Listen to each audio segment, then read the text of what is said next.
Dreamscape presents I Remain in Darkness by Annie Ernaux, translated by Tanya Leslie, narrated by Tavia Gilbert.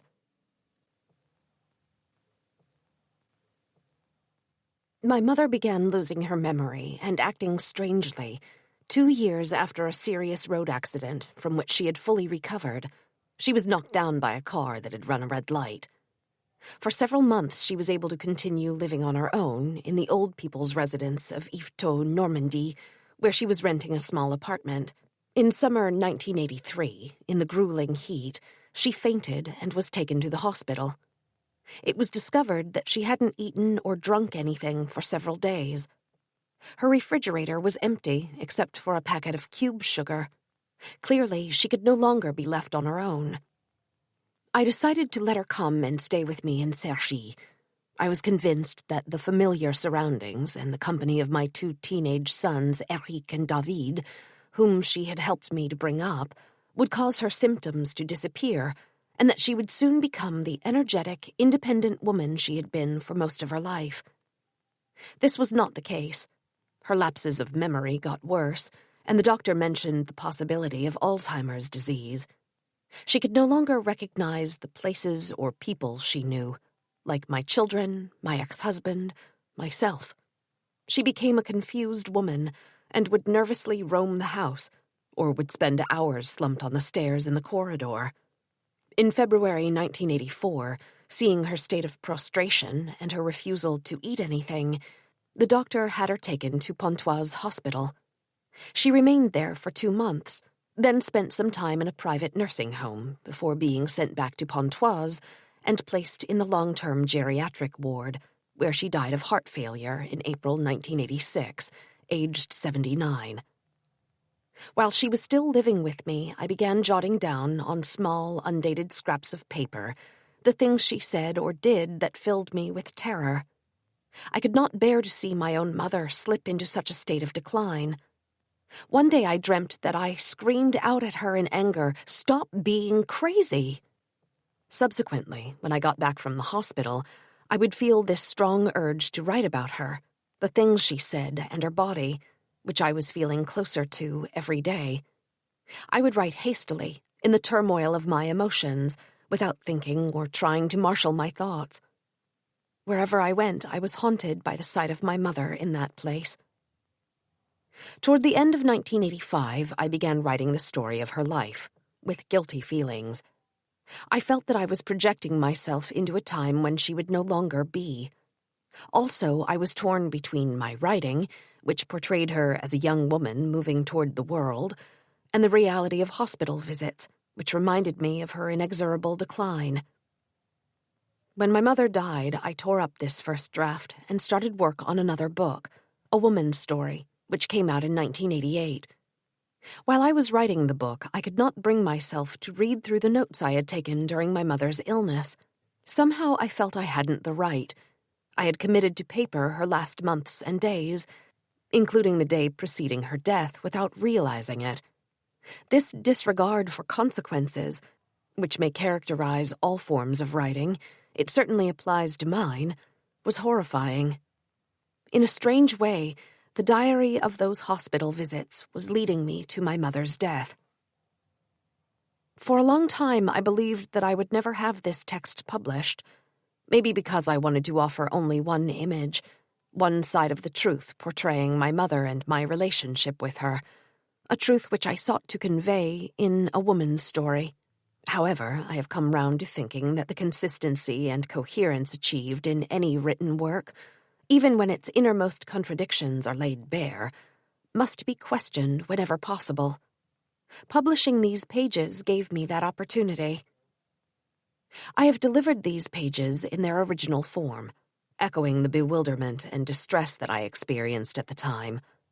I have chosen not to alter the way I transcribed those moments when I was close to her, removed from time, except maybe from my early childhood, regained, removed from any thought except, she's my mother.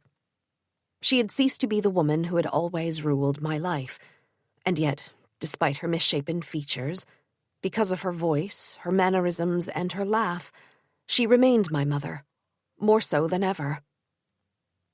On no account should these pages be read as the objective chronicle of a patient's stay in the long-term geriatric ward, and certainly not as an accusation. On the whole, the nurses were extremely caring, but merely as vestiges of pain. "I remain in darkness," was the last sentence my mother wrote. I often dream of her, picturing her the way she was before her illness. She is alive, and yet she has been dead.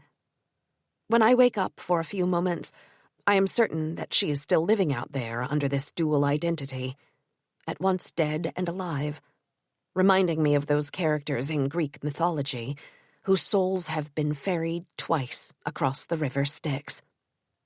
March 1996. 1983. December. She just sits there on a chair in the living room, staring straight ahead, her features frozen, sagging, her mouth not quite open, but gaping slightly from a distance. She says, I can't put my hands on it, her toiletry bag, her cardigan, whatever. Things seem to slip away from her. She has to watch television now. She can't wait until I have cleared the table. At this moment, all she understands is her longing. Every evening, David and I take her upstairs to bed. At the point where the floorboards become carpeted, she lifts her leg up high, as though she were wading into water. We laugh. She laughs too. Later on, after she had snuggled down into bed, gay as a lark, and knocked over all the things on her bedside table by trying to apply some face cream, she says to me, "Now I'll go to sleep. Thank you, madame." The doctor came round to see her.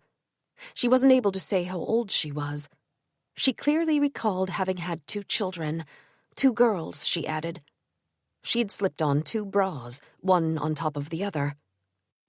I remembered the day when she found out that I had been wearing one without her knowing. The shouts. I was 14.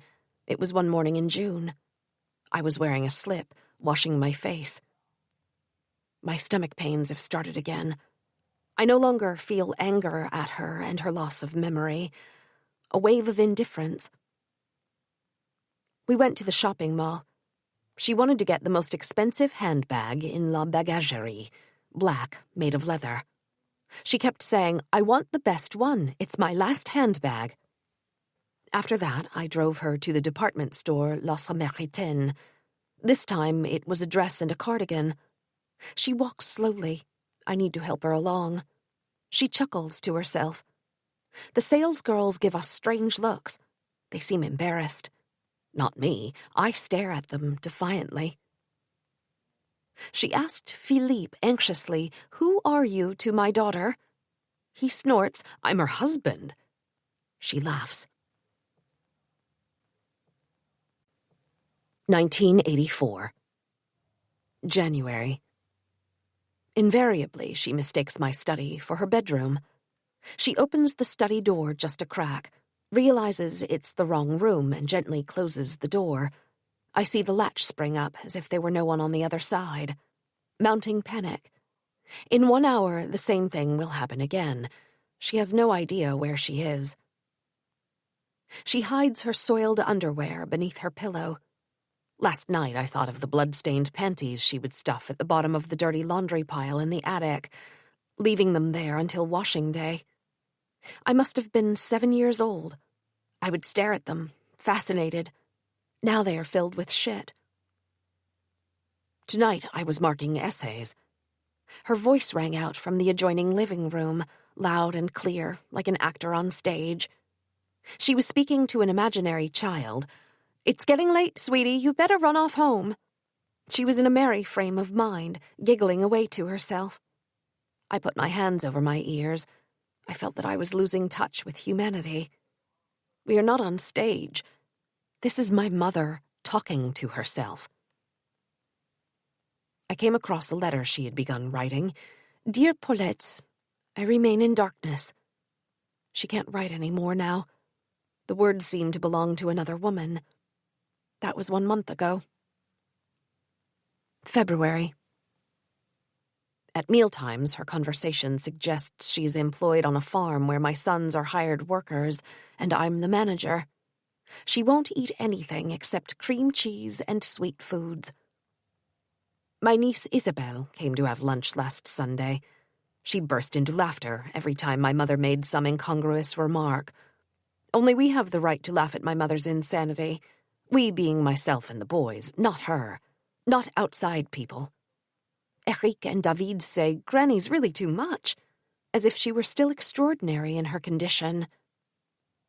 This morning she got up and, in a timid voice, I wet the bed. I couldn't help it. The same words I would use when I was a child. Saturday threw up her coffee. She was lying in bed, motionless. Her eyes were sunken and red around the edges. I undressed her to change her clothes. Her body is white and flaccid. I started to sob.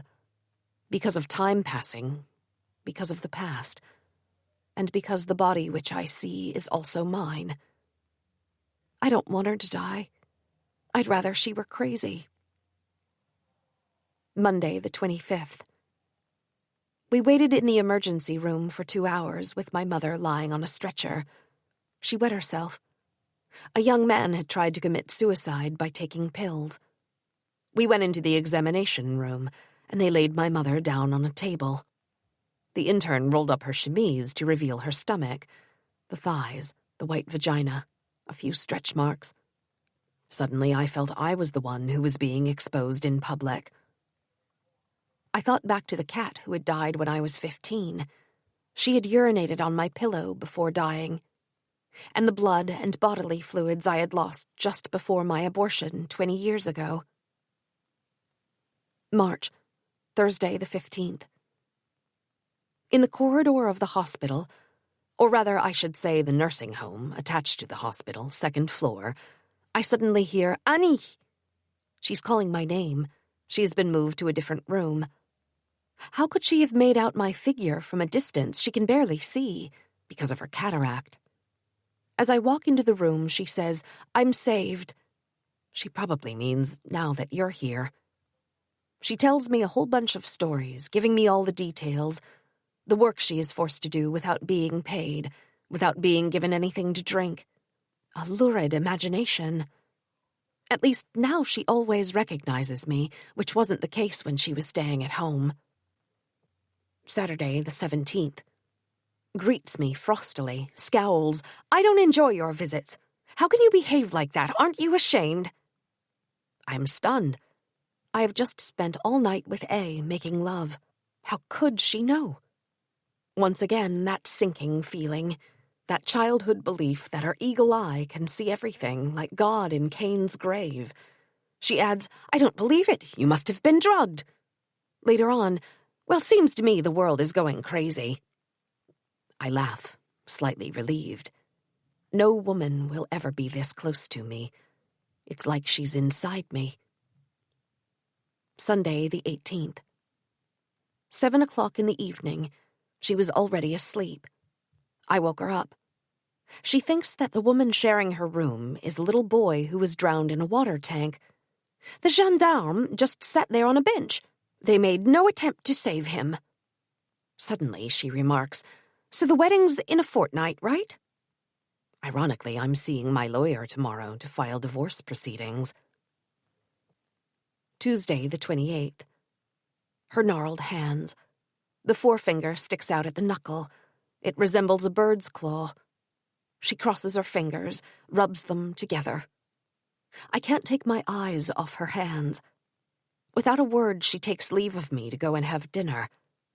As she walks into the dining room, I am her.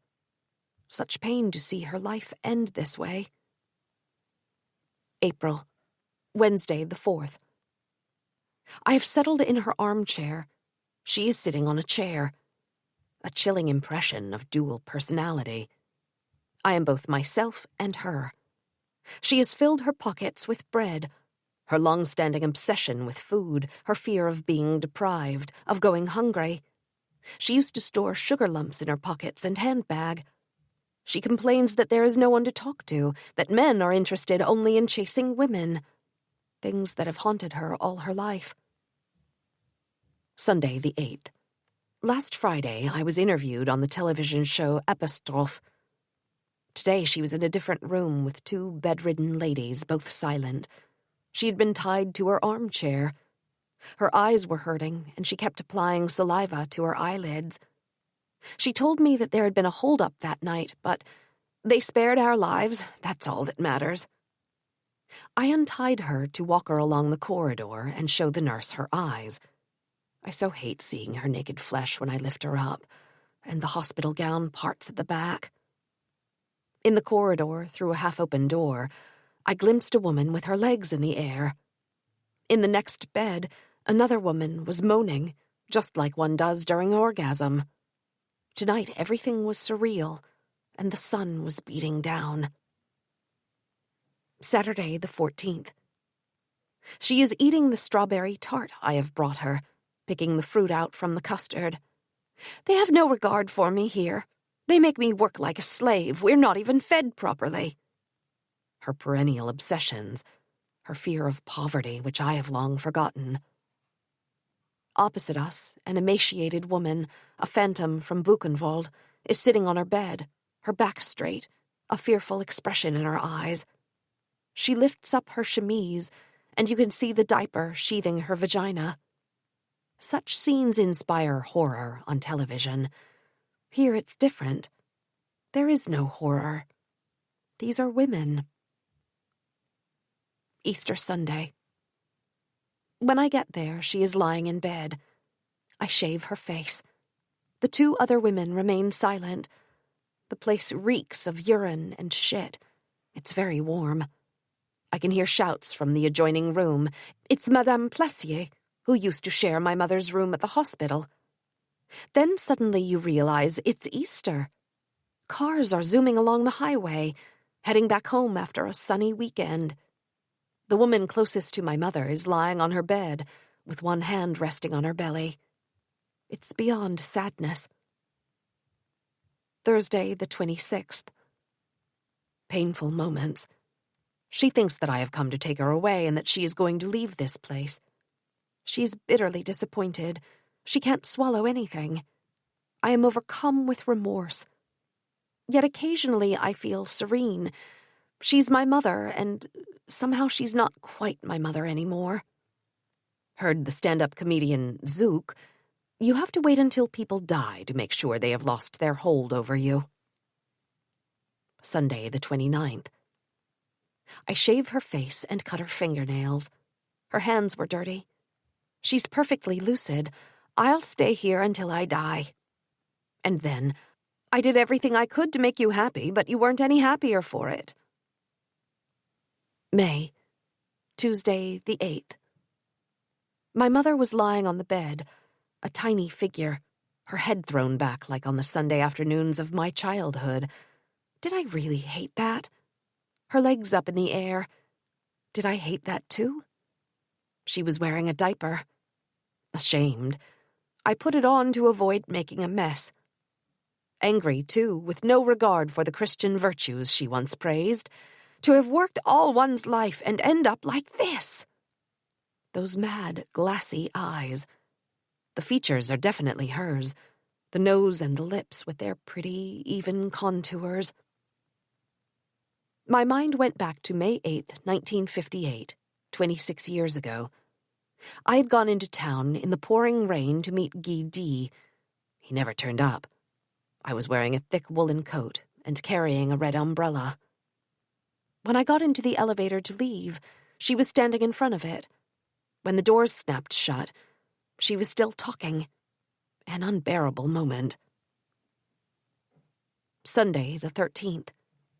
Here in Ernaux, footnote, village in the Val d'Oise département where my mother was sent to a private home. It's worse than at Pontoise Hospital. The nurse on duty says reproachfully, she's wet herself and messed up the whole room. I am appalled at my own cruelty. I made my mother put on her corset and stockings. She laces up the corset clumsily. Her legs are thin. She has been dressed in a pair of petit bateau interlock panties. She obeys me fearfully. The scene haunts me. I keep seeing my mother with that demented expression. I desperately feel like crying, but the tears won't come. Maybe only after her death? My sadistic streak reminds me of the way I behaved toward other little girls in my childhood. Maybe because I was terrified of her. Thursday, the 17th. I went over to fetch her at Uz. She has been allocated a bed in the long-term geriatric ward at Pontoise Hospital. This may be the last time she is driven around in a car. She doesn't realize it. When we reach the hospital car park, her face crumples. I understand then that she thought she was coming back to my place. Now her room is on the 4th floor. A bunch of women circle us, addressing my mother with the familiar to form. "You're going to be in our group?" They are like kids talking to the new girl at school. When I take leave of her, she looks at me in panic and confusion. "You're not leaving, are you?" The situation is reversed. Now she is my little girl. I cannot be her mother. Friday, the 18th. She was sleeping in her slip, the crisscross of blue veins on her chest, the skin on the inside of her arms creased like the underside of a mushroom. I wake her up gently. Later, she hurls a stream of abuse at her roommate, a fat, docile woman. The nurse comes and speaks to us. He's a young, bearded man with a casual, laid-back attitude. After he has left, my mother turns to her roommate with envy. "Are you happy now? You finally got to see your little doctor friend." Ever and always men on her mind, and thank God for that. A virtuous woman consumed by longing. Tuesday, the 22nd. I dreamt of Victor Hugo. He had come over to visit the village. He stopped to speak with me. She laughs as she evokes her dream. Singled out by the great poet. Chosen. How typical of her. Her face is becoming puffy. Her features are changing. I had brought her some cider at her request. They came to tell me in solemn tones that all alcoholic beverages were strictly forbidden.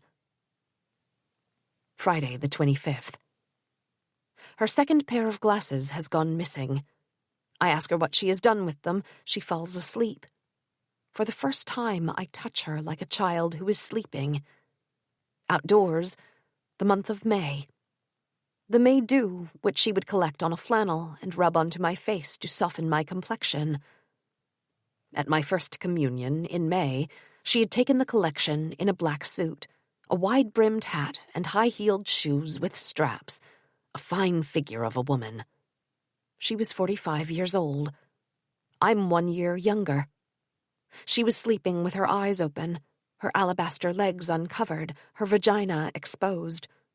I start to cry. The old lady next to her is forever making her bed, folding then unfolding the blanket. Women. June. Sunday, the 3rd.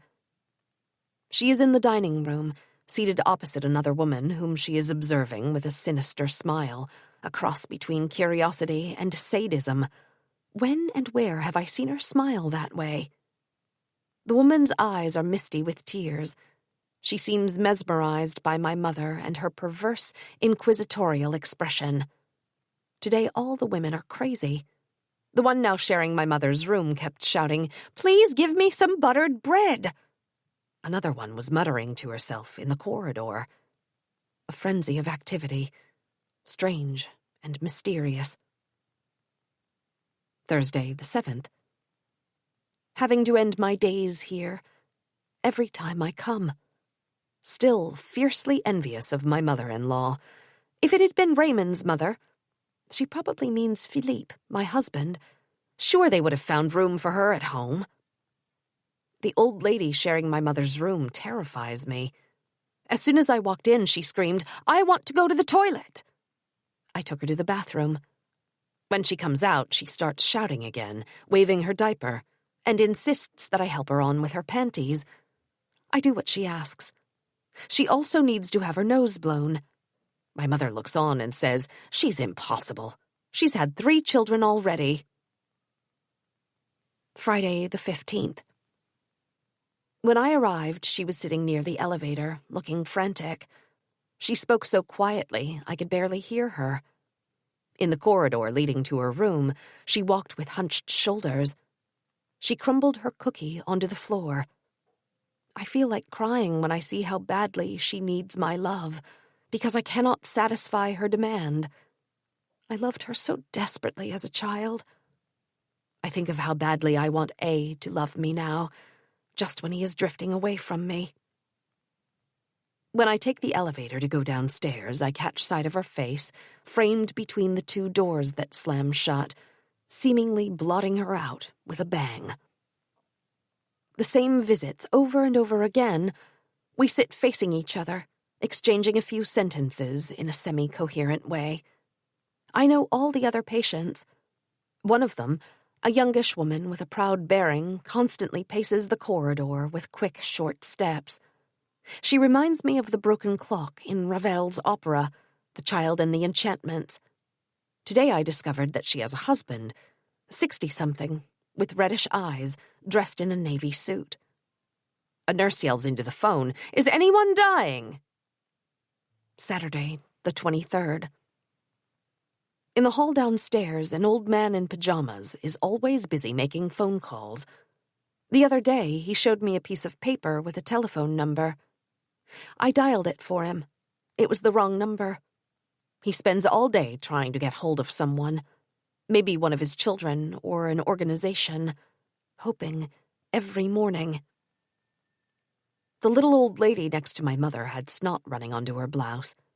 My mother was in a state of complete apathy. She hadn't even noticed. She has cut herself off from other people. She mislays all her personal possessions but has quit looking for them. She has given up. I think of the frantic efforts she would make to find her toiletry bag at my place. She still had a hold over the real world through her belongings. I am dismayed by such indifference. Everything she once owned is gone. Her watch and her eau de cologne have vanished. Now meals are all she has left. I always see the same few visitors. July, Thursday the 12th. Back from Spain. She stands up abruptly from the table when she sees me walk in through the dining room door. Years ago, at boarding school, waiting in the closed-in playground, I would jump to my feet as soon as I made out her figure reaching the top of the stairs, the same surge of excitement. She announces proudly, "This is my daughter." The women around her murmur, "She's beautiful." I can see how happy she is. We go downstairs into the garden, sit on a bench. I recalled that when I was 10, we had both been to visit an uncle who was recovering from a prostate operation. It was at the Hôtel Dieu Hospital in Rouen. The sun was shining. Men and women were walking around in maroon bathrobes. I was so sad and so happy that my mother was with me, a strong, protective figure warding off illness and death. We took the elevator to go back upstairs. In the mirror, I could see both of us, she with her hunched shoulders. What mattered was that she was standing beside me, alive. Thursday, the 26th, Bois-Gibault. It occurred to me that she had never pampered nor shown any love for her own body. She had never touched her face, her hair, or her arms the way I do, or slipped her hand into her blouse. A worn-out body. She would collapse onto a chair at the end of the day. A violent woman, with only one system of values to account for the world, that of religion. I'm not sure that I could write a book about her in the same vein as A Man's Place. There was no true distance between the two of us, rather a sense of identification. August, Saturday the 11th. I feel intense satisfaction at the prospect of visiting my mother today, as if I were about to learn some fundamental truth about myself. It's crystal clear. She is me in old age, and I can see the deterioration of her body threatening to take hold of me, the wrinkles on her legs, the creases in her neck, shown off by her recent haircut. She is still prey to her fears. She has never ceased to feel alienated. The boss isn't easy to handle. We are underpaid for all the work we do. And so on. She munches the food I have brought her. Food, urine, shit. This combination of smells hits one as soon as one leaves the elevator. Quite often, the women go 2 by 2, with one assuming the dominant role. For instance, there's a tall, upright woman who makes her companion, a small, stooped figure shuffling along in her slippers, walk the whole length of the corridor, then back again in the opposite direction. The place is a cage. My mother is a solitary figure. When I take the elevator to go downstairs, I glance at myself in the mirror once again, just to make sure. Monday the 20th. Now when I come to see her, I'm still young. I have a love life. In 10 or 15 years' time, I'll still be coming to see her, but I too will be old. Today she was wondering what she might buy. Clothes, trinkets, whatever. But she can have nothing of her own. The outfit she is wearing is the one provided by the hospital, so much easier to clean when it gets soiled. She has lost all the clothes she has brought with her, as well as her glasses, of which she took such good care at my place 6 months ago. Here, the things that get lost are never found. No one cares, they're going to die anyway. The head nurse, tall, haughty, with black hair in a page boy style. The clock lady went up to an elderly man, took his hand, raised it to her lips, then walked on. 2 old ladies holding hands were strolling along the corridor. Twice they stopped to greet me. "Good day, madame." They seemed to have forgotten they had already done so, or maybe they didn't recognize me. Friday the 24th.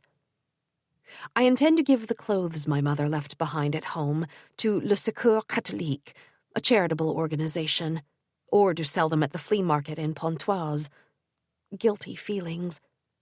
The sewing basket where she kept her needlework and buttons, her thimble, these are the things I shall keep.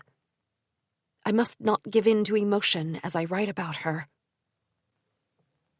Wednesday the 29th. I realized that I forgot about her in between visits. She said, "I hope he'll take to the water." "Who's that, Mummy?"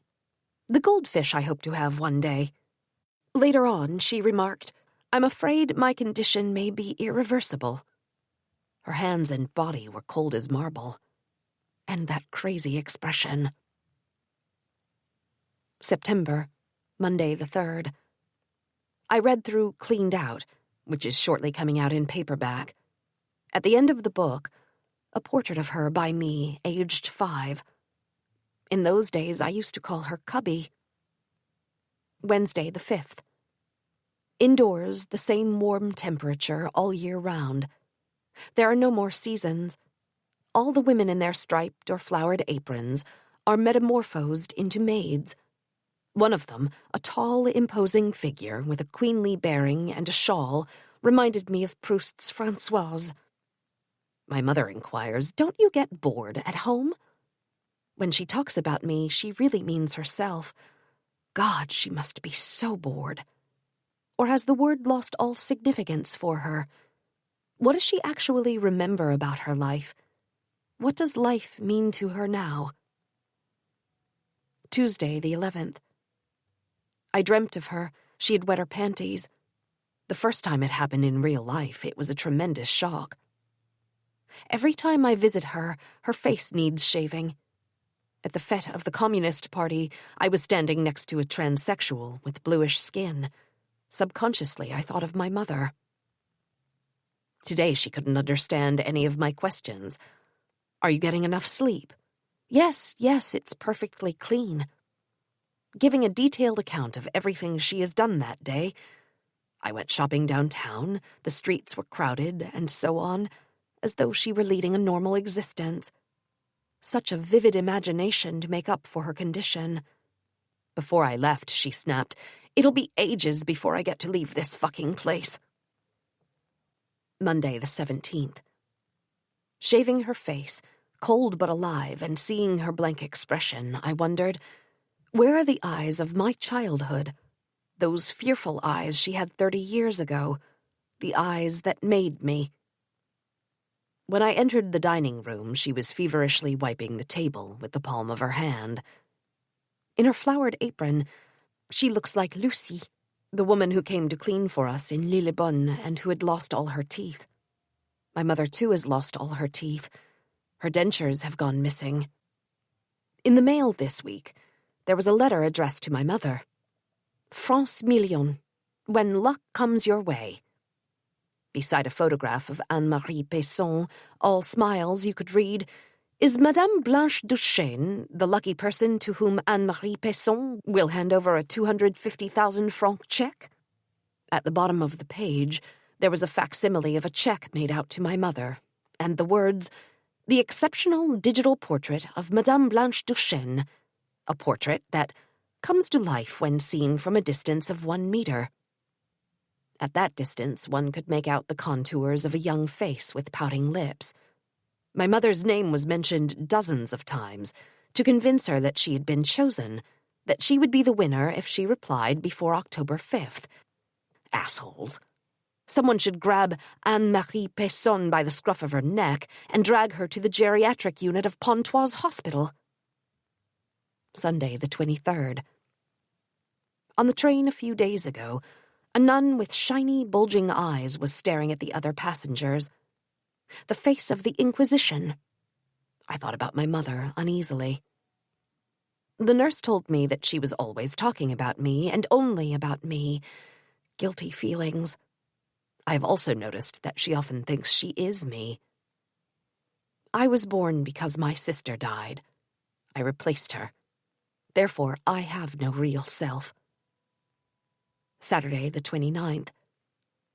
When I walked into the dining room, they were all watching television. Only she looked up. She spends all day waiting for me. Worse was to come, something I could never have imagined.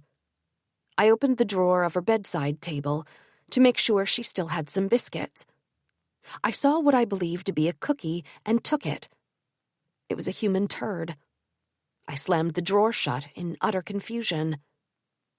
Then it occurred to me that if I left it there, someone would find it, and that subconsciously I probably wanted this to happen so that they could see how low my mother had fallen. I found a piece of paper and went to flush it down the toilet. I recalled a scene from my childhood. I had hidden some excrements in my bedroom cupboard because I felt too lazy to go downstairs and use the outdoor toilet. Today nothing she says makes any sense. They've changed all the ah and oh in words, and Marie-Louise comes to see me quite often.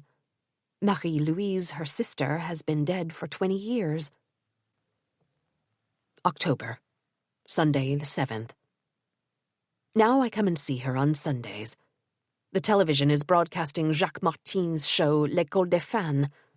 Footnote, a Sunday afternoon program in which kids are invited to the studio to imitate their favorite pop singer. Children are singing. The old people stare blankly at them. When my mother and I entered her room, my nostrils were assailed by the overpowering stench of shit. We sat down opposite each other. As usual, the other old lady was yapping, "Please give me some cake." No one ever comes to see her. As I walked toward her, I noticed a huge pile of shit by her armchair. The nurse on duty assures me that neither the old woman, who wears a diaper, nor my mother could have done that. Apparently, an elderly man wanders around the hospital, slips into a room, and defecates onto the floor. Once again, I try to reach the elevator and get it to start before she catches up with me, before the doors slam shut in front of her face. Such distress at seeing her in her present condition. Yet she can still arouse anger in me. At the local baker's this morning, a woman gave a little girl a resounding smack. The child, humiliated but proud, does not cry. The mother's face is harsh with a strained expression. The scene upsets me. It reminds me of my own mother, who would slap me for the slightest little thing. Friday the 12th. I thought back to the time when my mother was staying with me. Between the months of September and February, I was subconsciously cruel toward her, panicked at the idea that she was becoming a woman without a past. a frightened woman clinging to me like a child. However, it wasn't as bad as today. At least she showed longing and aggressiveness. For the first time, I have a clear picture of what her life must be like in this place, in between my visits, the meals in the dining room, the waiting. I am accumulating bags of guilt for the future. But letting her stay at my place would have meant the end of my life. It was either her or me. I can remember the last sentence she wrote. I remain in darkness. I can't face wearing the garments she left behind, her bed jacket and so on. I just want to keep them, like exhibits in a museum. I am constantly comparing my mother to other elderly women, their complexion, the state of their legs, to see how far gone she is. Friday the 19th. Vivid memories of the corset she used to wear, which encased the lower part of her body, from below her breasts to the swelling of her buttocks. I could see her cleft through the crisscross of laces. Thursday the 25th. I read The Confessor's Handbook, an old book given to me by A. I remembered the expression in her eyes when I was a child. She was the confessor. Sunday the 28th. Acolyte was a term she liked to use when referring to some of our customers' drinking companions, to show people that she knew complicated words. This woman never could take humiliation. Flashes of me, aged 16, boys, hoping for wild love continually. And her, my guardian, "You're far too young. You've got plenty of time." But one never has enough time. Writing a book about one's mother inevitably raises the issue of writing. Monday the 29th. She looks even more withered and confused. All she is wearing is her hospital gown, open at the back, exposing her spine, her buttocks, and the mesh of her panties. A glorious sun is beating down through the double-glazed windows. I think about my room at the students' hostel 20 years ago. Today I am here with her. We have so little imagination. The little old lady needed to go to the can, wobbling on her crooked, spindly legs, squealing as usual. She spent a long time in there while I sat beside my mother. I recalled the spell of gastroenteritis I had suffered in 10th grade. I was reading Sartre's novel Nausea. Like the old lady, I sat hunched over my swollen belly. It was a cold, sunny month of February. Wednesday the 31st. She's been on my mind these last few days because it's 1 year since things started happening. In other words, since her health began to deteriorate. I dreamt of our house in Cerchy, which has become public property, a common occurrence. A cleaning lady dressed in a raincoat, my mother's double, was walking through the garden. She appeared before me, and I told her, "Stop being crazy." Fleeting memories. My mother's cousin, a butcher near Rouen, who would say to her in jocular tones, "I'll whip you under your blouse." November, Sunday the 4th. As I walk through the door, the little old lady sharing my mother's room is standing behind her bed, relieving herself onto the floor.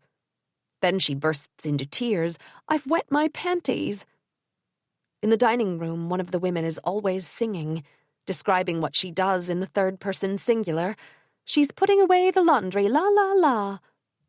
So much pale flesh. Saturday the 24th. I feel like throttling my mother's roommate because of her continual high-pitched whining. I had bought some slippers for my mother, explaining to the salesman that I needed several pairs for her to try on. His mother, too, is suffering from Alzheimer's. He talks about it in a low voice. He is ashamed. Everyone is ashamed. I shaved her face and clipped her fingernails. We tried on the slippers. She seemed terrified, afraid that I would get mad at her for not understanding my instructions. "Push your toes in," and so on. It was my mother's illness, and later my affair with A, that reconciled me to humankind, flesh and pain. One image haunts me. A big window wide open, and a woman, myself, gazing out at the countryside. A springtime, sun-drenched landscape that is childhood. She is standing before a window, giving on to childhood. The scene always reminds me of a painting by Dorothea Tanning, Birthday. It depicts a woman with naked breasts. Behind her, a series of open doors stretch into infinity. December. Sunday the 2nd. My mother has a sort of dark shadow over her face. Yes, it's coming back to me now. It's the same expression I saw on the men from the old people's home where my schoolmates and I would go bawling carols a few days before Christmas. She won't sit down but collapses sobbing into my arms. She often speaks of the dead as though they were still with us, but she never says a word about my father. Sunday the 9th. There are clocks all over the place. In the hall, the dining room, and the bedrooms. None of them gives the right time, 6 o'clock instead of 4 o'clock. Do they do it on purpose? My mother's color is fading. To grow old is to fade, to become transparent. Zachary, the cat, aged 12, is colorless too. Today she imagines there are other people in the room. Don't worry, they're only customers. They'll be gone in a few minutes. Half of them don't even pay their bills. Words from the past. Words from our life. The little old lady has gone. Her shelves are empty. I dare not ask what has happened to her. Christmas Day. When I received the Prix Renaudot, a literary award, she said to the nurses, they've just told me about it, she always had the gift of the gab. Then she added, if her father knew, he'd tell everyone about it. He positively doted on her. I clipped her fingernails. She moaned, despite the fact that I always take great care not to hurt her.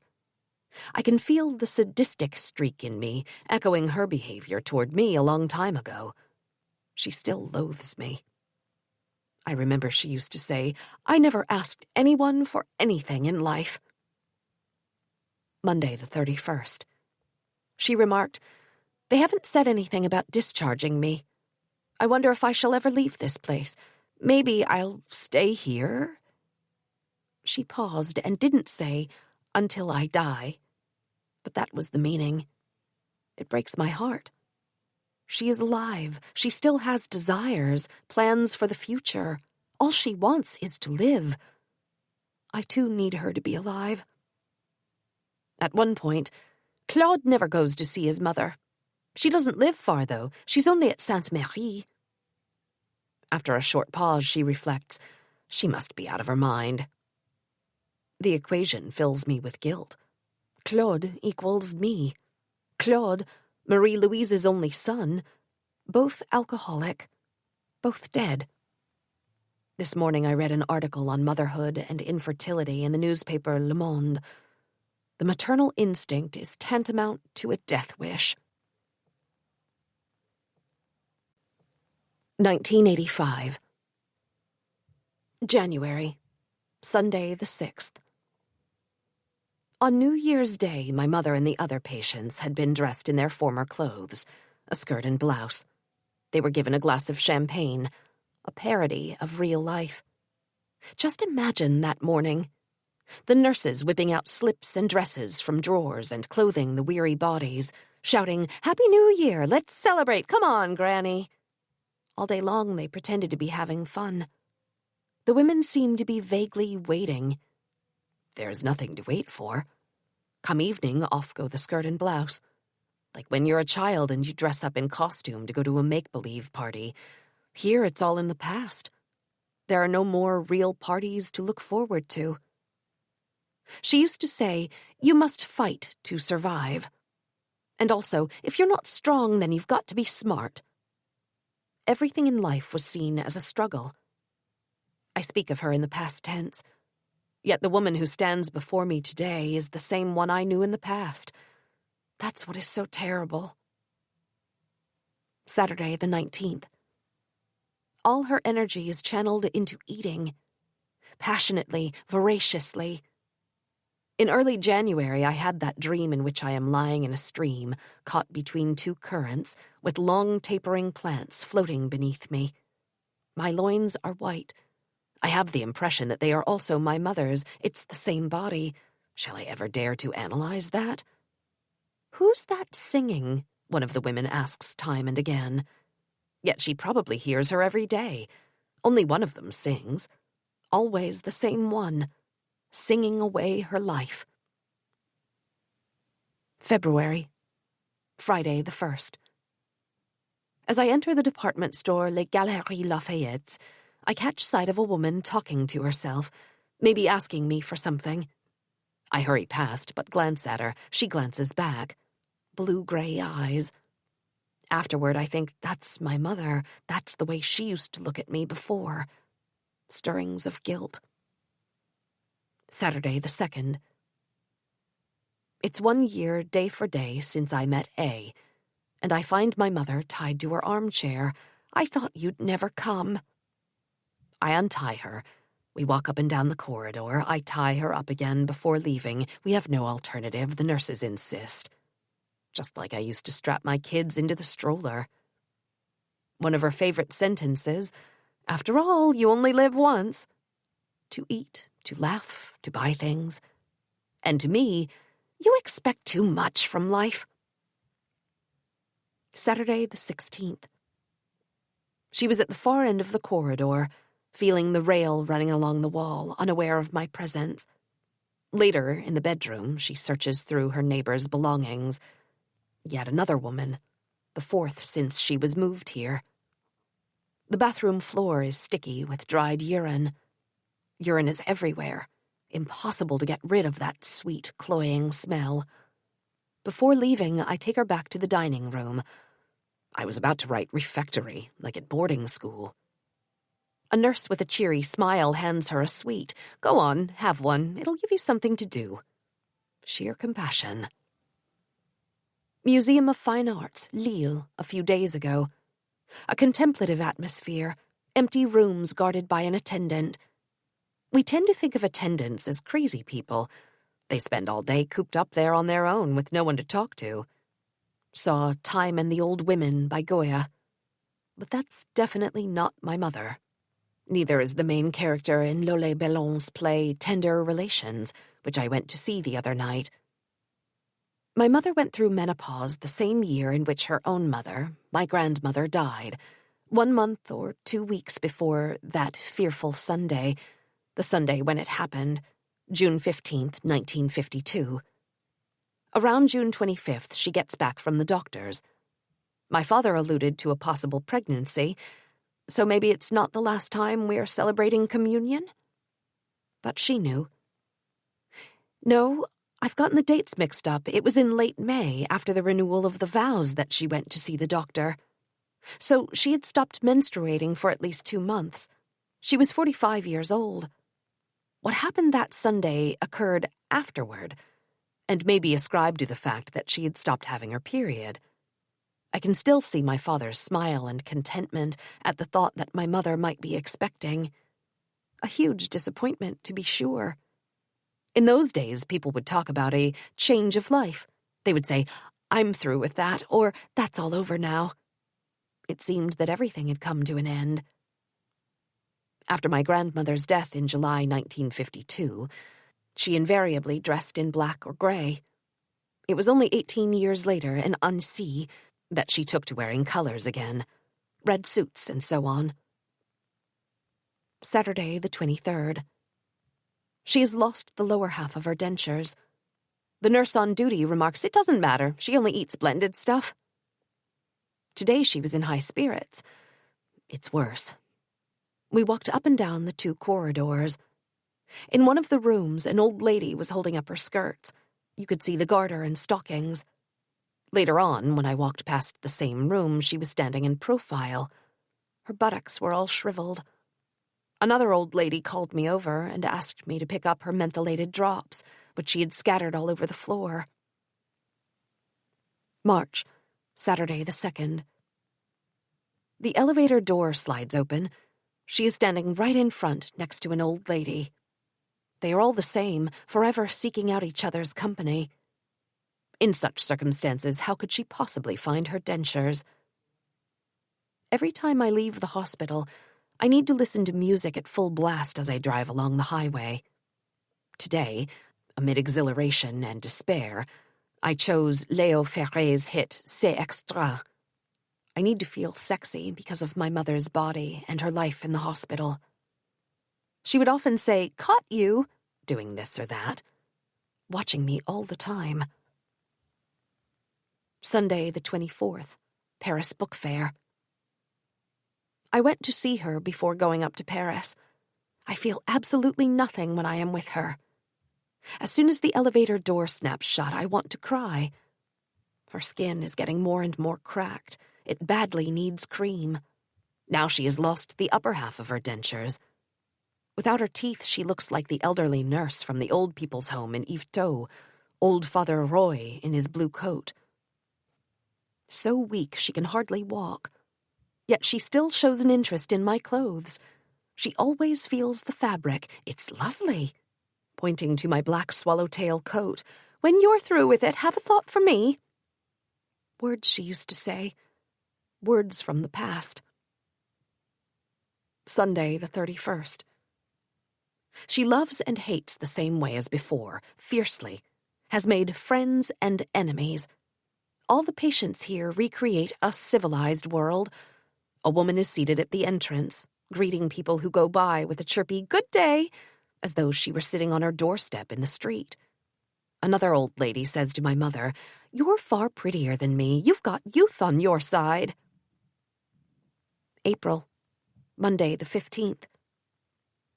Her face has changed. The space between her mouth and her chin is growing longer. Her lips are becoming obscenely thin. All she thinks about is leaving this place. In the dining room, the television is on, continuously. Is it less tedious for the staff? One woman had removed the waxcloth and was folding it up like a linen tablecloth. Another patient was being lowered down in the hoist. Friday the 19th. I can't bring myself to give away her clothes or sell them off at the flea market. Today I sold a set of restoration armchairs and a sideboard table, which my husband and I had acquired after taking out a loan. Parting with these objects means nothing to me.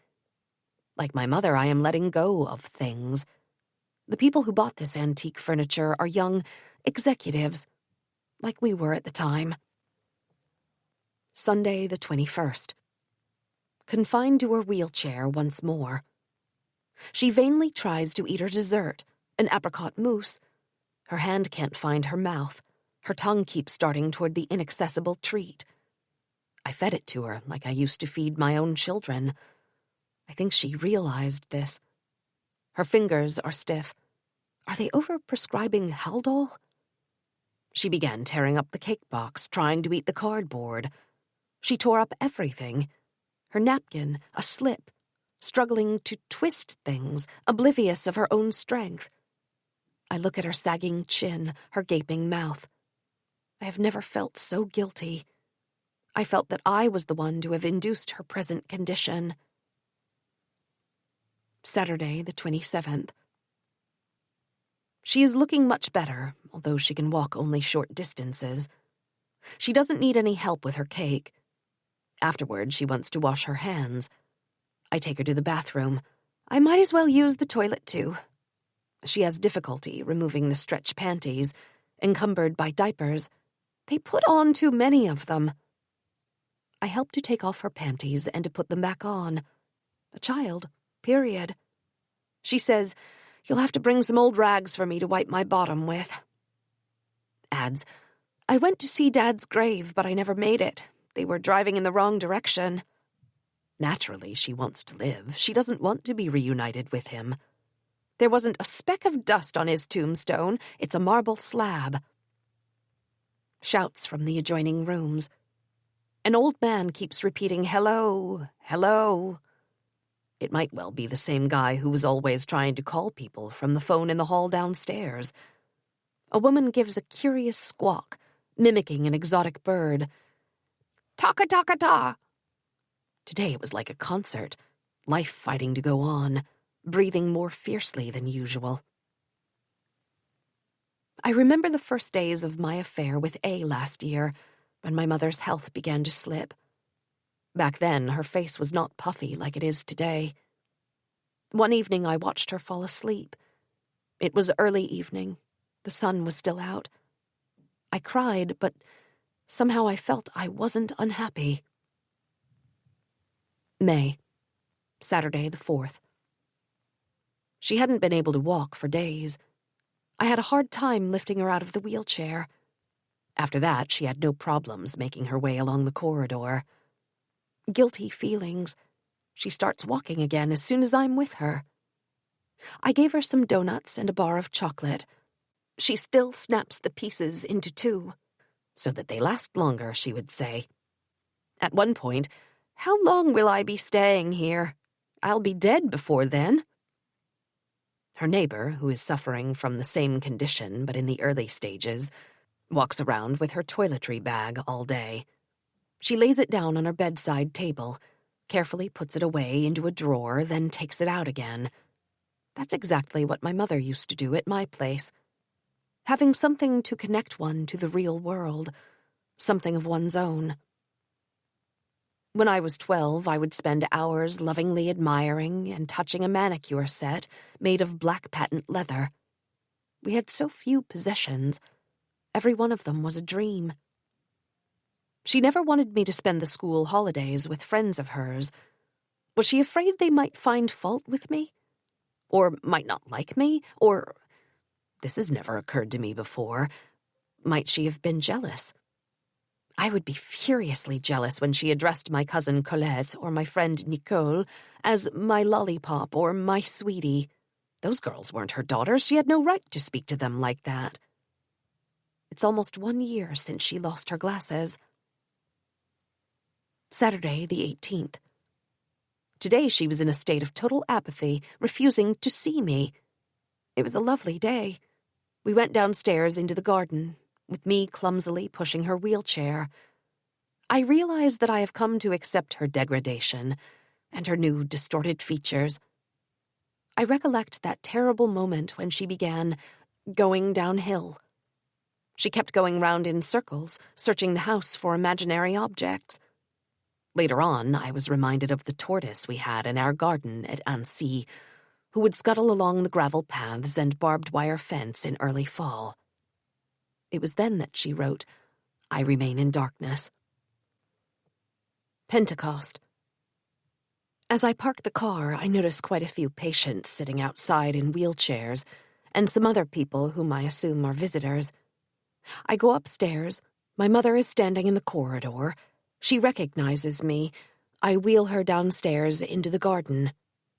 I realize that the old people are all patients from the geriatric unit, sporting ridiculous straw hats and minded by the nurses. My mother's chin seems to sag a little more every week. Wrinkles have started to radiate from the corners of her mouth. We just sit there on a bench. She eats her cake. It strikes me that I never bring her the right sort of cake. Today, it's a brittle slab of shortbread oozing with jam, which she gets all over her fingers. I shouldn't bring her anything except fruit jellies and almond buns. Some of the women are talking to themselves. An old man is vigorously shaking his head beneath his straw hat. My mind goes blank. June, Sunday the 2nd. Mother's Day. I've brought along the straw hat she used to wear. We went down into the garden, sat on a bench. She didn't need a wheelchair today. Maybe, for other people, she has come to resemble a witch, her gradual metamorphosis since she came here 1 year ago. She is bent double, she who walked so straight. Her skin, spared wrinkles for so many years, is a crisscross of lines. Today she is holding a corner of her gown, clutching it. In the elevator, she stood facing the mirror. I am sure that she could see herself. Sunday the 9th. She was waiting for me in her wheelchair opposite the elevator. She talks about suicide, money, and church mass, which she can no longer attend. I'm afraid I may have to stay here for years. Sometimes I leave my sentences unfinished. You know what I mean, she would say when she was trying to find the right turn of phrase. The lady next to her spends half an hour tidying her shelves, taking out all her belongings and putting them back again. My mother went through the same motions when she was living with me at the beginning of her illness. What is the meaning of such behavior? To impose on the outside world some form of order that cannot be achieved inside? How many Sundays have I spent sitting opposite her watching her eat? Trees gently sway in the window. She would announce cheerfully, "Annie, you've got a visitor," when a school friend came round to see me. Visits meant a lot to her. A token of love, proof that we exist for other people. Sunday, the 23rd. She was sleeping in the raised chair used for minor care and dressings in the hallway, her mouth wide open. My mind goes blank whenever I come here. The old lady in her room is always carrying around her handbag as though she were walking down the street. She brought another patient back to the room. The two women sat down side by side and just stayed there, saying nothing, exchanging polite smiles. Two little girls playing at being grown-up women on a social visit. It's heartrending. Peals of laughter could be heard coming from the kitchen. A typical summer Sunday afternoon in the long-term geriatric ward. Memories flash through my mind. I can see her in our grocery store, telling customers that Mademoiselle B, who had given birth to a child whose father was German, had no layette ready for the baby. It was only years later that I realized the full implications of her remark, which, although suggested, were never openly stated. The girl may have been planning to get rid of the child. Other memories, sentences from the past. "I don't have 4 arms," whenever my father or I would ask her to do something. And also, "You're not strong enough to—" She was always going on about her own physical strength, an asset in our world. I was a mere weakling, inferior to her. Sunday, the 30th. In the garden, I stand up and walk away, leaving her in the hands of the nurses sitting by some old ladies and a drooling grandpa. At that point, she shouts, "Annie!" She hasn't spoken my name for over a year. On hearing her voice, I freeze, emotionally drained. The call has come from the deepest recesses of my life, from early childhood. I turn around and walk up to her. She looks at me pleadingly, "Take me away." All the other people have stopped talking and are listening. I would like to die. I explain to her that I can't do that, not right now. Afterward, it occurred to me that she may have shouted my name because of the people around her, but I'm not so sure. When she'd had enough of her brioche, she hid it under her skirt. As a child, I would steal candy from the store and stuff it inside my panties. July, Sunday the 7th. She stopped walking 2 Sundays ago. I have gotten used to the wheelchair. I take her downstairs into the garden. It's a hot day. "The sun is nice," she says. It always takes me by surprise when I hear her use the same expressions as before in her present state. She can't see things clearly now. At one point, she grabbed my leg and my skirt savagely. 2 young nurses sit down away from the patients to have a chat. A third nurse, older and hideously ugly, stays back with the group. My mother is wearing a printed dress with small flowers, like the ones I wore when I was a little girl. It makes her look tiny. I realize that it's only now that I have truly grown up. She said, "See you next Sunday," although I won't be coming for 2 months on account of my operation. An operation which might cause me to die before her. I told the boys about her strange attitudes and expressions. We burst out laughing.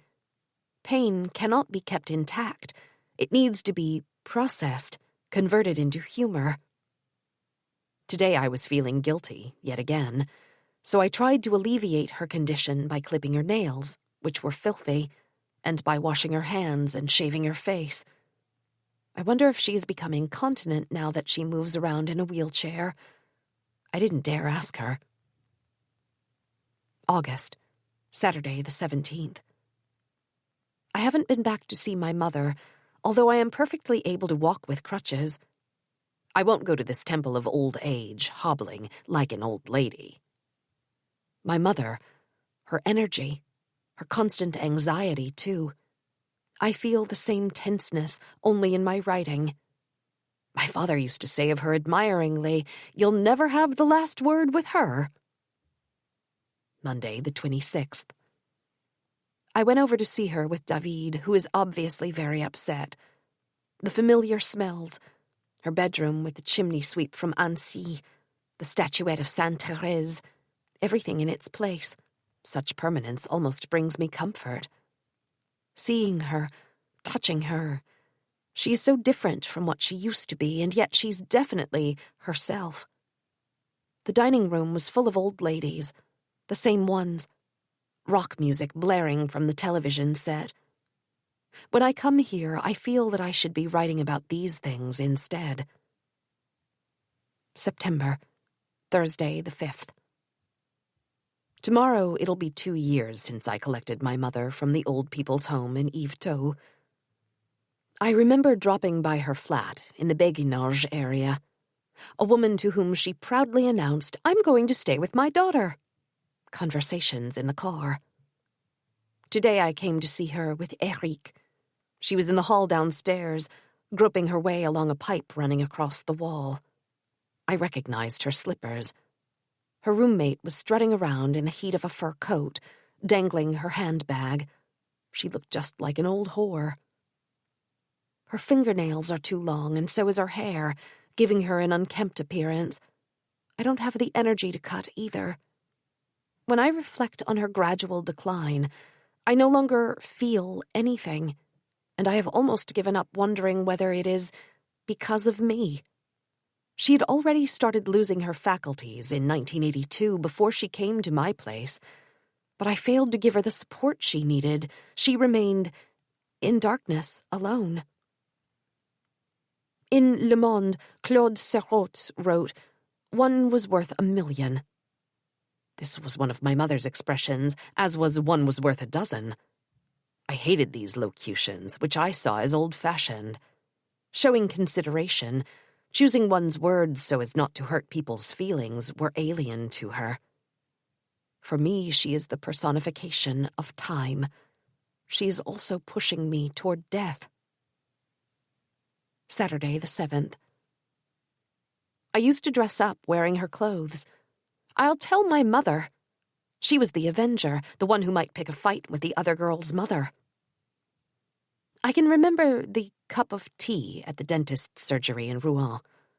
We were waiting in a room with huge armchairs and glass cabinets filled with grimacing Chinese figurines.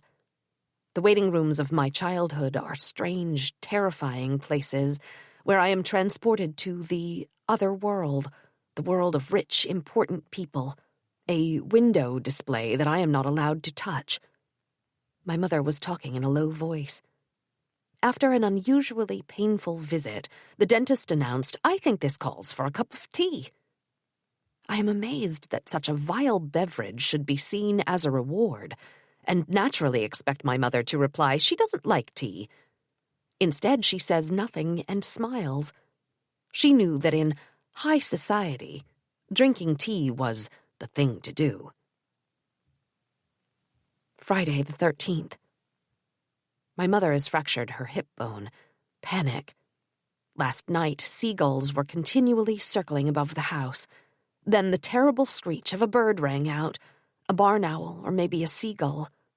Strangely enough, I had just been thinking of writing a book about her. I am in a state of total disarray. Evening. I saw her. She was sleeping, mouth wide open, a urinary catheter. Her hands were twitching. I cried. I feel that all this has been going on for a long time. What can she feel? She will recover. In other words, slowly waste away between her bed and her wheelchair. I saw no one. No doctor, no nurse in the ward where she has been moved. Sunday the 15th. She has been returned to her familiar surroundings. Strapped into her wheelchair, her body tense, straining to stand up, full of vigor, her eyes unseeing. She's incapable of eating on her own, the right hand groping toward the left. It suddenly occurs to me that if society follows its present course, people like my mother may not be left alive in 20 or 50 years' time. I have no views on such an eventuality, on whether or not it is justified. "You're overdoing it," she would say disapprovingly. My face was flushed. I was breathless with so much running around and shouting. And if I stared at her, "Do you want to buy me or something?" Gathering all her favorite sayings when she can barely speak. But she still has her voice and, occasionally, expressions that are so typically her merged to form a single identity. I vainly try to pin them down. Her obsessions: work, alcohol, repressed, horrific events, disasters, and so on. She had never wished to set herself boundaries, but because of her working-class background, she had adopted those of religion and Puritanism, seen as the nearest thing to dignity. Personally, I have never cared about boundaries. Frightening to realize that I have always seen my mother as a figure of death. When she made the pilgrimage to Lourdes on her own, I was convinced she would deliberately die there. Later on, I was terrified by the account she gave of my sister's death. I feel that I too shall have to die before she can start loving me, because that day she said, referring to me, "She's not nearly as nice as the other one, my sister." She will never again wear the clothes left behind at my place. They seem to belong to a dead person. Yet she is alive and can still make me feel guilty. I notice that I have inherited her brusque, violent temper, as well as a tendency to seize things and throw them down with fury. A pointed this out to me. I also detect a similarity between some aspects of his behavior and my mother's obsession with tidying when she was at my place almost 2 years ago. He keeps sorting and moving around the books in his library, drawing comfort from his intellectual possessions, making up for his terrible feelings of inadequacy for not having gotten past his baccalaureate. My mother was trying to cling to the world, to persuade herself that she wasn't crazy. The days when she was staying with me seem far away already. Fond memories of that time. She would start sewing and lose all the needles. Now, I was brimming with love for her when I was 18. She was a big, warm sanctuary. At the time, I was suffering from bulimia. Thursday the 19th. The other day, she warned me she was going to be sick. I began watching her, just like I used to watch Eric when he was a little boy, and pretended to throw up the food he didn't want. I've never seen a photograph of my mother as a child. The first one was taken on her wedding day. In another one, dated a few years later, she is attending a wedding. Heavy-set face, low forehead, bull-like features. One sentence sums her up. She was the sort of woman who burned up life, leaving behind no papers, no traces. She preferred giving to everyone rather than taking from them. Maybe to get attention, to be acknowledged. When I was a little girl, I too liked to give. Picture cards, candy, whatever. To be loved. To be popular. Not anymore. Isn't writing, and my particular style of writing, also a way of giving? A scene from my childhood. She is standing, naked, facing my father, who is lying in bed. He scoffs. Not a pretty sight. Her genitals. The origin of the world. Footnote. Painting by Courbet depicting the open thighs of a recumbent woman. She would scold the dirty old men in the cafe. "Off with you, ugly old man." The same applied to the dogs chasing our bitch in heat. October. Friday the 4th. I may have invented or embroidered the story she would tell people about Lourdes. a liquid mountain into which one sank and drowned when one didn't know it was water. I believed she would die there. The expression, "I am an only child." Her taste for using convoluted words to show off. When I saw The Ostrich's Eggs by Roussin on television, I imagined all those women I hated, the exact opposite of my mother, with their delicate bodies and porcelain features, their silk and pearls, their fancy expressions. Tuesday, the 8th. She is standing in the hall. At first I don't recognize her. Her hair has been pulled back into a ponytail. There is a fixed expression on her face. I show her the little chimney sweep above her bed, a present from a friend in Annecy. She gazes at it and murmurs, "I used to have one like that." I am always wondering how she sees the world now. When I think of the woman she used to be, her red dresses, her flamboyant temper, it makes me cry. But usually I think of nothing. I am here with her, that's all that matters. At least I still have her voice. Voice is everything. The worst thing about death is the loss of voice. She would say, "So-and-so or such-and-such a dog died of ambition." To die of ambition refers to the trauma of separation, of being far away. Tuesday, the 15th. A grey October day like in 1962, when I took my teacher's training certificate in literature. We sit facing each other. She is eating a custard tart. Her hands are shaking. She keeps shifting the cake from one hand to the other. I was ravenous, haven't eaten for days. I was deprived. Deprived, the usual understatement, meaning short of money. Several sentences arouse feelings of guilt in me. It would be great to spend Christmas back there, and it doesn't take you long to get here. In other words, you should come more often. When she sees me walk in, she greets me the same way she used to greet visitors. "Gee, I was wondering when you'd come." The same enthusiasm and joie de vivre as before.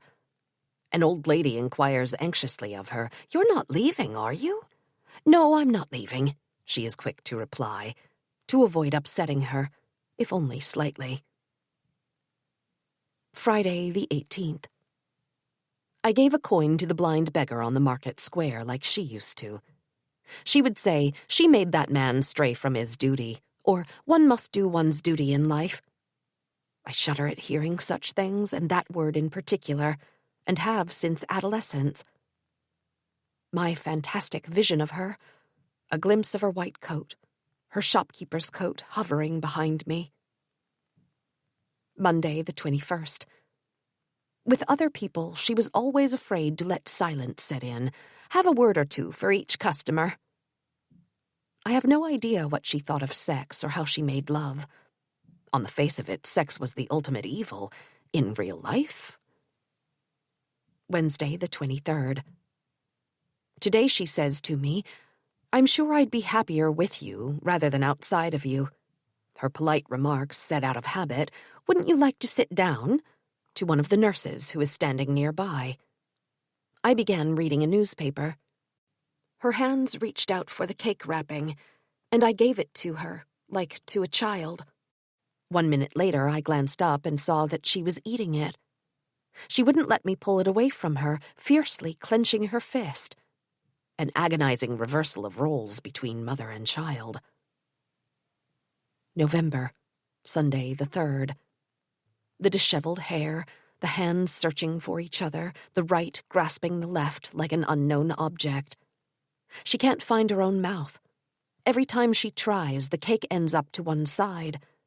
The piece of pastry I put into her hands slips out. I have to pop it into her mouth.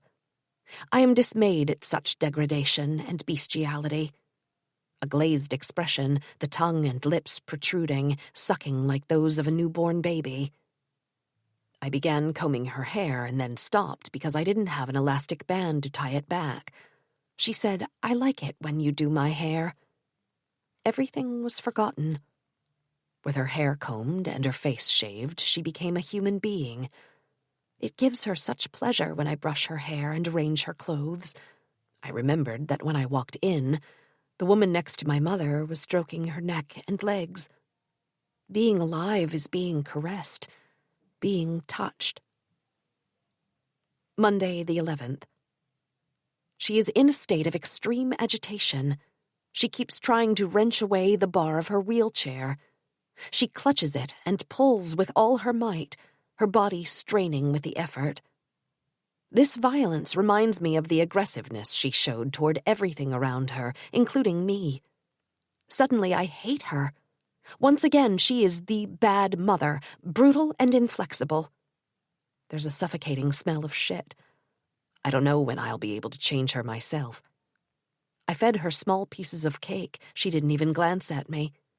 Today she would never say, "This is my daughter," on seeing me walk in, like she did last year. Memories of her squatting on the bucket we used as a chamber pot, relieving herself shamelessly. That curious intimacy between girls which she imposed on me as a child, and which I came to loathe later on in life. Forever insisting on the notion of pride. How can you take that?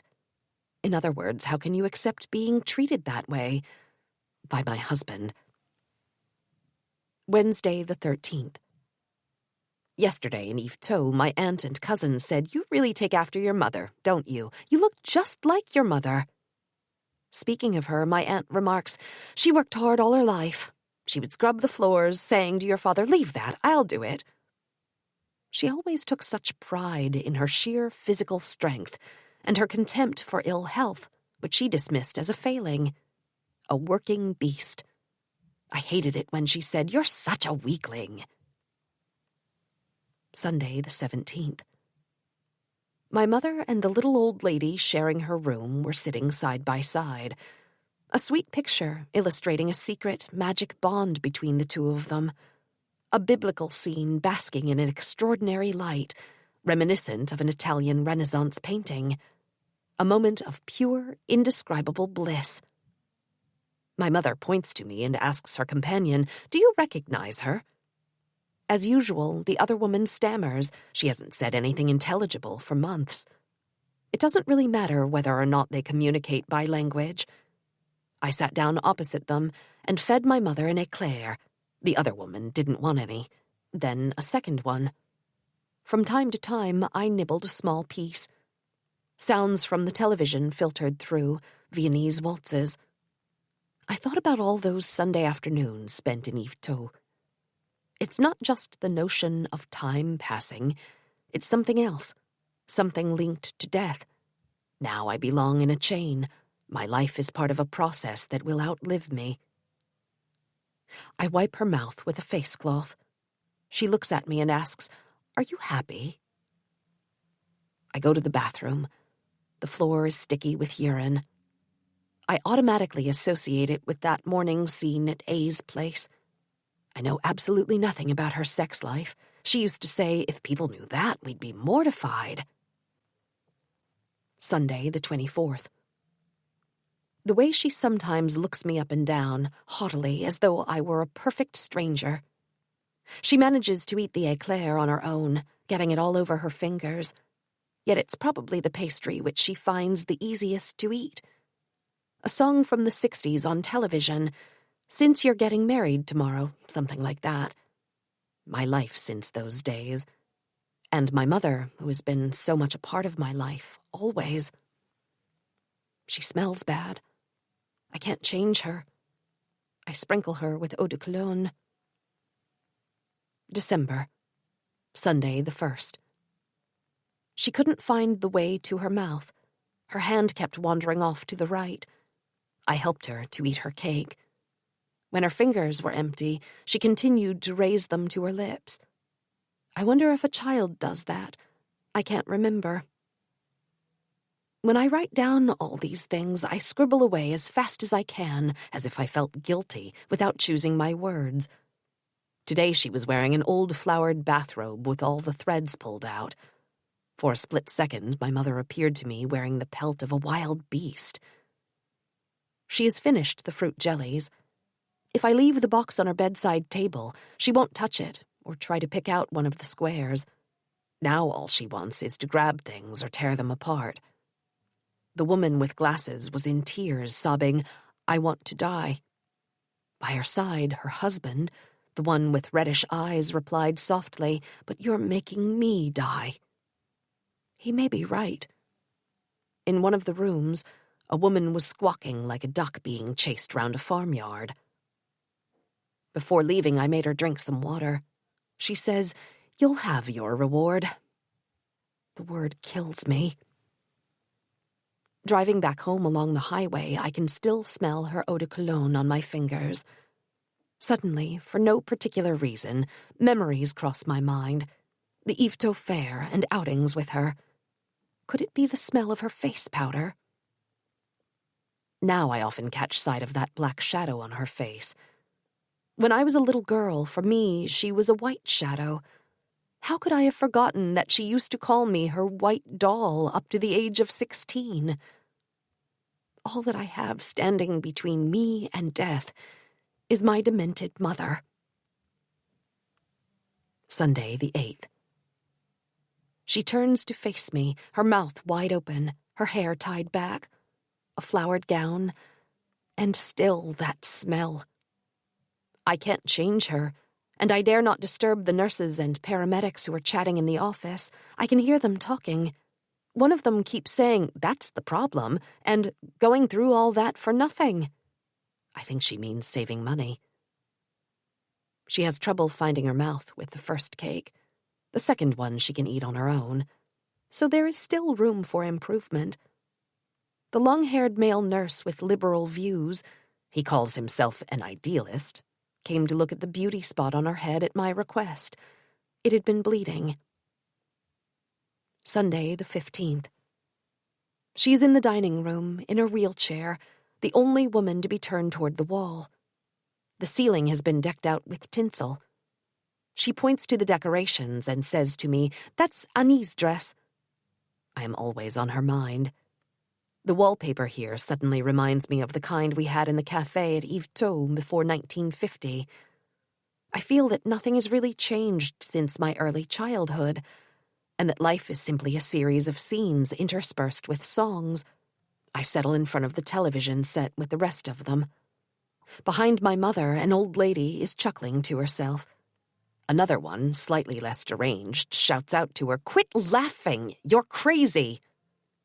Then she takes an interest in another, completely senile woman who is pestering an elderly man in a wheelchair, continually on the alert.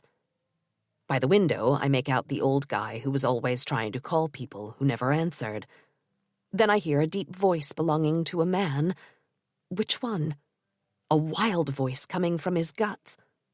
Voices revert to their primitive state here. A Santa Claus figure stares back from the far side of the room. Jacques Martin's show, quizzes, some guy won a trip to America. The woman on the alert shouts, "Oh my God!" Then they showed sexy painted toenails, a glossy commercial. I imagined a whole lifetime, childhood, adulthood, old age, lived out in front of television and its immutable images, glamour, youth, adventure. Sunday, the 22nd. I am sitting opposite her, a box of chocolates on my lap. Her greedy instincts are back. She leers at the chocolates, tries to grab them with clumsy fingers. After eating each candy, she wipes her mouth carefully. My seat is lower than hers. I must raise my head slightly. I am 10 years old. I look up at her. She's my mother. It's the same age gap, the same ritual. As I leave, "Why don't you take me home with you? It would be more fun." 1986. February. Sunday, the 2nd.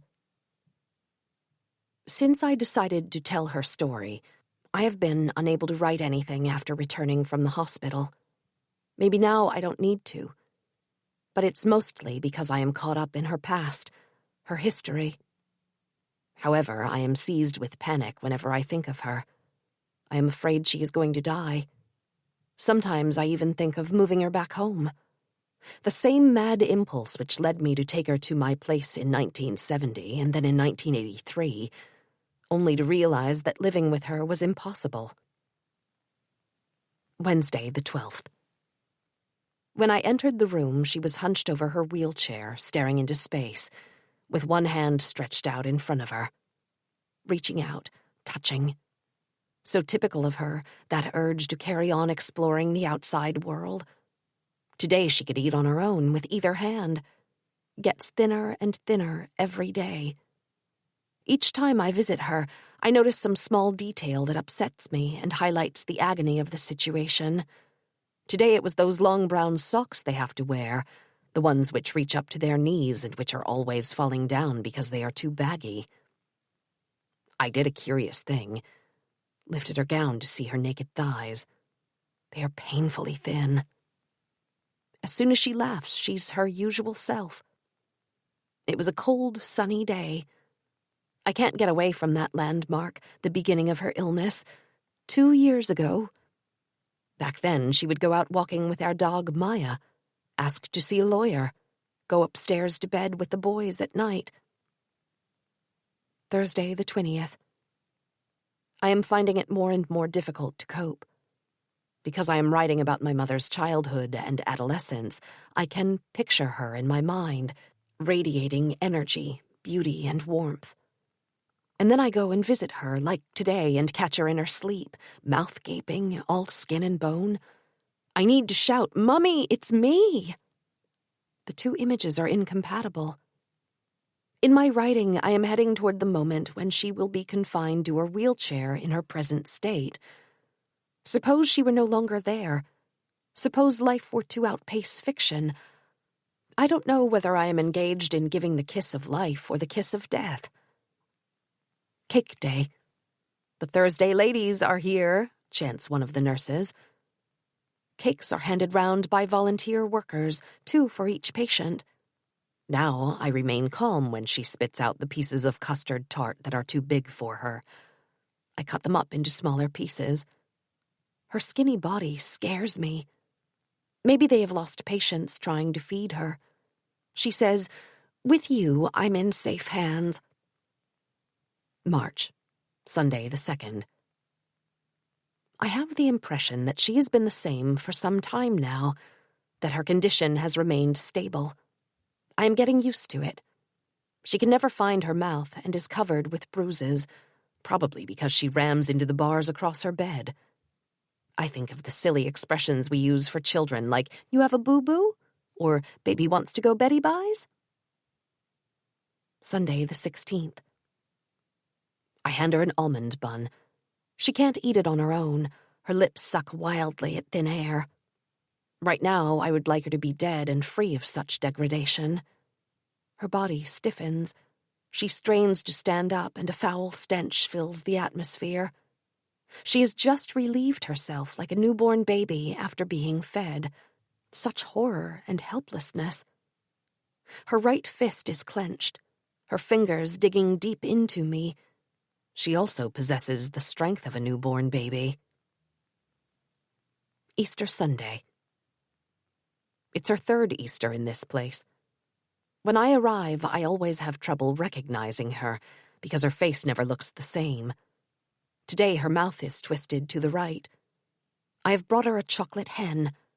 The piece I break off is too big. She can't put the whole thing into her mouth. It slips out. She tries to catch it, but clutches her chin instead. This scene, and all the other ones when she grabs at nothing, are the ones I find the most afflicting. After that, she needs a lump of chocolate instead of bringing it to her lips, then makes a few unsuccessful attempts to eat it.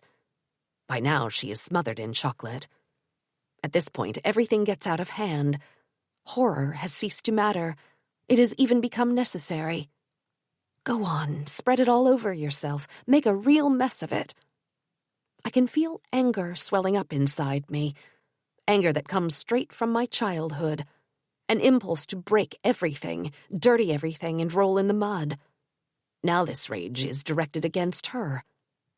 After I have fed her and wiped her mouth, "Do you still have all your teeth? Because my dentures are—" The last word is muffled. I tell her not to worry, I'll have another set made. I tell her the first thing that comes into my head, like one does with children. My mother's neighbor is in tears, sobbing in her wheelchair. I offer her a chocolate, but she shakes her head, raising her ugly, puffed face. It breaks my heart. So does the following scene. As I bend forward to check the safety catch of my mother's wheelchair, she leans over and kisses my hair. How can I survive that kiss? Such love. My mother.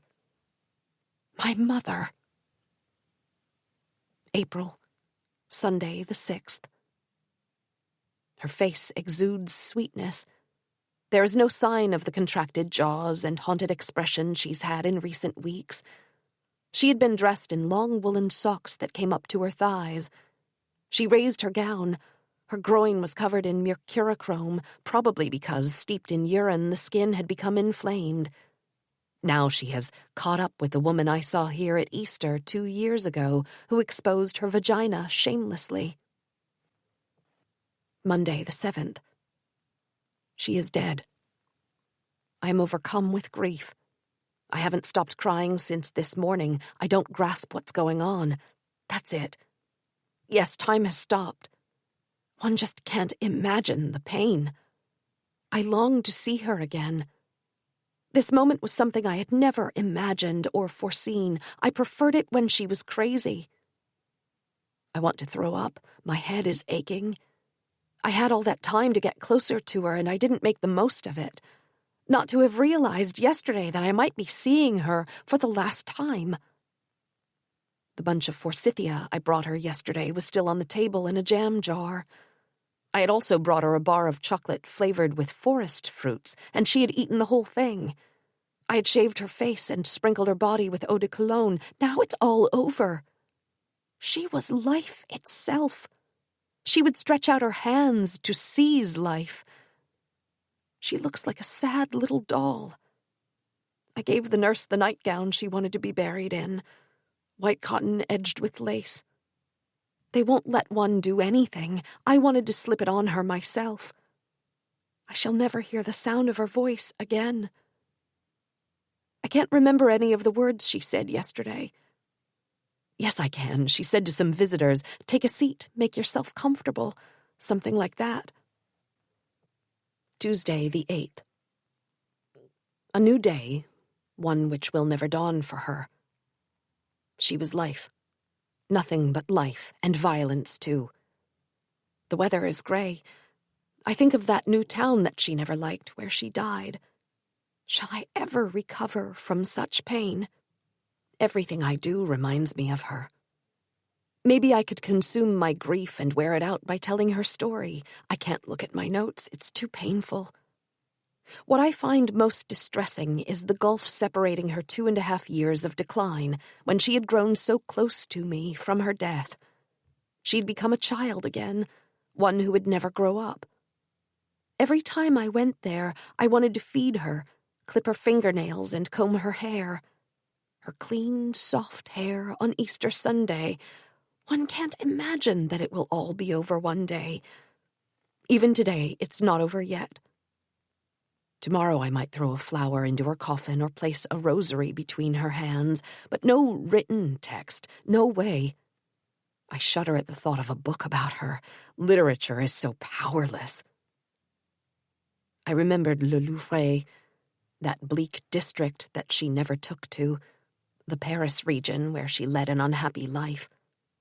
I feel like walking past the hairdressers where I accompanied her in January 1984. Now I must use the simple past. She was, and so on. Last night, while I was trying to get to sleep, I thought, it's the past perfect from now on.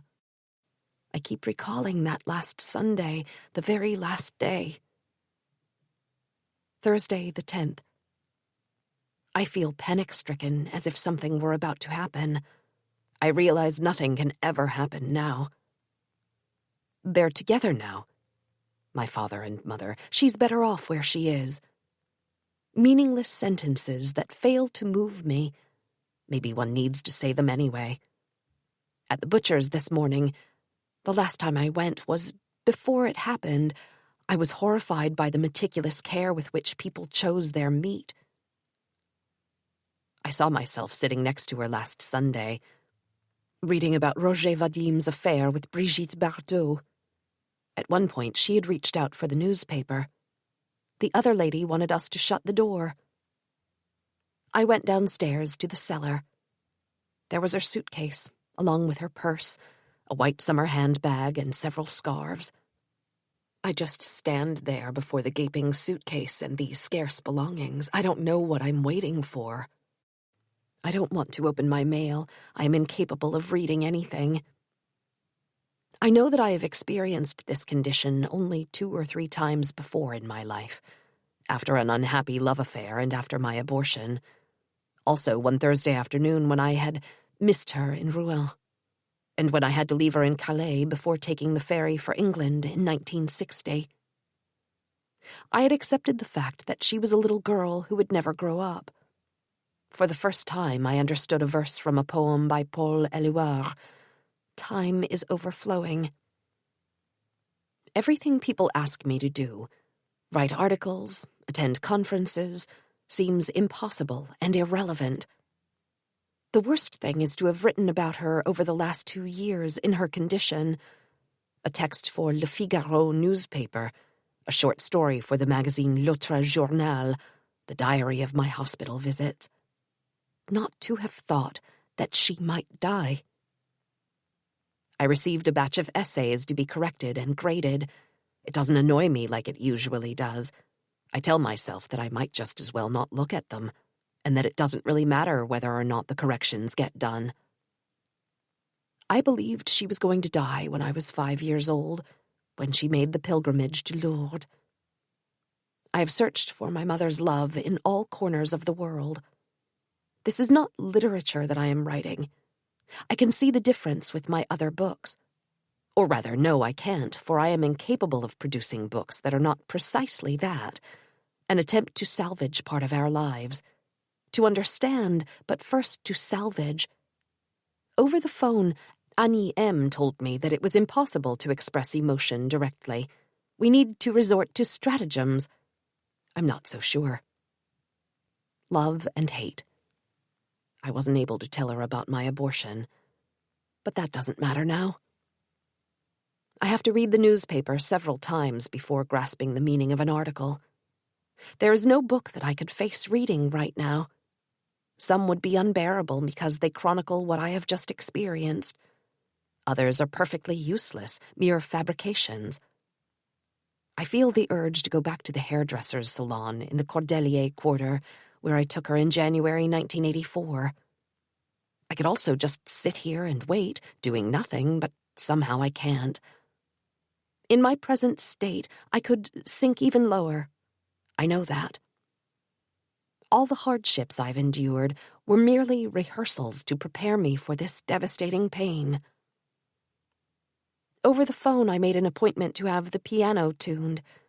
The woman says, "It's the 9th today." "Oh, no, it's not. It's the 10th.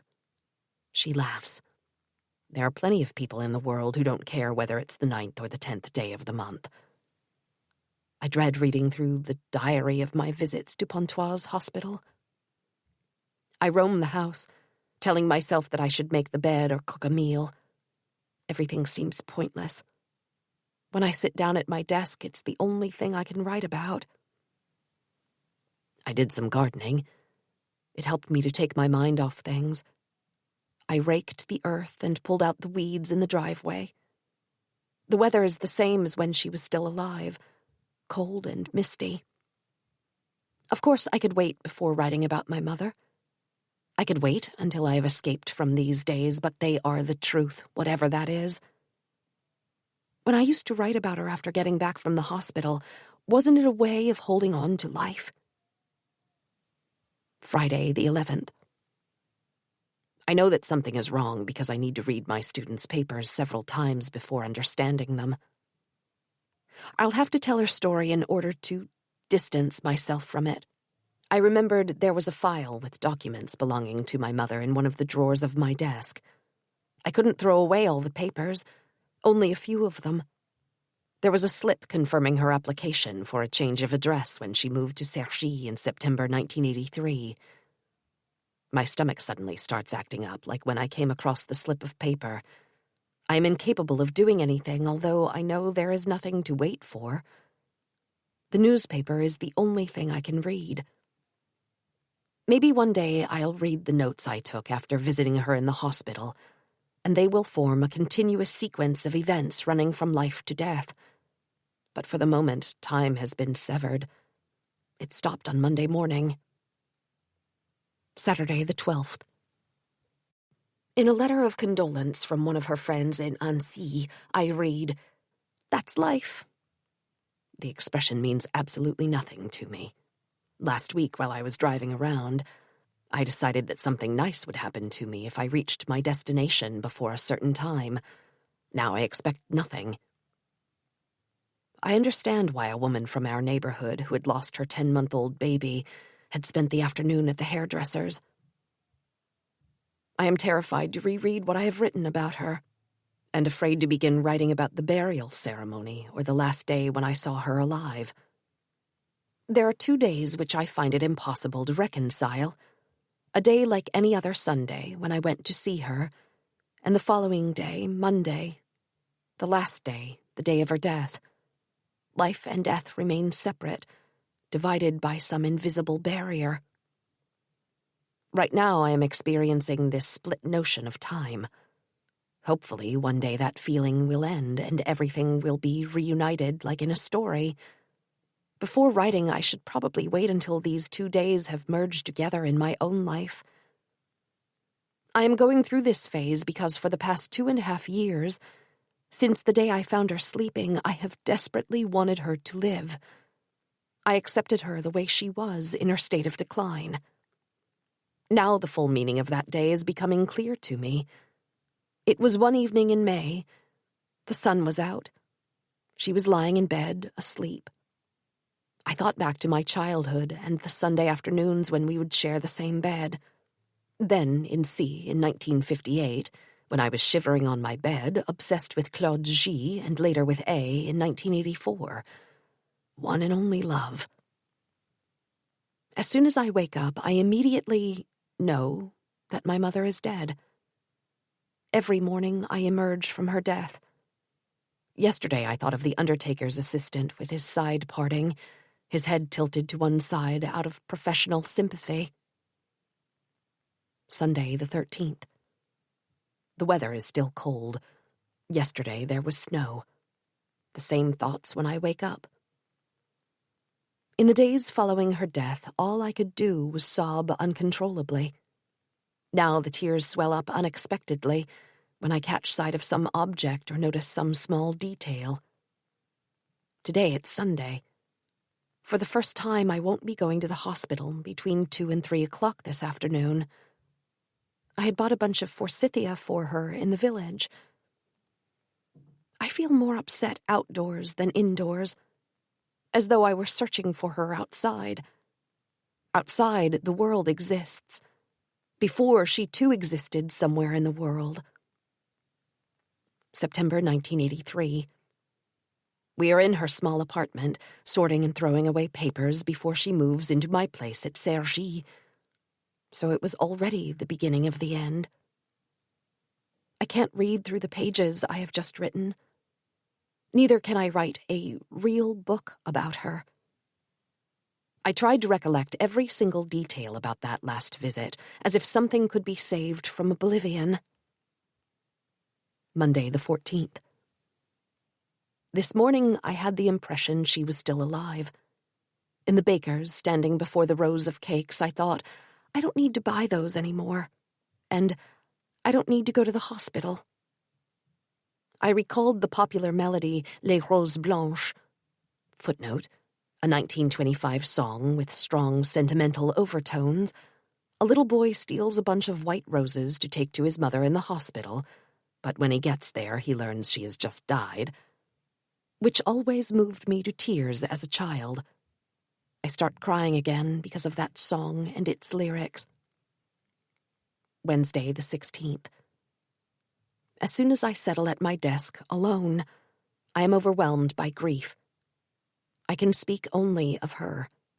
To write about anything else would be impossible.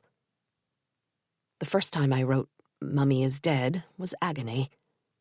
I could never write those words in a fictional work. Sunday, the 20th.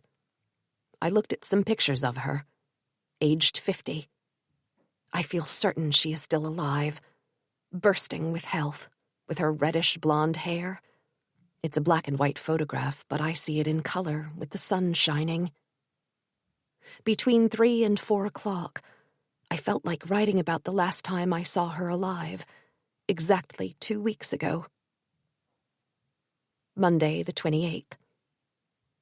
This morning, after seeing the words cubic meter on a water bill, I remembered that I used to call her Cubby when I was 6 or 7 years old.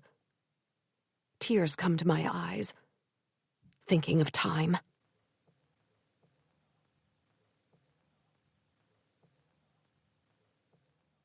This recording of I Remain in Darkness was presented by Dreamscape Media, LLC. Text copyright 1997 by Éditions Gallimard. English translation copyright 1999 by 7 Stories Press. Sound recording copyright 2019, Dreamscape Media, LLC. This recording was produced by arrangement with 7 Stories Press, Inc. Thank you for listening. Please check dreamscapeab.com for Dreamscape's latest releases. Yale University Press Audio presents this unabridged recording of Look at the Lights, My Love by Annie Ernaux. Translated from the French by Alison L. Strayer. Read by Tavia Gilbert. The big supermarket down the road is always open. All day, its electric doors slide stolidly back and forth, admitting and discharging streams of people. Its neon-lit space is so impersonal and so eternal that it emanates both comfort and alienation. Inside, you can forget that you're not alone, or that you are. Rachel Cusk, Aftermath. 20 years ago, I found myself shopping in a superstore in Košice, Slovakia. It had just opened, the first in the city to appear after the fall of the communist regime. I don't know if that is how it got its name, Prior. At the entrance, a store employee authoritatively placed a basket in the hands of the bewildered customers. From a platform at least 4 meters high in the middle of the store, a woman supervised every movement of the people wandering from one department to another. Everything about their behavior signaled a lack of familiarity with self-service. They stood for a long time in front of items without touching them, or wavered, cautious, retraced their steps, irresolute, with the almost imperceptible faltering of bodies that have ventured into unknown territory. They were having their first experience of the superstore and its rules, displayed without subtlety by the management of Prior, with the mandatory baskets and the warden on her elevated perch. I was troubled by this spectacle of a collective entry into consumerism, captured at the source. I remembered the first time I entered a supermarket. It was in 1960, in the suburbs of London. The store was called, simply, Supermarket. The mother of the family for whom I worked as an au pair girl had sent me there with a shopping cart, which I did not like, and a list of food to buy. I have no precise memory of my thoughts and feelings. I know only that I felt a certain apprehension about going to a place that was alien to me, in terms of both its functioning and the language, of which I had a poor command. I quickly got into the habit of hanging around there with another French girl, also an au pair. We were enchanted and thrilled by the many kinds of yogurt, in our anorexic phase, and by the wide array of sweets, in our bulimic phase, and so granted ourselves the freedom to bolt down an entire pack of Smarties inside the store, without going through the checkout. We choose our objects and our places of memory. Or rather, the spirit of the times decides what is worth remembering. Writers, artists, filmmakers play a role in the elaboration of this memory. Superstores, which over the past 40 years in France the majority of people visit roughly 50 times a year, are only starting to be considered as places worthy of representation. Yet I realize, looking back in time, that for every period of my life I retain images of big box superstores, with scenes, meetings, and people. I remember the Carrefour on Avenue de Genève in Annecy, where in May 1968 we filled a shopping trolley, not yet a cart, to the brim, because we feared a total lack of food supplies. The Intermarché outside of La Charité-sur-Loire, with its billboard reading The Musketeers of Retail, a treat for the children after touring castles and churches in the summer, like the visits to the Leclerc in Osny after school, the same Leclerc where I would later meet former students whom I did not immediately recognize, and tears came to my eyes with the thought that I would never buy chocolate there again for my mother, who had just died. The major supermarket at the foot of the Rock of Sancerre, the Continent on the heights of Rouen near the university, the Super M in Cerchy, chains whose disappearance underscores the melancholy of time. The Mammoth store in Wiartsun, where we never did go, despite our desire to stock up on chorizo and terron before the border. We were always too late, which became a family joke, a symbol of the contretemps and the inaccessible.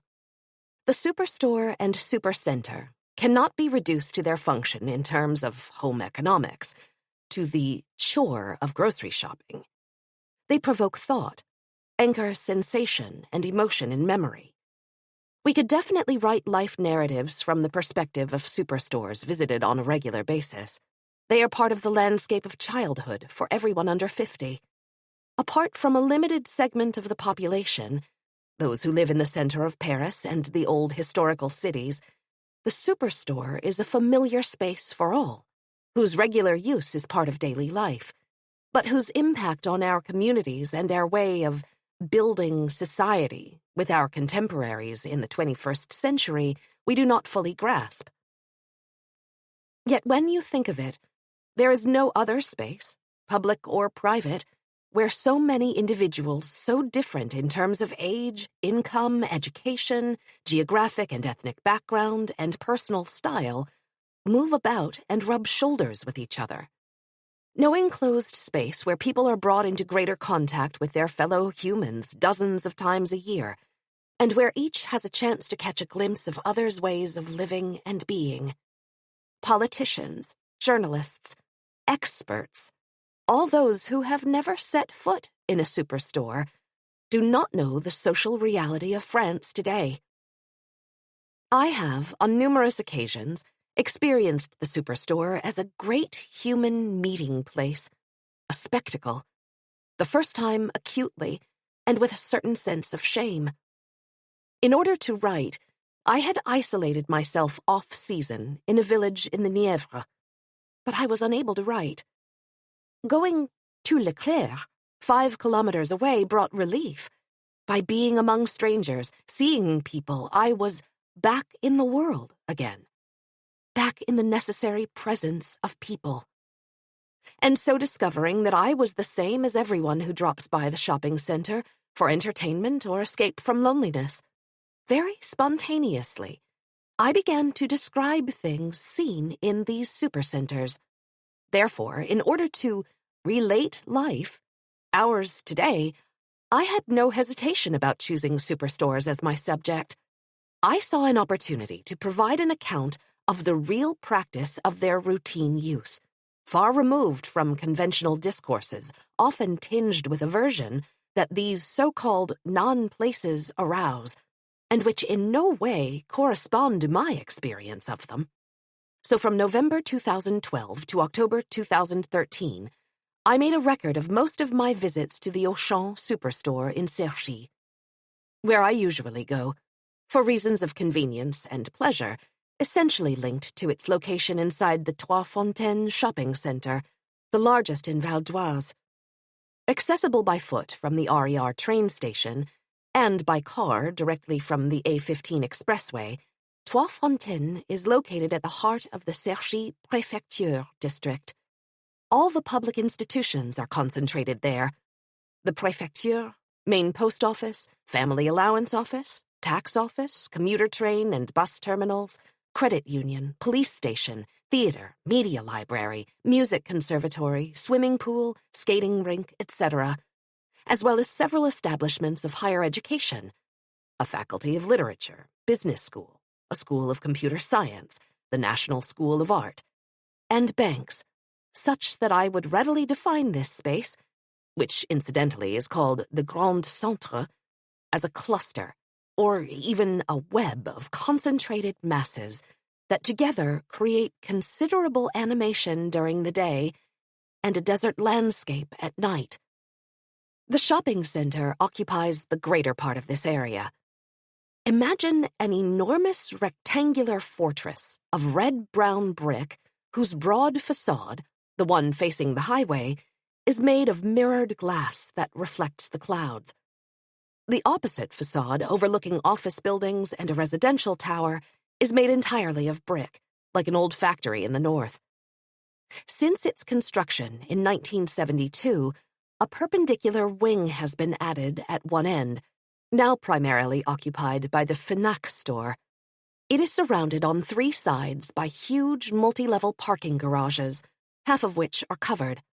10 porticos give access to the inside. Several monumental ones remind you of a temple entrance, half Greek, half Asian, with their 4 columns crowned by 2 distant roofs in the shape of an arc, the top one made of glass and metal, gracefully extending over all that lies below. Trois Fontaines is a new kind of town center. Owned by a private group, it is completely closed and monitored. No one can enter, outside of set hours. When you walk by it late at night, after getting off the commuter train, its silent mass is more desolate than a cemetery. Here, existing together on 3 levels, are all the shops and payable services that a given population is likely to need: a supercenter, fashion boutiques, hair salons, a medical center and pharmacies, a daycare center, fast food restaurants, cigarette magazine newspaper vendors, etc. There are free restrooms and wheelchairs on loan, but the only café, Le Troquet, the Triton's movie theater, and Le Temps de Vivre bookstore have disappeared. Only a few high-end brands can be found. The customers, for the most part, belong to the middle and working classes. For those not used to it, the place is disorienting. Not as a labyrinth is, like the city of Venice, but as a result of a geometric structure in which shops that are easily confused with one another are aligned on either side of a right-angled walkway. This is a vertigo produced by symmetry, reinforced by the fact that the space is enclosed, though open to the daylight through a big glass canopy that replaces the roof. The Auchan superstore occupies almost half of the center's surface area, on 2 levels. It is the heart of the shopping center, supplying all the other businesses with a flow of customers.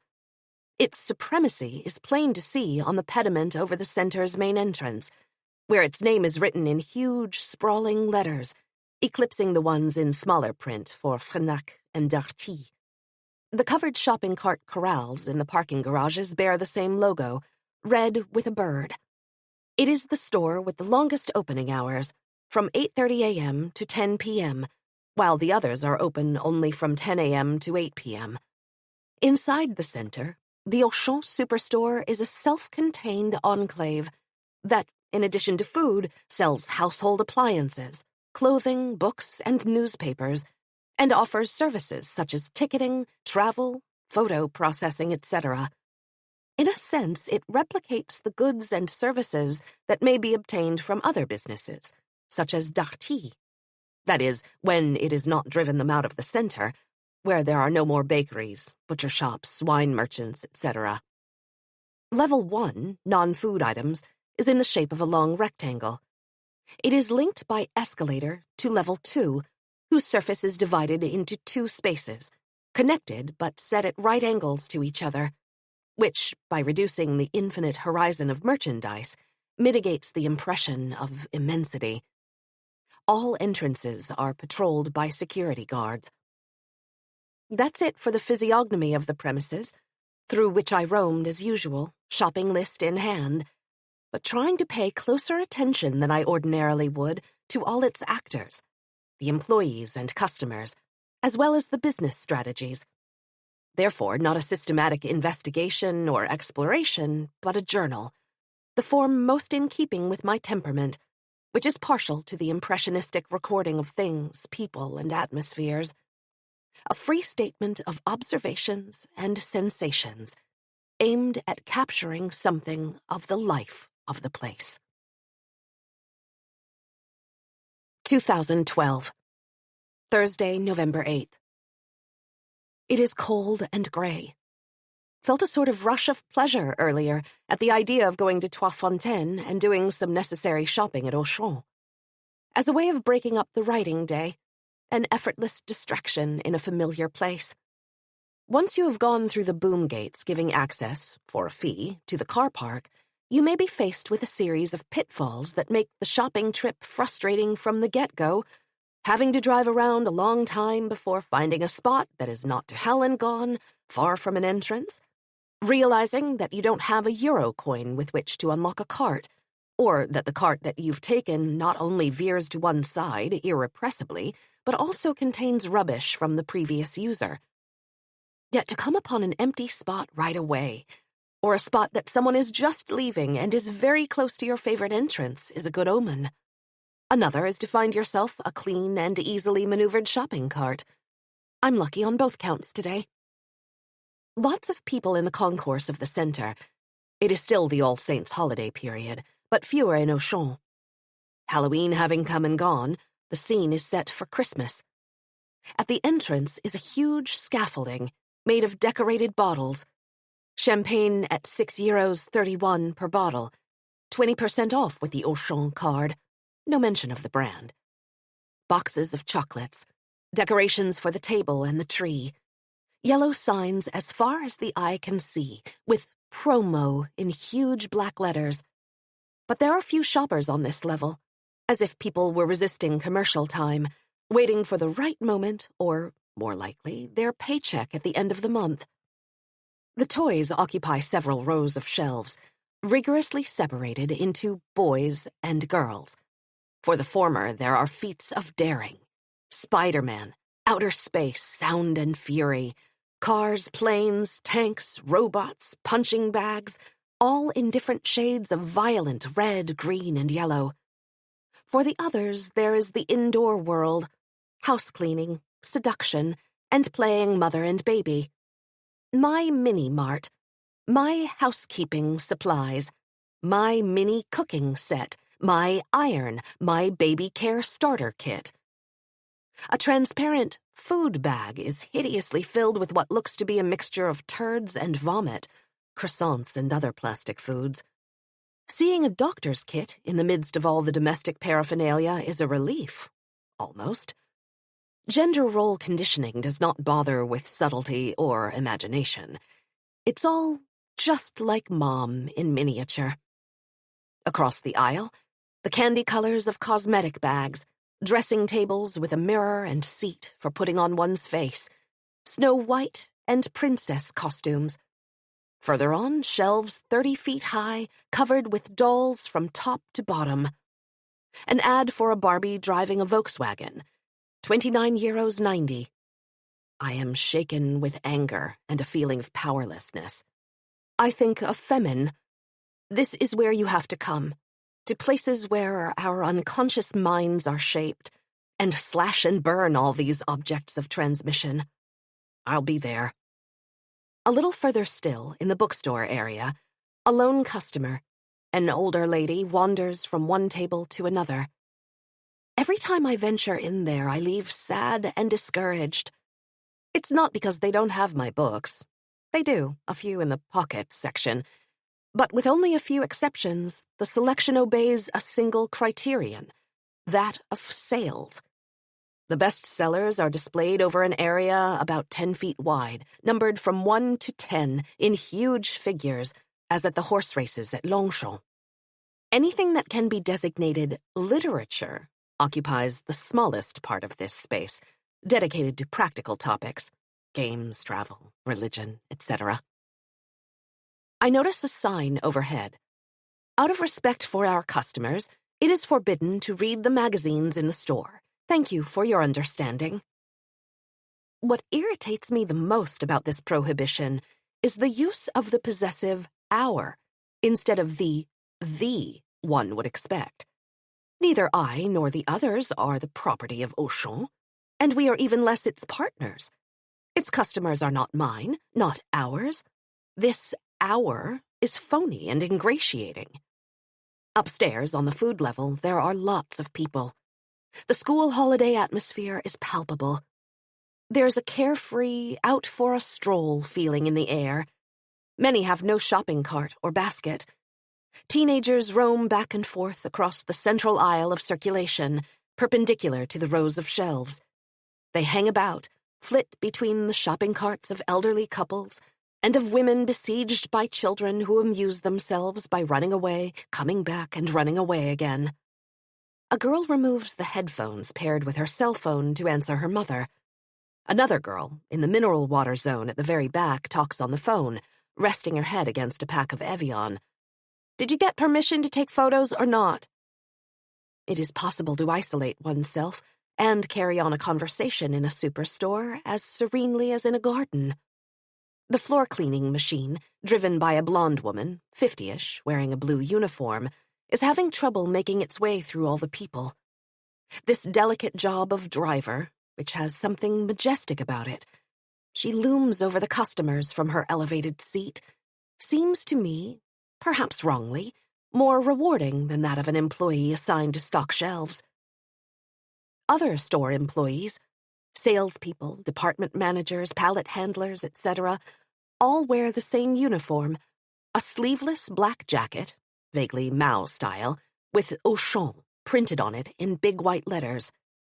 I see one chatting in a familiar way with an Asian customer whose shopping cart contains only 4 large bags of plain rice. I realize that I don't know anyone who works here. Until now, I have always refused to get the Auchan customer loyalty card. To the question ritually asked at the checkout, "Do you have a loyalty card?" I usually reply, just as ritualistically, "I am loyal to no one." This is quite an exaggeration, but I simply do not want to submit to the consumerist inducement strategy practiced by all mass merchandisers. Today I said, "How do you get one?" curious as to what information I would be required to provide. None, to my surprise. The cashier immediately hands me a card with the Auchan logo and a barcode on the back. There is no quicker and more discreet way to link customers to a brand through the rewards program, whereby one rakes in euros worth of savings by obeying the prescription to buy such and such an item. Monday, November 12th. Afternoon. At the entrance to Auchan, for today's small shopping trip, I took only a wheeled basket, made of red plastic, deep and very maneuverable. I walk past the near-deserted fishmonger's stall. There's a strong odor, unavoidable in spite of the ice, due to the heat pervading the entire store. On the right side of the stall is an impressive layer of overlapping salt cod fillets, which resemble a sort of sloped roof with old grayish tiles. On the floor is a stack of closed crates full of cod, €65 for 10 kilograms.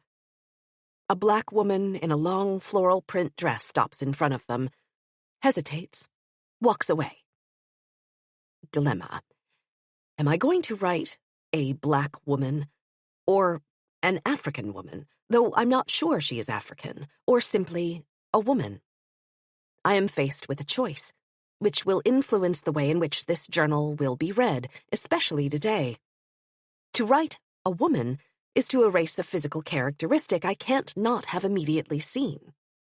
In short, it is implicitly to whiten this woman, because the white reader will instinctively imagine a white woman. It is to deny a part of her being, and not the least of them, her skin. Textually, deny her visibility. Exactly the opposite of what I want and am committed to doing in my writing. To give people, here in this journal, the same presence and space they occupy in the life of the superstore. Not to write a manifesto in favor of ethnic diversity, but simply give those who frequent the same space as me the existence and visibility to which they are entitled. So I will write a Black woman, an Asian man, Arab teenagers, whenever it suits me. Fruits and vegetables. An island of loose Italia grapes in bulk. Many people pick out one or two and eat them, more or less discreetly, with a sort of collective sense of permission, whereby individuals limit themselves to a few grapes and are further kept in check by others' eyes upon them. To do the same with apples or pears would overstep the boundaries of this unspoken right. And indeed, I am at the apples now. An employee is unloading crates. I ask him if he has russet apples. The few that remain in the stall are looking worse for wear. "I'm putting some out just for you." He sets down a full crate in front of me. "Are they for pies?" "I do them in the oven. I prefer them oven-baked." "I do them in the microwave. 10 minutes is enough." He teaches me how to use the new electronic scale. He is talkative. I am old enough and he is young enough for this exchange to be something other than mere civility. I would like to ask him about his salary. I don't dare. I am unable to step outside my status of customer. Suddenly, there's a man walking up and down a spacious aisle, swaying slightly, with an open can of Red Bull in his hand. Nothing else, no basket or shopping cart. The other hand is in the back pocket of his jeans, which are falling off him a little. A knit cap is pulled down over his head. I am starting to be afraid for him because of the surveillance cameras. I haven't yet figured out where they are, and the security guards. Among the regular clientele of this Auchan, which every year has grown more ethnically diverse, homeless people, the tipsy kind, have disappeared. A kind of normal consumer now prevails, either because the others have been refused entry by security guards or through self-exclusion. At the automatic checkout, I wait behind a guy with a ponytail, a long black leather coat, and Doc Martens. This type of checkout, reserved for 10 items or less, is mainly used by the young. Few are over 50. I suspect that for many, the self-checkout seems complicated, though an employee is posted a few steps away to provide assistance. A machine becomes available. Once again, it takes me a lot of time to perform the various maneuvers. As I am putting my items into a plastic bag, for which you pay 3 centimes, I realize that a second bag is clinging to it, unaccounted for by the machine. Involuntarily, I have cheated. I wonder afterward if the self-checkout register is capable of detecting a barcode that has been replaced by another, or any other kind of crafty scheme. This kind of device induces moral indifference. With a machine, we do not feel we are stealing. Friday, November 16th, 5 p.m. I head for the Auchan pharmacy, located within the superstore, not far from the other health and beauty products, but self-contained, with its own checkout and a saleswoman capable of advising. The aisles are so narrow that shopping carts must be left at the entrance. A sign, "Friday, buy 2, get 30% off." Due to the predictable increase in the number of customers, mostly women, rarely men, an additional saleswoman is on duty. Self-confident, edgy, probably a grade above the usual saleswoman. Her position of authority shows in her face and gestures. A group of girls enter, white and black, including a young mother with a child in a stroller. They crowd around the makeup counter and confer in animated murmurs, heads pressed together. A middle-aged Eurasian woman hovers in front of the diet foods and ends up taking a batch of 2 packs of Millikal cookies on sale. The pharmacy, like some organic food aisles, requires long periods of standing. People fall into a meditative state before the products designed to restore the waistline, bowel movements, and sleep, designed to help one live better, be better. These are the shelves of dreams and desires, of hope. Therapy shelves, in a sense. But the best part comes before the item is placed in the cart. Though I have no plans to buy any, the toys have a magnetic appeal for me, as they do, perhaps, for the 3 young people, 20-ish, who are wandering through the section. They stop in front of the masks. One of them lightly touches the transparent plastic lid of a robot costume, and they all start reminiscing with excitement. I had one like that. They look happy, lovably childish. A young woman slowly passes through the doll aisle. The little girl of 6 or 8 behind her is calling out for I don't know which doll. Her mother pulls her away, saying, "Come on, you'll be getting one from Green Santa." Green Santa is the one from the Secours Populaire, who distributes toys to the children of poor parents. There's a line at the fishmonger's, sign of a general integration of the Catholic tradition. In fact, the only belief that leads people to buy fish on Fridays is that it's fresher than on other days. Not far, posted here and there above the bins of fresh meat, are signs reading, "Fresh meat at under €1. Budget-friendly options from Auchan. Meat at €1 per person." The language of seduction, humanitarian style. The superstore calculates the cost of the ration on the plate. But what is the weight? Didn't see. It's probably there in very fine print. Near the international aisles, followed by the halal and kosher sections, is a corner of the store where no one dares to go, a kind of gourmet grocery store, a bon marché food emporium in miniature. Pretentious section headings: oil cellar, pasta cellar. A 330-milliliter bottle of l'Olivier oil costs €14, and all the rest is correspondingly overpriced.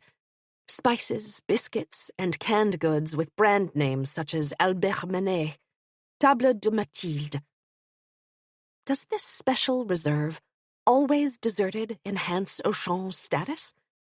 It is here I saw a handsome mouse dart out from under the aisle of jams and preserves one day.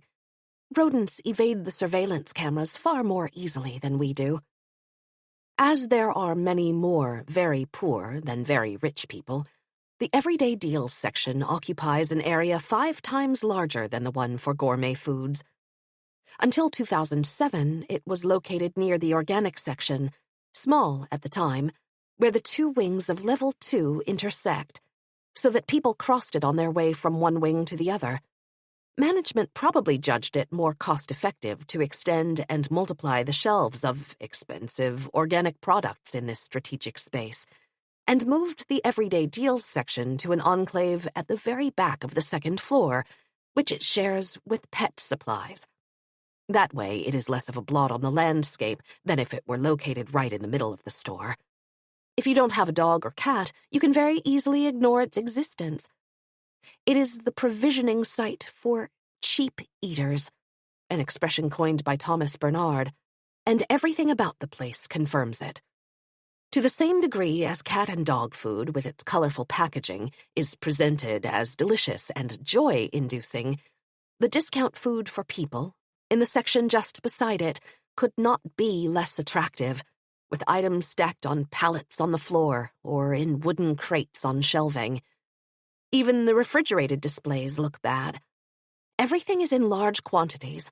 Eggs in cartons of 30, pain au chocolat in packs of 14 for €1.89. No brand names, only the contents written in big letters: Brussels sprouts, pastries, chocolate pound cake. Or obscure brands: premium coffee, ratatouille. The labels extol the quality of products that wholly lack it: premium oil. Across from it is the bulk section, containing bins full of all kinds of things, sweets and cocktail snacks that one stuffs in a bag and weighs. Here, the usual language of seduction, made up of false benevolence and promised happiness, is replaced by the language of explicit threats. For the entire length of the bulk section, a sign in red letters warns consumption on the premises prohibited. And another higher up, more courteous, reads, consumption on the premises is prohibited. Thank you for your understanding. Life, real life, Auchan. A sign above the scales preempts the temptation to cheat. Dear customers, we inform you that the name and weight of your items may be monitored at the checkout. A warning meant for a population presumed dangerous, since it does not appear above the scales in the fruit and vegetable area in the normal part of the store. A woman appears with a little red-haired boy next to a stroller. He makes a dash for the candies. "Sammy! Sammy!" the mother cries. He has already plunged his hand into a bin and triumphantly brings her a handful of sweets. I smile at the scene. Not the mother, who avoids my eyes. At the checkout, an argument between a grandmother and her granddaughter of about 6 or 8. Do you want the kiki or the perfume? Which do you prefer? It seems the perfume is already in the basket. You can't have everything in life. Do you think Grandma has everything she wants? The same goes for you. I want the kiki. The grandmother removes the perfume, marked Walt Disney, from the basket and drops it on a nearby gondola display, while the little girl goes to get the kiki. She comes back with it tightly clasped in her hand. It's a little monkey. Surreptitiously, with a hurried gesture, the grandmother retrieves the perfume. Without a word, she throws it back in the shopping basket, a disgruntled look on her face. She knows that it is wrong of her to act in this way, but she cannot refrain from doing so, from wanting to make her granddaughter happy, from loving to be loved by her. In the world of the superstore and the free market economy, loving children means buying them as many things as possible. Tuesday, November 20th. For a long time, I did not know that Auchan belonged to a family, the Mouliers, who also own Leroy Merlin, Kiloutou, Decathlon, Midas, Flunch, Jewels, etc. I don't imagine that many of the people here today are aware of it. I wonder what knowing it has changed for me. They are shadows, mythical beings. In Annecy, it was once rumored that the Fournier family, creator of the first Carrefour in that city, ate from golden dishes. Saturday, November 24th. I arrive at Trois Fontaines in the early afternoon. Congestion in the parking garage. The moment I walk into the center, I am struck by the difference in clientele compared to other days. There are more couples and families, often with small children, more women with headscarves. A very tangible atmosphere of excitement and expenditure, or desire to spend, multiplied by the number of individuals. Something like a great refueling. Shopping carts are overflowing. The magic of Christmas is evident everywhere. Garlands ripple down like silver rain above the escalators and walls. The center never looks more like a flamboyant Gothic cathedral than at this time of year. At the entrance to Auchan, gray-haired ladies with the look of charity volunteers distribute transparent bags. It is National Food Bank Day. One of the ladies hands me a flyer showing the products to be bought, preferably canned goods, sugar, coffee, oil. She tells me that hygiene items and baby food are also needed. Then, softly, no pasta, please. Last year we had 3 tons of it. Ah, filthy, rotten donors. All right, then, no penny-pinching kindness, and a bit of imagination, please. The discomfort and conundrum of charity. I make it a point of honor to forego the cheapest products and buy, as if for myself. I have the cheerful feeling that taking time to choose Blétina chicken with green vegetables and Rick and Rock chocolate is more honorable than giving money. Healthy charity. Later, at the checkout, when I empty the contents of the transparent bag onto the conveyor belt, it seems to me there is a good €50 worth of food. But on checking, I see I have overestimated the value of my gesture. Only €28.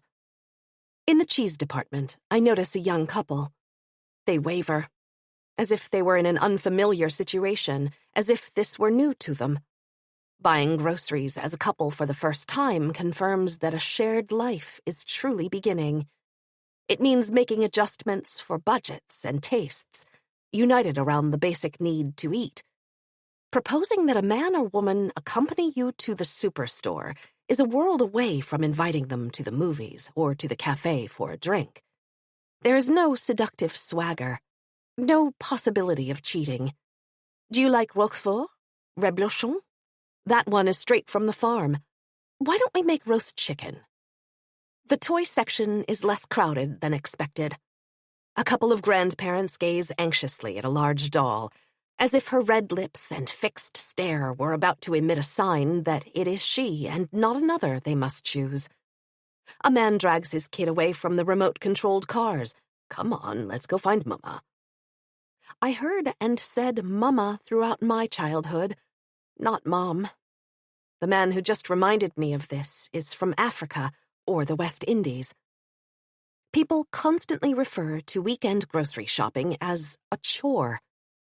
Lack of awareness or bad faith? It could be considered the price of prosperity, labor born of affluence. Subsistence has always required labor, much more so in the past than today, except for the privileged, who had servants to take care of it. This afternoon, people are clearly taking their time. At the exit, flat boxes are spread over the ground. The food bank ladies dispatch the items people have given them, oil here, coffee there, etc. The stark impression of a market for the poor, exposed in broad daylight. Wednesday, November 28th. A textile factory in Bangladesh was destroyed by fire, and 112 people died, mostly women, who worked for a salary of €29.50 per month. The building had 9 floors. It should not have had more than 3. The workers were trapped inside, unable to escape. This factory, Tazreen, made polo tops, T-shirts, etc. for Auchan, Carrefour, Pimki, Go Sport, Cora, C&A, H&M. Of course, crocodile tears aside, we who blithely reap the benefits of that slave labor cannot be counted on to change anything at all. Revolution will come only from the exploited themselves, on the other side of the world. Even the unemployed French, victims of corporate relocations, are happy enough to be able to buy themselves a T-shirt for €7. Thursday, November 29th. An anomaly in a food aisle at Auchan. An elegant girl in a short-sleeved dress pulling a wheeled suitcase. No doubt she's just got off the RER and is taking advantage of the shopping center's proximity to do a few errands. Here, more than anywhere else, I have trouble discerning and comprehending the present moment, the meaning of everything that I see while moving about.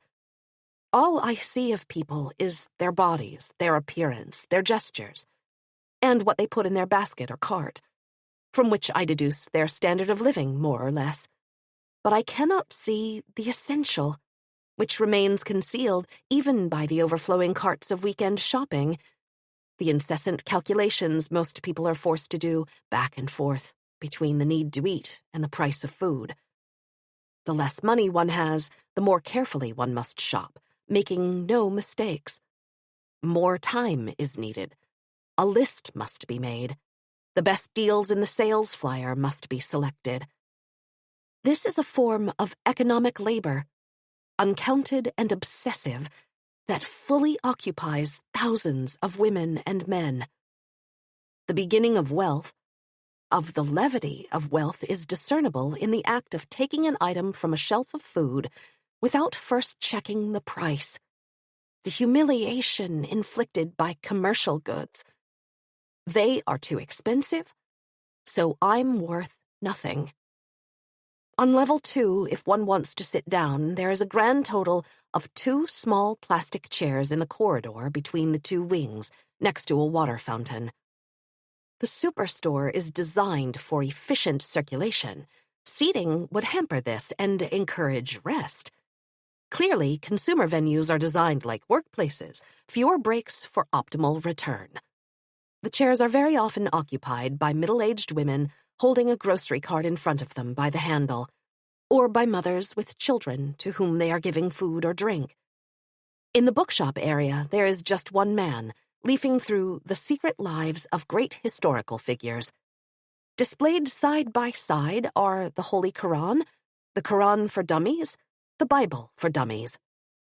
Maybe it is only in superstores that you can find these books and leaf through them, with no fear of being watched.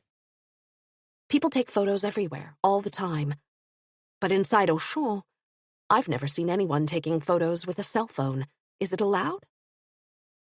Wednesday, December 5th. 4 p.m. Rain. Inside the shopping center, we don't see the weather. The space bears no sign of it. It cannot be detected anywhere. Shops are replaced, shelves are rotated, items refreshed. The renewal changes nothing, fundamentally, and always follows the same cycle. From January sales to the year-end holidays, through the big summer sales and back to school. At this time, to walk through one of the doors of the shopping center is to abruptly land in the effervescence, trepidation, and sparkle of things, an entire world one would never guess was there while standing in the cold of the parking lot in front of this red brick Kremlin. Lots of people in the toy section at Auchan today. Lots of children, rigorously separated. No girls in front of the Spider-Man cars and costumes. No boys in front of the Barbies, Hello Kitty, the Rick and Rock dolls that cry. Once, my 2-year-old son wanted a doll. His parents felt that his interest in the opposite sex grew out of a legitimate desire and curiosity, and he got the doll. In the big, designated space for phones and computers, electronics, a majority of male customers, and the sales personnel are all men. Young, generally personable, moving between counters in a laid-back manner, conscious of their expertise. At a glance, you'd think they were an aristocracy, the kind who never miss a chance to assume a patronizing attitude toward customers, especially female ones. Indeed, 2 women are inquiring about a cell phone for a little girl. Something simple, just to get home from school. Which makes the 2 guys at the stand laugh and crack jokes. I need a USB key.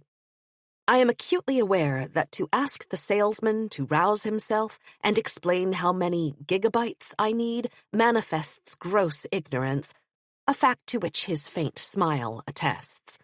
This is a predominantly male department. Also the one with the greatest number of salesmen, who often stand around with nothing to do. There are no salespeople at all in the bookstore. It is impossible to access level 2 without seeing the fishmonger's counter at the top of the escalator. There's conger eel, rock salmon at €6.99 per kilo, mussels at $2.99, monkfish tail at $14.95. Prices are in gigantic letters, always on the same acid yellow background. I am aware that this kind of excess functions as a kind of hypnosis. I'm being led to believe that these fish are literally being given away. The employees move around quickly, wearing boots, blue aprons, and caps. The man who I think is in charge, young face, gray hair under the cap, scoops ice in large handfuls from a bin and throws it onto the stall. He tells another employee how to arrange the sea bass parallel to each other before sprinkling a thin layer of ice on top. He asks me what I would like. Nothing. I'm looking at you. Oh? I'm writing about superstores. Suddenly, he is interested. I ask how long he's been working at Auchan. 20 years, he says, with the kind of pride that comes from things that endure, no matter what they are. A job, a marriage, even a life, etc. He says, I've been at the fishmongers here for 11. Pride most of all about his work. No longer that of a subordinate, but of a person in charge at every level, in the selection, preparation, and sale of a fragile food item. At no time during our conversation does he lose sight of his stall. A customer arrives. He leaves me right away, apologizing. Because of his expertise, he, along with the butcher, the baker, and the cheesemonger, enjoys an autonomy and a responsibility that set him apart. Before being Auchan employees, they were all craftspeople, artisans. They form a kind of nobility, generally male. Too many people at the regular checkouts. Reluctantly, I head for the self-checkout, reserved for a maximum of 10 items. Ahead of me is a lone man, 50-ish, with a slice of pizza at $1.75, a baguette in cellophane, bananas, and tangerines. Behind me are students reminiscing about their high school. One holds a tub of Haagen-Dazs ice cream. One of the self-checkout machines is out of order, which is often the case. I am relieved that the one that falls to me is farthest from the line and the anxious eyes of the other customers, who assess their chances of getting through quickly on the basis of the skill or ineptitude of the person ahead. The perversity of the self-checkout system, the irritation aroused by a slower cashier, is now transferred to the customer. In fact, it is a stressful, terror-inducing system in which you must follow instructions to the letter if you are to succeed in taking the merchandise home. This operation is divided into phases whose order cannot possibly be disrupted. Otherwise, the bossy computer-generated voice repeats, "Place the item on the scale. Scan the barcode," as many times as required, creating the impression that the machine is growing increasingly annoyed and considers you useless and incompetent. Today, not having had to endure any reprimands from the voice, I feel, with an A student's vanity, as if I've just scored 10 out of 10. The growing certainty that consumer docility knows no bounds. Friday, December 7th, 8:45 p.m. In the shopping center, all the stores have been closed for 3/4 of an hour. Some, like the pharmacy, have lowered an iron shutter. Other dimly lit storefronts are covered with a kind of metallic mesh through which it is possible to glimpse displays in subdued lighting. Some of the Christmas lights have been extinguished, and the passages between stores are in semi-darkness. The people I pass look ghostly. There's a feeling of desolation, more than on other nights when I go late to Auchan, the only business still open other than McDonald's and Flunch. Wonderland has been switched off until morning. I think of a disturbing short story by John Raymond, Young Bodies, in which a girl and a boy find themselves locked overnight in a store in a shopping center, unable to escape without setting off the alarm. All the light has fled to the superstore, which is fairly empty. In the personal care section, the saleswoman packs my shampoo and takes payment without interrupting her phone conversation. In the evening, near closing time, the attitude of the staff conveys a kind of permission to unwind, a weary slowness. The shelves are in shambles, full of holes. There is no more icing sugar. Pallets are half empty. There's a feeling of arriving at the banquet after the guests have gone home.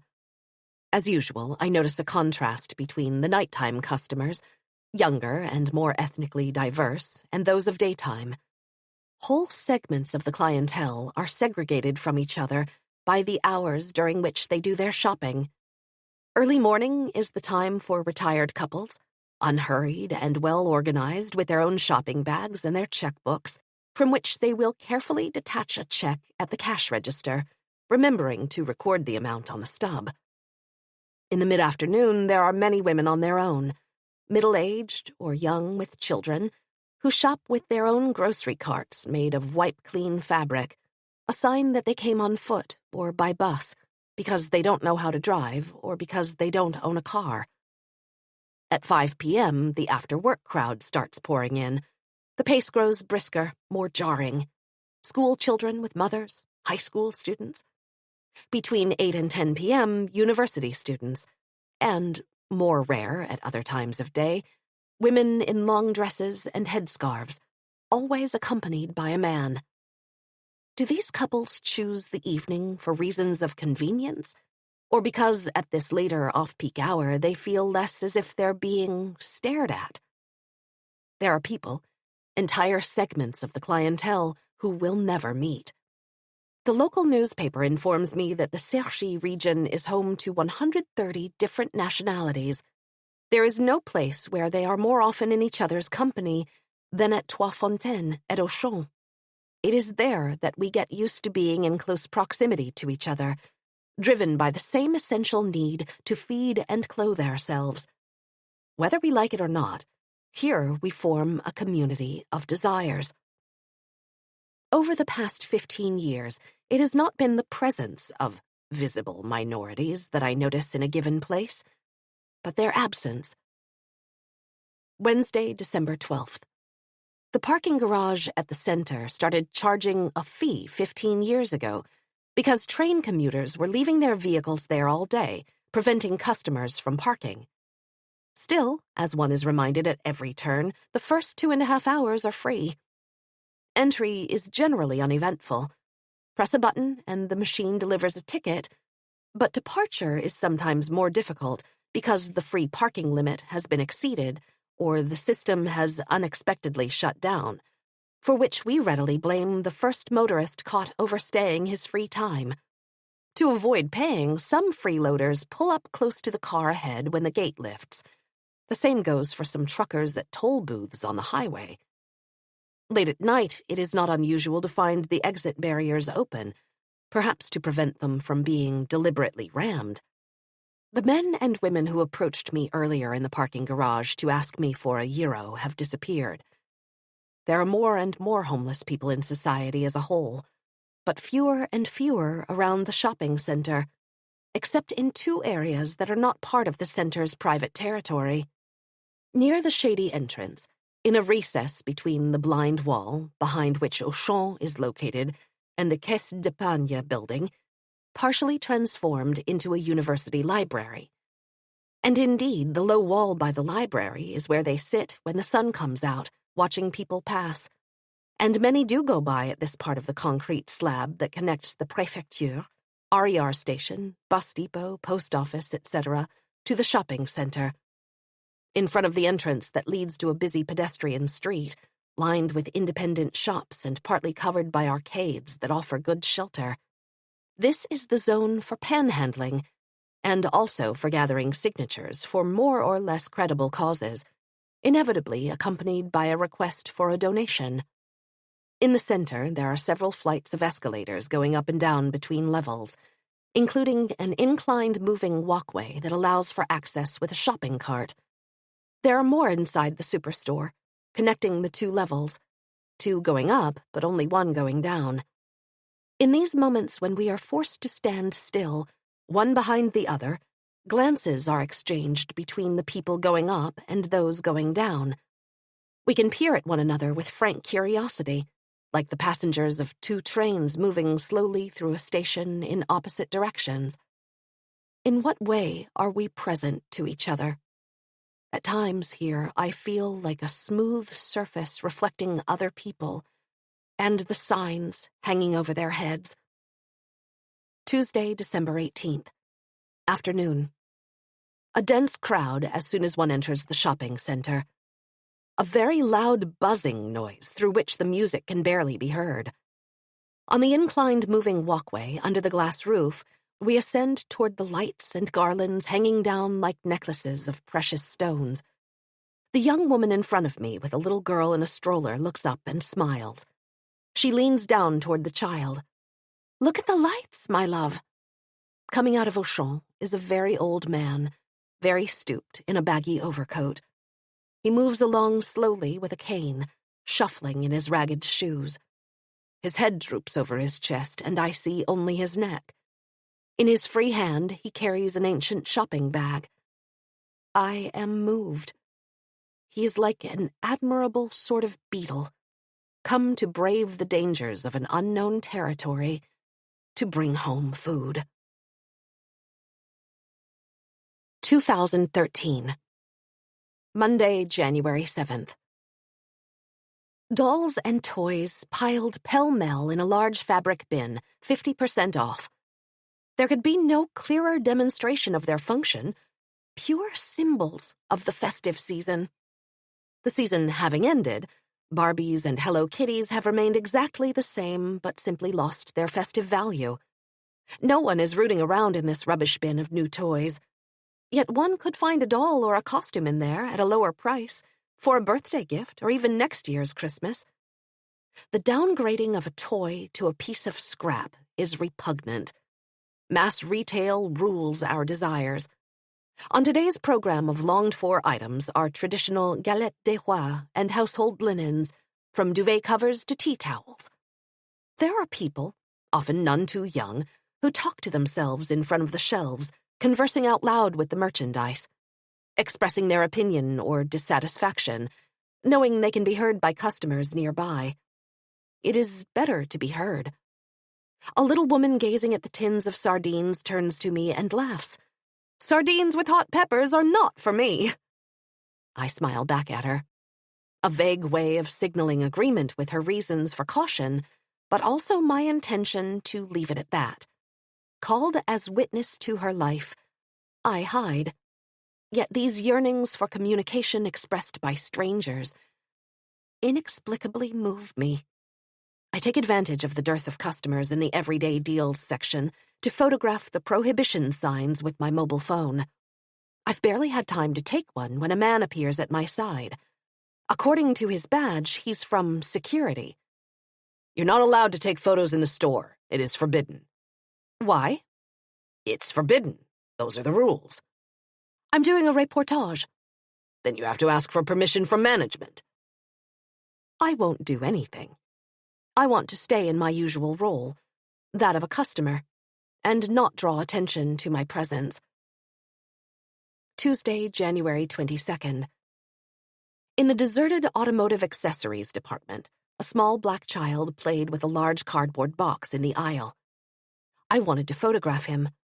Then I wondered if there was not something of the colonial picturesque in my desire. The curious impression that time here does not move, but is a constantly cycling present, that there is no history here. Even my memory is mute. It's only when I'm away from here, writing it all down at home, that I recall scenes I've seen elsewhere, in other superstores and other times. Carrefour, Annecy, the early 1970s. A winter evening in the liquor section. 2 or 3 guys facing a girl who is all alone.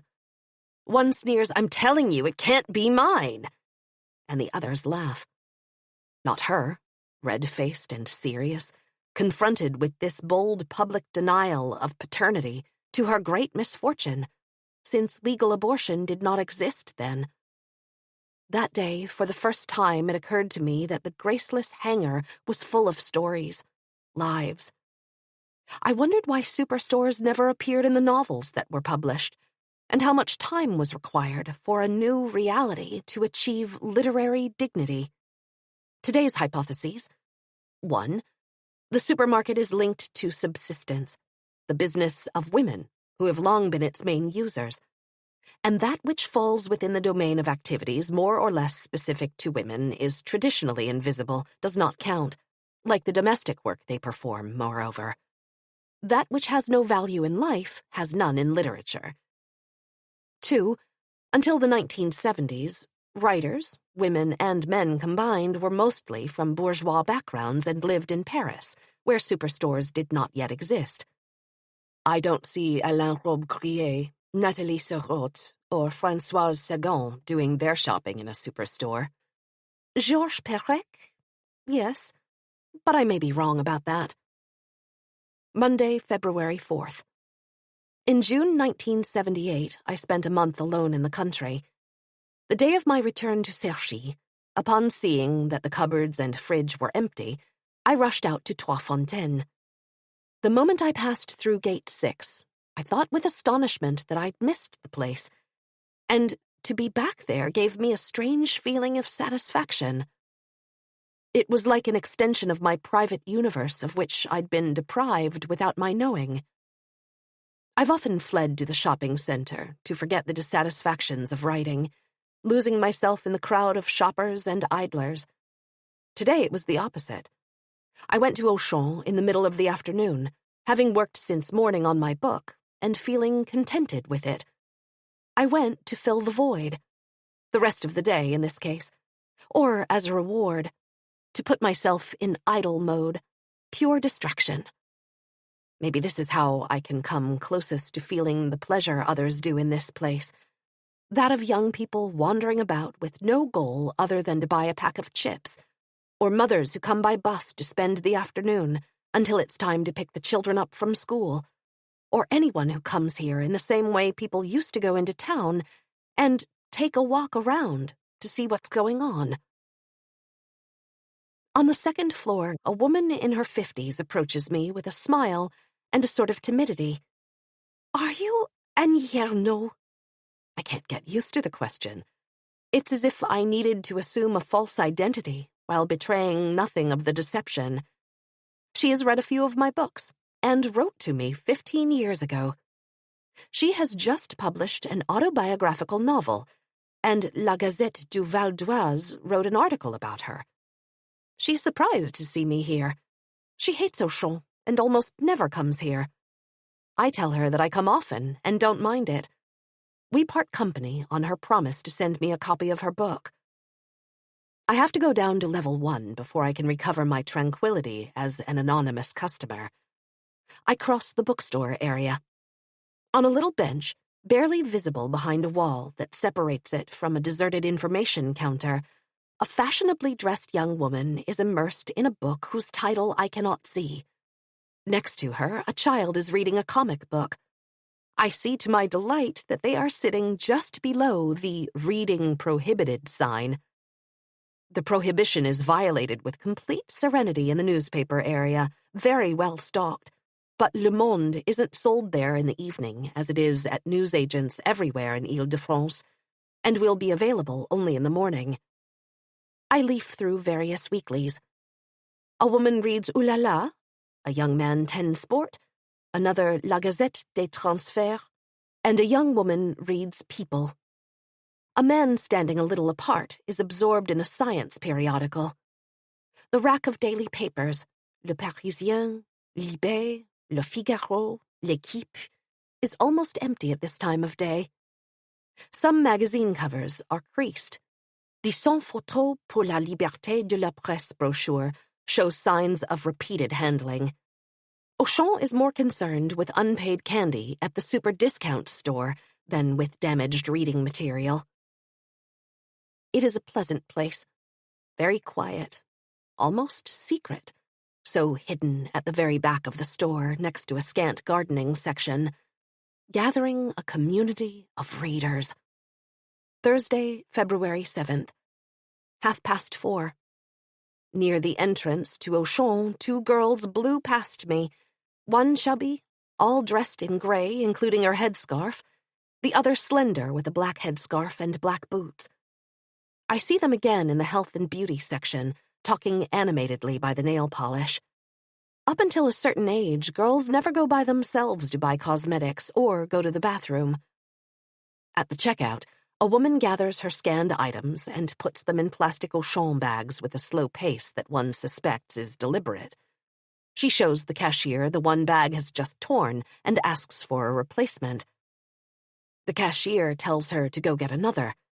She slips behind the customers in the line and returns unhurriedly. People watch her every movement in silence. Aware of the tension, the cashier helps the customer to transfer the items from the bag with the hole to the new one. The atmosphere of disapproval is palpable before this person who takes her time with no concern for that of others, who flouts the implicit rules of consumer civility, of a code of conduct that alternates between rights, such as refusing an item that turns out to be defective or double-checking one's receipt, and duties, not jumping the line at the checkout, always letting a pregnant or disabled person go ahead, being polite to the cashier, etc. The fever pitch of movement that pervades large retail outlets drops sharply at the checkout. The line, a snare that cannot be escaped except at the risk of ending up in one far worse, renders us immobile. In the superstore aisles, people are presences that one passes and vaguely sees. Only at the checkout do they become individuals. The checkout is the stage most susceptible to tension and irritation, with regard to the cashier, whose speed or slowness one hastens to assess, with regard to customers, whose shopping carts are overflowing, though no more than ours, who have not noticed the absence of a barcode on an item and will have to go back to the shelves to exchange it, who take a checkbook from their bag, heralding a series of ritual gestures, careful removal of the check, verification of the ID card, and the writing of its number on the back of the check, the signing of the check, its surrender, goodbye and thank you, which seems intolerable, the final straw of waiting. Wait time at the checkout is the time when we are closest to each other, observed and observing, listened to and listening, or just getting a sense of each other in a drifting, intuitive way. Here, as nowhere else, our way of life and bank account are exposed. Your eating habits, most private interests, even your family structure. The goods deposited on the conveyor belt reveal whether a person lives alone or with a partner, with a baby, young children, animals. Your body and gestures, alertness or ineptitude are exposed, as well as your status as a foreigner, if asking for a cashier's help in counting coins, and consideration for others, demonstrated by setting the divider behind your items in deference to the customer behind, and stacking your empty basket on top of the others. But we don't really care about being exposed, in the sense that we do not notice and most of the time do not talk to each other, as if to strike up conversation would be absurd, or simply unthinkable for some, with their look of being there but also not, to signal that they are a cut above the great majority of Auchan's clientele. Wednesday, February 13th. 3 p.m. No school today, so there are gangs of girls whose laughter travels from one section to the next.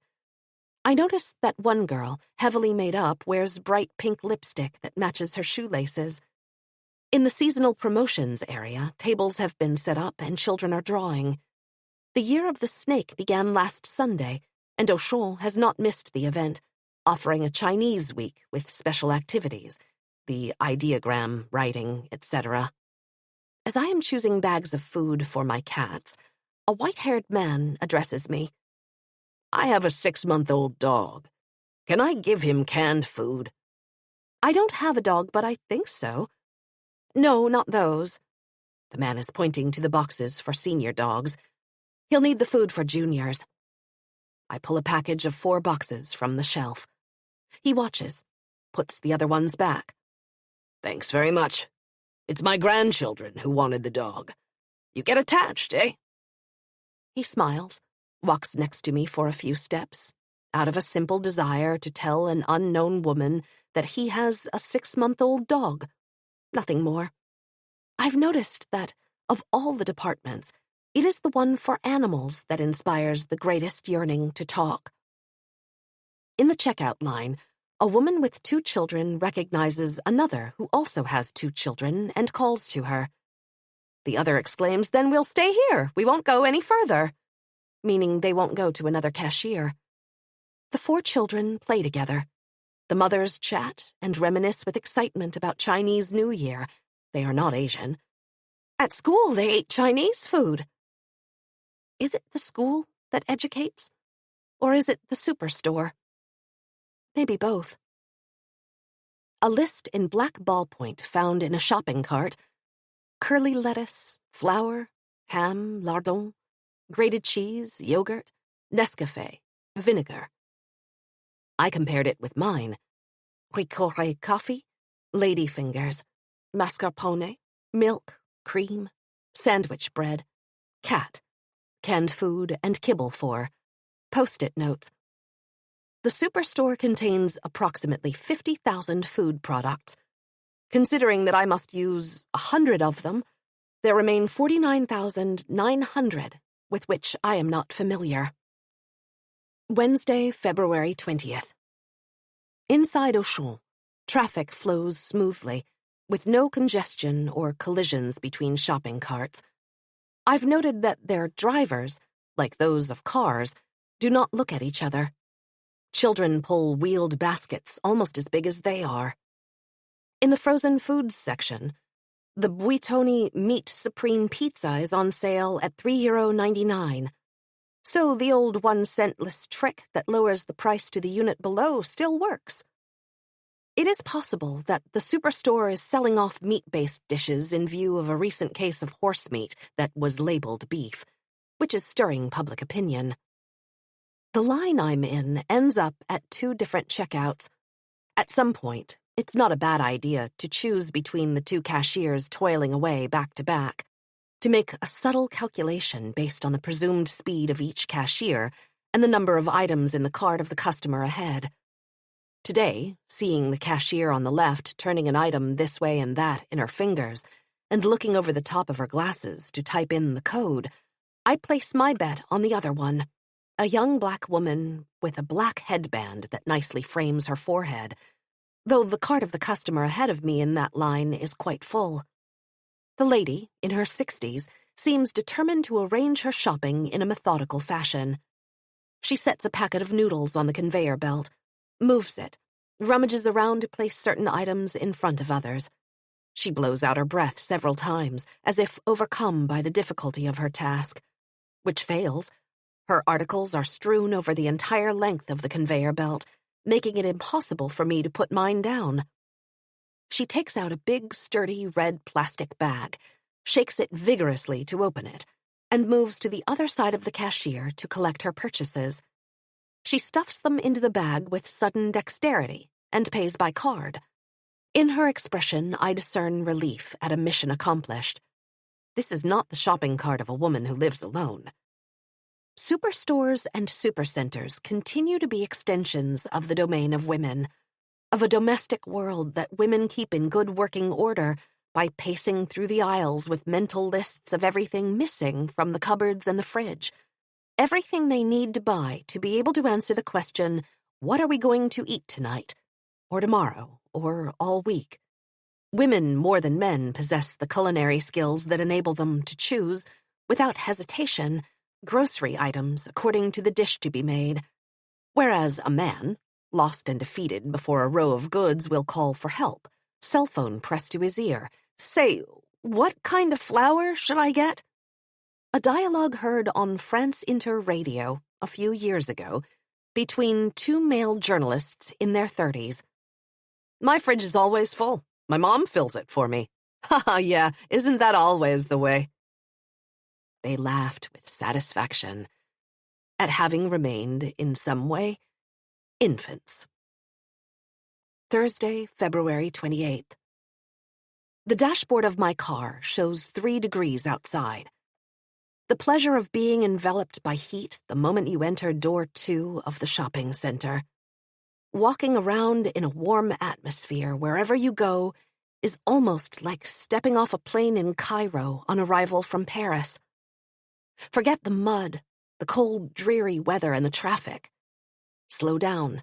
Abandon yourself to the warmth. Lose all sense of time, because there are no clocks. Time is nowhere to be seen. Some girls are very lightly dressed. The children's winter jackets are removed and folded over the stroller. It is a summer's walk in winter.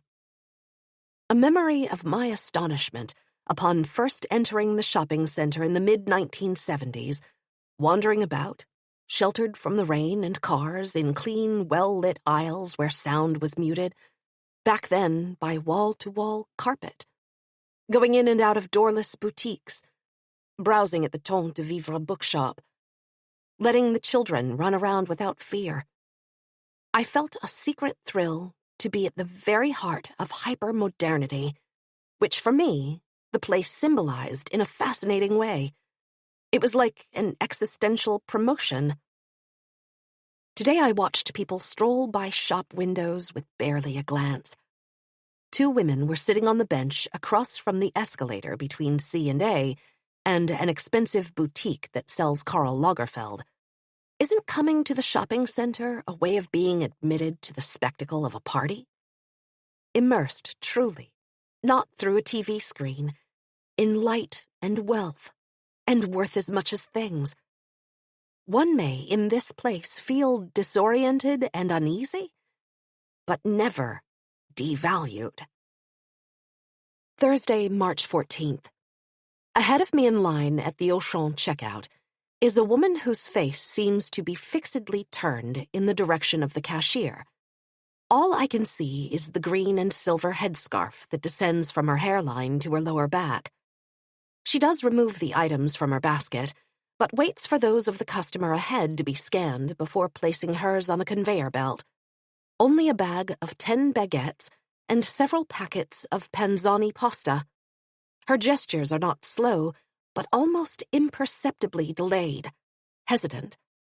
She opens a change purse, pulls out a banknote and some coins, which she puts down on the conveyor belt.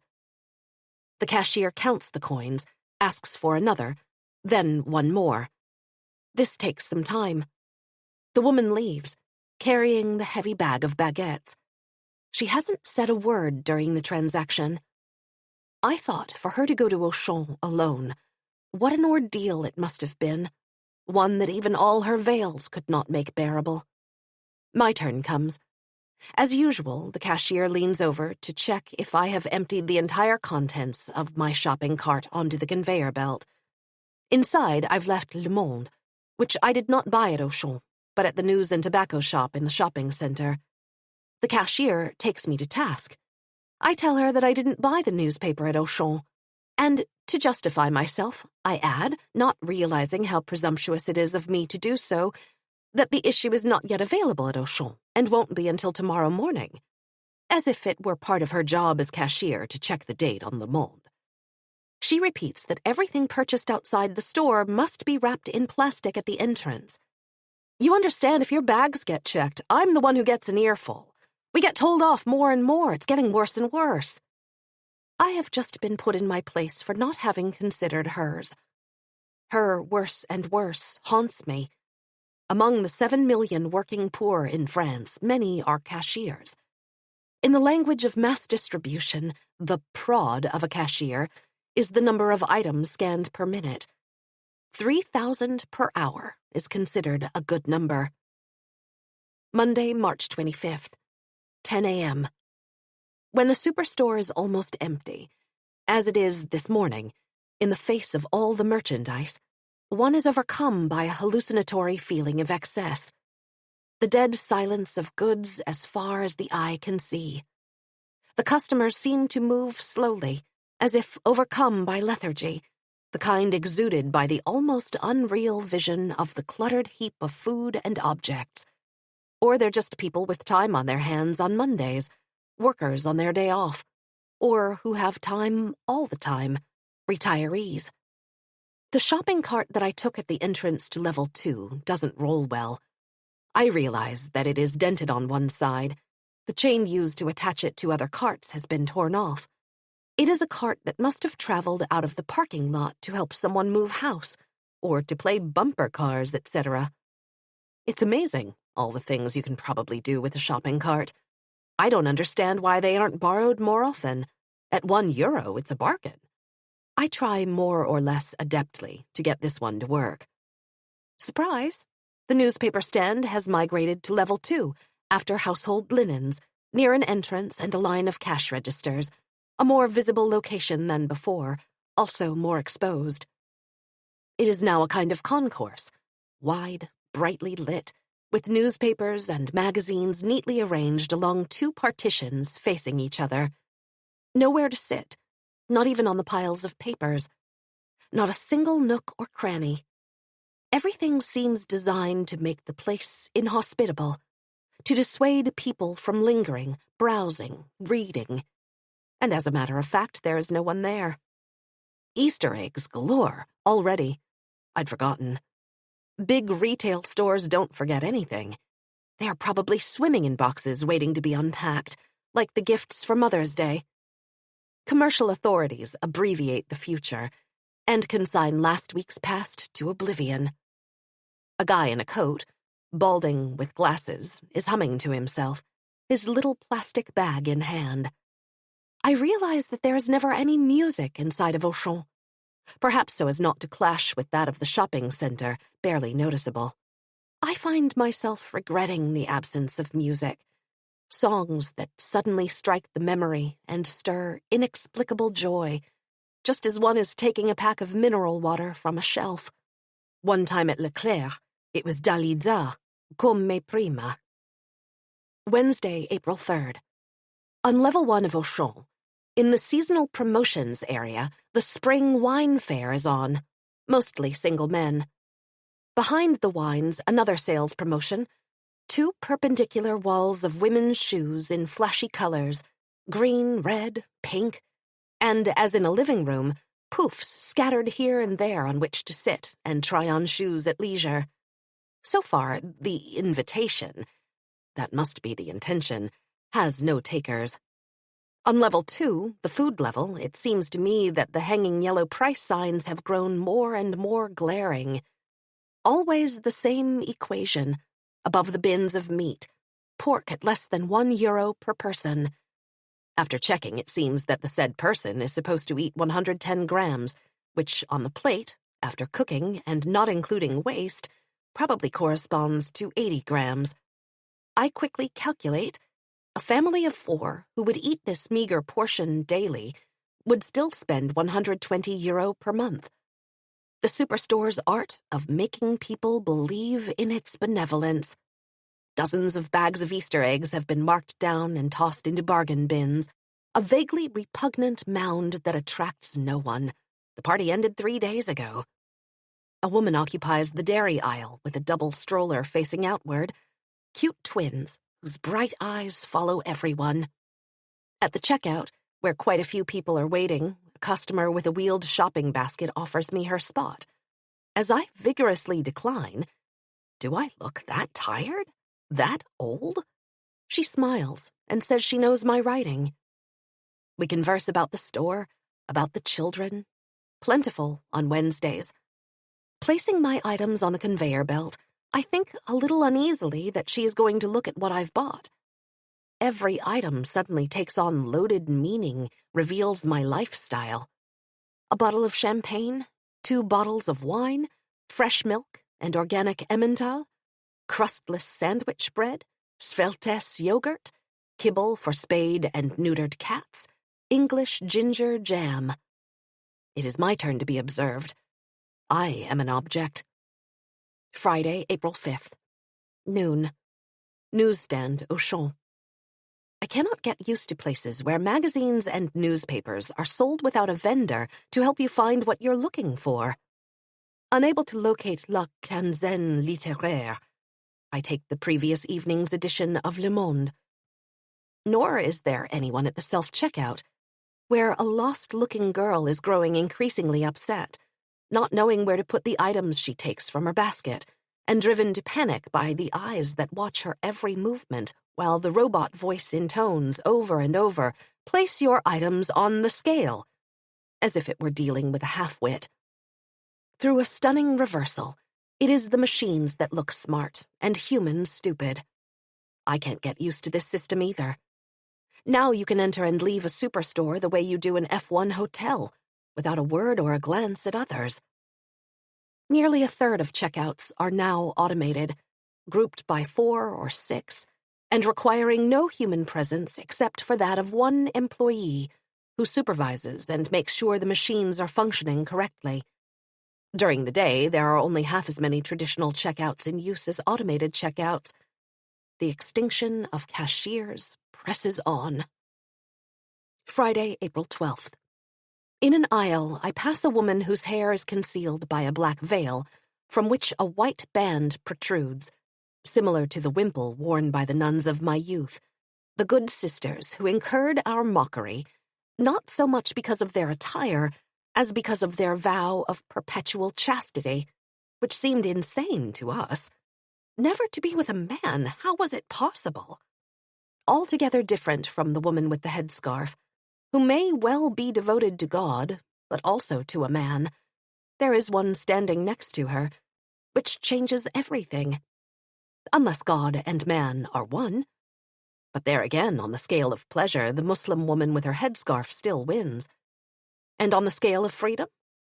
But how to evaluate that? and how is it any of my business? Why does the question of their freedom torment me more than that of other women's freedom? In their place, I would be secretly proud of prompting so many questions, which, however, the media never gives them a chance to answer. Tuesday, April 23rd. Young people have deserted the newspaper and magazine section. There's just a man standing in front of the well-stocked shelf of Ernaux crossword books, and a woman seizing a copy of 60 millions de consommateurs. In the cleaning section, 3 young black men confer, heads together, over different brands of laundry detergent. I restrain the urge to advise them. A woman, 2 little girls, a teenager, and an older woman, perhaps the grandmother, walk down the toilet paper aisle, in single file, purposefully, without a cart. The oldest girl, trailing behind, protests, "But it's such a big store." Her comment surprises me. To feel a sense of ownership of a place means to no longer feel its size. Habit has erased from my mind the reality of Auchan's surface area, several thousand square meters, which, however, is recorded by my body. I prefer to give up on items that I forgot to get at the opposite end, rather than retrace my steps. Wednesday, April 24th. An 8-story building collapsed near Dhaka, Bangladesh. At least 200 are thought to have died. 3,000 workers were employed in garment workshops there for Western brand names. To specify Western has long been redundant. Tuesday, April 30th. In front of the entrance to Auchan on level 1, at the bottom of the big 2-way moving walkway, is a space like a small waiting room, with seats in brown leather arranged back to back. They are rarely empty, often occupied in the morning by elderly North African men, Jabanis. Sitting there, one is free to watch the ballet of customers who come and go, and the security guard, a giant black man pacing up and down the entire length of the checkouts. One can keep an eye out for possible incidents, in particular ones that arise as a result of the rule against entering with a backpack, or items purchased elsewhere, which are supposed to be sealed in transparent packaging with a temperamental guillotine-style device. As from a cafe terrace, though free of charge, one can watch the world go by and go about its business, lose oneself in contemplation. This afternoon, a man sits in a deep sleep in one of the seats, a forearm crutch lying on the armrest. 2 women chit-chat. Monday, May 6th. The feeling that some products are never bought, some sections never visited, even at other times of day. Yet there is always traffic around the messy heaps of boxes that constitute a peculiar pharmacopoeia. Orthosiphon, royal jelly, marine collagen? A man stands, lost in thought. I read, "Burn fat, eliminate excess water, put an end to unwanted kilos." I imagine his body oozing water through every pore, shriveling to nothing. Well positioned in the passage that connects the 2 wings of level 2, the section is a complement to those that are overloaded with food. It treats the guilt of overeating. At the end of my errands, I stop by the bookstore section to buy Deux vies valent mieux qu'une by Jean-Marc Robert as a gift. I look for it, without getting my hopes up, in the display of bestsellers that fills 10 feet with only 10 titles, as if these were the only books you had to read, and they were necessarily the best. There is Marc Lévy, Françoise Bourdin, Laurent Baffy, Régine Desforges, and, surprise, a Roberts. But this one is an American whose first name is Nora. Nor do I see it among the books on the tables, a haphazard spread of novels, reportage, biographies. Some are shop-worn. A man I hadn't noticed before, perhaps in charge of the section, hurries toward a kind of a lectern, looking busy, opens a register, writes something down. I have the feeling I'll disturb his calculations by asking for the book I haven't found. I feel sad and humiliated even before his ambiguous reply of "No, we don't have it," as if I were looking for an item that has never existed.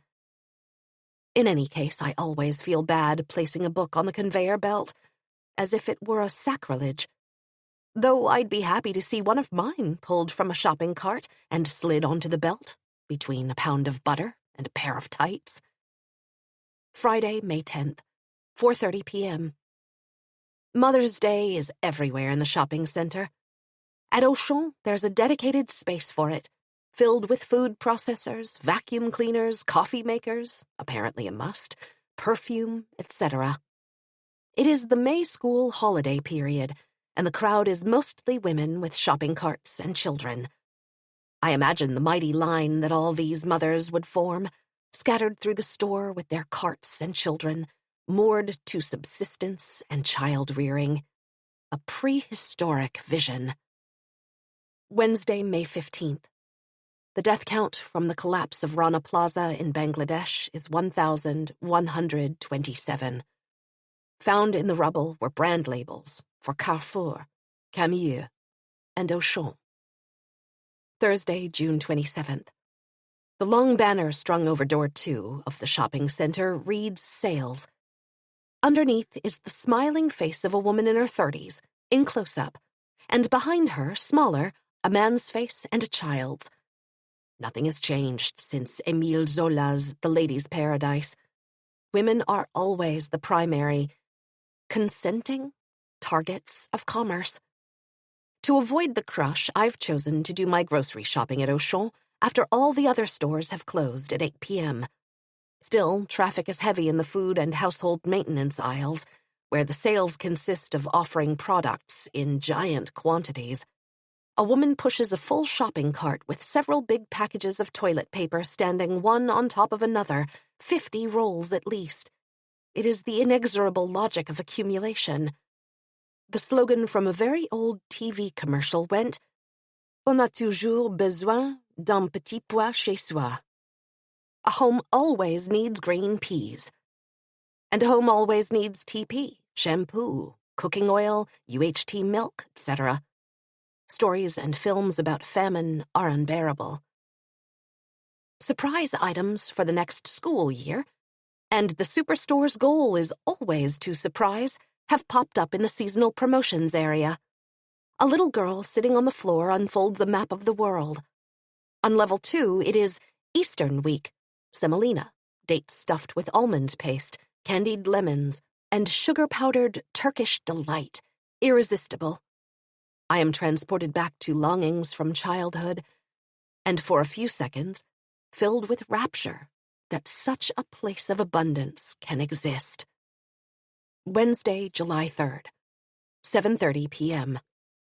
The back-to-school space is all set up now, ablaze with binders, pencil cases, notebooks, stationery, each more colorful than the next. A fairyland of school supplies that children of 20 years ago would have never dreamed of. Bring in your old school bag and receive a check for €10, to be deducted, as one might expect, from the purchase of a new one. It is never too soon to inculcate the value of the new, which, as we know, is so nice until the novelty wears off, to the detriment of its use value. How to resist that promise of happiness, sporting a brand new school bag on that distant first day back at school, a brand new student on the brink of a brand new year. But where do the old school bags go? I look at the planners, the school child's breviary, apparently in use as of first grade or even kindergarten, with covers that are dumbed down, prehistoric animals, monsters, Spider-Man, etc., as well as sexist. A Mickey Mouse questions the male notebook owner severely, "Did you do your homework?" While Minnie flatters his female counterpart, "You're the best." Leaving the section, I become aware of the strange pleasure it gave me. Tonight the wait in the checkout line is endless. I resign myself to it. I sink into a kind of torpor where the noise from deep inside the superstore at this peak hour makes me think of the sound of the sea when one is dozing on the sand. Thursday, July 11th. Mid-afternoon. On level 2, I try to detach one of the chained shopping carts by inserting a euro coin. Nothing happens. I speak to the black security guard who paces back and forth all day in front of the checkouts. With an instrument, he unlocks the recalcitrant trolley and gestures at the next one in line, weary and impenetrable. He returns to his surveillance of bags and racks under strollers with a bored nonchalance. It is sheer chaos at the fruits and vegetables. The clang of carts colliding. Determined faces, arms and hands plunged into a heap of apricots, €1 per kilo, palpating and rejecting them, stuffing them in bags, in a joyous frenzy of gathering. The apricots are as hard as stones. A few meters away, in the space set up for Ramadan, an ecstatic little boy holds a pack of dates stuffed with pink and green almond paste. Indifferent to the xenophobic fears of one part of society, the superstore adapts to the cultural diversity of its clientele, scrupulously keeping pace with their holidays. No ethics are involved, just ethnic marketing. Proponents of liberalism, however, would have an easy time extolling the virtues of this truly egalitarian and integrative function of the market. I see that a new form of headscarf has appeared, decorated with beads, hiding the hair while leaving the neck and nape uncovered. It reminds me of certain old-time headdresses from the provinces of France that we saw in pictures at school. I wander around the non-food level among the swimsuits and underwear. I look up at the ceiling. For the first time, who ever does this in a superstore? Up above the neon lights that cast their dazzling rays on the world of merchandise below, I see a kind of casing inside of which, between the beams, there is a snarl of pipes and cables, and metal objects I cannot identify. They make up a forbidding, shadowy mass that contrasts with the general sparkle of the store. At this moment, it occurs to me that my demeanor could appear suspect, as if I were looking for surveillance cameras. We remind you that this section is monitored by video surveillance, I read, as I walk by the stockings and pantyhose. The fitting rooms of yore, discreet and managed by an employee, have disappeared and been replaced by 3 tiny nooks in a hollow in the wall, separated by just a curtain from the aisle where customers walk back and forth. There are no more saleswomen. Instead, there is a warning: we wish to inform our valued customers that fitting rooms must only be used for trying on clothing, limit 3 per person. In plain speak, always translate superstore language, it is forbidden to sleep, eat, make love in the fitting rooms. For the moment, the curtain is open, and a tired teenaged girl sits quietly chatting with her mother, who stands facing her. Here, on another summer evening, I was stuck in a line so long that it stretched all the way to the cookie shelves, from which the checkout could not be seen. People did not speak to each other, but peered ahead to assess how quickly the line was moving. It was very hot. A question came to me, one I often ask myself, the only one worth asking: why don't we revolt? Why not avenge ourselves for the weight imposed on us by the superstore, which reduces its costs by cutting back on staff, and altogether decide to dig into the cookies and the chocolate bars, treat ourselves to free samples as a way of killing time in this wait to which we are condemned like rats trapped among shelves upon shelves of food, but more docile than rats, for we do not dare to nibble. To how many people does this thought occur? I cannot know. Had I taken the lead, no one would have followed me, as we know from the film Le Grand Soir, not dead. We were all too tired, and soon we'd finally be outside, out of the snare, forgetful, almost happy. We are a community of desires, not of action. My childhood dream, as a war child fed with stories of pillaging in 1940, was to freely enter deserted stores and take everything that struck my fancy: cakes, toys, school supplies. Whether or not one has lived it out, the dream may still be somewhere in the superstore, vague and drifting, bridled, repressed. There are no more shop windows to protect the sardines of the Prévert poem. the famous grasse matinée. There's no more need of them. Canned food, steaks, galette Saint-Michel, and strawberry tagada, all of which one can touch and take in one's hands, but never put in one's mouth, are much better protected by this system of incessantly monitored freedom, by internalized fear. At the no-purchase exit, the security guard eyes one's hands and pockets, as if to leave without merchandise were an anomaly that rendered one suspect, guilty de facto, for not buying anything. Wednesday, July 17th. Inside the shopping center, the shops are closed. The background music is more audible than in the middle of the day, when it is drowned out by a loud humming noise. All life has fled to the immediate vicinity of Auchan.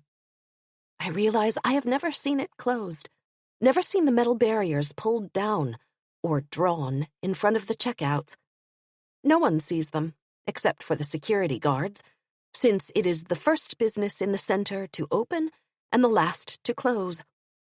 The McDonald's, Flunch, and bowling alley all have access to the outside. Again, my feet take me to the books. In the romance section, I am amused, in a manner of speaking, to note the staying power of a vernacular that has been around for a century. The Brides of Summer, Fiancé for One Night, Dreams of a Bride, An Arranged Meeting. There is a plethora of cookbooks. I flip through the one by Ginette Mathieu, from which I once learned how to feed others more than just spaghetti and yogurt cups. It's a new edition, modified quite a bit. On the cover is a photo of a young brown-haired woman in a t-shirt in her kitchen. In her right hand she holds a whisk, and in the other Ginette Mathieu's book, which she reads with the smile of one absorbed in an uproarious novel. The perennial woman surrounded by pots and pans. I walk away, unsettled. Maybe I have come to Auchan tonight to see my 25-year-old self. I remark to the young black cashier that he is astonishingly quick. He is pleased. This is not, as I'd thought, a summer job for him. He exclaims, "I've worked at Auchan for 4 years." "I come here often, but I've never seen you." "That's not surprising. I usually work in the aisles. I unpack boxes and put things on the shelves." "Which do you prefer, the cash register or the aisles?" He says the aisles are harder. It hurts your back bending down all the time. The sun has set. People are sitting at outdoor tables at McDonald's, facing the half-empty garage where the cars drive faster than in the daytime. I take the ramp that connects the lower garage with the one at the top, open to the sky. With the lights turned off behind the mirrored windows, the compact mass of the shopping center seems covered in black mica. Monday, September 30th. Now, at the entrance to Level 1 at Auchan, there are dozens of little devices, all the same, slotted into a rack in parallel rows. One might almost think they were big phones or remote controls. They are neither. These are scanners that customers may use to scan items themselves. The amount is displayed as things are added. Final payment is made at one of the rapid checkouts on Level 2. No need to remove items from the cart. This is self-scanning. A little white sign specifies the main term of use, the possession of an Auchan loyalty card. Fickle consumers be gone. A lecture follows for the others, full of praise for time and effort saved, but also veiled threats. The scanner user is warned that a piece of ID must be presented on payment. A rescan of one's shopping and random checks may be performed. Right away, I imagine the scene. 1 or 2 supervisors appear. "Hello, may I ask you to empty your cart?" "Why?" "To check if you have really paid for everything." I wonder what the questioning will be based on. What external signs, picked up by the cameras? And whether the shopping cart bouncers will do their business on the spot, in front of other customers, or take you away? And if so, where? Going through the checkout will become more perilous than clearing customs. On the internet, I read that the scanning device is called a gun, and that consumers claim to be satisfied with the system, with the weapon that eliminates cashiers, while at the same time turning us over to the discretionary authority of the superstore. A simple political act? Refuse to use it. To avoid all temptation, I know the insidious coercion of mass distribution and my own weakness as a consumer, I cut up my Auchan card. Tuesday, October 22nd. I stopped writing in my journal. As I do every time I cease to record the present, I feel I am withdrawing from the movement of the world, giving up not only narrating my days, but seeing them too. Because seeing, in order to write, is to see in a different way. It means to distinguish objects, individuals, and mechanisms, and to give their existence value. As the months went by, I was able to measure the controlling force exerted by mass production spaces in real and imaginary ways. By provoking desires that dictated times, its violence equally present in the colorful profusion of yogurt flavors, as in the gray everyday deals aisles, and by reinforcing social stigmas through the accommodation of individuals with low incomes. The items purchased, whether in a little heap or a toppling mountain on the conveyor belt, are nearly always among the cheapest. Upon leaving the superstore, I was often overwhelmed by a sense of helplessness and injustice.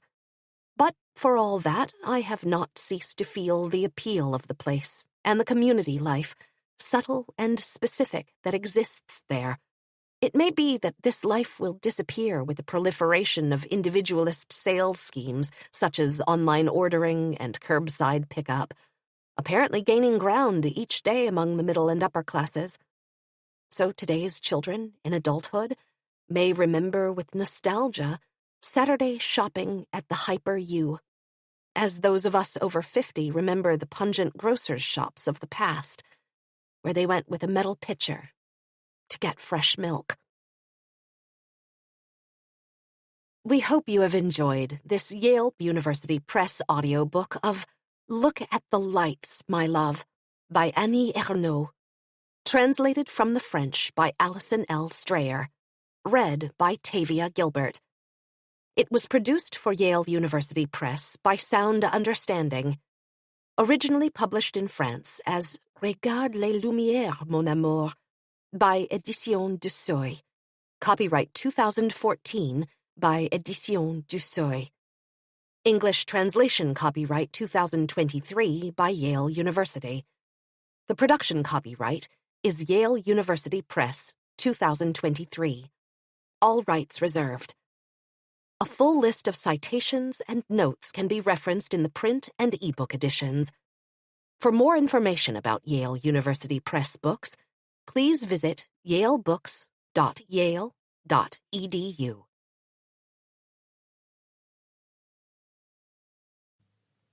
Dreamscape presents The Possession by Annie Ernaux, translated by Anna Moshkovikis, narrated by Tavia Gilbert.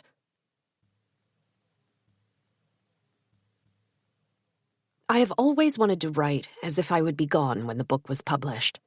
To write as if I were about to die, no more judges. Even if it's an illusion, perhaps, to believe that truth comes only by way of death. The first thing I did after waking up was grab his cock, stiff with sleep, and hold still, as if hanging onto a branch.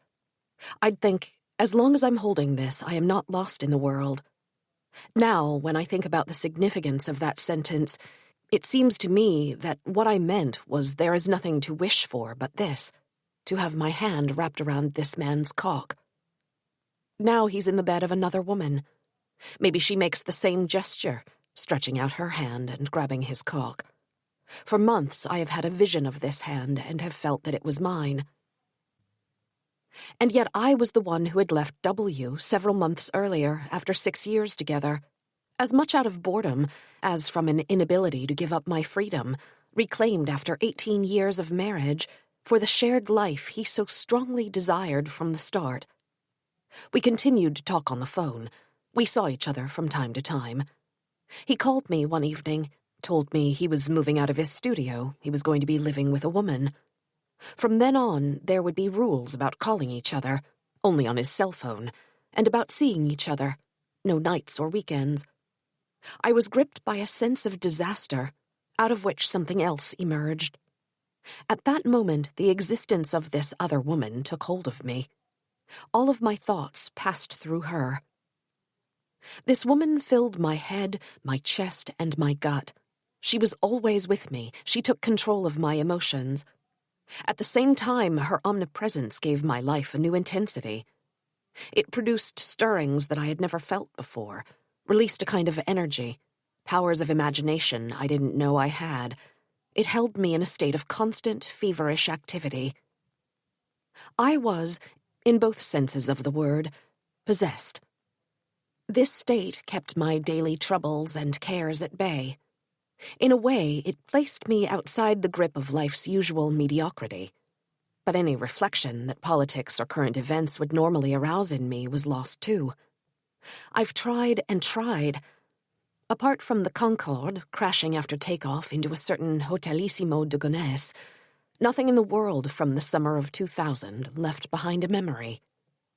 There was suffering on the one hand, and on the other, a mind incapable of applying itself to anything but the testimony and analysis of that suffering. I absolutely had to know her name, her age, her profession, her address. I discovered that these details by which society defines a person's identity, which we so easily dismiss as irrelevant to truly knowing someone, are in fact essential. They were the only way for me to extract a physical and social type from the undifferentiated mass of womankind, to conjure up a body, a lifestyle, to construct the image of an individual person. And as soon as he told me, grudgingly, that she was 47 years old, that she was a professor, divorced with a 16-year-old daughter, and that she lived on Avenue Rapp in the 7th arrondissement, a silhouette emerged of a trim woman in a crisp blouse, her hair impeccably styled, preparing for class at a desk in a softly lit bourgeois apartment. The number 47 took on a strange materiality. I saw the 2 digits, giant, all around me. I began to see women solely for their position in the march of time and of the aging process, the effects of which I would compare to my own. Any woman who appeared to fall between 40 and 50 years old, and who dressed with the requisite, elegant simplicity of the finer neighborhoods, became a stand-in for the other woman. I discovered that I hated all female professors, though I myself had been one, and many of my friends still were. I found them aggressive, unyielding, a return to the perception I'd had in high school when I was so intimidated by my women teachers, I thought I would never be able to do what they did, to be like them. I saw the body of my enemy replicated in every member of the teaching body, which had never worn its name so well. In the métro, any woman in her 40s carrying a shopping bag was her, and just to look at her was to suffer. I resented the indifference of these women to my gaze, the way one would rise in a rather brisk, decisive motion from her seat and exit the train at a station, the name of which I would duly note. It was like a denial of my being, a way for this woman, whom I'd taken throughout the train ride to be W's new lover, to give me the finger. One day I found myself remembering Jay, with the brilliant eyes and mass of curly hair, bragging about having orgasms in her sleep that would wake her up. And instantly, the other woman took her place. I saw this other woman, heard her, exuding sensuality and repeated orgasms. It was as if an entire class of women with extraordinarily erotic capabilities, the arrogant, radiant women whose photos adorn the covers of the magazine's summer sex issues, all stood up triumphantly, and I was excluded. This transubstantiation of the bodies of women I encountered into the body of the other woman was in continual operation. I saw her everywhere. If, while glancing through the classifieds in Le Monde or the real estate section, I came across a mention of Avenue Rapp, this reminder of the street on which the other woman lived would so brutally overshadow the rest of my reading that I would understand nothing that came after it. There was now a territory, with borders stretching vaguely from Invalides to the Eiffel Tower, encompassing the Pont de l'Âme and the posh white part of the 7th arrondissement, which nothing in the world could convince me to enter. A zone always present inside me, completely contaminated by the other woman, which the bright spotlight atop the Eiffel Tower, visible from the windows of my house in the heights of the western suburbs, obstinately revealed to me, bathing it in light at regular intervals every evening until midnight. When for some reason I had to go into the Latin Quarter, the part of Paris other than the Avenue Rapp, where I ran the highest risk of running into him in the company of the other woman, I had the uncanny feeling that I was in a hostile environment, being watched from all sides. It was as if, in this neighborhood, which I had filled with the other woman's existence, there was no room left for my own. I felt like a fraud. To walk down the Boulevard Saint-Michel or the Rue Saint-Jacques, even when I had good reason to, was to expose my desire to run into them. With its vast accusatory gaze bearing down on me, all of Paris punished me for this desire. The strangest thing about jealousy is that it can populate an entire city, the whole world, with a person you may never have met. During the rare moments of respite, when I felt as I had before, when I was able to think of other things, the image of this woman would suddenly tear through me.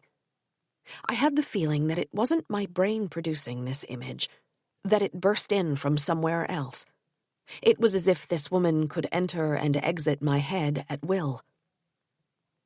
In the private film that was constantly playing inside me, featuring happy moments to come, a night out, a vacation, a birthday dinner, all of this auto-fiction anticipating the pleasures of a normal life was supplanted by the images that were rushing in from the outside to stab me in the chest. I was no longer free in my daydreams. I was no longer the subject even of my own fantasies. I was being inhabited by a woman I had never seen. Or, to borrow the word of a Senegalese man who once told me he was being possessed by an enemy, I was marabouté. I only felt free from this grip when I was trying on the dress or the pair of pants I had just bought in anticipation of my next meeting with W.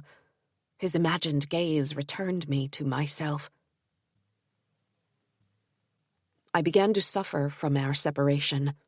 When I wasn't preoccupied with the other woman, I fell prey to the attacks of an outside world bent on reminding me of our common past, which now felt to me like an irremediable loss. Suddenly, without relief and at a dizzying speed, pictures from our relationship appeared in my memory, like the movie montages in which the images stack and overlap but never disappear. Streets, cafes, hotel rooms, overnight trains, and beaches spun around, merged. An avalanche of scenes and landscapes, the reality of which was chilling. I was there. I felt as if my brain was freeing itself in relentless spurts of all the images it had collected over the course of my relationship with W, and I couldn't do anything to stop the flow. As if the world from those years, because I hadn't savored its unique flavor, was taking its revenge by returning, determined to devour me. At times I thought I would go crazy from the pain.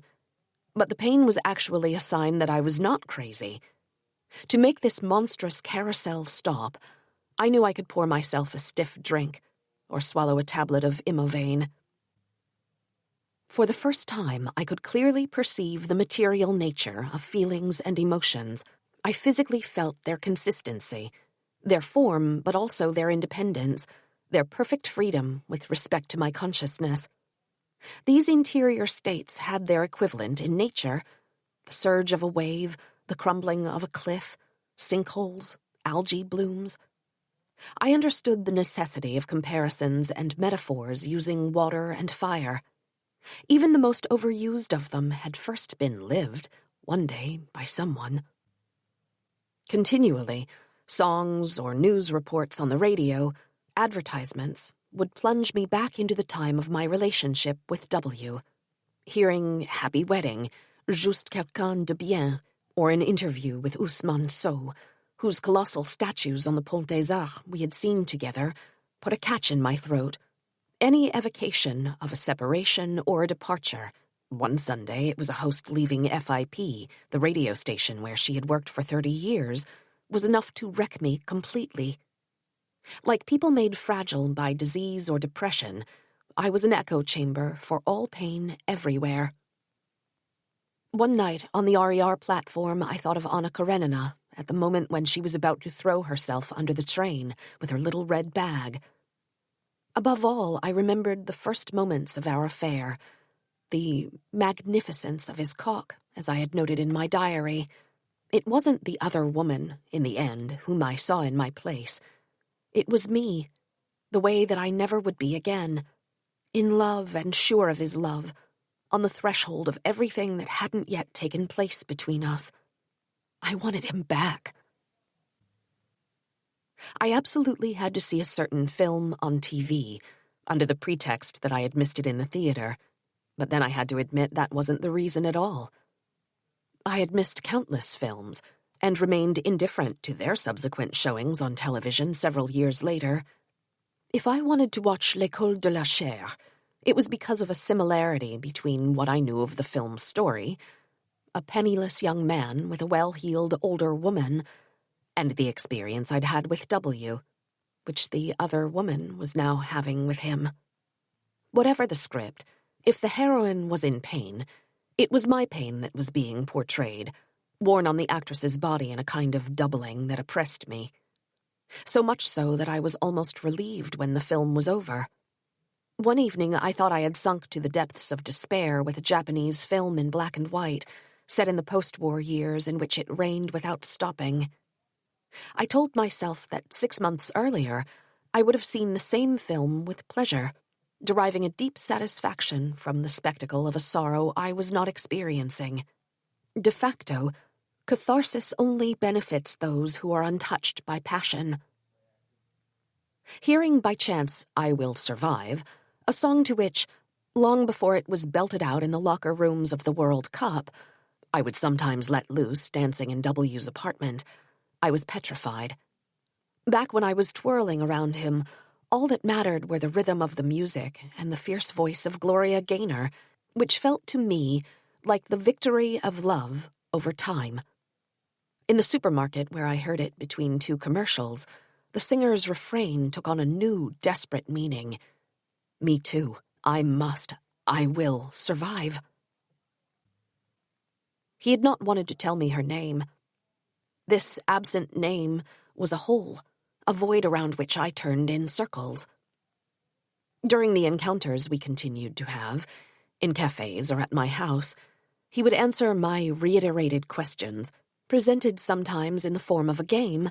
Tell me the first letter of her first name, with a refusal to let me, force it out of him, accompanied by a "what good would it do you to know?" And while ready to argue vigorously that the desire to know is the essence of life and of intelligence, I would concede nothing, while thinking everything. When I was in grade school, I absolutely had to know the name of this or that girl from another class whom I liked to watch during recess. When I was an adolescent, it was the name of a boy I passed frequently in the street, and whose initials I engraved in the wooden desk.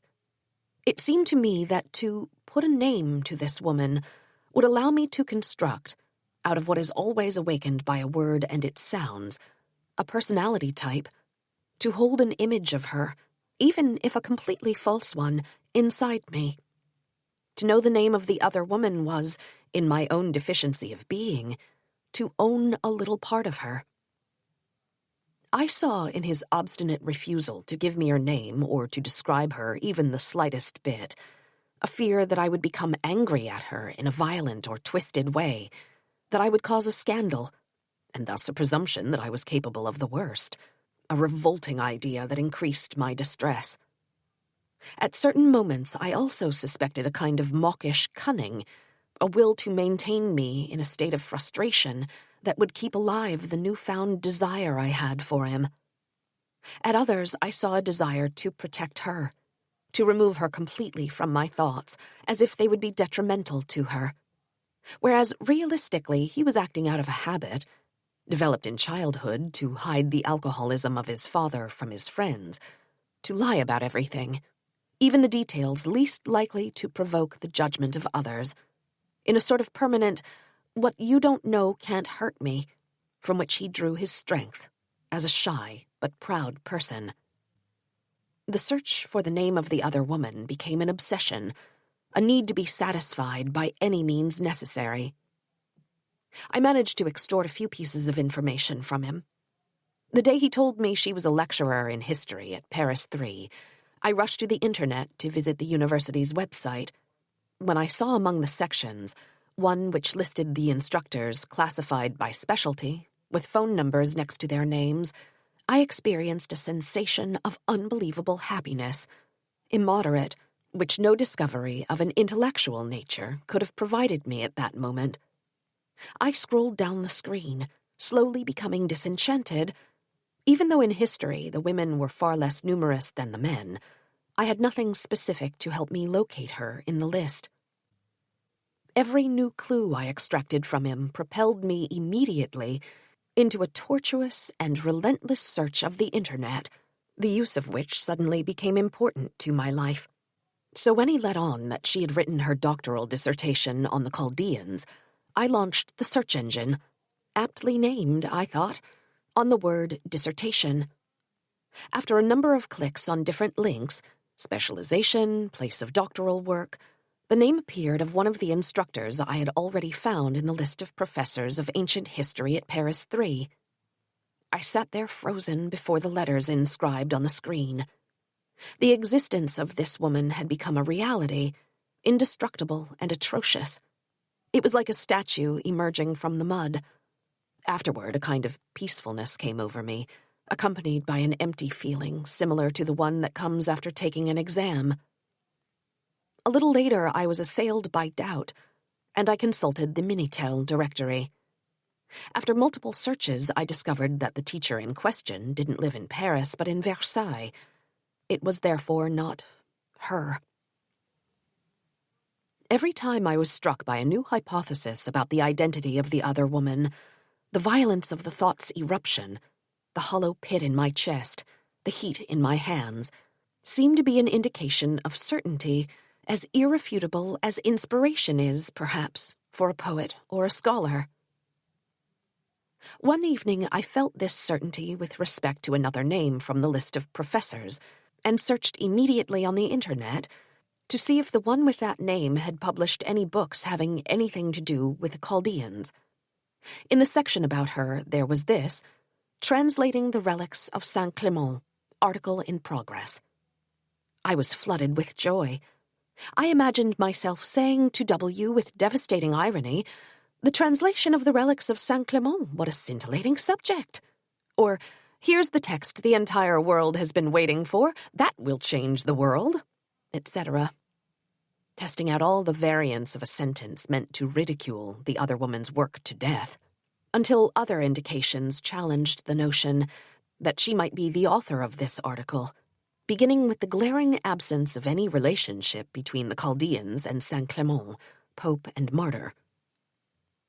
I imagined calling all the numbers of the teachers, which I had carefully noted, and asking, after taking the precaution of first dialing 3651, which blocks caller ID, "May I speak to W?" And if I got the right number and the reply was yes, I would blurt out in a crass voice, making use of some detail he had let slip out of concern for a physical ailment of hers, "So, pretty lady, how about that piece of shit bladder of yours?" before hanging up. In these moments, I felt a primordial savagery rise up inside me. I caught glimpses of all the acts I would have been capable of if society hadn't constrained my impulses. For example, instead of simply looking up the name of this woman on the internet, shooting her with a revolver while screaming, "Bitch! Bitch! Bitch!" Something I had done at times at the top of my voice without the revolver. My suffering, at base, was about not being able to kill her. And I envied the primitive morals of brutish societies whereby one would kidnap the person or even assassinate her, resolving the situation in minutes and avoiding the prolongation, which appeared to me endless, of suffering. Suddenly I understood the leniency of the courts toward so-called crimes of passion. Their loathing to apply a law that tells us to punish murderers, a law derived from reason and necessity, but which runs counter to another more visceral one, the right to eliminate the man or woman who has taken over your body and your mind. Their desire, at base, not to condemn the final act of a person who is prey to an intolerable suffering, the act of Othello and of Roxanne. I was trying to regain my freedom, to get rid of this weight inside me, and everything I did was in the service of this goal. I remembered the girl W had left when he met me, and how she had said to him in a rage, "I will stick you with needles." The idea of making dolls out of bread dough and pricking them with pins no longer seemed so ridiculous to me. At the same time, the image of my hands pummeling the dough, pricking carefully where the head or the heart would be, was the image of another person, of a poor naïf. I could not sink so low. But the temptation was somehow attractive and scary, like leaning over a well and watching your reflection tremble at the bottom. The act of writing here is perhaps not so different from that of sticking needles. In a general sense, I became accepting of behaviors that had formerly been stigmatized for me, or that had provoked my ridicule. How could anyone do that? I could see myself doing that. I compared my attitude and my obsession to certain current events, like the young woman who had harassed a former lover and his new companion for years on the telephone, clogging their answering machine, etc. Just as I saw W's woman in dozens of others, I projected myself into all those who, crazier or more audacious than me, had in any way blown a fuse. It's possible that, unbeknownst to me, my story serves the same exemplary role. During the day, I was able to suppress my desires. When night fell, so would my defenses, and my need to know would come back, more invasive than ever, as if it had only been put to sleep by the day's events, or temporarily reduced by reason. I would give in to it with all the more abandon, having restrained myself all day. It was a reward that I would offer myself for having behaved for so long, like obese people who have scrupulously followed their diet since morning, and in the evening allow themselves a chocolate bar. The thing I most wanted to do, to call everyone in the building where she lived with W. I had found their names and numbers on the Minitel, was also the most terrifying. It would allow me to kill two birds with one stone, access the existence in reality of this woman, while listening to a voice that might be hers. One evening, I methodically dialed each number, preceded by 3651. There were answering machines, unanswered rings. From time to time, an unknown male voice would answer and say hello, and I'd hang up. When it was a woman, I would ask for W, in a tone both neutral and determined, and then, before there was time for a negative or alarmed reply, I would exclaim that I had dialed the wrong number. This leap from plan to action was exulting in its illicitness. I made scrupulous notes next to each number I called: male or female, answering machine, hesitation. One woman hung up immediately after my question without a word. I was certain it was her. But later this didn't seem to be sufficient evidence. She could have an unlisted number. Among the names that I called, one woman had left the number of her cell phone on her answering machine, Dominique L. Determined not to pass up any chance, I dialed it the next morning. A happy female voice, the kind that betrays eagerness and the joy of receiving a call, chimed, "Hello?" I remained silent. The voice on the phone, suddenly on guard, repeated, "Hello?" compulsively. Finally, I hung up without saying anything, embarrassed and amazed to have discovered such a simple demonic power, that of sending someone into a panic from afar with complete impunity. Whether my compulsions or my conduct were dignified was not a question I asked myself on that occasion, no more than I ask it now as I write this. I have come to believe that only in its absence can one come close to the truth. In the state I was in, of uncertainty and the need to know, the most tangential clues could become brutally relevant. My talent for connecting the most disparate facts into a relation of cause and effect was prodigious. For instance, the evening after he postponed a meeting we had planned for the following day, when I heard at the end of the weather report the announcement that tomorrow we will celebrate Dominique, I was sure that was the name of the other woman. He couldn't come to my place because it was her name day, and they would be going together to a restaurant, a candlelight dinner, etc. This reasoning came to me like a flash of lightning. I could not doubt it. My hands suddenly frozen, my blood, that ran cold when I heard Dominique, were my proof of its validity. One could find in this hunt and this frantic assembling of signs an exercise in the abandonment of intelligence. But I see it's having a poetic function, the same one that is at work in literature, religion, and paranoia. And anyway, I am writing jealousy as I lived it, tracking and accumulating the desires, sensations, and actions that were mine during this period. It's the only way for me to make something real of my obsession, and I am always afraid to let something essential escape. Writing, that is, as a jealousy of the real. One morning, F, a friend of my son's, called me. She had moved and gave me her new address in the 12th arrondissement. Her landlady had asked her for tea, loaned her some books. She's a professor of history at Paris 3.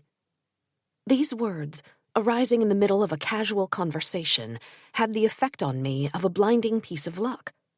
Just like that, after weeks of fruitless research, the childish voice of F was offering me the chance to know the name of the other woman, a professor of the same subject on the same campus as her landlady. But I judged it impossible to involve F in my quest, to expose a curiosity whose unusual, obviously illicit nature would not escape her. Once we had hung up, although determined not to succumb to it, I wasn't able to get rid of the temptation to call F back and ask her to question her landlady about the other woman. Against my will, the first words of an introduction to the matter for F were forming in my head. Within a few hours, the will of a desire impatient to be satisfied overpowered my fear of being exposed. That evening, in that perverse state of mind in which you convince yourself that what you are about to do is not only harmless but necessary, I dialed F's number with determination, ardently hoping that she would be home, that I would not have to put off my quest, and that I would have the chance to deliver the sentence I'd been rehearsing all afternoon. F, I have something to ask you, something out of a novel. Would you happen to know the name of... etc. As with every other time when I thought I had reached my goal, after assigning the research task to F, I felt weary, drained, almost indifferent to the wait, even to the eventual result. The latter inspired new suspicions. The landlady claimed to have no idea which professor I could be referring to. I thought that she was lying, that she knew this woman, that she too wanted to protect her. I wrote in my journal, I have decided not to see him again.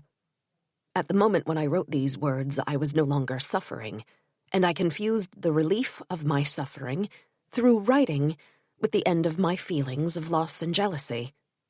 No sooner had I closed my notebook than I was gripped by the desire to know the name of this woman, to find out information about her, all the things that would go on to create more suffering. When he was at my house and he went into the bathroom, I was irresistibly drawn toward his briefcase sitting in the entryway. I was sure that it concealed everything I wanted to know, the name, the telephone number, maybe a photo. I would approach it silently and stand fascinated in front of this black object, not breathing, filled with desire and with the incapacity to touch it.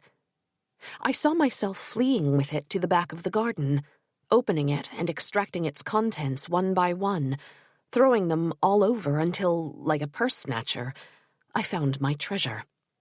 It would obviously have been easy for me to learn the identity of this woman by going in secret to her address on Avenue Rapp. To get past the first obstacle, a door that would open only with a code I didn't have, I had imagined making an appointment with the gynecologist who practiced in the building, but I dreaded being seen by him, or by the two of them together, thus revealing all my dereliction, that of a woman no longer loved, exposing my desire to be loved again. I could have paid a detective, but that also would mean showing my desire to someone whose profession I did not hold in high esteem. It occurs to me that I wanted to be indebted to no one but myself, or chance, for the discovery of this woman's name. The exhibition that I am making here, by writing, of my obsession and my suffering, is completely unlike what I feared in showing up at Avenue Rap. To write, first of all, is not to be seen. As inconceivable, as atrocious as it seemed to me to offer up my face, my body, my voice, everything that made up the singularity of my being, to the gaze of anybody while in the state of consumption and abandon I was in, today I feel no embarrassment whatever, still less any resistance about exposing and exploring my obsession. To tell the truth, I am going through absolutely nothing. I am simply forcing myself to describe the appearance and behavior of this jealousy which took root in me, to transform the individual and intimate into a sensible, intelligible substance that unknown persons, irrelevant at the moment I am writing, might make their own. It is no longer my desire, my jealousy in these pages. It is of desire, of jealousy. I am working in invisible things. When I called him on his cell phone, he had not naturally given me his number at the other woman's place. He would sometimes exclaim, "I was just thinking about you just this minute." Far from making me happy, making me believe in some spiritual connection, this remark would throw me. I heard in it only one thing. The rest of the time I was not on his mind, which was precisely what I would not be able to say. From morning till night, he and she did not leave mine. In conversation, he would sometimes toss out an incidental, "Didn't I tell you?" which he would follow up, without waiting for a reply, with the retelling of an event that had occurred in his life in the preceding days, the announcement of some news concerning his work. This false question instantly deflated me. It meant that he had already told whatever it was to the other woman. She was the one who, because of her proximity, was the first to hear everything that happened to him, from the trivial to the essential. I was always the second, at best, to be informed. This opportunity to share, in the moment, what is happening, what one is thinking, which plays such a big role in the comfort of couples and in their longevity, I was deprived of it. "Didn't I tell you?" placed me in the sphere of friends and of people one sees from time to time. I was no longer the first and indispensable trustee of his daily life. "Didn't I tell you?" reminded me of my function as an occasional ear. "Didn't I tell you?" was the same as "I didn't need to tell you." During this time, I relentlessly carried on that interior narrative, woven together from things seen and heard throughout the day, that one constructs for the beloved in his absence, the description of my daily life, which, I quickly realized, no longer interested him. That, with all the possibilities available to a man in his 30s, he would choose a woman of 47 was intolerable to me. I saw in this choice the clear proof that he loved me, not as the singular being I'd believed I was in his eyes, but only as a mature woman with her typical assets, financial independence, a stable position, and experience, or perhaps taste, a maternal quality, and sexual tenderness. I realized that I was an interchangeable part of a series. I could just as well have reversed the reasoning and admitted that the advantages of his youth played some role in my attachment to him, but I had no urge to place myself under objective scrutiny. In my elation and the force of my bad faith argument, I found a defense against hopelessness.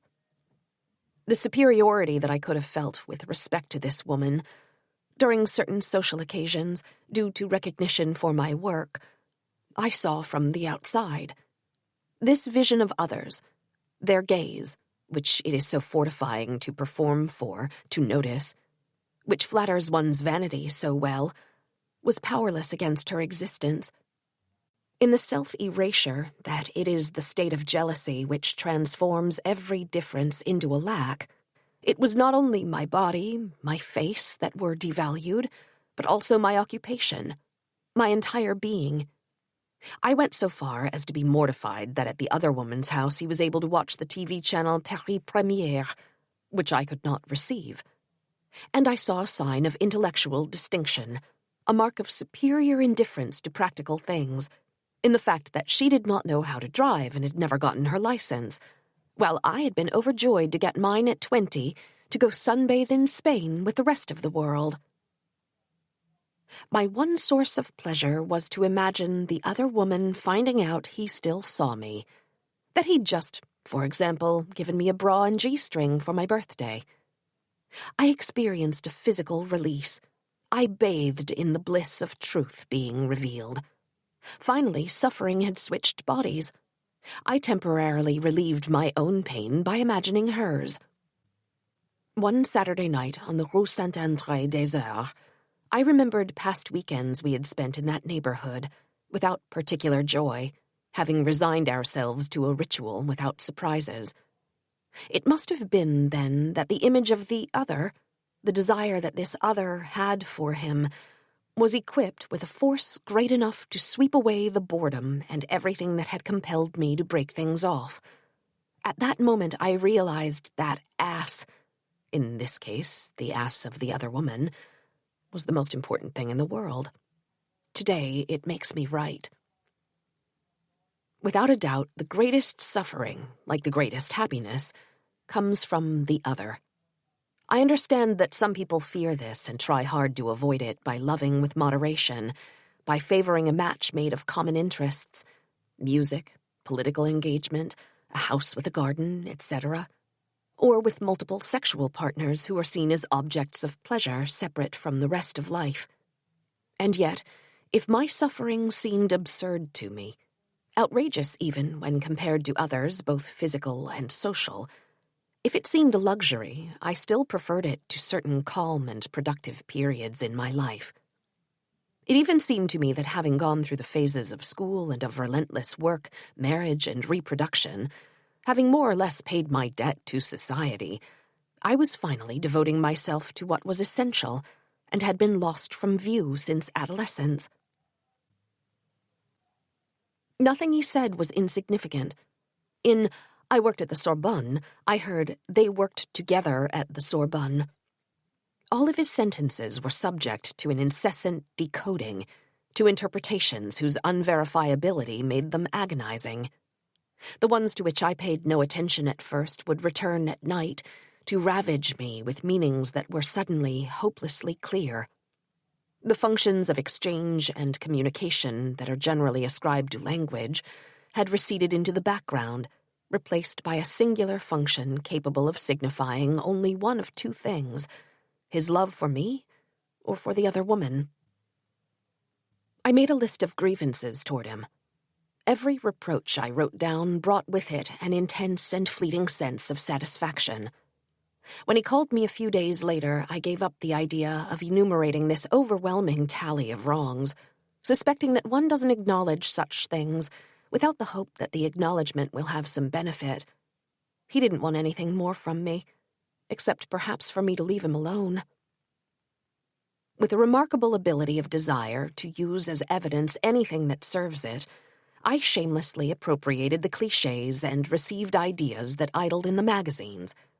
And so I persuaded myself that this woman's daughter would not stand for the presence of a lover much younger than her mother, or that she would fall in love with him herself. Life together would become untenable, etc.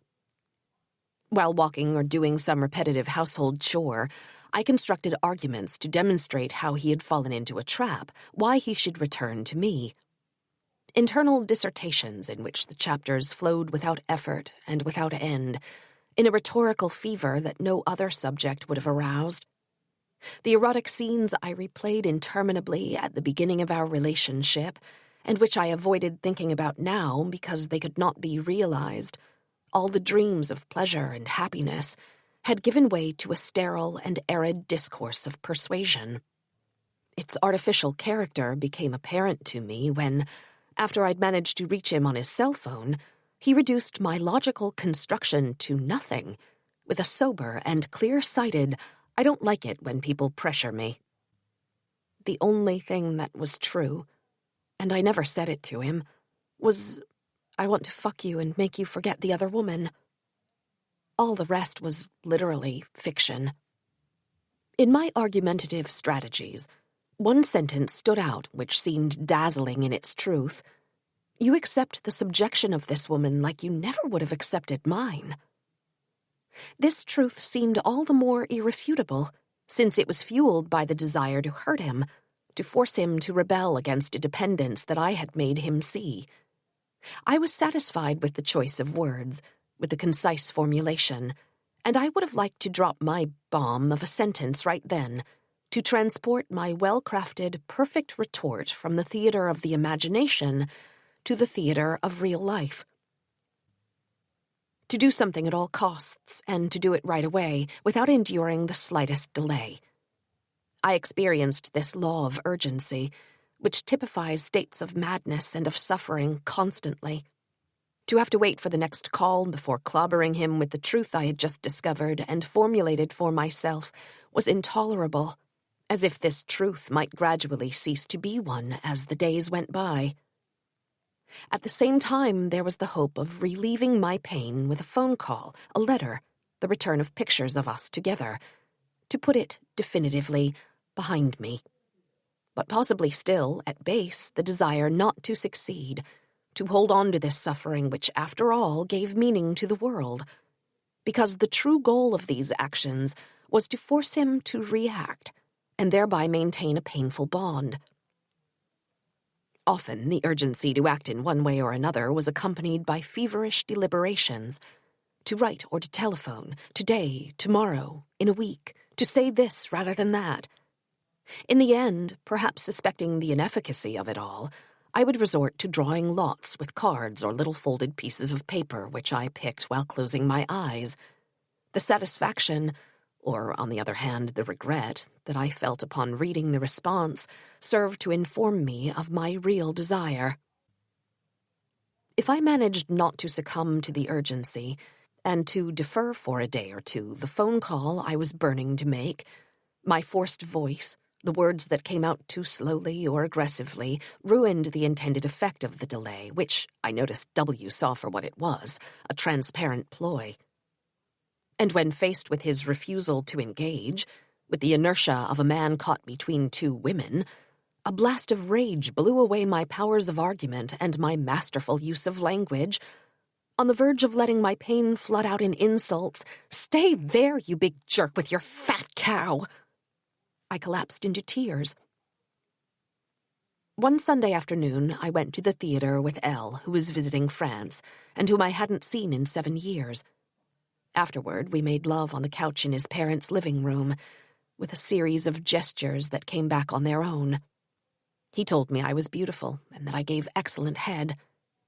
In my car, driving back to my house, I thought that it wasn't enough to free me. The purging of the passions that I often hope for from the sexual act, and which a Caribbean song seemed to explain so well, just stick your prick inside me and get it over with, etc., let's not talk about it anymore, did not occur. I had expected everything from sexual pleasure, especially from him. Love and connection, access to the infinite, the desire to write. The best I seemed to have acquired so far was lucidity, a new vision, suddenly simple and desentimentalized, of the world.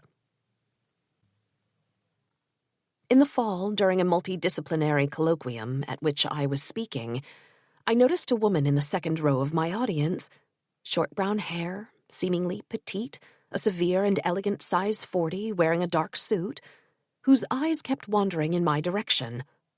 A leather bag that tied in the back was set down next to her seat. I was sure right away that it was her. As the other panelists spoke, our eyes kept meeting in the split second before we could both look away. When it was time for the discussion, she requested the floor. With ease, in a voice full of mastery, She asked a question relevant to my talk but addressed it to another speaker. This way of conspicuously ignoring me constituted devastating proof it was her.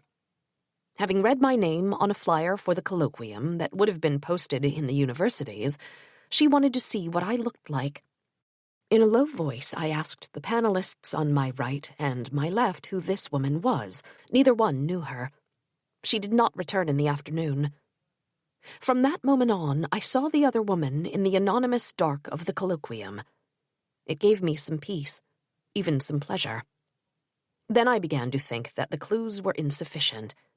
My conviction was based less on these clues, though unmistakable, there were witnesses, than on my having found in this silent room of the university colloquium a body, a voice, and a haircut conforming to the image that I carried around in me, on having found the ideal type that I had fabricated and, for months, detested.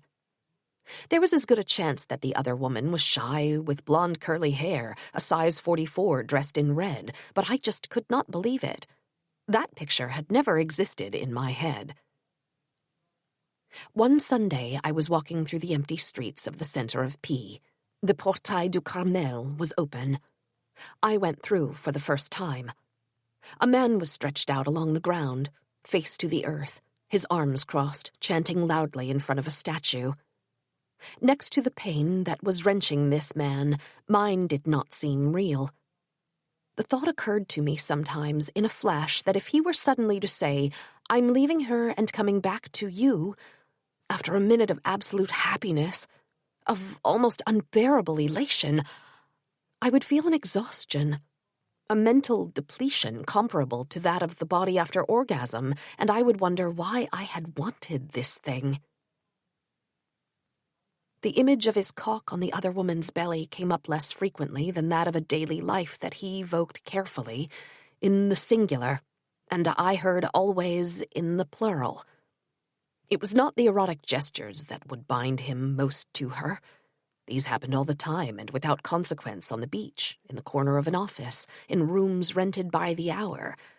But the baguette that he would bring home for her at lunchtime, their underwear mingled together in the laundry basket, the television show that they watched in the evenings while eating spaghetti bolognese.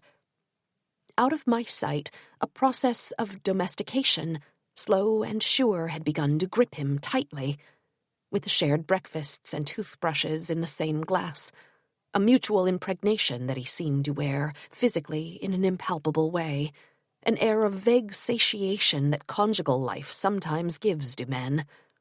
The power of this silent sedimentation into habit, which I had so feared during my relationship with him, seemed impregnable to me, justifying as it did the stubbornness of those women who, at the risk of being annoyed, unsatisfied, or even unhappy, placed the man they wanted to keep into their furniture. And when, on the telephone with him, I had the desire to revive the genre of murmured exchanges we used to have, "You like pussy, don't you?" "Not any pussy, your pussy," etc., I resisted. For him, these would just be tepid obscenities, unable to arouse him, since, like the married man approached by a whore, he would have been able to reply, "Thanks, but I have what I need at home." More and more, at certain moments, it would occur to me fleetingly that I could put a stop to this possession, break the evil spell as simply as one passes from one room into another or walks out into the street. But something more was needed, and I didn't know where it would come from. From chance, from the outside, or from within myself. One afternoon I was with him in a café near Saint-Philippe-du-Roule. It was glacially cold, and the café was poorly heated. From where I was sitting, I could see only my legs in one of the oval mirrors that bizarrely adorned the base of the counter. I had put on socks that were too short, and my pant leg, which had risen up, revealed a strip of white skin. It was every café in my life where I had been sad because of a man. This one was, as usual, evasive and prudent. We left each other at the metro. He was going to pick up the other woman, to go home to an apartment which I would never know, to continue to live with her in her intimacy the way he had lived in mine, And walking down the stairs, I repeated to myself, this is too fucked up. The next night I woke up with my heart beating violently. I had slept only an hour. There was something in me, a suffering, a madness that I had to get rid of at all costs. I got up and walked over to the telephone. I dialed the number of his cell phone and said into the voicemail, I don't want to see you anymore, but it's fine. As happens with communication by satellite, I heard my voice echo in the distance, its artificially light tone accompanied by a little, crazy-sounding laugh. Returning to bed, I was still overwhelmed by suffering. It was too late to take a sleeping pill. I recalled and recited the prayers of my childhood, expecting, I suppose, that they would have the same effect they did then, grace or calm. To the same end, I gave myself an orgasm. The expanse of pain before morning was infinite.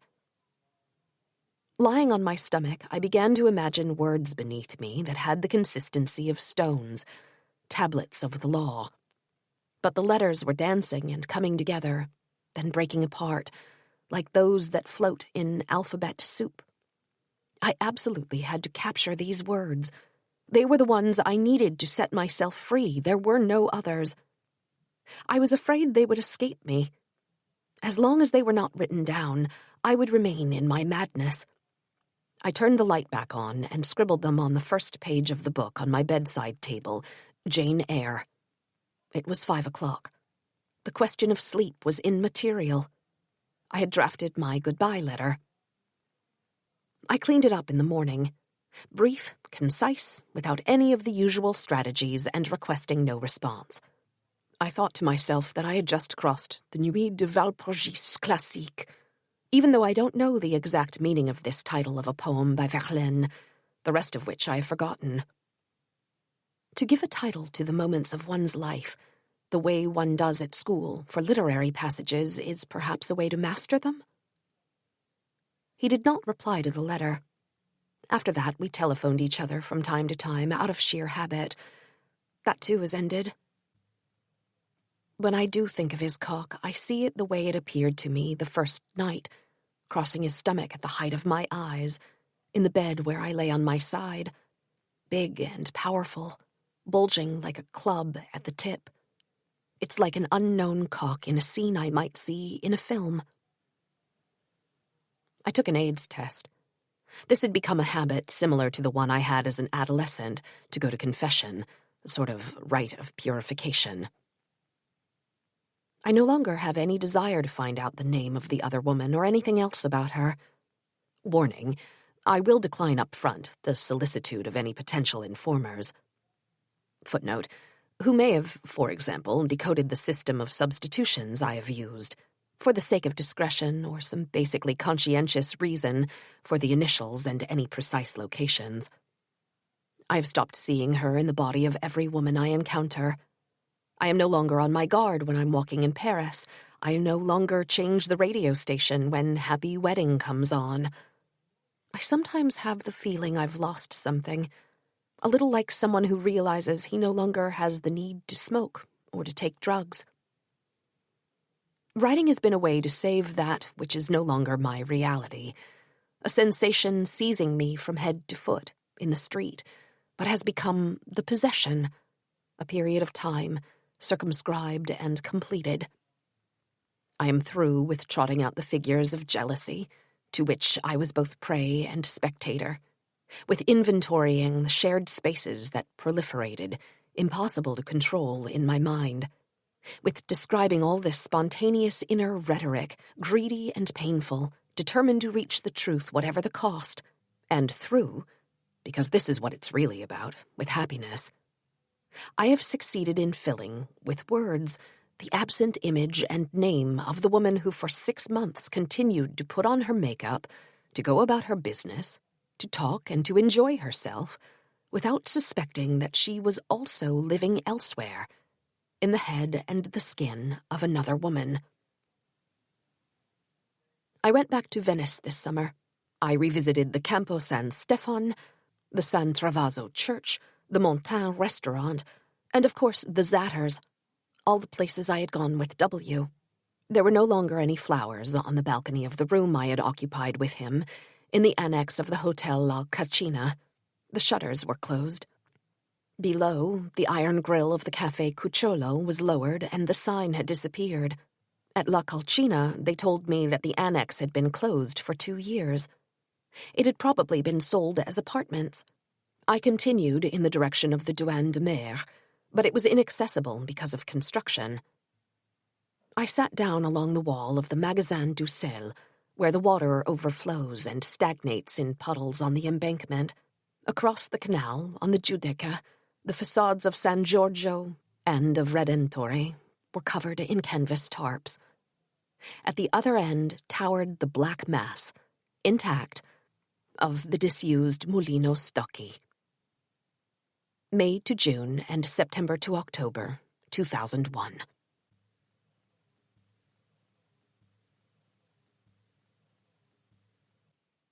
This recording of The Possession was presented by Dreamscape Media, LLC. Text copyright 2002 by Édition Gallimard. English translation copyright 2008 by 7 Stories Press. Sound recording copyright 2019, Dreamscape Media, LLC. This recording was produced by arrangement with 7 Stories Press, Inc. Thank you for listening. Please check dreamscapeab.com for Dreamscape's latest releases.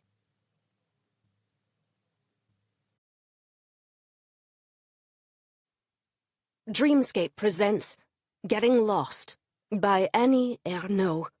Translated by Alison L. Strayer. Narrated by Tavia Gilbert. Voglio vivere una favola. I want to live a fable. Anonymous inscription on the steps of the Basilica of Santa Croce, Florence. On November 16, 1989, I phoned the Soviet Embassy in Paris and asked to speak to Mr. S. The switchboard operator did not reply. After a long silence, a woman's voice said, "You know, Mr. S. returned to Moscow yesterday." I immediately hung up.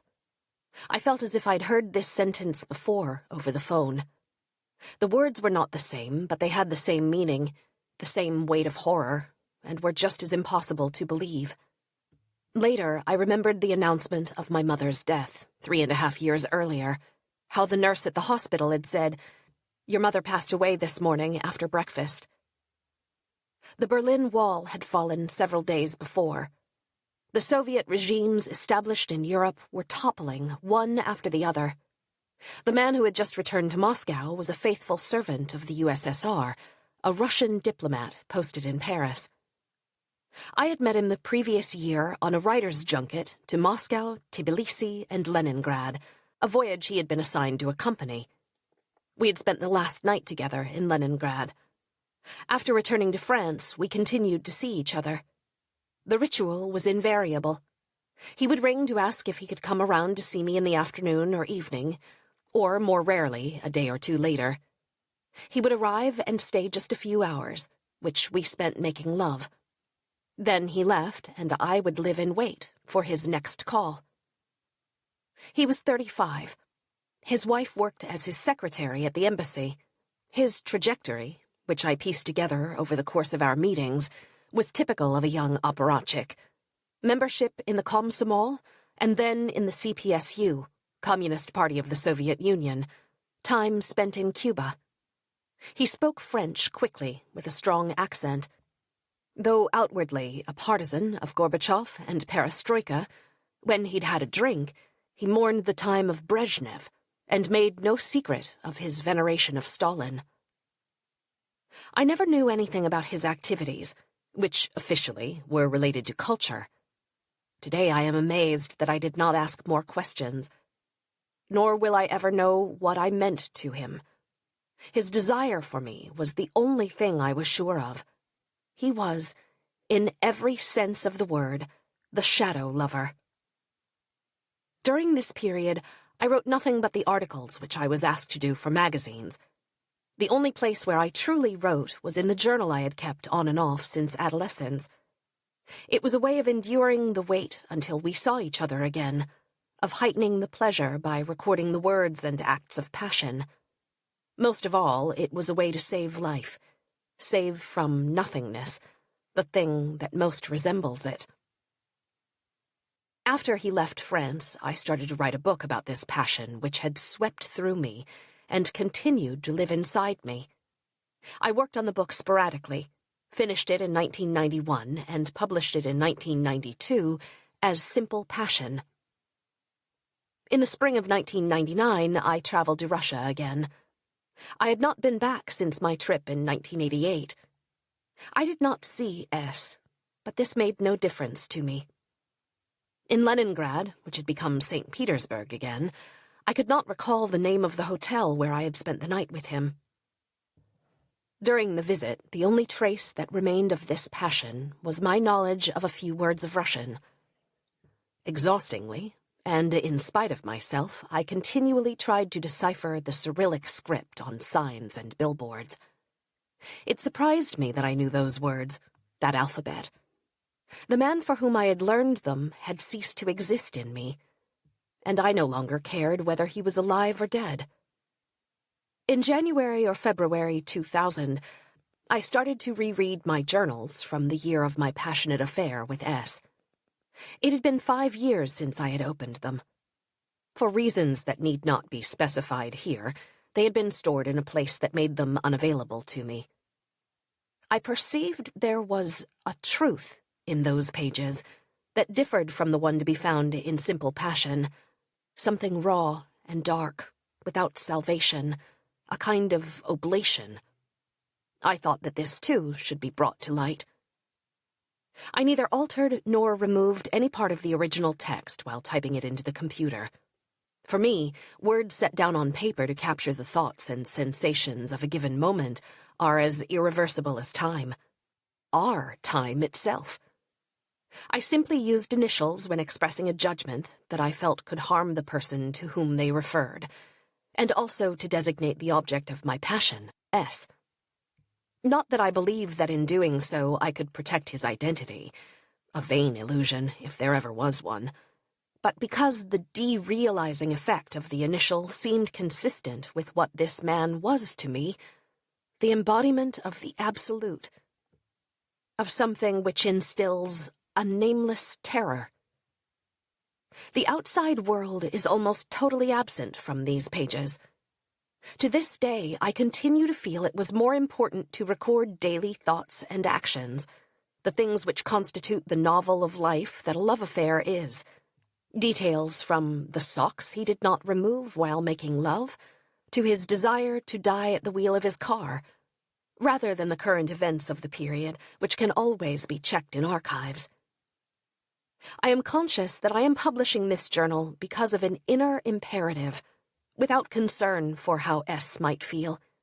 He could rightly judge it an abuse of literary power, or even a betrayal. I could understand if he defends himself with laughter or disdain.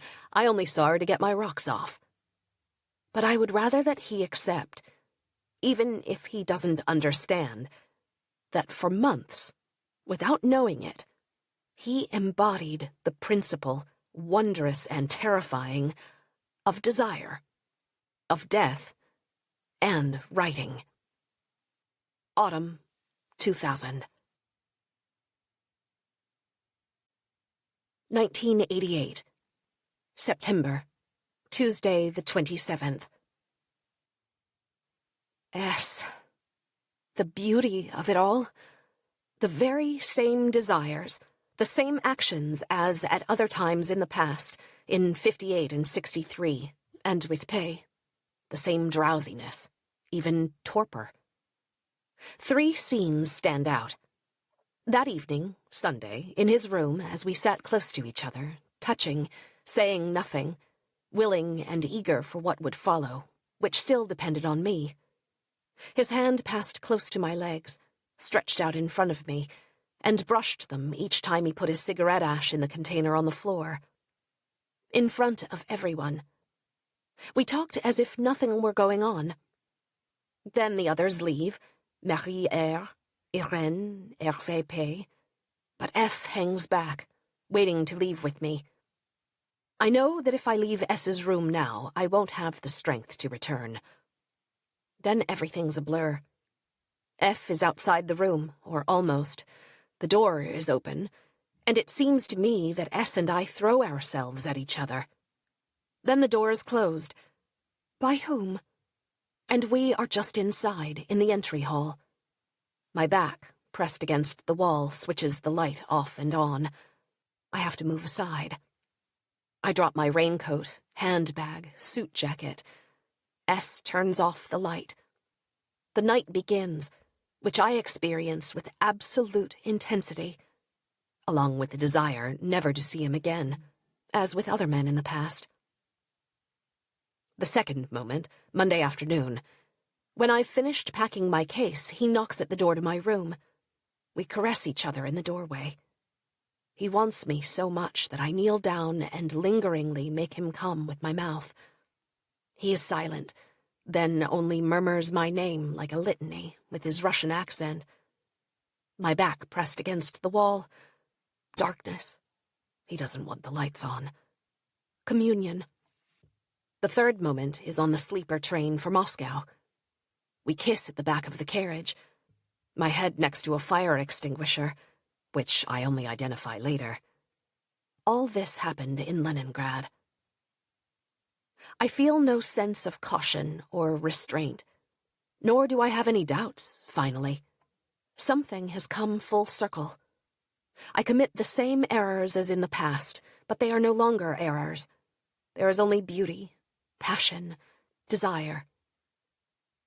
Since my flight home yesterday, I have tried to reconstruct events, but they tend to elude me, as if something had happened outside my consciousness. All I am sure of is that on Saturday in Zagorsk, as we visit the treasures in the monastery, slippers on our feet, he takes me by the waist for a few seconds, and I know right away that I will agree to sleep with him. But what was the state of my desire later? There was a meal with Chethverikov, the director of the VAAP, all-union agency on copyrights, and S is seated at a distance. We leave for Leningrad by sleeper train. I desire him then, but we can't do anything, and I don't worry about it. I don't care at this point whether it happens or not. Sunday, we visit Leningrad, Dostoevsky's house in the morning. I think I've been wrong about his attraction to me, and think of it no more. Am I sure about that? Meal at the Hotel Europe. I'm seated next to him, but that has happened many times since the beginning of the trip. One day in Georgia, when he was seated next to me, I spontaneously wiped my wet hands on his jeans. On the visit to the Hermitage, we're not together much.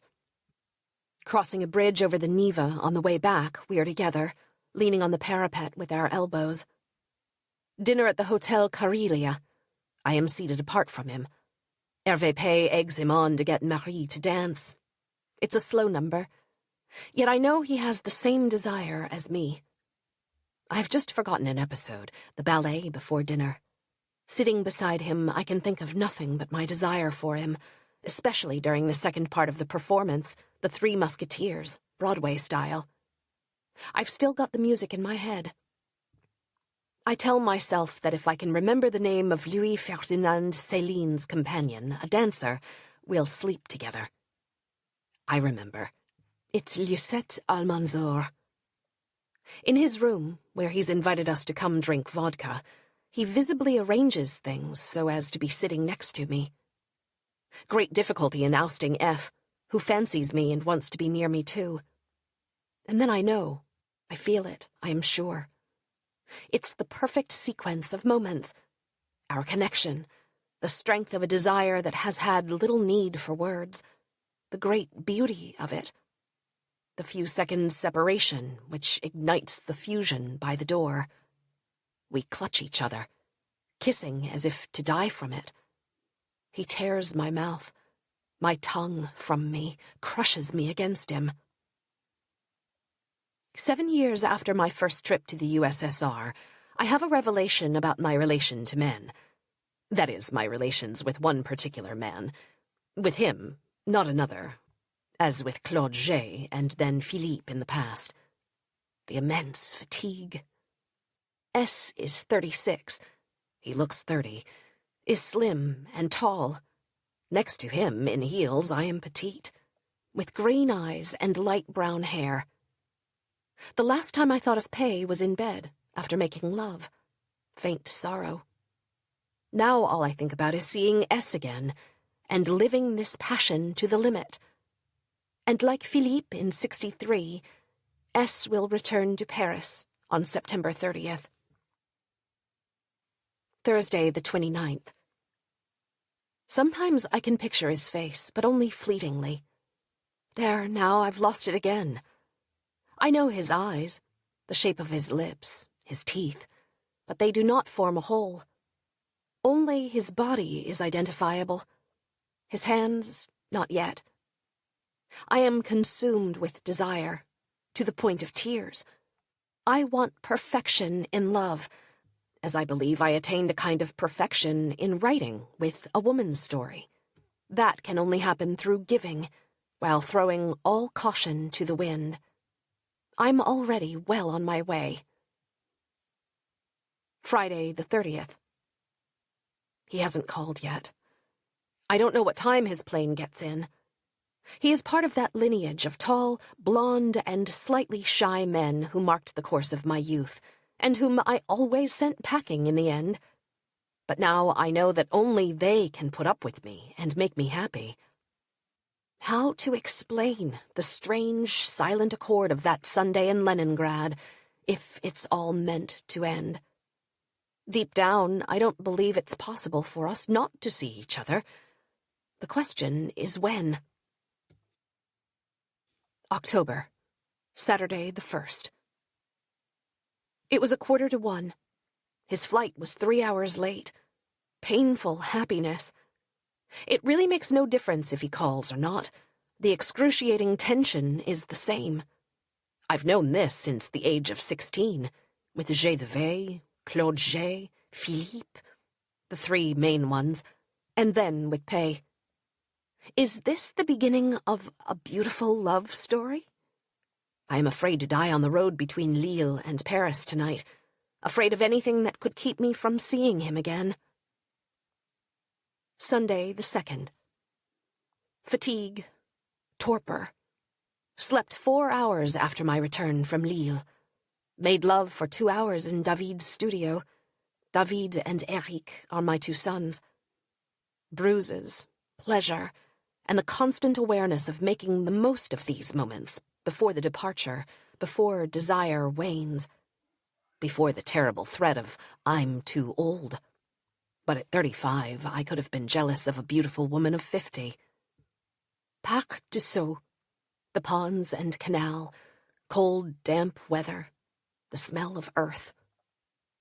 In 71, when I was here to pass the agrégation, the highest teaching diploma in France, I never would have guessed that I'd return to this park with a Soviet diplomat. As it is, I've already pictured myself going back in a few years to retrace the steps of today's walk, as I did a month ago in Venice, in memory of 63. He likes fancy cars, luxury, social connections, and isn't much of an intellectual. This, too, is a step back in time, to the hateful image of my husband. But even that now appears to me in a pleasant light, because it corresponds to a part of my past. I'm not even afraid in the car with him. How do I go about this so that my attachment doesn't show too quickly, and so that the difficulty of keeping me becomes apparent to him, at least once in a while? Monday the 3rd. Last night he called. I was sleeping. He wanted to come around. Not possible. Eric here. Restless night. What to do with this desire? The same goes for today, when again I won't see him. I weep from desire, this all-consuming hunger for him. He represents the most parvenu part of myself, the most adolescent, too. He's not very intellectual, loves fancy cars, music while he drives. He likes to make a splash. He's that man of my youth, blonde and unrefined. His hands, his square fingernails, who fills me with pleasure, and whom I no longer wish to reproach for his lack of intellectualism. Nonetheless, I really need to catch up on my sleep now. I'm at the point of total exhaustion, unable to do anything. Love and mourning are one and the same for me, in body and in mind. Song by Edith Piaf. Mon Dieu, laissez-le-moi, encore un peu, un jour, 2 jours, un mois, le temps de s'adorer et de souffrir. Oh God, leave him with me just a little longer. 1 day, 2 days, a month. Give us the time to worship each other and to suffer. The longer I live, the more I abandon myself to love. The illness and death of my mother revealed the strength of my need for the other. When I say I love you to S, I am amused to hear him reply, thank you, which is not so very far from thank you, think nothing of it. And he says to me with happiness and pride, you'll see my wife. As for me, I'm the writer, the foreigner, the whore, the free woman, too. I'm not the good woman, whom one possesses and displays, the one who gives consolation. I can't console anyone. Tuesday the 4th. I don't know if he wants us to continue. Diplomatic illness, he says. Laughs. I'm on the verge of tears, for the party is not happening.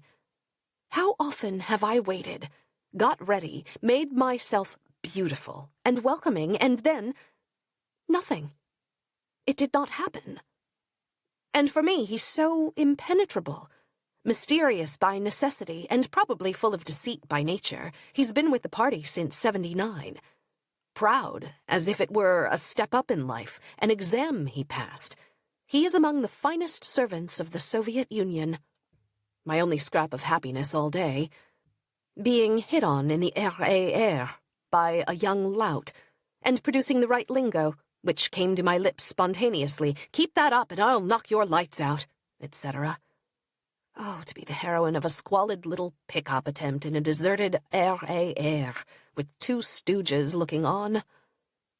Is the happiness with S already over? Wednesday the 5th. 9 o'clock, last night, a call.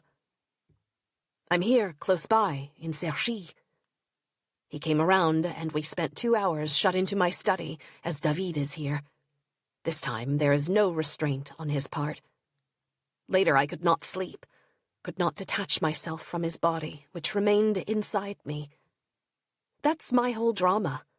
I'm unable to forget the other, to be autonomous. I soak up other people's words and actions. My body absorbs the other body. It's so difficult to work after a night like this. Thursday the 6th. Last night he collected me in Cergy, and we went to David's studio on Rue Le Brun. Semi-darkness, his body both visible and veiled. The usual madness for nearly 3 hours. On our return, he drove quickly, with the radio playing En Rouge et Noir, a hit from last year, flashing the headlights off and on. He shows me the powerful car he wants to buy. He's the perfect parvenu, a little boorish. The holidays aren't over yet. We can still hook up, he says. Misogynistic, too. Women in politics are hilarious. Women are terrible drivers, etc. And it's me who revels in it, my strange pleasure in it all. More and more I see in him the man of my youth, the ideal I described and cleaned out. After we've arrived at the gate in front of the house, there is one final scene, a superb enactment, it feels to me, of that thing called love, for want of another word. He leaves the radio on, Yves Duté, Le Petit Pont des Bois, and I stroke him with my mouth until he comes, there in the car, in the Allée des Lozères. Afterwards, we lose ourselves in each other's eyes. This morning, when I wake up, I go over the scene interminably. He's been back in France for less than a week, and already we're so attached, so free with each other's bodies. We have done almost everything that can be done, compared to how we were in Leningrad. I've always made love, and always written as if I were going to die afterwards. Moreover, I longed for an accident, for death, as we were driving back to my place on the motorway last night. Friday the 7th. Desire not exhausted, but continually renewed, with greater pain and power. I can no longer picture his face when he's not here. Even when I'm with him, I see him differently from before. He has another face, so close, so irrefutable, like a double. I almost always take the lead, but in accordance with his desires. Last night, I was sleeping when he phoned, which often happens. Tension, happiness, desire. My name murmured with that guttural accent which palatalizes and emphasizes the first syllable, making the second one very short. Annie. No one will ever say my name that way again. I remember my arrival in Moscow in 1981, around October 9th. The Russian soldier, so tall, so young, I burst into tears, overwhelmed to be there in that near-imaginary country. Now it is a little as if I were making love with that Russian soldier, and all the emotion of 7 years ago had led to S. 1 week ago I did not foresee this conflagration. André Breton wrote, "We made love as the sun beats, as coffins close." That pretty much describes us. Saturday the 8th. The studio on Rue Lebrun. Slight weariness at first, then sweetness and exhaustion. At one point he said, "I'll call you next week." In other words, I don't want to see you over the weekend. I smile. In other words, I accept. There is suffering and jealousy on my part, though I know very well it's best to plan slightly longer intervals between meetings. I am back in the day-after state of disarray. I'm afraid of seeming clingy and old. Clingy because old.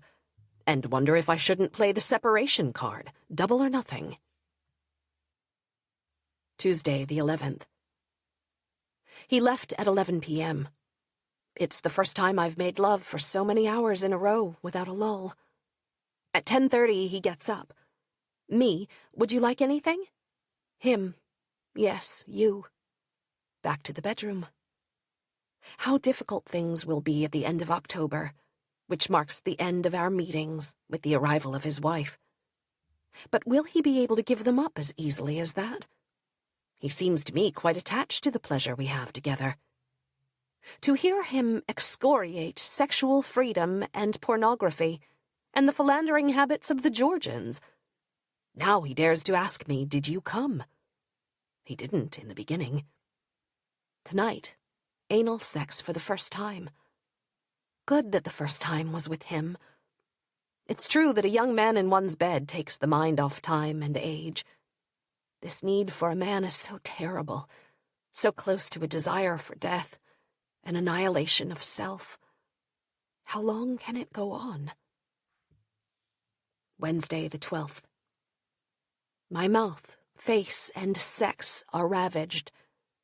I don't make love like a writer, that is, in a removed way, or while thinking I can use this in a book. I always make love as if it were the last time, and who's to say it isn't? Simply as a living being. Think, in Leningrad he was so awkward. Due to shyness or relative inexperience? He's becoming less and less so. Am I, then, in some sense, an initiatrix? The role enchants me, but it is fragile and ambiguous. It holds no promise of longevity. He could push me away like a whore. His blitheness and contradictions amuse me. He talks about his wife, how they met, and the necessary restrictions on morality in the USSR, and minutes later begs to go upstairs so we can make love. What happiness this is! And naturally his joy was palpable when I said, "You're such a good lover." But I liked it too, in Leningrad, when he said something similar to me. Thursday the 13th. Here, mention should be made of the constant interplay between love and the desire for clothes, insatiable, though I suspect futile with regard to desire in general. It was the same in '84, when I continually bought skirts, pullovers, dresses, etc., never looking at the price, spending as if there were no tomorrow. This waiting for the phone to ring, in addition to his total inscrutability, what do I mean to him? And I'm starting to learn Russian. Saturday the 15th. At the foot of the stairs, Rue Lebrun. He doesn't knock and tries to enter. I turn the key. A soft, smooth body, not very manly except for... And he's tall. Much taller than me. That gesture he has of turning out the light before we make love. Interminably. Taking me home, he drives very quickly, my hand on his thigh. The stereotype. Love/death. But oh, so intense.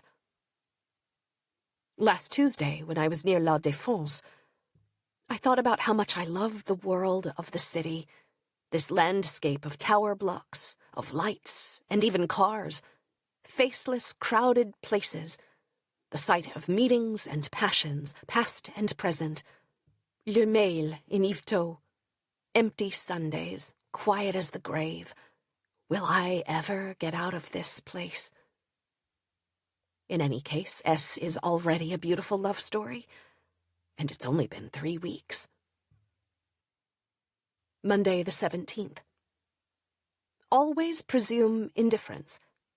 Today I'm certain that nothing more will come of this after the end of October, and it may even end before. It occurred to me that I hadn't asked his wife's name, a subtle form of jealousy, or the desire to annihilate the other woman. Tuesday the 18th to Wednesday the 19th. 1:30 a.m. He left at 1:45, having come back with me from Paris at 8:30. He makes love, or rather we do, with desire that is more and more acute and profound. He talks, drinks vodka, and we make love again, etc., 3 times in 4 hours. My Tuesdays rival those of Rue de Rome. I'm talking about Mallarmé, and myself with Pay. Naturally, there's very little thinking. Or, more precisely, thought goes no further than the present. Flesh and the other. At every instant, I am this elusive present. In the car, in bed, in the living room when we talk. Uncertainty gives these meetings an unbridled, violent intensity. Over the day that follows, I remain entangled with this presence. In lightning images, I see us making love the night before. He tells me to turn around. He's on his back and moans as I caress him with my mouth. He says, "You make incredible love," and gently guides me to his lower belly, taking the initiative at last.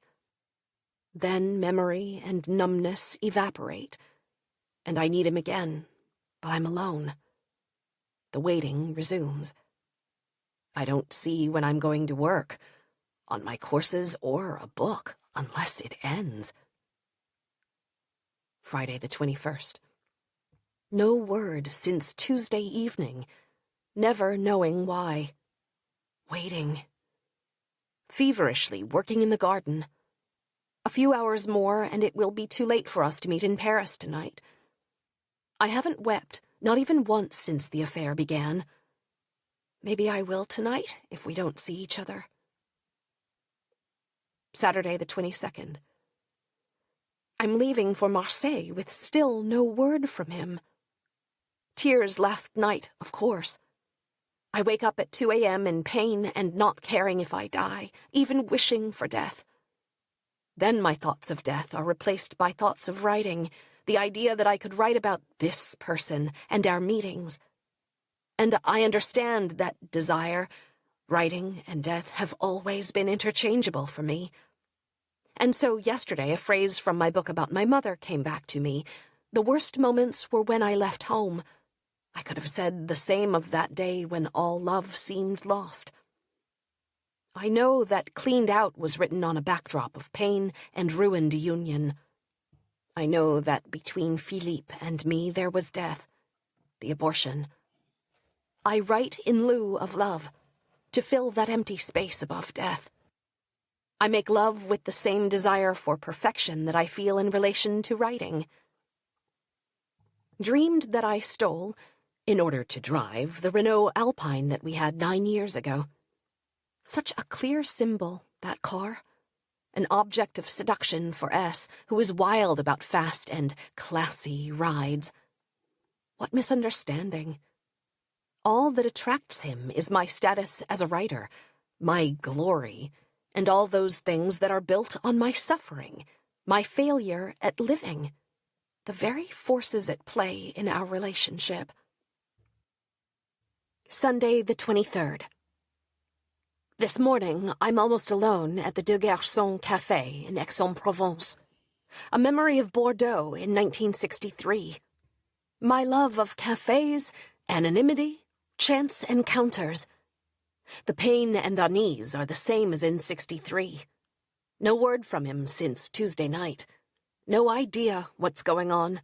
Such indifference from him, obviously, makes me fear the worst. He called me at night. 2 weeks, and already so remote. In the TGV, train à grande vitesse, the high-speed train, desire for him so strong I could have screamed. Tirelessly, I go over our last time together. Every action, every word. The words so rare. At 18, I was mad and wanted to die. I no longer feel the same despair. Monday the 24th. 11:10 p.m., phone call for a Wednesday meeting. Maybe. Obviously, these nocturnal things are less momentous for him than for me. I have too much time to think of passion. That is my misfortune. No absolutely mandatory tasks are imposed on me from outside. Freedom makes me prone to passion, so very occupying. Wednesday, lunch with the Soviet ambassador, Ryabov, and the president of the VAAP. S is bound to be present, a situation both awkward and exciting. For him to come to me that evening, after a public ceremony where we've appeared utterly indifferent to each other, would be perfection. There is an inexhaustible charm to secrecy. Tuesday the 25th. In the morning, I daydream on and on, imagining things which, in 2 days, will be behind me. Then I have trouble focusing on what I'm doing in the present. Insofar as my daydreams are not gratuitous and are destined to come true, they're already part of reality. Though come to think of it, and this surprises me, the reality of the past may be more wonderful, such as Leningrad. I want tomorrow to attain a kind of perfection, but it may be a catastrophe, a boring meal, the impossibility of our seeing each other in the evening. In any case, I'm going to wear a black suit, a green blouse, and a string of pearls, the one I left on while making love, if he recognizes them when we're at the table. I know I've never been as beautiful as now, more than at 20 or 30. Everyone tells me so, and men constantly hit on me. It happened again yesterday at Auchan. The Swan Song, and the ballet we saw in Leningrad was Swan Lake. Now I remember what happened in the room in Leningrad. I went to leave, was just about to close the door behind me, and then I stepped back in. He must have been right there, because we immediately flung ourselves at each other. Wednesday the 26th. How to describe the joy of that lunch, of his being there across from me, of knowing I'd see him in the evening, knowing we are lovers, but letting nothing show. In fact, maybe not showing enough for my taste. It's 8 o'clock. He should be here in an hour or two. These hours of waiting are the end of the world. Great happiness not yet brought to completion. Pre-happiness. That is, I know that anything can happen. That he may not come, there could be an accident. Piaf's song, Mon Dieu, mon Dieu, mon Dieu. Laissez-le-moi encore un peu. Même si j'ai tort, laissez-le-moi encore. My God, leave him with me just a little longer. Even if it's wrong of me, leave him with me just a little longer. So much beauty and desire. Erase October 63. Clumsy, appallingly clumsy youth. Thursday the 27th. It's about 20 to 10. He left at 2:45 in the morning. I drove like a madman. I can no longer isolate any detail of this part of a night spent together. Making love indefatigably. Bodies. But is it the body? What is that thing whose hunger outruns desire? Never separated, or so little. And it felt like a last time, although he wants to see me again, in spite of his wife. In 1 month, we've gone from inept sex to a kind of perfection. Well, almost. He resists sentiment, and it has to be that way. What would I do with a man who wanted to change my life? But not sensual attachment. He's more willing to give now, as I yearn to give, though he retains a certain brutality, signifying lack of experience. I sense he is really discovering what sex can be and wants to do everything. Hence his request to make love between the breasts, my breasts. He left, and I slept with a sensation of being inside his body. Wednesday, October 26th, was a perfect day. He listed his Saint Laurent shirt, his Saint Laurent sports jacket, his Cerruti tie, Ted Lapidus trousers. A craving for luxury, for things they lack in the USSR. As a former ill-clad adolescent, consumed with longing for the rich girls' dresses, how can I blame him? And it seemed to me that all those clothes of his were new, and that he wants to dress even more smartly. The courtship display. All this, too, is beautiful. My name in the night, a lament of pleasure. My adoration of his sex. I think of a painting, the naked Christ lifted down from the cross, when S half raises himself to watch me caress him with my mouth. He didn't do this at the beginning, and revels in the image of my adoration. The curve of his chest, of his loins, the whiteness of his skin in the semi-darkness. I'm so tired, unable to do anything but write about him, about that thing. So mysterious and so terrible. Now I no longer seek truth in love, but the perfection of a relationship, beauty and pleasure. Avoid saying things that wound, in other words. Only say things he will like. Also avoid anything which, though true, would present an unflattering image of me. Truth can only rule in writing, not in life. Sunday the 30th. I went to La Rochelle. Clear skies on Sunday, the opening of the port. On the train I tried to read, obsessed with the fact that his wife is about to arrive. Last night he called at around midnight, wanting to see me this week, Monday or Tuesday. And then, after his call, I said aloud several times, what joy! What joy to have heard his voice and know that things aren't over. This afternoon I thought about the day in December, at age 16, when, in order to meet J. Devey, I managed to soldier on in class for a whole day with a fever of 39 degrees, and was prepared to go to the cinema the following day with a fever of 40 degrees. Then he couldn't go. I went home, got into bed, and fought pneumonia for 2 weeks. I haven't changed. I just can't do it for quite so long, perhaps. I mean, I can't persist for quite so long in that kind of folly. What I wrote to S is true. It's as if there had never been anyone before you. November, Tuesday the 1st. Yesterday afternoon we met at the studio on Rue Lebrun, so things were less private. The neighbor's TV. He arrives, chilled to the bone by this first day of cold, 0 degrees. He wears a very Soviet-looking singlet. I see his ragged fingernails. There's always that uncouth side, observed at the ambassador's residence, common to Soviets. And for me, these traits are more endearing than anything I can think of. Afterwards, I go to Eloisa and Carlos Frère. José Artur is there. I didn't know he would be.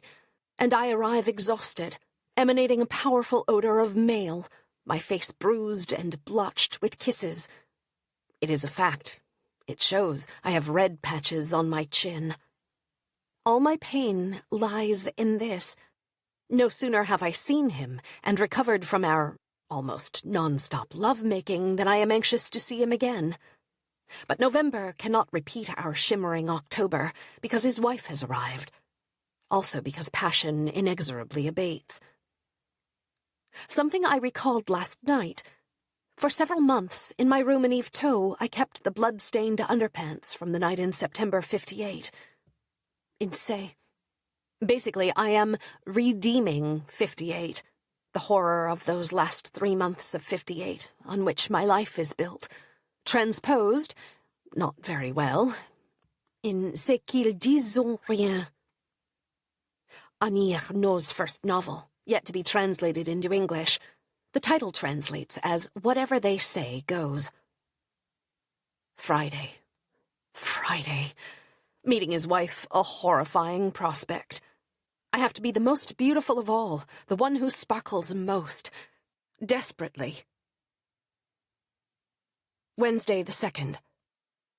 I always dream of something more, and therefore of exclusive meetings in the Nièvre or elsewhere, etc., unable to be satisfied by the repetition of current relations. No doubt that's why I wanted to marry Philippe, not suspecting that it would put an end to the dream. Evening. It's been a week. My feeling, then, that nothing will ever be so powerful again. I fear this more and more. He won't be able to come to Cergy at night anymore. The studio repels me with its lighting and the racket from the neighbors. The feeling that it will all slowly end. I don't speak his language. He never calls me except to make love. I was going to say fuck, it's more to the point. But at the embassy on Friday, there'll at least be the satisfaction of secrecy, of what we know about each other, the other's body, breath, the buried animal. All that for me is the essential that others cannot guess at. The October Revolution. Were those tears on my arrival in Moscow in 81 prophetic? Friday the 4th. The anniversary of the October Revolution. A sad little crowd from the Soviet embassy. The bunker. S asks, can I come around this afternoon? I hadn't expected this, hence the lack of waiting and dreaming. Does he feel as much desire as me? I don't know. I think so. Beautiful weather. I close the shutters and his body is returned to me. Desire refined, perfected before love. Anxiety about the dinner at the Élysée on Monday with Charles and Diana. So it will never end. There'll always be something even more daunting than the latest society event. The ordeal of the most recent Gallimard lunch with F. Mitterrand will be outdone. A new notebook. Wishes. To have a stronger and stronger relationship with S. To write, as I yearn to do, a bigger, more sweeping book, starting at the beginning of 89. To not have money problems. Monday the 7th. Obviously, it was for S that I agreed to go to dinner at the Élysée tonight. To increase my worth in terms of the thing he most venerates, visible glory. I consider this must-event a test, a necessary challenge. It means going to the height of social distinction, of something that was not a dream but a reality from which I knew myself to be excluded at age 16. In 56, by some strange coincidence, while ill in bed, I read Le Figaro and suffered from the knowledge that J. de Vey moved in those kinds of circles, of which I was utterly unworthy. Tuesday the 8th. This time, for once, I truly yearned to experience pomp, the highest honors. My raging anxiety at being late, the fear of not getting there on time to be in the mix, weaving in and out of traffic in the Renault 5 down the Champs-Élysées and Avenue de Marigny. Was Prince Charles real to me? The royal dinner, music. It crossed my mind that this old world entente cordiale may one day be swept away by other powers. I was thinking of the USSR and China. Perhaps last night we resembled the people of 1913 or 1938, gathered in these same gilded halls. Or, fleetingly, those at Madame Bovary's dinner in Vaubyessard.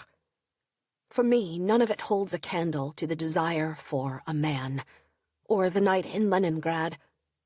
And if I dream of a return to Moscow, which is probably madness, at the end of November, at the same time as Mitterrand, who remembered very well that we'd talked about Venice at the Gallimard lunch. "Last summer I went to Venice and thought of you," he said. It would only be to present this honor to S, to make him love me.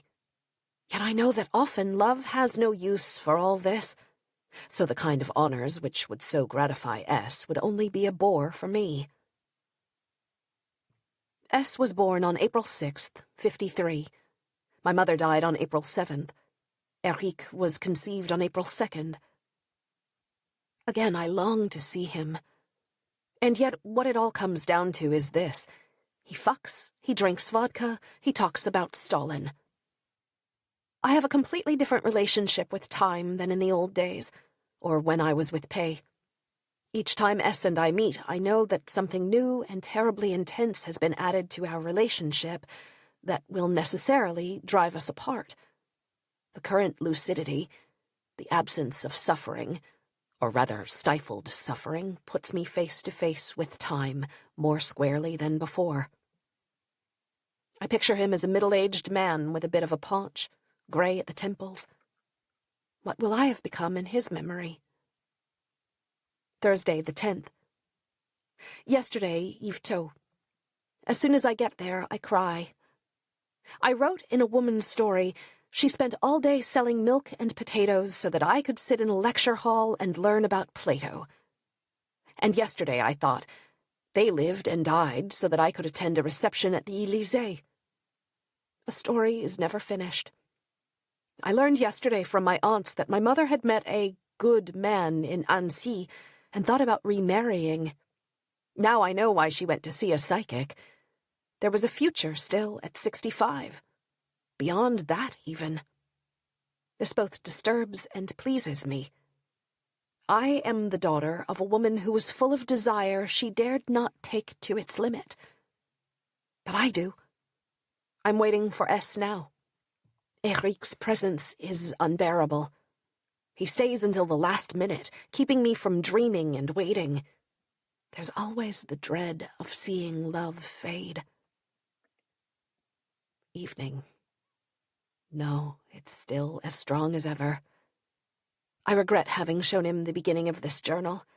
Never say anything, never show too much love. Proust's law of desire. S knows it instinctively. But I saw that he returned the passion, with some help from the half-bottle of vodka he drank. He will probably leave in a year. He says it will be hard. At the beginning I don't quite understand, but he adds, I hope it will be hard for you too, and that's his way of saying he cares about me. We made love for hours. Again, something's different. He talks more, dares to say erotic words. All his gestures are love, like mine. Friday the 11th. As on all the other nights when he has been here, I cannot sleep. I'm still inside his skin, his male gestures. Today, again, I'll be caught between fusion and the return to self. And there are always separate moments that emerge from the whole that is the evening. His words in the kitchen, it will be hard. Then his eyes as he sits in the armchair before he leaves. The time before in the bedroom, his gentleness. the erotic words he spoke with his Russian accent, his murmuring, "You are beautiful." Write this. I realized that I'd lost a contact lens. I found it on his penis. I thought of Zola, who lost his monocle between the breasts of women. And now my contact lens on my lover's sex. I compare the way things are now with the night in Leningrad. How he's changed, how awkward he was then. I think the word for it now is passion. Saturday the 12th. 4 years ago, it was the Renaudot Prize. Footnote. In November 1984, Annie Ernaux was presented with the Prix Renaudot for La Place, a man's story. I prefer it to be now, to be in this perpetual state of waiting and desire. I had the urge to reconstruct the trip to the USSR, which I surely never would have done had the trip not ended with my meeting S.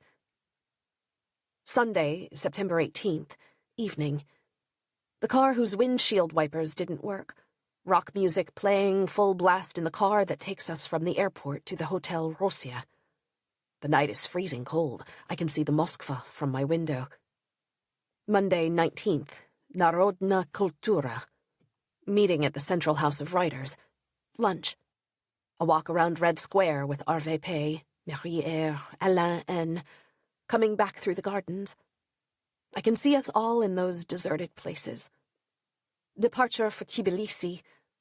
S sits next to me on the plane, which disturbs me, for I'd like to sleep. Evening in Tbilisi. On the 16th floor, as a lampoon, we inaugurate Cohiba Cell 16. Tuesday the 20th. Visit to Tbilisi, the suspended church. Lunch at the hotel, museum, translation school. Film Don Quixote, S next to me. Wednesday the 21st. Various meetings. Monastery, ancient capital. Return to Moscow. Hotel of the CPSU Central Committee. Thursday the 22nd. Kremlin tour. Circus. Dinner at the home of the correspondent for L'Humanité. Friday the 23rd. TV in the morning. Lunch at the French Embassy. Various meetings. Arbat Street. Saturday the 24th. Zagorsk. Lunch in the museum. Meal at VAAP headquarters.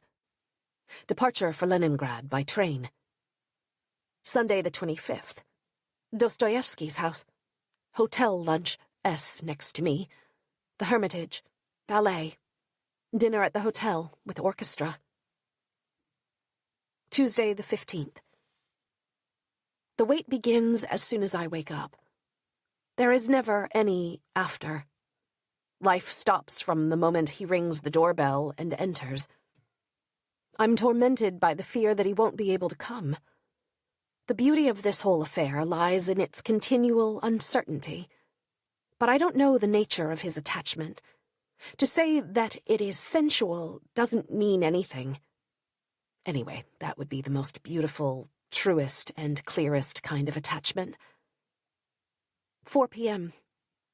I'll remember these magnificent sun-filled afternoons in November, waiting for S, for the sound of his car that heralds our entry into that other time in which time disappears, replaced by desire.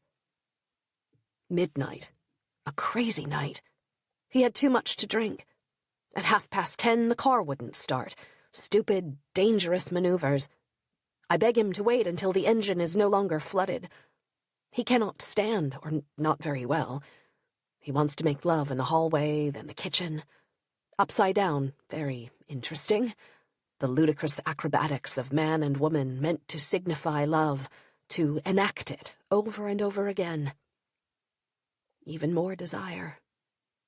He said, "my love," once, but will not say, "I love you," and that which remains unsaid does not exist. I'm afraid he won't get home safely, that he'll have an accident. Must prevent him from drinking so much the next time, if there is one. The traditional superstition.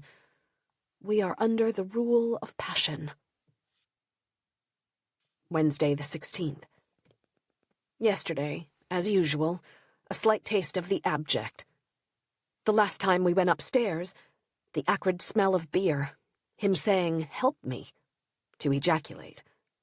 Then after the car trouble, once more in the vestibule, half-dressed against the radiator, and in the kitchen. He was visibly drunk. French words escaped him, and he'd almost ceased to speak.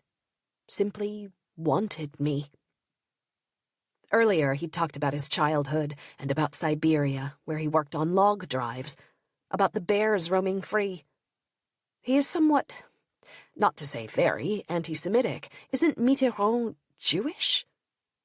It's as if I were unable to believe it, putting it down to sheer indoctrination for which he cannot be held responsible.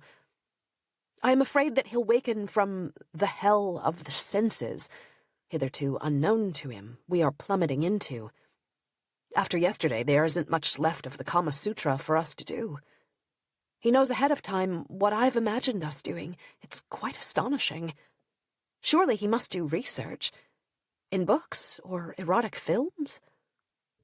He adheres to the dogma of nature, like the writers Rasputin and Astafyev. Love, alcohol, only natural. Last night, his face was that of a suffering child, the face of boundless, inextinguishable desire. As moments such as these, I know that I still have him. I have just reread the proofs of Ce qu'ils disent ou rien for the pocket edition. I hadn't read the book in 11 years. I haven't changed. I'm still that girl who believes in happiness, who waits and suffers. This book, written in a very conversational style, is much more profound, with regard to words and the real, than the critics said. Thursday the 17th. The cycle begins again, a doleful, lethargic day when I'm unable to do anything creative. Then the waiting returns, the desire and the suffering, because in the type of relationship we have, I'm at the mercy of his phone calls. And I have to write about the revolution. Horrible. And I still don't know how he got home on Tuesday evening, or if his wife noticed anything, or if he talked, the worst possibility of all. Right now, my life has no other future than the next phone call in the night. His death would be an atrocity from which I'm not sure I could recover. Since yesterday, this morning especially, I have been in a state of acute anxiety because of the way in which he left during the night on Tuesday. He was really drunk. I have a mad longing to ring the embassy. Won't do it, obviously. I'm really in love. Friday the 18th.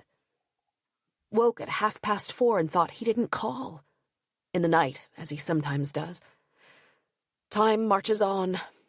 Only 2 weeks since the reception at the embassy for the October Revolution.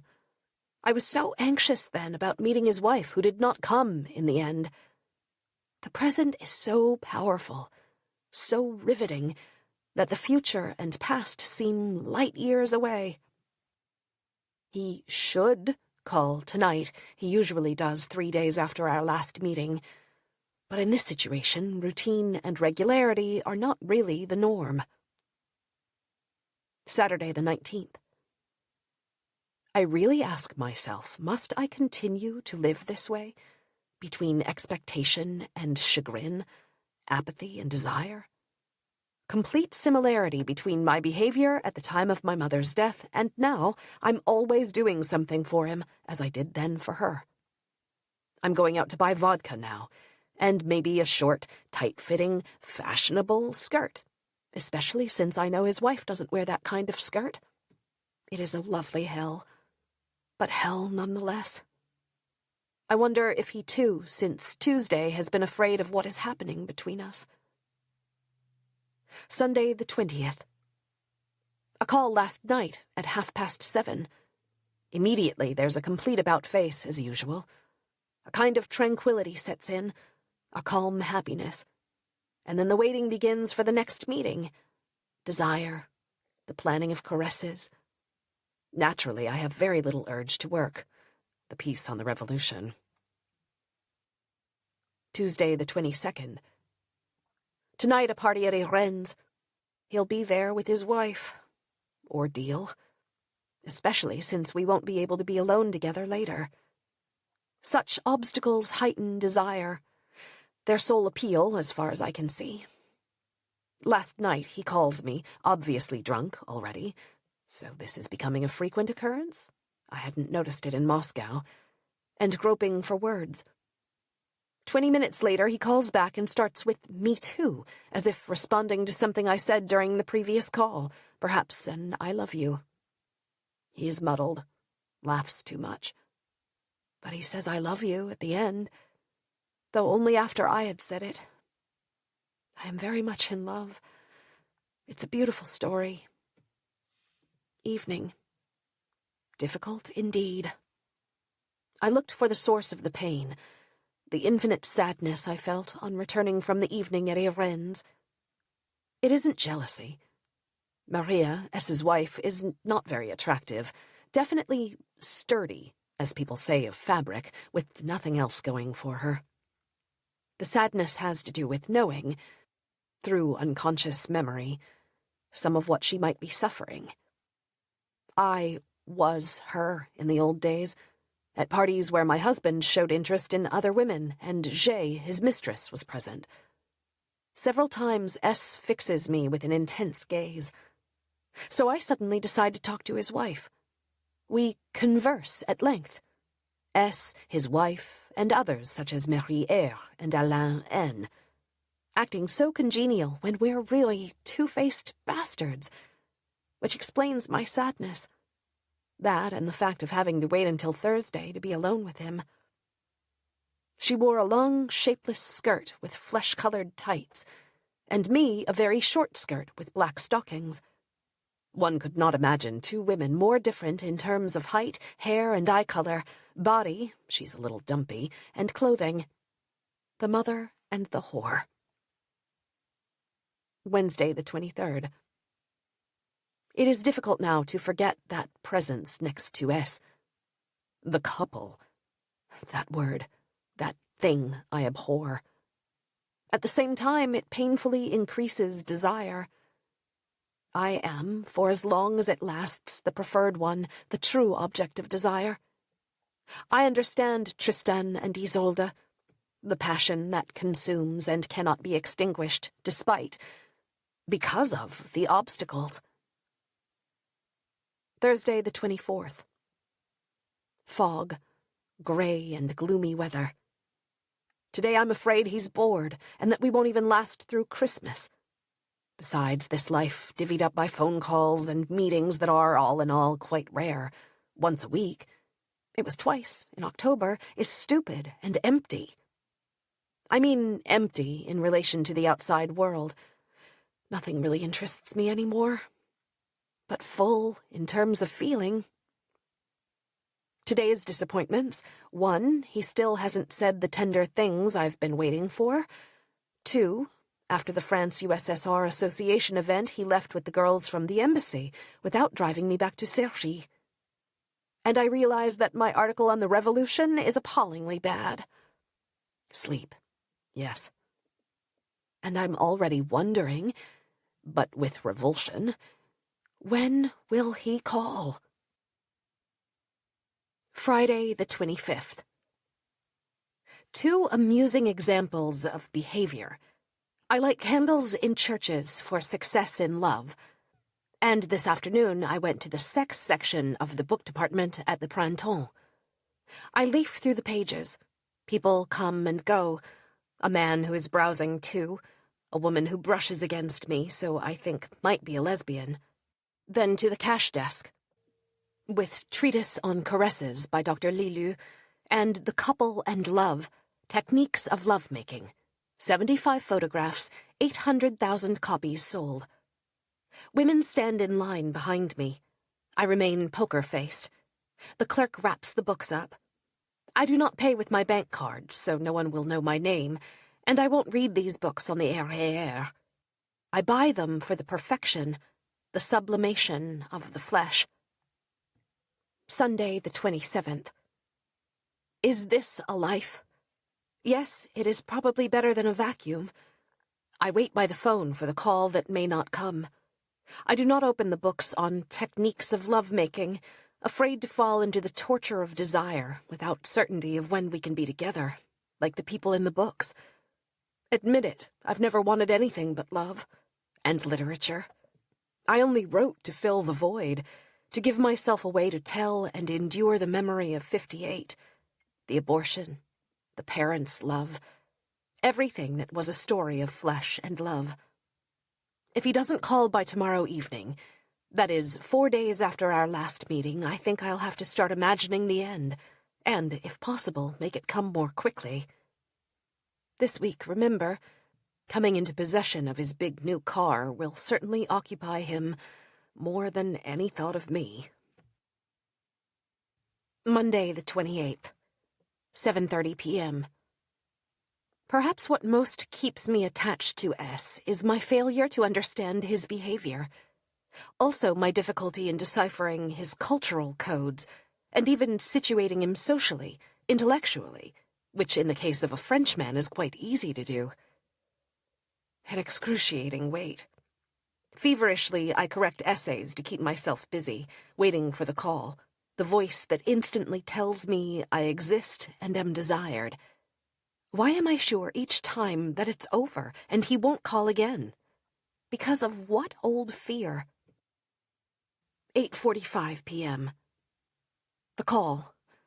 Each time it is destiny, a sign from the beyond. Terror, instantaneous joy. When I answer, the excruciating fear that it's a mistake, a false sign from that same destiny. It's him, for tomorrow, 4 o'clock. Devastating joy, the immediate erasure of an anguish that was at its peak this evening. I no longer want to correct those essays that I threw myself upon in order to forget. I want to cry, or laugh. I'm going to wash the floors, the loo, create a little cleanliness to welcome him, the male, the man, he whom I recognize as a god. For a while, before disillusionment, oblivion. Tuesday the 29th, 11 p.m.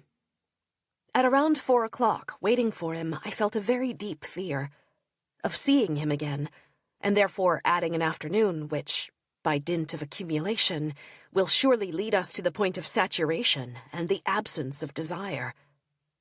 I never reason in terms of attachment that increases as we get to know each other, but in terms of decline and disillusionment. We made love the way we did one evening in Leningrad. Beautiful. Then in the vestibule, the way we did 2 weeks ago. Beautiful again. But already it's the way we did. He was wearing underpants that were obviously Russian, white, the elastic too wide and coming a little unstitched. My father had the same ones. I'm tired and quite sad, probably because I expect too much from this affair after expecting nothing whatsoever from it in Leningrad. I don't want us to break up, he said. Yes, of course, but then he says I make love with my wife sometimes, often. Immediately I think these words will etch themselves upon me and come back in force. But they don't, or not as much as I feared, in the end.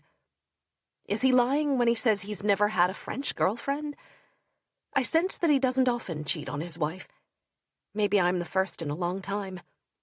After all, he comes to Cergy from Paris a little more than once a week and stays the whole evening.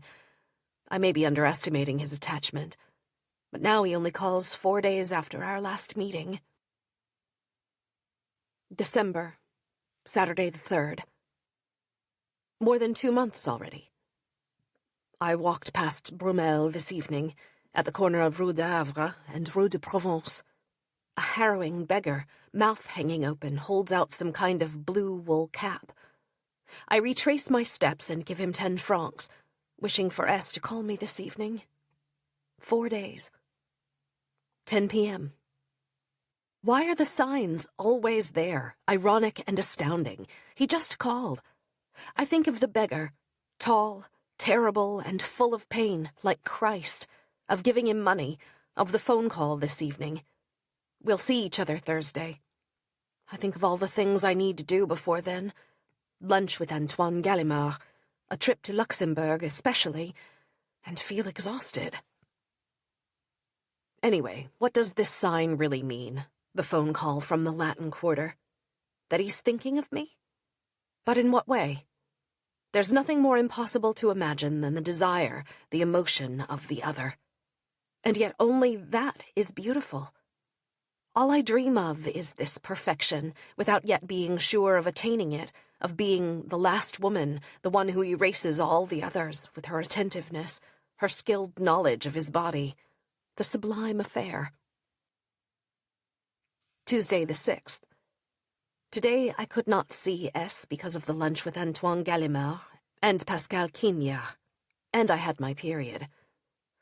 I'm sick at heart because I'm going to Luxembourg, with loathing for 2 days. Signs don't always pan out. Today I gave money to a beggar at the Gare Saint-Lazare, making a wish for S to call, and later to the punk with all the earrings who got on the train, stopped in the station, and then to that singer. We live in a world of mendicancy to which we've grown accustomed, almost aesthetic. It's part of the city, the scenery in the station, the tower blocks beyond the tracks with brand names in gigantic letters, Varta, Salek, high on their sunlit facades. There was that commercial a few months ago, welcome to a world of challenge, the world of Ron Poulenc. Footnote. Ron Poulenc, a French chemical and pharmaceutical company founded in 1928, which no longer exists under this name. You can't be serious. It's been over a week since S has come around. Too long. I review my life since then, and am amazed by how many stupid, unpleasant events there have been. The meal with Arche, the Young People's Book Award in Montreuil, the last of my courses on robe grillée, and the lunch today. That life consists of this accumulation of endeavors, bland and burdensome actions, punctuated only occasionally by moments of intensity outside of time, is horrifying. Love and writing are the only 2 things in the world that I can bear. The rest is darkness. Tonight I have neither. Thursday the 8th. I'm afraid he won't be able to come tomorrow because of the earthquake in Armenia. The embassy personnel are run off their feet. 10 very long days, and now maybe nothing. So much longing again this morning. On the train, and then closer to the time of his arrival, I'm almost frozen with anxiety. The fear of less happiness, less desire to be together than before. Friday the 9th. 10:25 a.m. Is that his car? Fear that he will not come and not let me know ahead of time. Fear, too, that he's already here. Fear of the moment when I hear the car brake, that sound. Fear of not being beautiful enough, and especially of not giving him enough pleasure. But if I didn't have all these fears, it would mean I was indifferent. 6:10 p.m. He left at 5:05. Barely 2.5 hours together. I want to think that the signs of decline were obvious this time, but he missed Sokharov's talk at the embassy in order to come to Cergy. Lovemaking was very good the first time, but I didn't think so the second time. Is he faking? He's elusive even in his sexual behavior. I don't know anything about him. This Russian world will remain forever unknown to me, the world of diplomacy, the Soviet apparatus. It's obvious that I've always invested too much imagination in men. I get lost. My self dissolves. I don't know what binds him to me. If it's just my name, the fact that I'm a writer, it makes me want to run away. The greatest fear is that he has another woman. He was drawn to the title of a book in Spanish, something like In the Arms of the Mature Woman, Madura. That's me, of course. And how can I know for sure that certain things do not upset him, such as my inviting Makhaninya, a Russian writer, to dinner, or the phone call I received from S.A. when he was with me? How to interpret his interest in the title, In the Arms of the Mature Woman? He says matured. As both fear and recognition of his desire for this kind of woman? Are you going away over Christmas? Does he mean it would be better if you left, then I wouldn't have to come see you, or it would be nice if you stayed around? It may also be that these phrases have no importance for him, but are just the sort of thing that people say. Likewise, his not attending Sakharov's conference may have been deliberate, political. Sakharov is a dissident, while he is a loyalist. I reread what I wrote last Saturday. 6 days, usually nothing, are now an eternity. Passion fills life to bursting. Sunday the 11th. Gray day. Reminds me of December '63 when I was pregnant and wanted an abortion. The university residence, the state of complete and utter dereliction, my desire to sleep in the afternoon. Ditto at Pays in '84. This kind of sleep, more a huge weariness with life, is comparable to that of drunks on benches in the subway. I will probably never spend a whole night with S. I could have done so just one time in Leningrad, and I didn't want to then. In '85, too, the same gray weather, the same melancholy, same dissatisfaction. Right now, I suffer from not writing. Student essays, lessons, emotional life, outings, receptions, it's all a vacuum. I no longer seek truth since I no longer write. The two are intertwined. I'm also very sexual. There's no other word for it. Being admired, etc., are not what matters to me. What matters is having and giving pleasure. Desire. Real eroticism. Not the imaginary kind, as in porn on TV or in movies. Evening. I reread the end of the other notebook, and the whole story with S flashes through my mind. I see how much time has already passed, and I weep. Only beginnings are truly beautiful. Yet in the Garden of So, as at the studio in October, it was nothing special. So why weep? I don't want him to come to my Soviet dinner on Tuesday. It would be too difficult with him there. I love him, equaling I need him, and I'm not sure he loves me. Same old story. Tuesday the 13th. He did not come to my dinner, and it was probably much better that way. I'm not sure that having people here was a good idea. It's over now. I think I hate to entertain. I live in perpetual anxiety that everything's a failure. Halfway true tonight. My skirt is stained, and there's a mountain of dishes to put away. I have a mad desire to see S as soon as possible, as if the presence of the others had deepened the lack of him inside me. Wednesday the 14th. He was supposed to call today. For the first time, he didn't. However, I was out from 4 to 8 p.m. The countdown may already have begun. Everything's so black that I want to stay home. The outside world fills me with horror. Here alone in this house, it's less unbearable. And there's the phone, therefore hope. When I'm out, there's no escape. I'm a woman on the verge of tears. Tatiana Tolstaya and her eternal things. Her way of saying, like Natalie Sorot's, I am a writer and I am a citizen. The two do not intrude on each other. But all I've really retained of her are the Russian gestures. Shaking the hand in front of the face in negation/derision, and an indefinable facial expression that S sometimes has. I don't like the way she speaks of her country with derision. The USSR is a real gift for a writer, because it's so terrible. Thursday the 15th. Silence. Still.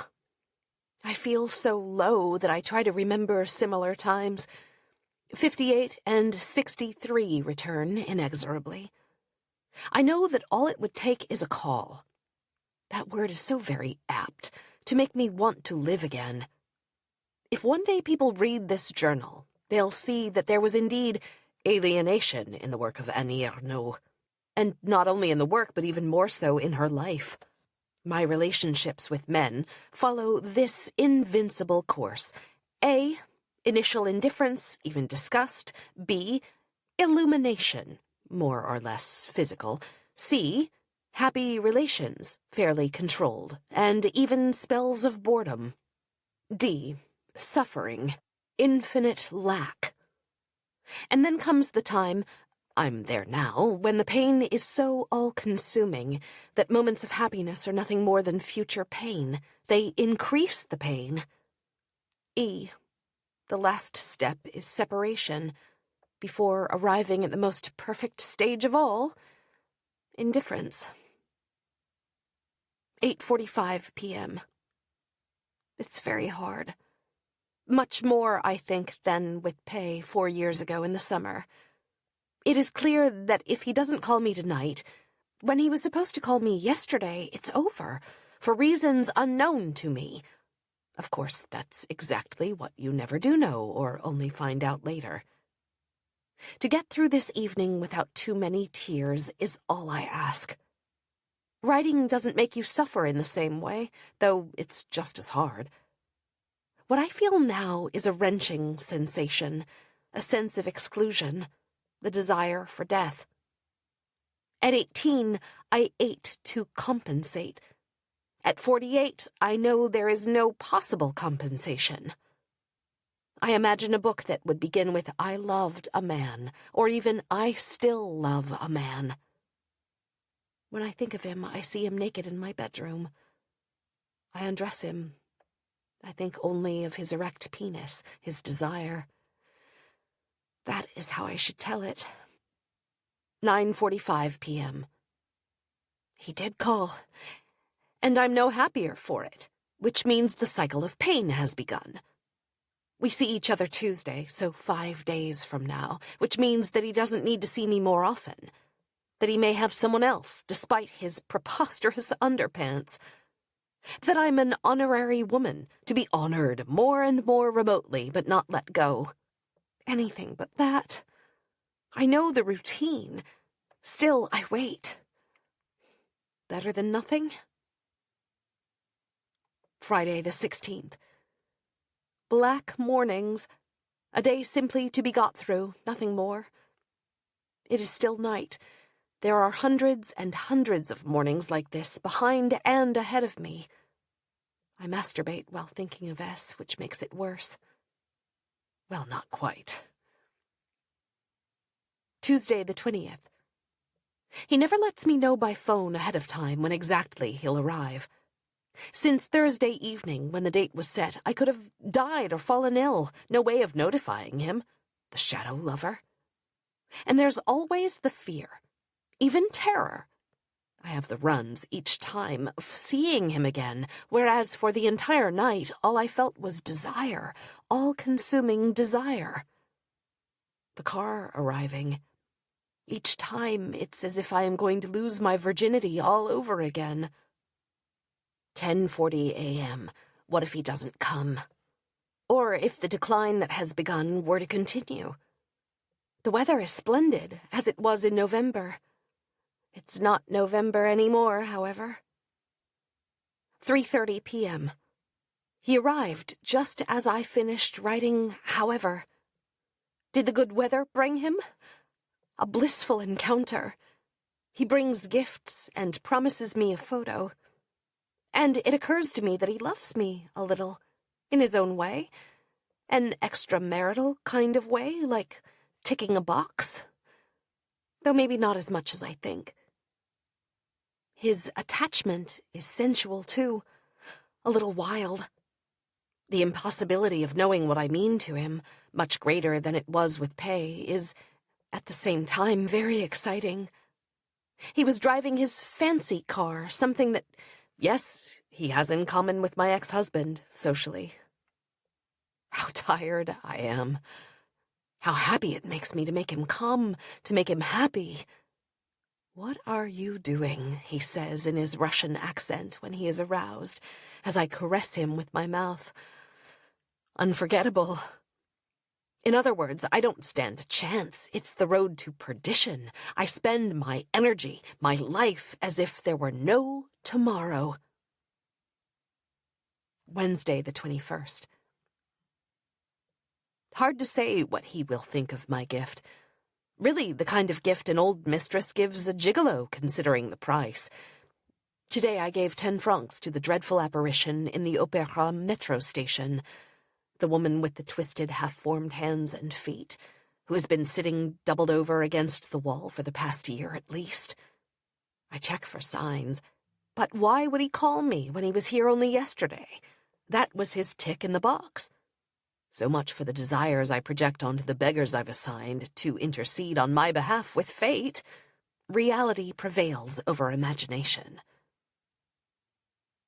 Thursday, the 22nd.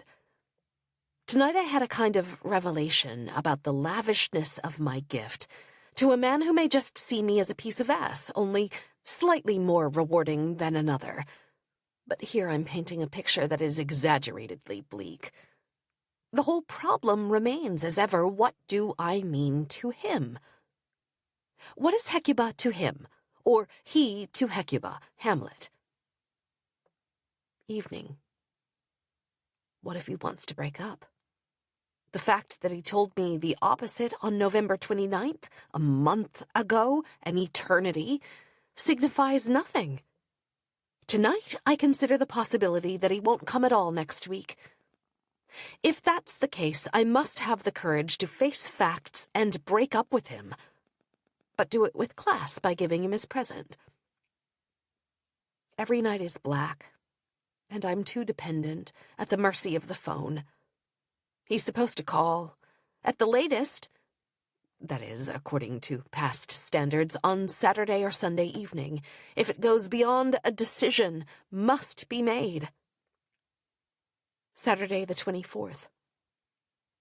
A morning as black as that day before Easter, or Quasimodo, Sunday 1986.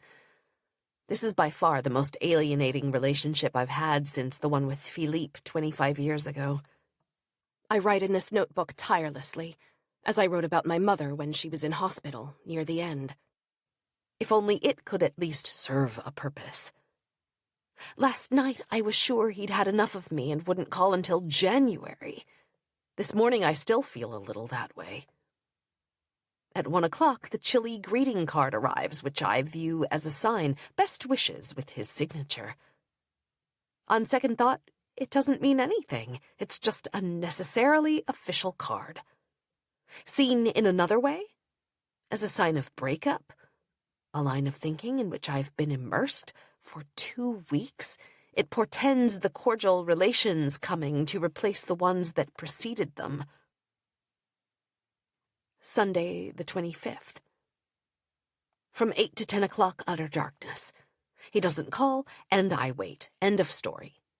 And at this moment, contrary to Proust, I do not believe it would take very little, just a tiny movement of the will to pass through suffering. Break through this paper hoop, and beyond that point, be free. Monday the 26th. To have changed so little. Waited at age 16 in January and February for a sign of life from J de Vey, at 18 for a sign from CG, the worst time of all, at 23 for PH in Rome, and a few years ago for Pay. This time I've exceeded by 1 day the deadline I set myself.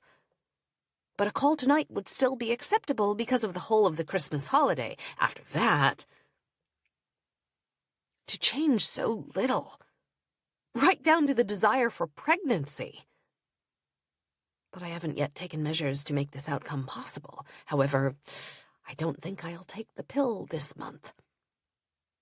It takes little self-confidence on my part to be capable of all this folly. 10:45 p.m. He called, but doesn't know when he will come. I'll try to see you this week. I'll try. That awful phrase for when you don't feel like doing something. I just need a little calm, a little balm for my pain. Tuesday the 27th. Of course, and yet I waited. He did not call, as expected, tomorrow or the day after. I'm on the verge of tears and nausea. And never alone. What's more, Eric's always here, on the alert for the days when S will come around, and probably happy that he doesn't. I don't know what to think. Or rather, I do. I am perfectly indifferent to S, but tonight I am grappling with several tons of non-being and disgust. To sleep. To sleep. Wednesday, the 28th. I didn't really sleep, overwhelmed by horror, tears, and the certainty of having been quietly dumped. Dreams of my ex-husband trying to fuck me, which I found excruciating, haunted by S. Where life closes around us, intelligence pierces a way out, says Proust. At night, there is no intelligence, only life in its magma of contradictions and suffering with no way out. The paper hoop was a concrete slab. I don't think I've had a night like this in 6 years, not since my separation from Philippe. Again, I've reached the point of wanting a clean break. 3 months. I don't wonder at my madness in 58, after Séché, my 2 years of bulimia, my distress, because of men. I know very well it's that which makes me right. The lack of fulfillment in love, a bottomless pit. There is a time in a love affair when you run. Everything still lies ahead, full of hope. And another time when everything tumbles into the past and what lies ahead will never be anything but repetition and decline. I situate the moment it changed as sometime in November, but cannot be more precise. More likely December, when I invited Mackinyon to dinner. October and November were 2 very beautiful months. Sunny, moreover, and December very dark. Why write this, if not to force the future to be sunny again?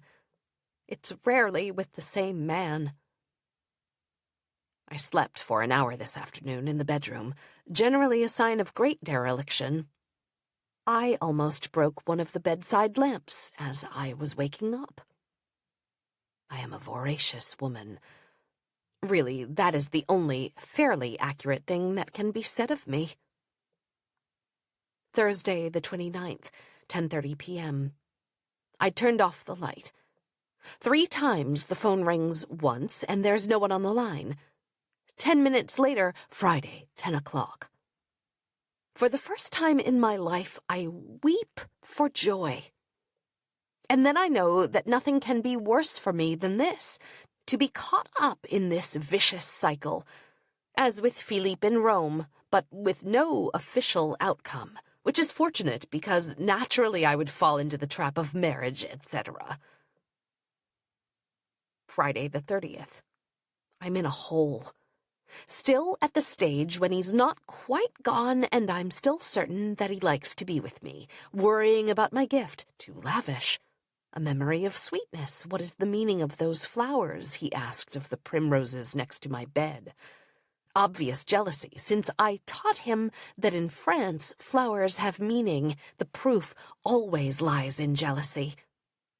I set him straight and offer him some other primroses from the garden. Today he kneels down before my sex as I do with him. Wonderful undressing of each other and ourselves. Yes, he's beautiful. My heartthrob, as Dale calls him, without knowing who he is. Dale, with his blasé seen-it-all Parisian mentality that I despise. On TV, I heard this Aznavour song, which I'd forgotten. Vivre, je veux vivre avec toi. Live, I want to live with you. I'm 16. Still 16. Swept away by the memory of that time and that crazy love. With S, it's as if all the unfinished or imperfect loves of my youth were fulfilled. Gédévé, Pierre, all those who disappointed me and who I know now could not have done otherwise. They were no worse than others. Now I know I cannot live with you. It has to remain a dream, a sorrow. This afternoon I'm overwhelmed by the idea that I'm like Anna Karenina. Anna, mad about Vronsky. Fear. Saturday the 31st. Tonight, F. Mitterrand's New Year's address. His speech is on the left, in spite of it all. At the end, for the first time, La Marseillaise is sung. I have a little shiver down my back, which for me is the sign of absolute emotion, La Marseillaise. My father sang it to me. It's the end of the war, the Song of Freedom, 89. For me it has special meaning. I'm on the side of revolution, and always have been. Entendez-vous dans nos, les campagnes? Mugir, ces féroces soldats. Il vient jusque dans nos bras. Engorger nos fils, nos compagnes, aux armes citoyens. Do you hear in our countrysides the roar of those fearsome soldiers coming right into our arms to cut the throats of our sons and our women? To arms, O citizens! So windy, so overblown. But the words aren't important, only the music is. And that rallying cry, aux armes, citoyens. 1988. A satisfactory year in the main, but too much media ferment.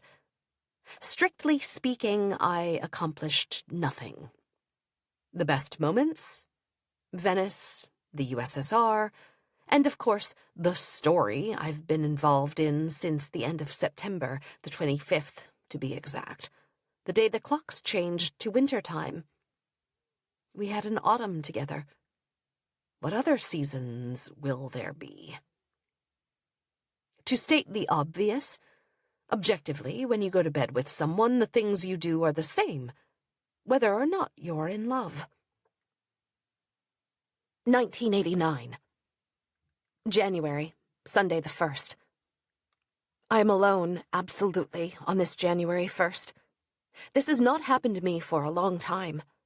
In '64, I returned to the university residence from Vernon and spent the day alone in my 8 square meters. But this afternoon, Eric and his girlfriend will be here. Anyway, I feel no sadness about it. A dream from last night. I'm walking along the edge of a field with a scythe while young men work. They ask me for the scythe. I don't want to give it to them. This is the field in Yvetot where I fell in love for the first time at 13. Someone, an old laborer, says that he earns 20,000 francs per month, and I think to myself that manual labor is well paid compared to teaching. Then Eric appears, because of my fears for his future, and a bishop whom people have been expecting arrives, and with no shyness I join in on what happens next. Hard to interpret, except maybe for the scythe, fear of aging. But this isn't yet the year when I enter my 50s. I may write to S, as I often do. He gets the letter when he comes here. I'm forbidden to send him things by mail, as I am to phone him, the stuff of a novel. But I know I might as well be writing to a wall. There is never any visible reaction to what I write him, except when I give an order. Next time, come straight in without knocking, etc., and he obeys. What is the meaning of his desire to make love in the dark? Right from the beginning, Leningrad. He also closes his eyes, always. Except when I caress his sex with my mouth and he raises himself to watch. If I look up, he immediately looks away. Is this from shame? Repression? Tuesday the 3rd. This morning's drama. He'll call tonight or tomorrow and say it's over. Right now, this seems so plausible that my heart is in my throat. He'll have every possible reason. The spark has gone out. It's too difficult to see each other again. He's afraid I'm too clingy. For example, he feels awkward about the overly lavish gift. I am thinking all this because in the letter I gave him last time, I asked him to tell me what he really wants. He can seize the opportunity, as in the story of Madame de la Pommeraye in Jacques le Fataliste. My whole life has been an effort to tear myself away from male desire. In other words, from my own desire. In '63, I repeated to myself these words from the Bible, and I will extend peace to her like a river, not even knowing that these words referred to my desire, sperm flowing over me like a river. Wednesday the 4th. This evening, it's still over. He's not going to call. I try to hold on, not hit bottom like last Tuesday. But it's horrific, for I always see my presentiments come true. The boredom I've sensed since the end of November having become so visible that I must be completely out of my mind to still believe he's attached to me. Scornfully, I think, I'm like that girl who for the last 6 months has written me love letters that I don't even read. I too write love letters to someone who doesn't love me. But why love? He promised nothing, and all I ask for is beauty. There is no more beauty because there is no more anything. Thursday the 5th. 4:10 p.m. He called this morning. He's coming in a few minutes. It's always the same insane panic, the waiting without a thought in my head. It occurred to me, driving home from a hasty trip to the shops, that I could have run into another car and wouldn't have stopped, wouldn't have felt any guilt. So where does guilt come from? A life too empty, lacking in desire? Which is truer, desire or guilt? 5 p.m. He's not here. I tell myself he won't be coming now. I took the phone off the hook around 4 so he wouldn't be disturbed. Maybe he's tried calling to let me know.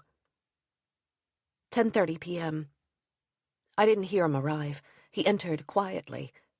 So then everything I imagined was untrue?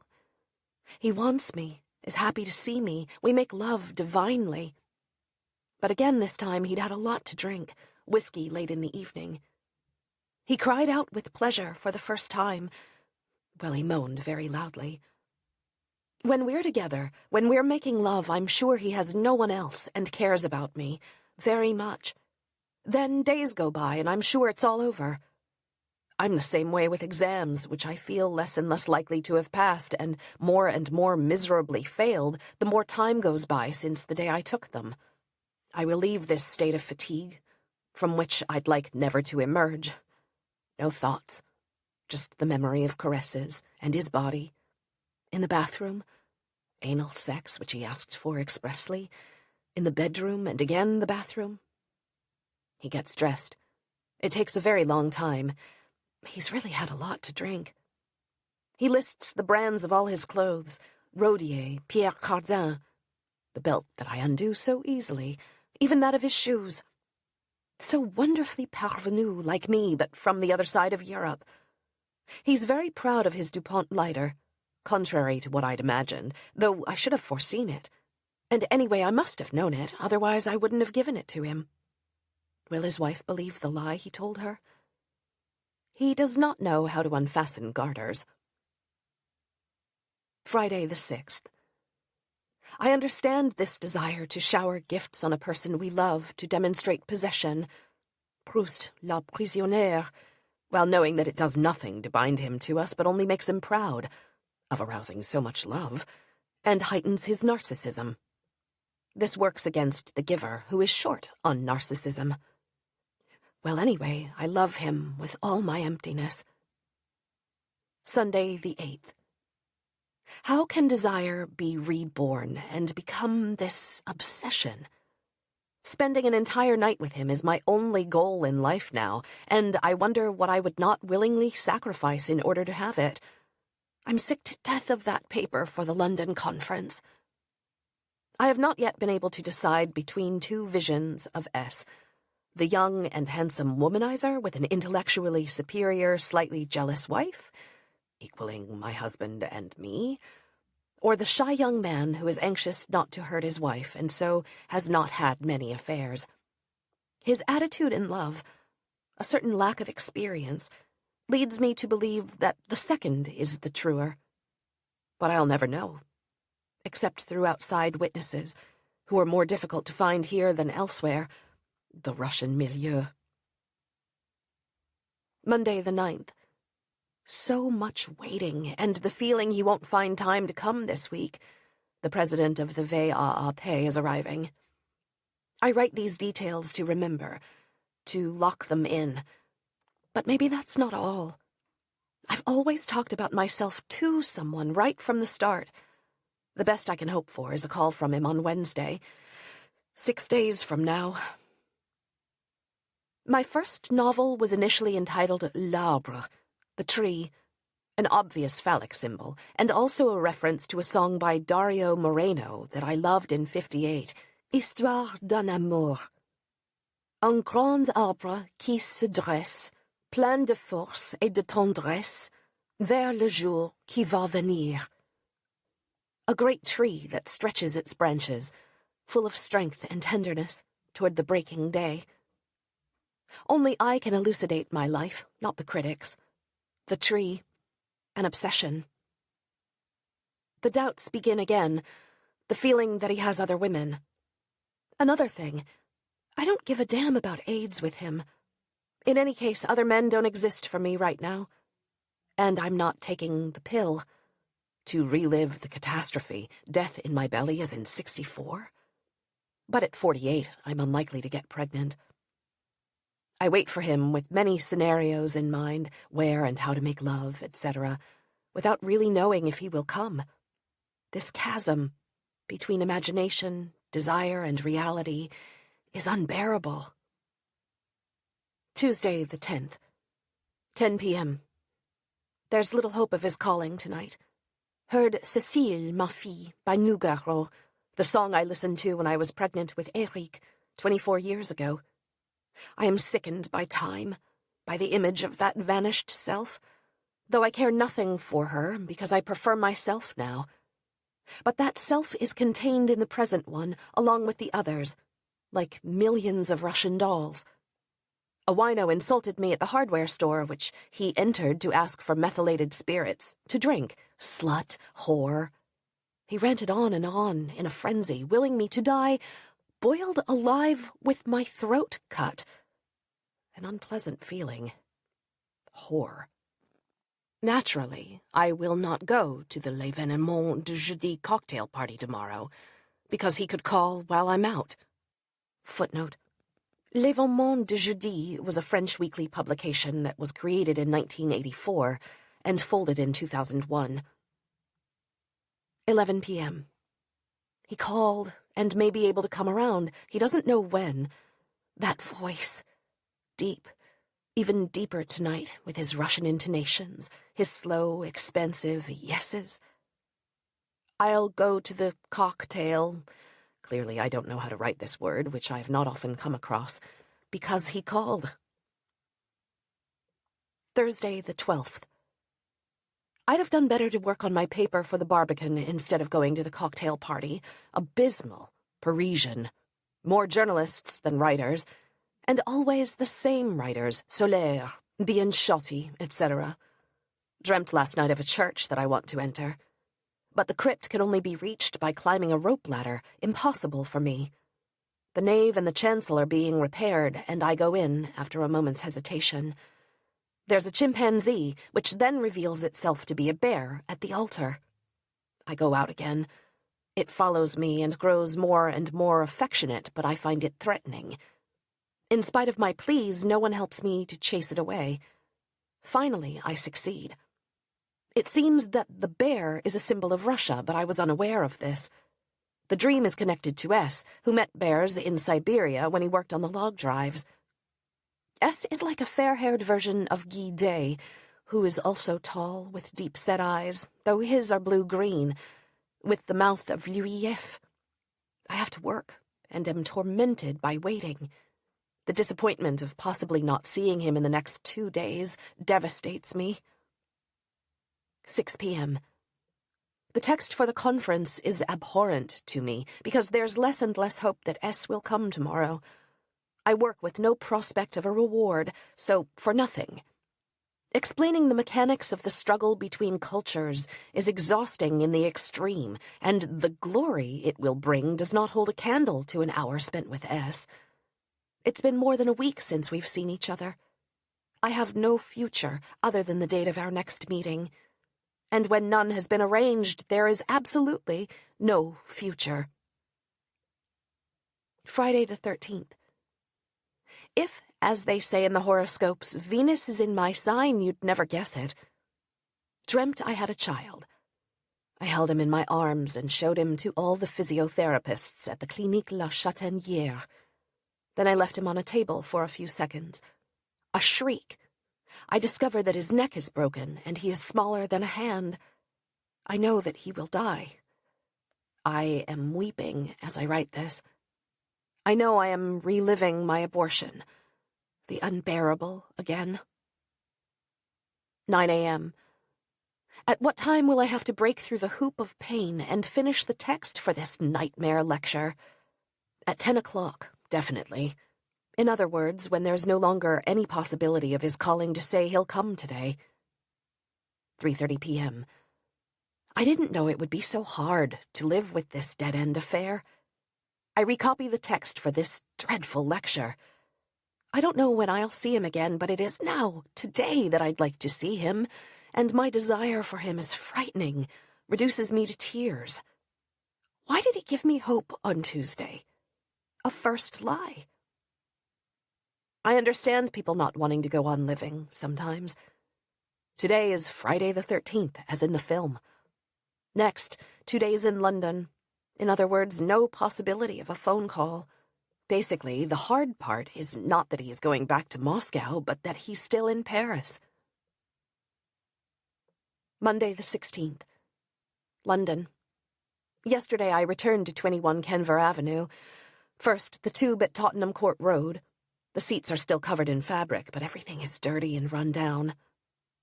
I got off at East Finchley by the bridge over the high road, which I'd forgotten. I took the bus, asking for the stop for Granville Road, as in the past. The driver doesn't know which one it is, but stops there nonetheless. To the right, I see the swimming pool, which I've also forgotten. The Portner's house has been transformed, apparently made more practical. The entrance is a kitchen.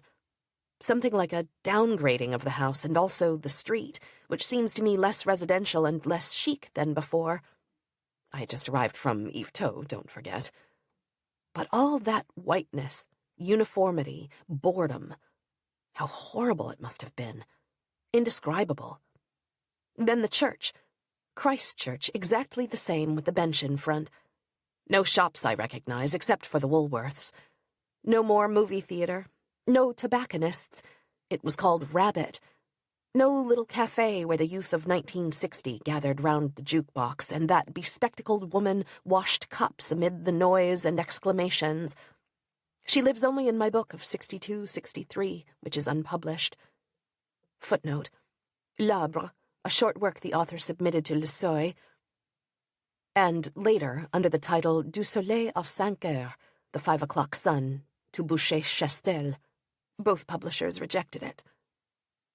Except for the shape of the street, the high road, a pub that's been turned into a steakhouse, everything was different, especially the shops. They are the least stable element, the form most sensitive to change. So the economy prevails overall, still? I took the tube back to Woodside Park, and in the street that had changed so little, wondered whether it was in the adjoining park that I started to write my first book, in August 1960, Horses Danced by the Sea. What came next was a girl getting up from a bed where she'd been lying with a guy. Always the same story, the only one. Those slow-moving horses, mired in their dance, expressed the feeling of heaviness after love. As I remember well. Yesterday's walk was unreal. The only permanent reality is the images I retain of 1960 to 61, some of which are contained in the 5 o'clock Sun. Blood at 5 bells, my ex-husband called it. All the conference participants made a beeline for the museums, while I plunged back into my past life in North Finchley. I'm not a culture hound. The only thing that matters to me is to seize life and time, understand and take pleasure. It will be 6 days since the last time S called, and 12 since we last saw each other. During my 2 days away, he does not seem to have called. Back here, in this place where he comes to see me, the torture begins anew.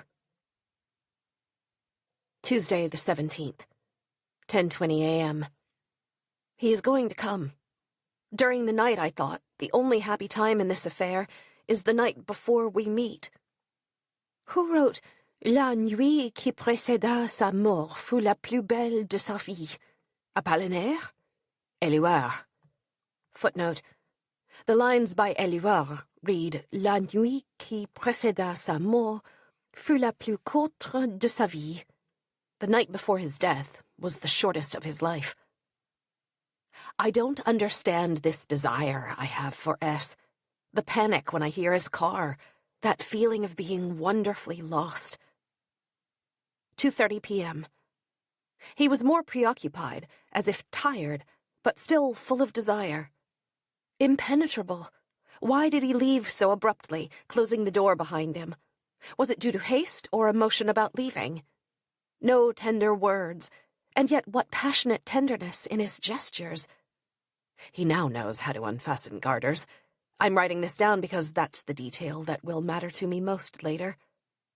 Love twice in 2 hours, as usual, and he is going away for a week and coming back when I leave for West Germany. I reread these 2 paragraphs in succession. Same handwriting, no break, the same black stream of spidery scrawl. Between the 2 was a time when nothing mattered but the other. Only him, only skin, the abyss of desire. How could writing convey this? It will always fall short. And yet it's all I have when he's not here. Thursday the 19th. At the Globe bookstore, people are speaking Russian, and all at once I know I've imagined it all, and that S and I are light years apart, and it was just a meeting in Leningrad, a meeting of bodies. But no, this desire is reality. I won't see him again until the end of January, maybe the 31st. Thought maybe I should take advantage of this time to try to forget him. I have some kind of cystitis, as in October, November, very painful. Connected to him, of course. Sunday the 22nd. Evening. Another useless afternoon.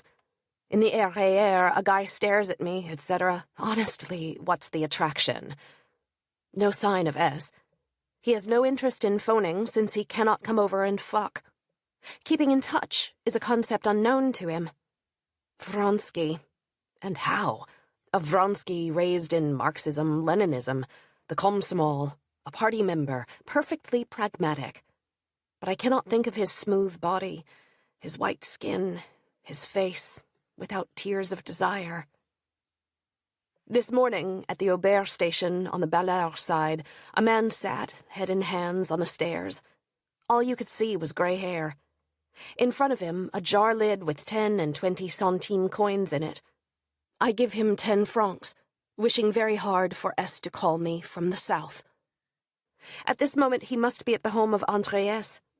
But what power do wishes have over it, the situation over which I have no control? Not for all the alms in the world. Monday the 23rd. Dreamed of my mother's coffin, which I want to cover with flowers. A poor summary of the dream. The extreme difficulty of relating dreams. They always resist the telling. Only real writing could properly convey them. She has just died, and I know that one day I'll be in her place. This journal should have 2 columns, one for immediate writing, the other for interpretation a few weeks later.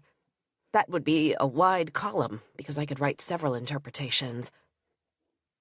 Tuesday the 24th. I cannot reread this journal without pain. The last pages. What if S is making use of what I told him about breaking up with Pei when he was away in New York and doing the same with me? His hasty departure the other night would, in that case, have indicated the twinge of emotion a person can feel when leaving someone they'll never see again, even if their mind is made up.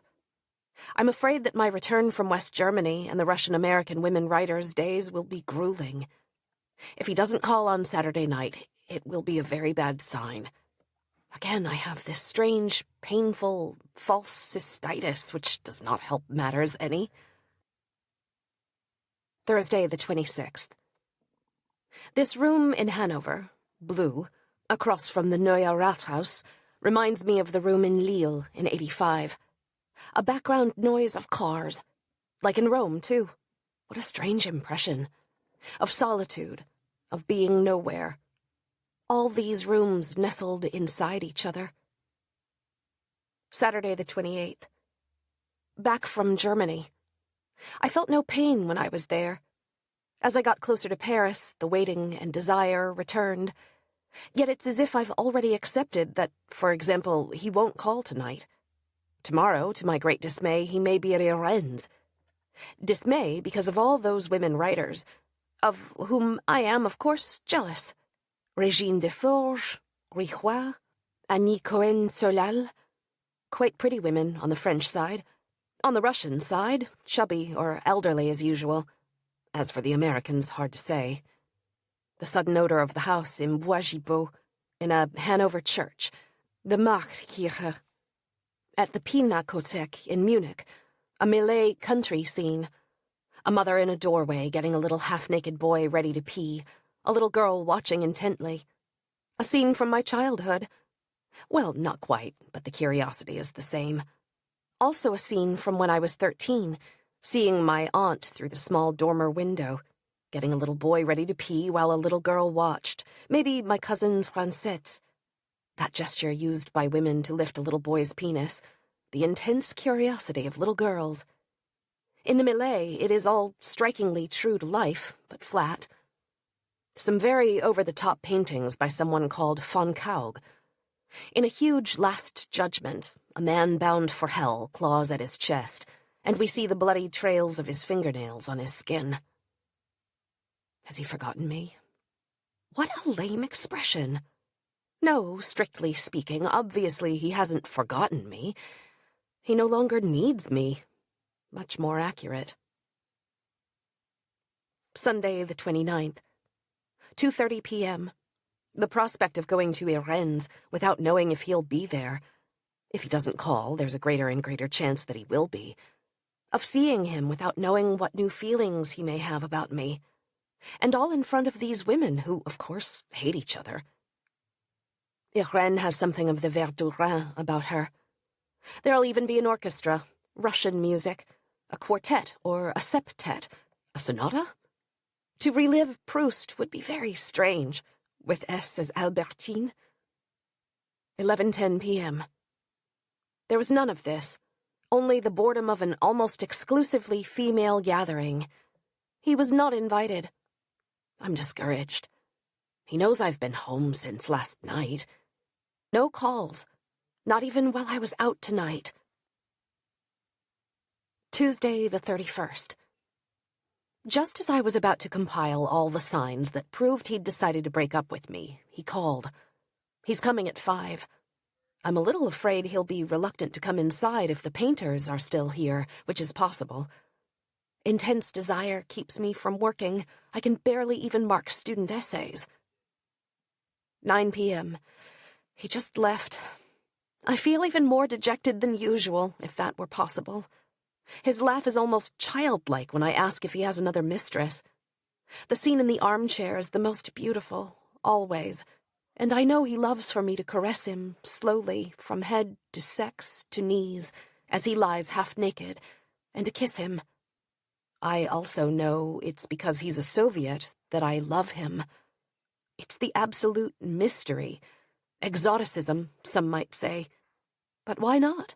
I am fascinated by the Russian soul, or the Soviet soul, or by the whole USSR, at once so physically close, culturally, too, in the past, and yet so different. I don't have the same feeling about China or India, whose otherness is more radical. A racist sentiment? But when, Kagda, will our next meeting be? There's no reason he has to take his wife to Brussels, but I think he will. He's so afraid of my clinging to him. It's obvious. Before he arrives, I'm rushed in my movements, indifferent to anything that might happen to material things. I might break a precious object, for instance, and to obligations, writing letters, etc., because nothing but desire means anything to me now. Before, on coming back down to earth, I felt deflated, sad, and astonished at the blind haste which had taken me nowhere, because desire, once appeased, proved to be a vacuum. Now I accept and even take pleasure in both kinds of time. I see the time of desire, rectilinear, and also the time after desire has gone. I'm alone, tidying things up, aimless and diffuse. The best proof of this is that I am writing about it here. Knowing is a great strength, and also a form of pleasure. February, Wednesday the 1st. He serves himself whiskey, which seems to have decisively replaced vodka as his drink of preference, while I work in the kitchen. My mother used to do the same. Slave mentality. I've got it in me, too. Why does he need to drink when he's with me? Not that I mind. He's bolder. He lets the mask fall. How had I forgotten that moment in the armchair when he smiles to himself, showing all his teeth, which are small and slightly cruel, a sign of intense joy as I open his dressing gown, preparing to caress him. That naked face. My pleasure makes him happy, too. Infinitely excites him. Dear God, it takes so long to learn the other's body and how to give it pleasure. Lesbians choose the path of least resistance. Sunday the 5th. He calls and talks at length.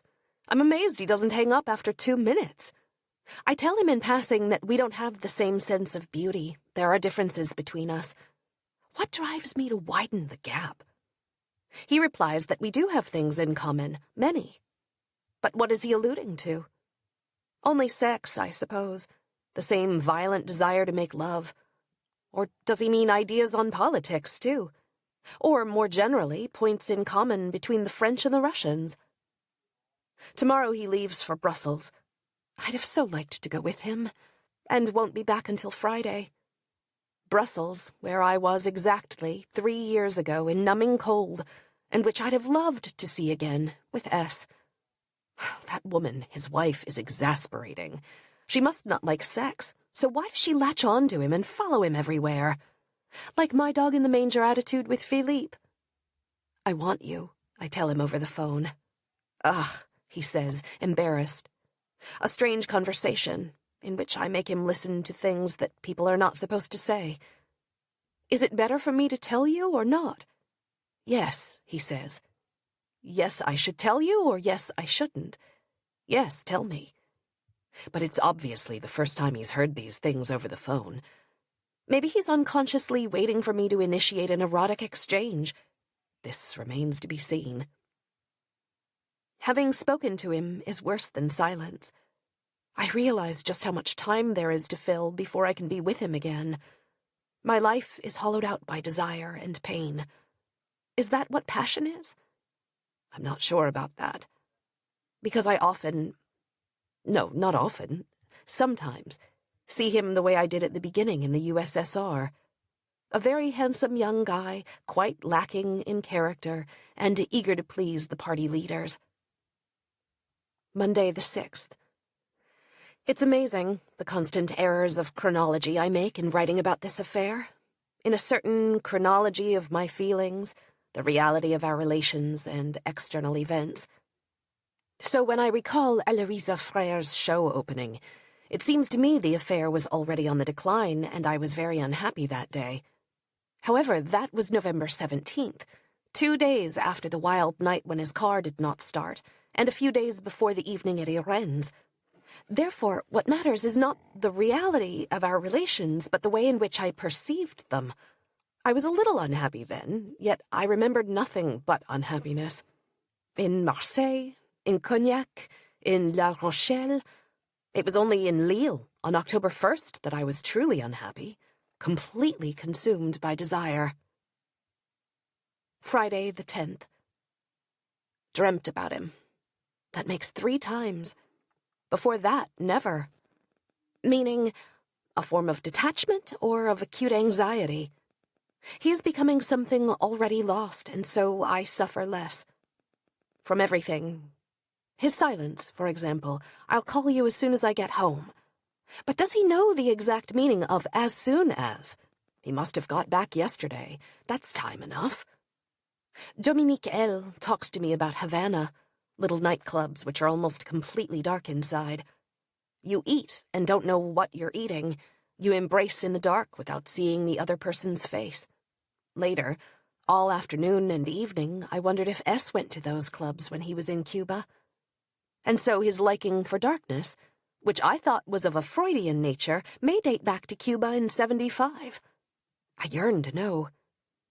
People outside of this affair teach me things in spite of themselves. Dominique L. must have thought I was fascinated by what he was saying. That is true, but not in the way he thought. I'm torn between the desire to revisit Cuba with S, to make love in the dark, turning off all the lamps everywhere, and that of initiating him to light, on his body and his gestures. Writing like this fills me with waiting again, with longing for him. It fuels desire. François Mitterrand. Youth is the time we have before us. 9 p.m. He called at 8:10, the leitmotif of these pages. I no longer know whether I believed him, but this turn of phrase is meaningless. I'm in a world where the possible, the real, turns out to be as insubstantial as the imaginary. The certainty of his visit on Tuesday cancels out my desire for hours. Sunday the 12th. What I wrote above is not really accurate. Desire returns quickly, absolute, and keeps me from working. Or is it that I want to preserve the desire, and so I do not work? I'm afraid he won't be able to come, and that there's too much time between Friday night and Tuesday, and other things could arise. I think of his voice, that dreamy, drawn-out way of saying yes, the Russian way, which to me is reverie and sweetness. And then, conversely, other words that are too rapid-fire. What are you doing? Too brief. Really, all that is irreducibly beautiful is the fact that he's a Soviet. Monday the 13th. Since 4:30, a terrible anxiety that he'll call tonight or tomorrow morning and say I can't come. So I'll go to Carlos Freire's opening, then I will have time to finish my article, and then I will be mad with despair. It's Valentine's Day tomorrow, so I envisage, for example, that he'll prefer to dine with his wife. Passion again, yet many flashes of clarity. But such daydreams, too. For example, when I read in a newspaper, if through some extraordinary circumstance you were to have a child after 40, I am on the verge of tears, as if he'd really called to beg off. I think first of catastrophe. At what time of my life did I start doing this? Tuesday the 14th. Tonight I wake up and remember the February day, a Monday, when I had a date with William Eyre, and he didn't come. My girlfriend said he stood you up. He was sitting in a cafe watching you go by. I don't remember my thoughts that morning when I set out, full of hope, except that the street near the library was gray. I was 20. Today I'm 48 and haven't been stood up. He'd phoned to notify me. I've become a person whom others notify. And yet there's always the same anxiety that he won't come, or for that matter, that he will, and I'll have to face the moment when he's suddenly there before me, the first gestures, that elusive moment when we move from one world to another. I dream of endless desire, without the always unavoidable, necessary conclusion of orgasm. That he's coming today, on this Tuesday of dazzling sun and a very blue sky, is so beautiful that I won't really believe it until after. 6:15. What if he doesn't come? Like that time in February 1961. Then I naturally broke things off. Would I do that now? The sun has set. I haven't done a thing all day. 11:10 p.m. It's been 40 minutes since he left. I've tidied up. The hopelessness of it all. Of happiness and loss, I mean. It's a stupid life, obviously. 4 hours together that passed more quickly than any of the times before. Maybe due to the change in our routine. A move to the room downstairs where the television is. The sofa is more intimate. He lets himself be worshipped. A little drunk, as usual. A dearth of imagination. I'm totally besotted. Watching César and Rosalie, Seen with Philippe in Geneva in the summer of '72, and again last night here with S, 16.5 years later while making love. The film seems very old, very bound up with my past, but otherwise of no interest. S really thinks in terms of liaisons and mistresses. Fatigue and pain of separation that nothing can alleviate except a more sustained presence, which is impossible since I live in Cergy, not Paris. Since he did not know it was Valentine's Day, his visit has zero value as a sign. It was beautiful, however, and I had no other thought in my head but that the time was drawing to a close. Terrible.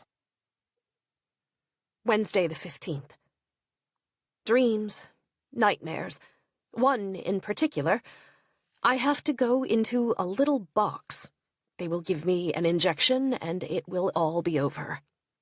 This morning, disgust at my arms, which are withering. It's either that or get fat, fill in the flabbiness with flesh, and be covered in cellulite. He repeated, "I am happy to be in your heart," meaning instead of in your book, because for him that is all that matters. For the first time I'm faced with my complete lack of worth, living without writing and waiting for assignations that are nothing but a terrible descent into death. In 4 hours I see time slip away, as life does on a larger scale. Writing is just the opposite, the absence of time, and yet I yearn to spend a whole night with him. I don't remember why I'm learning Russian. It's crazy, too difficult.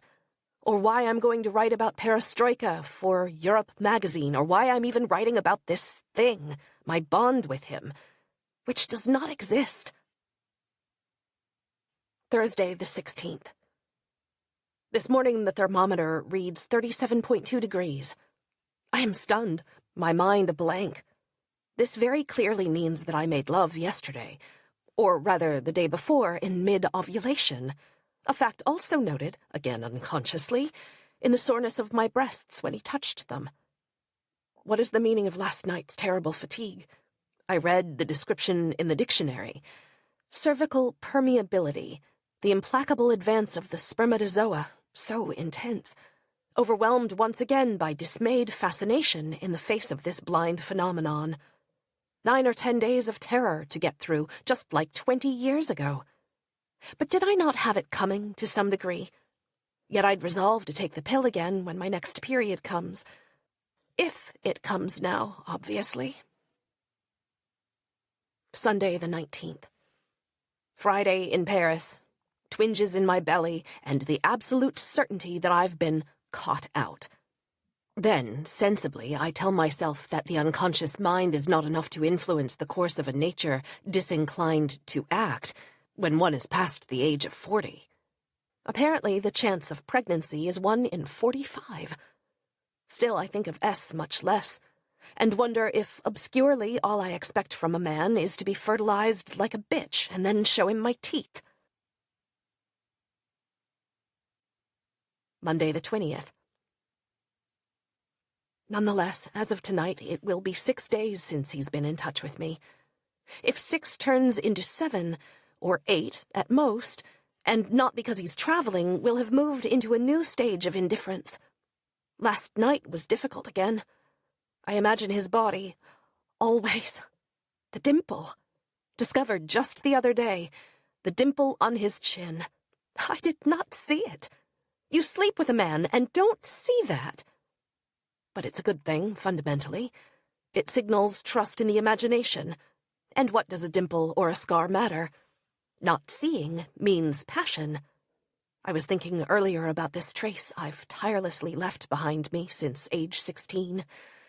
My journal. Tuesday the 21st. We've reached a milestone. Today marks 7 days. I spent a difficult night in a haze of despair. I want to end this unraveling affair. For instance, not go to the Soviet film on Friday. I haven't yet sent my confirmation. I'm also aware of my folly, never following through with a relationship. Am I even capable of doing so? 10 p.m. He calls from a public phone, which isn't working.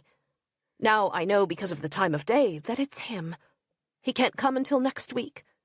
The words are always the same. You're well? Yes. And you? I'm fine, etc. Friday the 24th. Last night he called, but I can't have him over. Eric and David are here. Tonight was the film screening. His wife not there. She's a little under the weather. His usual phrase, which doesn't mean anything, unless she's pregnant. Watched the Russian film sitting next to him. I only caressed his fingers. I drive home very quickly, playing cassettes with the volume turned up all the way. The song, Ethiopie, and I understand. I remember my lust for life at 18, the despair that lay beneath, the same as that which I feel tonight at 48. All because of a man. And when I see him there, in the hall of the embassy, he seems forgettable. A pretty boy, nothing more. I'm rereading Anna Karenina. Didn't do anything today. The text on the USSR is harrowing. Had a misadventure with the pregnancy test, which I bought at Auchan, and dared to return. The instructions were missing. Was humiliated by the girl at the information desk who loudly asked, "Is it a pregnancy test?" and sent me to the main cashier with a credit note reading early pregnancy test, so I didn't buy another. I'm still waiting. Tomorrow I go to Rouen, and on Sunday the big German woman arrives. Finally, on Monday he will come. It's not much of a life, and yet the Paris-Pontoise motorway, the A15, in recent years has been the site of infinite, unparalleled happiness and pain. Summer 84, winter 88, 89, those frozen years of marriage. We exchanged dreams and desires, he and I, but not the same ones. Monday the 27th. 5:35 p.m., waiting. A memory from 5 years ago. My mother at the Pontoise hospital, from which she never returned to this house where I am now. Soon his car will arrive, and the time that leads to death will begin. I'm not pregnant. 10:35 p.m. How can I say this? It's as if I were forgiven. The evening with S was so passionate. After 5 months, the discovery of new pleasures, though I'm always the one who leads. I think of nothing, submerged in flesh and sweetness. We lay together half asleep in front of the television. He likes anything that highlights his manhood and his narcissism. I jerk him off from behind. He watches my hand. I'm invisible. Discovering eroticism, its world of possibilities. Tuesday the 28th. The day after. A night full of dreams. I cannot shake the memories, which are clear, the one described above, and hazy, both at once. I think I remained in his arms for about 4 hours, with brief interludes in which I went in search of things to eat or coffee. His Russian underpants, so moving, and likewise the singlet, white, Russian, similar to the ones worn by the men in the Leningrad-Moscow train. 10:30 a.m. I can't think of anything worse than writing about the USSR. What true thing could I possibly relate except how one night in Leningrad I fell in love with S in a sad room where the sink didn't even have a plug. Evening. All afternoon I revisit those two scenes in which he leans forward to watch my hand jerk him off. I am behind him. I sense he has rediscovered a state of mind from adolescence, maybe earlier, a fantasy. I'm happy to help him relive it, plunge back into his childhood with him. Another image, my father on his bed, 2 days before he died, his head bent forward. Men watch each other, and we watch them. Role of the initiatrix, the mother who dispenses pleasure. March, Thursday the 2nd. I am really drunk after making love the way I do with S. The day after, and even yesterday, though differently, I was assailed by images, erotic and insistent. Only today is my mind almost clear again. But does that drunkenness, making love, leave marks on the psyche? Last night he called. It was very gratifying. What a word. Bliss for me. Only 2 days after our last meeting. Gratitude? Maybe. Может быть. He's not capable of anything more than this memory of sex. But am I? I sense that his greatest desire is for me to publish a book while he's still here, so he can be proud of me. That is, of himself. Sunday the 5th.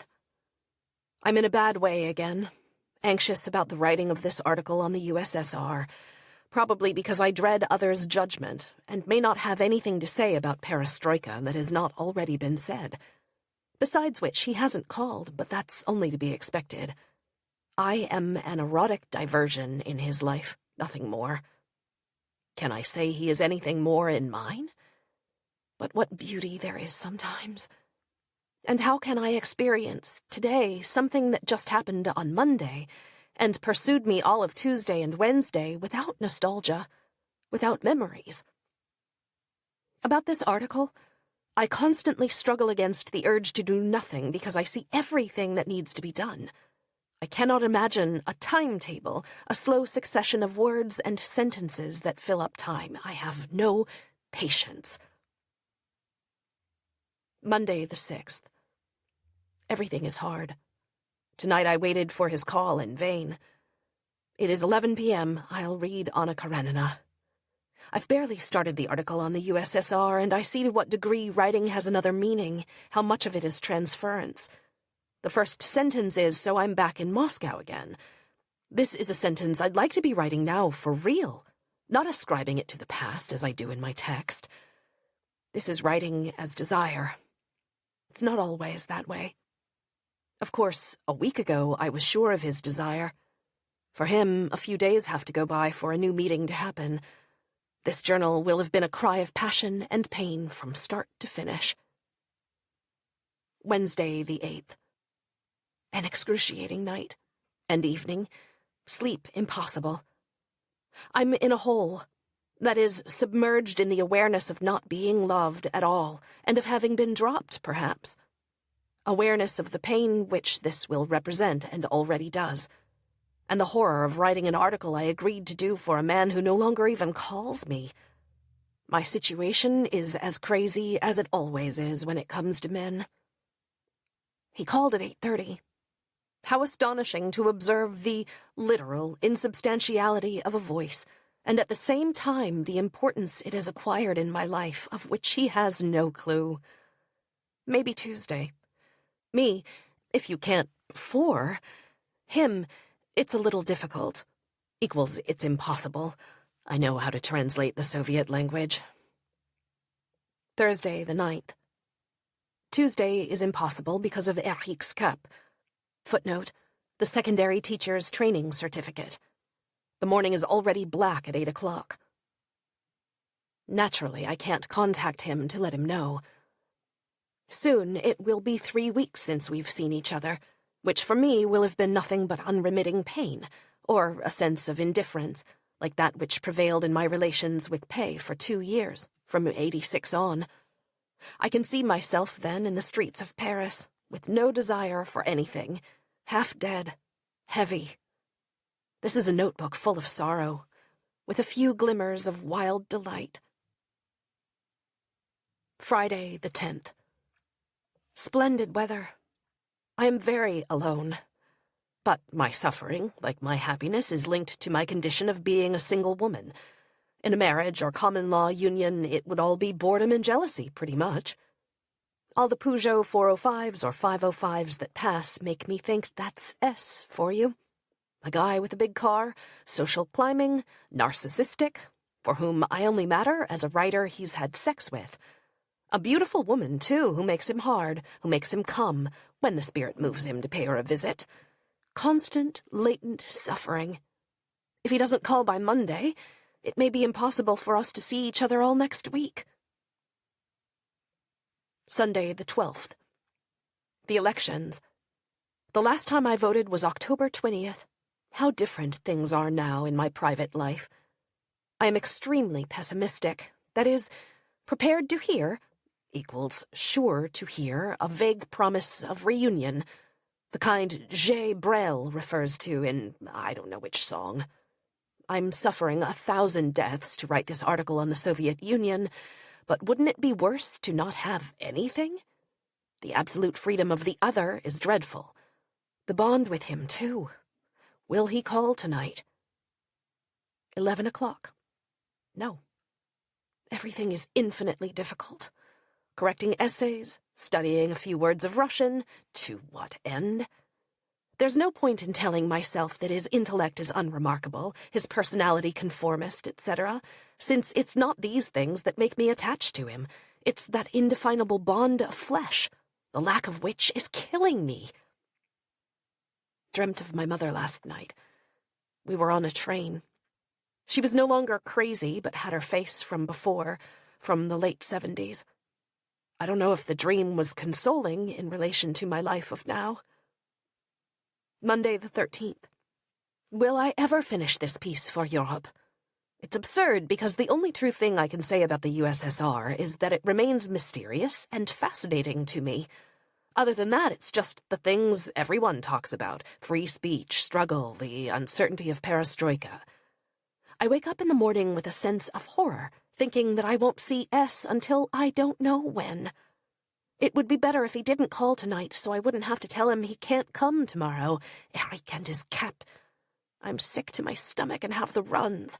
Why? In his eyes, I have no distinguishing features as a writer. He cannot really understand what my books represent, or where they stand in relation to the rest of French literature. I'm a writer like any other. In other words, I can be replaced by any woman writer of equal weight in terms of social fantasy. I'm at the end of this notebook, and am about to finish Anna Karenina, fear of the pain returning, worse than what I've experienced since October. I've no illusions. He'll dispose of me little by little. Or else I will have to guide him toward confession. For the duration of our affair, except for the first time, it's been me who has done everything. 10:30 a.m. He called around 6 p.m. when I was out. Nothing since. My joy has steadily unraveled and left me with the following certainty. He called to say it's not possible tomorrow. I can no longer live in this kind of pain. When he calls me, I'll hint at breaking up. It seems as if I've been devastated every night for the past 10 days, maybe more. The other evening is so very distant and unreal. Tuesday the 14th. Slept very badly, sore throat. I've no desire to work more on my text, which is finished and abysmal. I'm overwhelmed by anxiety. A phone call. It's the painting contractor.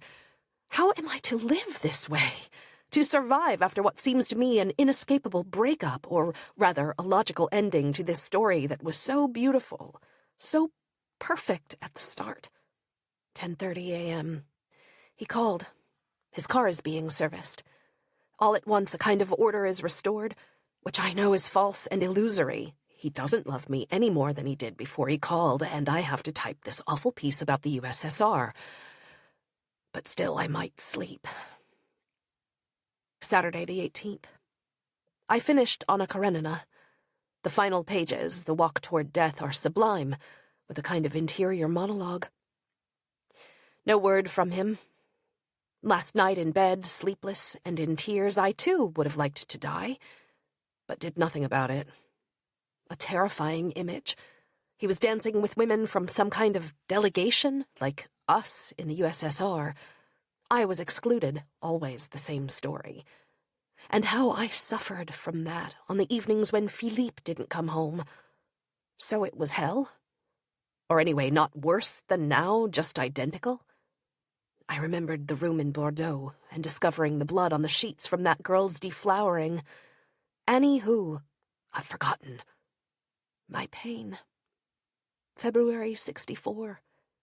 What a business that was, life with Philippe, solely based on my inner lack, my need for a man who didn't love me. S doesn't love me either, never has. And what I love in him is his youth, and the USSR, which has always fascinated me and which right now seems to me the subject the whole world is wondering about.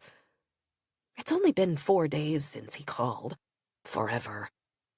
I think back to Tuesday and see myself again at the florist's in Cergy Village, having flowers sent to the actress in the stage version of A Woman's Story, and I tell myself that at that moment, when he had not yet called, I was unaware of how happy I'd be that evening. But it's as if that phone call had never happened, was just a trifling incident in a prolonged period of pain. having nothing to do intellectually, is worse. Sunday the 19th. He called at 5:30. Something falls afterwards, like a curtain on the piece of theater I've been playing in my imagination for days. The calm waiting begins. The fear, too, of seeing his indifference, boredom, the less desire. The last time was so beautiful. Yet the absurdity of this liaison, its contingency, is so obvious. What binds us to each other? For me, it's emptiness, I know. And for him? Tuesday the 21st. Spring, yesterday. These 3 weeks of not seeing him have, without my awareness, brought clarity of vision, or indifference, as far as I am concerned. His face seemed to me banal. I found the stands he took in favor of the death penalty and the laws against homosexuality in the USSR difficult to endure. And yet there's still a desire to bind him to me through the ordering, this morning, of the book he wants for his birthday. His slender body, not very manly, is so moving. Will we have our one night together before we cease to desire one another? He promised to invite me to the embassy film screening. It meant a lot to me, as the saying goes. Friday the 24th. Dream last night in which I say, sex has always been a source of anxiety in my life. Since Monday I've felt disenchanted, devoid of passion, and certain that he's not at all attached to me. As a result, I can no longer keep this thing going, not alone and at arm's length. I still think of him all the time, but without the former violence, the craving. Was at the Russian church today on Rue Daru. It was a shock to see the architecture of those churches again, narrow and closed, and the icons. After that I went to the exhibition of costumes, Russian, of course, at the Musée Jacquemart André. Sunday the 26th. A fog, through which all one can see, is the magnolia in bloom, Easter. 6 months ago exactly, at around 2 a.m., I was swept unawares into a love story with a Soviet whom I thought I was only having it off with for one night. Vulgarity has never saved me from anything, nor has cynicism. I'm more romantic than the most wildly romantic schoolgirl. What do I do now? Accept things the way they are and mortify my flesh by getting laid less and less often, or break things off in my usual way? Without being sure he wants to see me again, considering his pragmatic, unromantic attitude. Him, if she doesn't want it any more, too bad. He's certainly very conceited in this respect, as well as socially. Always keeping Alain Delon's visiting card on him. Why do I always become attached to the vainest of men? Monday the 27th. A grueling dream, the most grueling kind of all, about the death of a child, David. Then another, which I take to be reality. That is, I consider the previous dream to have been a dream. A fire. The alarm is raised on time. I find myself in a room, trying on underwear. I pass the window and see the survivors. There are no victims, in any case, in a bus. They see me in my state of undress. I reflect then that in the bus, these people look like Russian dolls in a shop window. In both dreams, my parents are alive. This chain of generations is always very present in my mind, and has been since my abortion in '64. Fear of April. A notebook filled in just 5 months. That's a first. A record I've never broken, not even in '63. This only proves I'm more analytical now and more used to writing, but it proves nothing about the force of the obsession itself. Tuesday the 28th. 9 p.m. The weather is just like summer. I don't think I've ever seen it this hot in March. No, I have, in 1961. It's been 8 days since he called, and now 1 day more, and I view it all with a kind of pain that is very familiar, but from which there is no way out, since I'm still unable to bring myself to break up with him. But maybe he's decided to do just that, in his own way. Break up, little by little. What if he's not at the film at the embassy on Thursday, or if he ignores me? I'm not doing another thing. The article on politics holds no interest for me.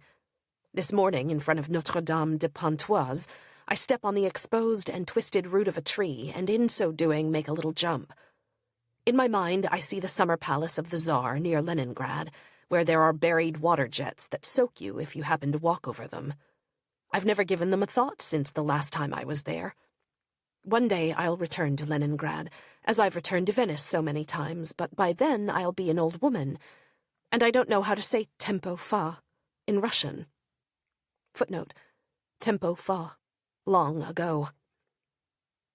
The thing which, at the time I started this notebook, I thought must happen, the gradual fading of desire, has indeed come to pass through an inexorable process.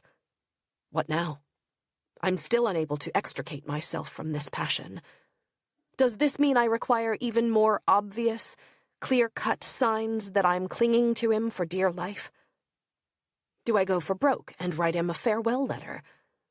At times I seem to bump up against the same listless obstacle, the same indifference in S as with Philippe. You're leaving me? Oh. This letter would be the end point, which is why I lack the nerve to write it. 9:40, he called. We're seeing each other Friday. Am I crazy? No. Thursday the 30th. It's already summer. I'm going to the Soviet embassy, and I'll see him. What I love is the tension, the desire, and pleasing him. To be loved. Loved. And I know that's impossible. Evening. One disappointment after another. As diplomat on call, he can't attend the film. He promises to join me anyway, but doesn't see me in the dark and leaves. He's not coming by tomorrow, but probably will on Monday. That caution and indifference in front of everyone. Tonight I really did not see him. Could not imagine in him the man I make love with. However, since I've got back home, I want him all the more on account of his cold, reserved, official facade. Now he readily acknowledges Sakharov, and soon Solzhenitsyn too. What will happen to me in this notebook? I would like to hold on to S as well as write. Is that possible? My dream, a holiday with S in Moscow, a more evocative place than here. April, Monday the 3rd. 25 years ago I just arrived in Saint-Maxime. Eric was conceived in the Hôtel de la Poste. I can picture the room and remember some of the exchanges with Philippe. Me, we are autoerotic. He, oh well, some do it in bed, we do it in the car. And so my life was spoken for. I didn't want to be an unwed mother, as people said then, nor have another abortion. Marriage was the only solution. Today I don't know if S will come, if I fully grasped the arrangement. It's probably the last time before my trip. The weather is gray and cold. Will it be less silent than the other times? But why imagine that he can change? He didn't say anything in Leningrad or in Paris at the studio in October. He is pragmatic and uncommunicative in the extreme. Maybe just in it for the sex. 5 p.m. What if I'm mistaken and the meeting is not a sure thing? Since a minute ago, I've been convinced that I ought to have understood something different, that he'd call on Saturday or Sunday if he were coming, and not call if he wasn't. I'm in a hole. 10:45 p.m. He really did mean today. He arrived at 5:45, after the phone call from Marie-Claude Vey. Her brother Jean-Yves has a brain tumor. I can picture him in 63 at Marie-Claude's wedding. Our conversations that bordered on intimate. Though I often feel as if my life were ending, the actual death of a guy of 47 seems to me unfair, unthinkable. But I thought only of S, who still had not arrived. I saw the blue car turn into the drive. The other time began and ended. Scarcely a word was spoken as usual. I asked, "Do you like this?" What I was doing right then. He has a smile, a look. impossible to describe, of exultation. The only progress made is the light that we keep on and the open eyes. He was happy with the book I gave him, flipping through it with the joy of a child. Perhaps I should not have added other books, as if to deny the merit of his own choice, the book he wanted. In the 2 other books, I dread having left a personal mark of some kind, as I sometimes do. Maria or Macha, the wife, the Zhena, always suspects. She has memories of me, and I'm suspicious too. Fellatio, anal sex. He thinks of himself first, that endless narcissism. But I like to give pleasure now. I won't see him for the whole next month. Tuesday the 4th. I'm in a psychologically comatose state. It's April and it's snowing. Last night I dreamt of S for the first time after spending the evening with him. In the dream, the computer room was set up for him as a studio apartment. Abundantly clear, as usual. Me, we really enjoy ourselves together, but what am I to you? Nothing? No. No, what? You're a lot. That was my reward. A lot. Nothing more. The awful, silent moment when he gets dressed in the bedroom. One by one, sedately, each piece of clothing goes back on, the same ones I'd made him drop 4 hours earlier. First the underpants, then the undershirt, the trousers, belt, shirt, tie, and shoes. He never removes his socks. This ceremony shatters me. It's the final departure in infinite slow motion. A dog barks. I'm at the very heart of emptiness. As in, say, in London 1960, or at Pays in 84. I cry a little. Something of a gigolo. He drinks half a bottle of my Chivas, asks me for the pack of Marlboros just opened. I'm both mother and whore. I've always liked to play all the roles. I'm jealous of women who speak Russian, as if they had something in common with him that I never will, even if they can have no other bond with him. It is this lack in me that makes me suffer in relation to others, similar to the sensation I had at the Globe bookstore and more recently at the Russian Orthodox Church, hearing people speak this language I don't know. Saturday the 8th. I have been ill with a raging throat infection since Wednesday. Disenchantment returns. The illness numbed me with the prospect of this long journey to Denmark in the Eastern Bloc. I don't think I'll see him before I leave. Maybe a quick call Monday or Tuesday night. Fog. Wednesday the 12th. Malmö. I'm in a state of immeasurable fatigue. Disgust with life overwhelms me in a Swedish design shop, Silversberg. The idiocy of talking about literature for an audience strikes me all at once. Why am I here? To take advantage of these trips. But I pay for them dearly. I doze off for 20 minutes. Last night, the ritual call from S. Annie, how are you? I was sick. Don't ask me what I had. You're not going away. Yes.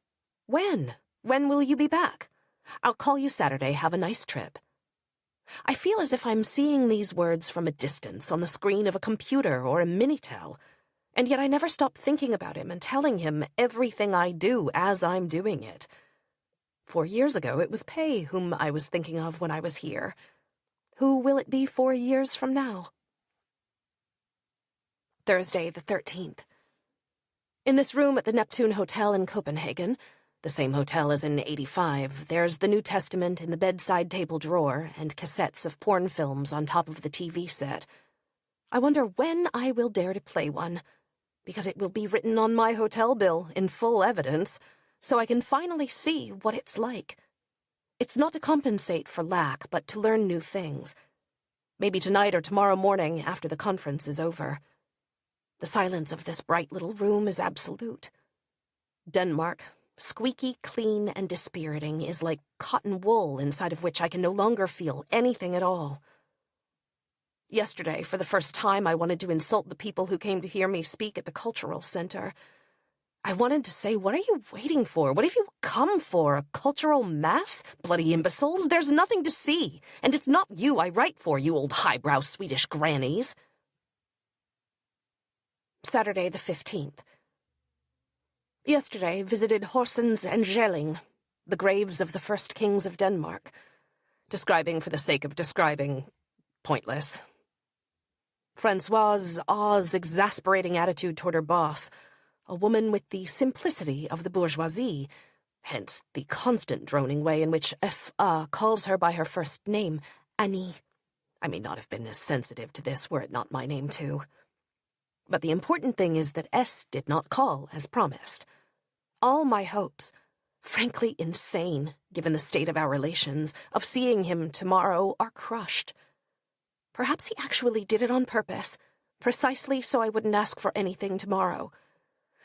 It is quite horrible now to really see the indifference he must have harbored since about December.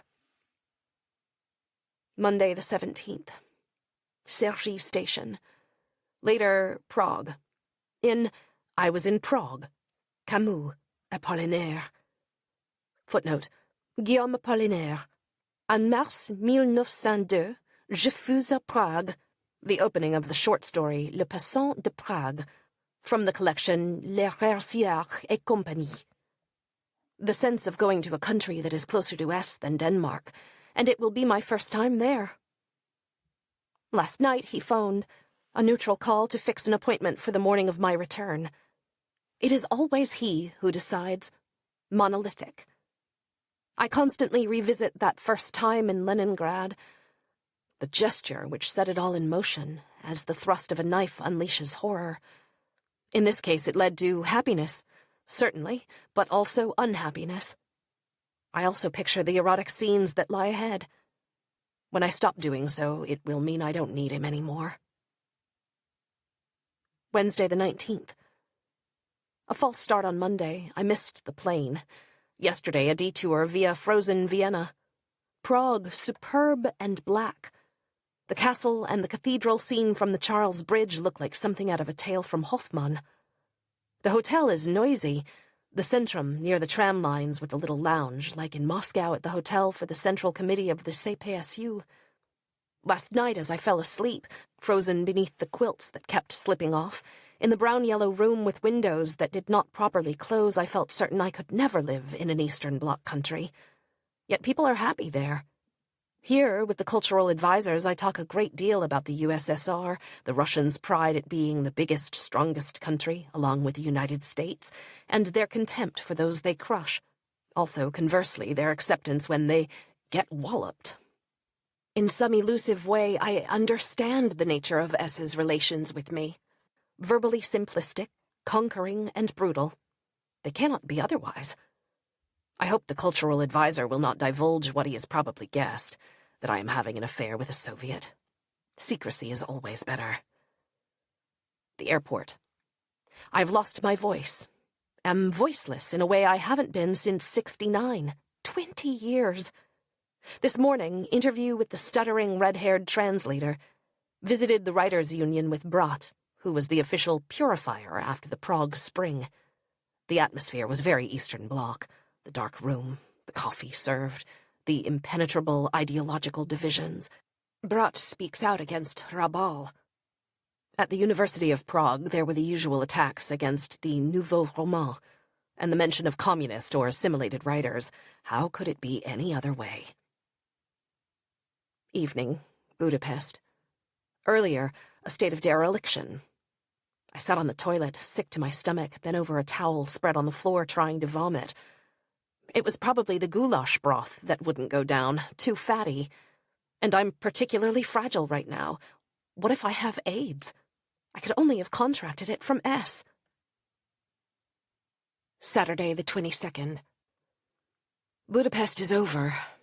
I drag myself through these conferences out of brute necessity. The cities are my reward. The dreamed-of cities that are there very naturally.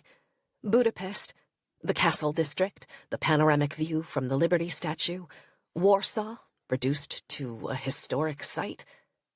Hatred of the Russians is everywhere, especially in Poland, in its sad and backward state. Workhorses, the girls looking after geese, churches, its shortages of everything, petrol and cheese this morning. The wife of the cultural advisor gets on my nerves with her jeans and sweater look. No makeup, but so finicky about the bourgeois education her kid is receiving, classical records by the yard, etc.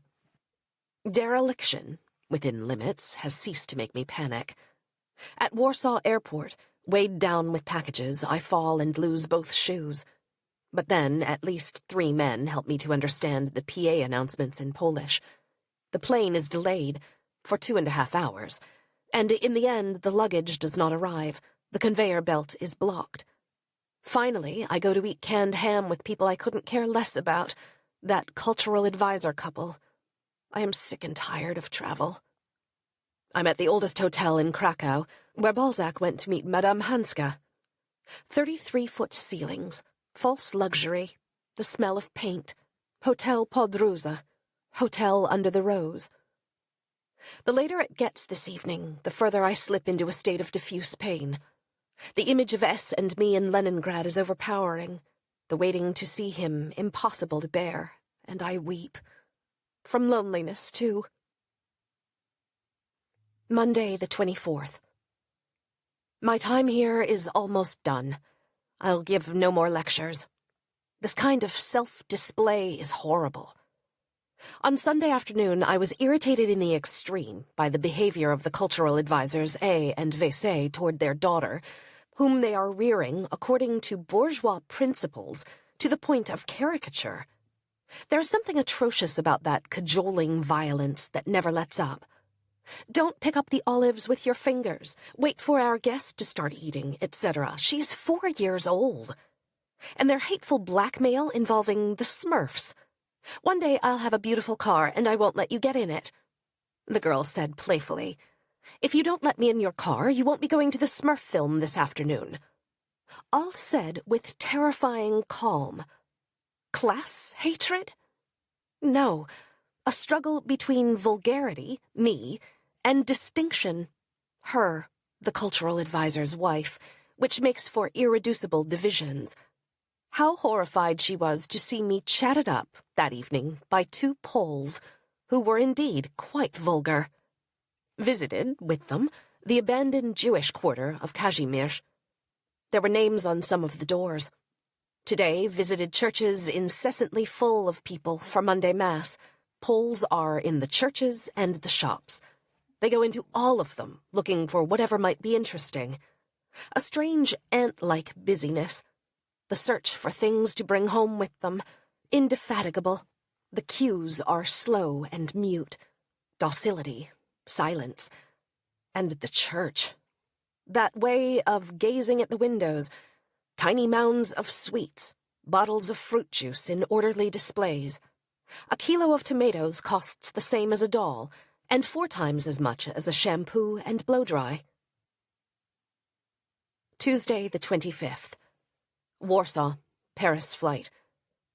Yesterday I dozed at the hotel in the afternoon. People's footsteps in the pedestrian street.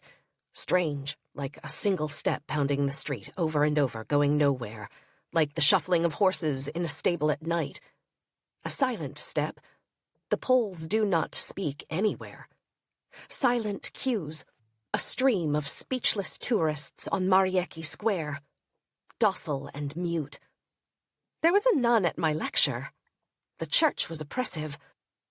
At the hairdressers, nice girls in dirty smocks, a row of battered helmet hairdryers, a pockmarked mirror that presents only a blurred image when the hairdresser asks me to check my eyebrows, which she'd just plucked. The blow-dryer does not heat up. Dim lighting, it's almost dark. People stop in front of shop windows no bigger than the windows of a dwelling, where packs of juice and sweets are displayed. Luxury, in other words. Nowhere else has the desolation struck me quite so much as here. Friday, the 28th. He came yesterday around 11. Desire. He kneels to kiss my sex, which he hadn't done since Christmas. Love-making was quite tender, And he still desires me just as much, but I miss words more and more. The words and tears that I repress, my eternally smooth and smiling face, my constant tenderness become unbearable to me over time. I brought him a carton of Marlboros from the duty-free shop. He instantly pulls out a pack. So he didn't bring his own? He's used to being served at my house, and will not forget the carton when he leaves. I gave him 2 letters, handwritten, one of which I wrote when I had the throat infection, the other in Budapest. But what does he think of them?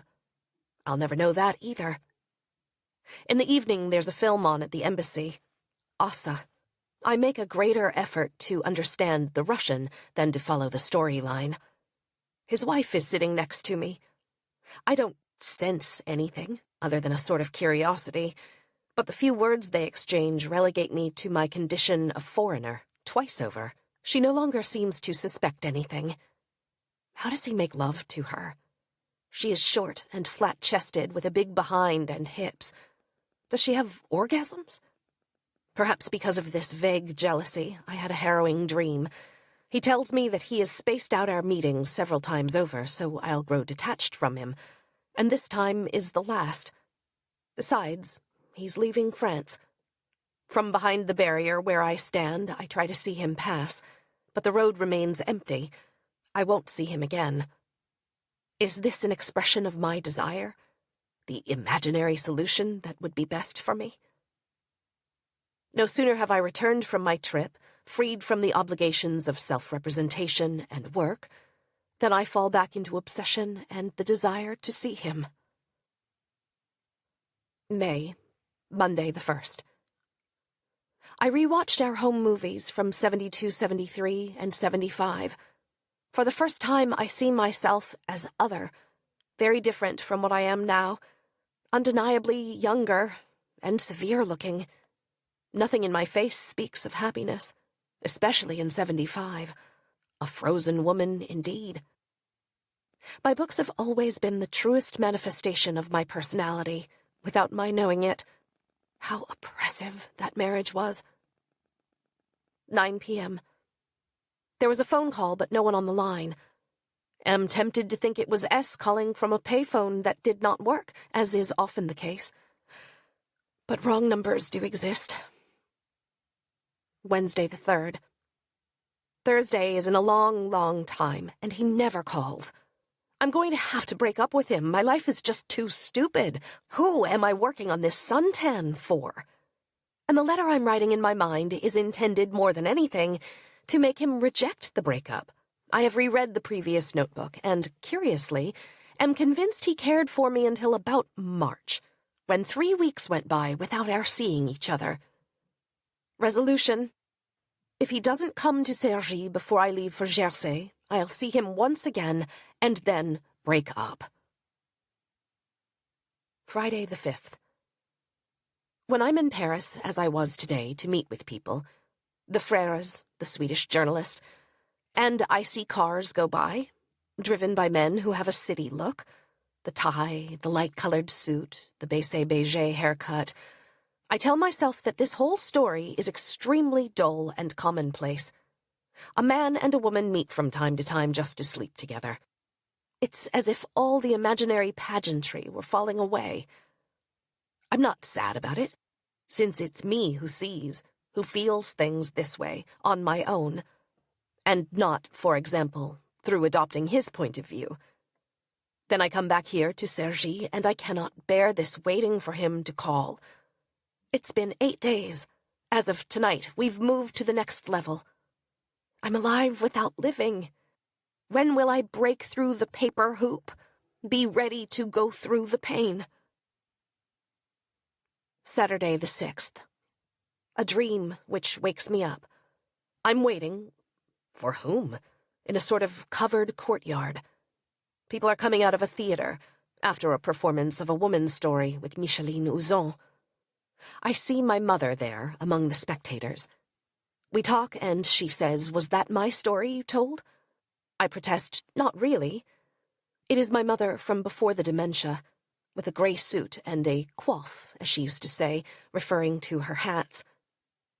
I lie in the sun, inanely tanning, as in 63 in Italy, when I was waiting for a letter from Philippe. Did I wait a fortnight? Or more? The memories are fading. S is all that matters. All the power of the attachment that binds me to him may lie in his secretiveness, his unpredictability, his foreignness.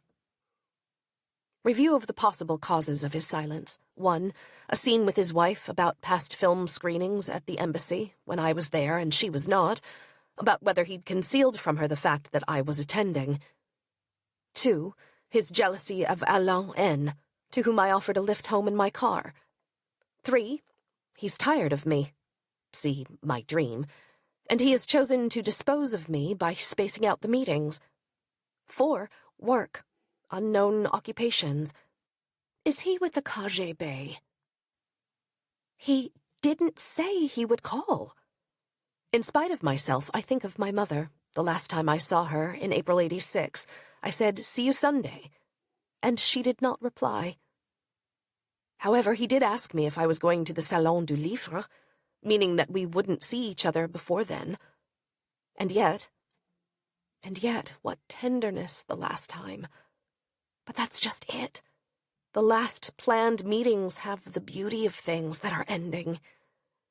What if I were never to see him again, as with Clerget in the past? That is like death. I fear the worst. He's leaving France, ditching me, etc. Sunday the 7th. Nothing. An ocular migraine from lying in the sun. Then I'm as if crazy, depressed in the extreme and scared. The time of day when he still might call is past. I think about tomorrow. Why wait? I'm sinking into something that is uniformly painful. I had no control over anything with S, and now he'll even be the one to initiate the breakup. Passively, of course. Monday the 8th. The more time passes, the more I think it's over, and that the deep reasons for the breakup will always remain unknown to me. My disgust with every sort of occupation, gardening, etc. Constant anxiety. I'm at the point where I regret the happiness of October, November, for which I pay too dearly now. I almost look forward to my trip to Jersey as a kind of deliverance. I won't be here waiting for the phone to ring. Another possible cause for the breakup. A's gossip, slanderous rumors about me. Evening. He called, sounding very normal. My imaginary constructions collapse. I feel sleepy. I don't want to break up, not until the next time. But how am I to believe that people can love me, become attached to me? It's as if only my parents could possibly have done so. Wednesday the 10th. I'm leaving for Jersey. Again I dreamt of S and that we were making love. I also had insomnia. His wanting to see me doesn't mean he's not tired of our relations. Maybe he only maintains them because I'm a writer. Friday the 12th. 3:30 p.m. S hasn't called yet. I'm in exactly the same state I was at age 20 or 22 after a sleepless night. In Jersey, I didn't sleep a single minute in that icy room that looks out on the sea. It was impossible to escape from thoughts of the night before with Osh S. In the Chinese restaurant and then the taxi. I'm still as powerless as ever in the face of desire. I kissed him, left his hand on my thigh in the cab. But I refused to let him come up to the guest house. As usual, I know that it's not him, Osh S, whom I've got under my skin, but the other one, S, the Russian, as it was Pei and not JM in '85. I've already forgotten his gestures, and all I want to do is sleep in tears because S does not call. 11:45 p.m. He came and stayed 5 hours. It had been a long time since I'd experienced such perfection, and since we'd been so attuned to each other. Made love 4 times in different ways. Bedroom, anal sex after many long and slow caresses. Downstairs sofa. Missionary, very tender too. Bedroom, so moving. I'm going to put my sperm on your belly. The sofa, doggy style, so perfectly in tune. An infinite need for the other's body, his presence. Saturday the 13th. I wake up at 6. For the first time, I weep without pain over his definitive departure in August. I truly realize that one day he'll no longer be here, that I'll probably, certainly, never see him again. The full strength of the passion that has occupied me since the end of September appears to me now. All that beauty, that perfection, I am crying as I write this. I feel that the next book will be something for him, even if I don't write about him. For the first time yesterday, we found a perfect common rhythm. I've never found it with anyone before. Yesterday, we argued over the reconstruction of the time in Leningrad, our schedule for the 2 days there. He wanted to read my journal. Again, we talked about Stalin and the war. His father was decorated by Stalin. I don't want to do anything or see anyone. There's no need now to change the furniture. Imagine buying winter clothes. Something ends in August. All that I'll have left is writing. But we still have a few months, about 2.5. Laissez-le-moi, encore un peu, mon amoureux. Leave him with me a little longer, my lover. Piaf's song. This morning, while driving through the streets, I could not stop crying, as when my mother died, or after I had the abortion, walking in the streets of Rouen. It is the main arc, the unifying thread of my life's secret meaning, the same loss, not yet fully elucidated, which only writing can truly elucidate. Tuesday the 16th. I live for the sake of living right now, so I won't lose anything of pure life, of this passion that will disappear this summer. How will I get through it? In about the same way as I did at 20, 22? It's hot this afternoon. I'm eating chocolate. Immersed in heat and chocolate, I find my old exam papers for the baccalaureate, the qualifying year for university and my BA. I know at once that this sensation was the very essence of my ennui, the disgust I felt toward life then, unaware that 30 years later the same sensation would, on the contrary, be the very essence of my pleasure in living, or in having lived, or to still be living. It's now that I love, and making love. It's not a sad and lonely thing anymore. Even so, how to deny that he does show signs of attachment, of jealousy, too? Regarding my suntan, the fact that I gave Alain N. a lift home. But in a few days it will all be different again. I will wonder if it wasn't the last time. Thursday the 18th. I did not go to the opening night of the Salon du Livre, where he is right now. More or less voluntarily, I excluded myself from this lewd, drunken party of everyone who's anyone in Paris, for fear of doing something untoward, at the risk of leaving him free to meet someone he fancies. I relive all those parties I did not attend. The School of Agriculture ball in 57.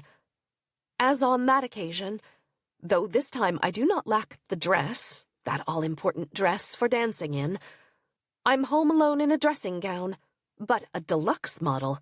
The dressing gown from 57 was pink wool, a sort of coat with buttons. Imagining the party where I will not be. Oh, pavese. The sounds of the party do not reach me, however, and I know what disappointment I might have felt in being there. I used to imagine something out of a dream. Absolute happiness.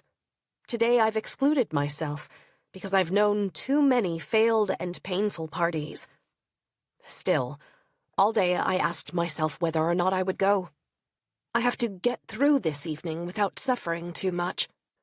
Try telling myself that he might, or definitely will, look for me, but also tell myself as a counterbalance that he'll be tempted by press attachés and certain women writers who grow passionate at this gala event, as everybody knows.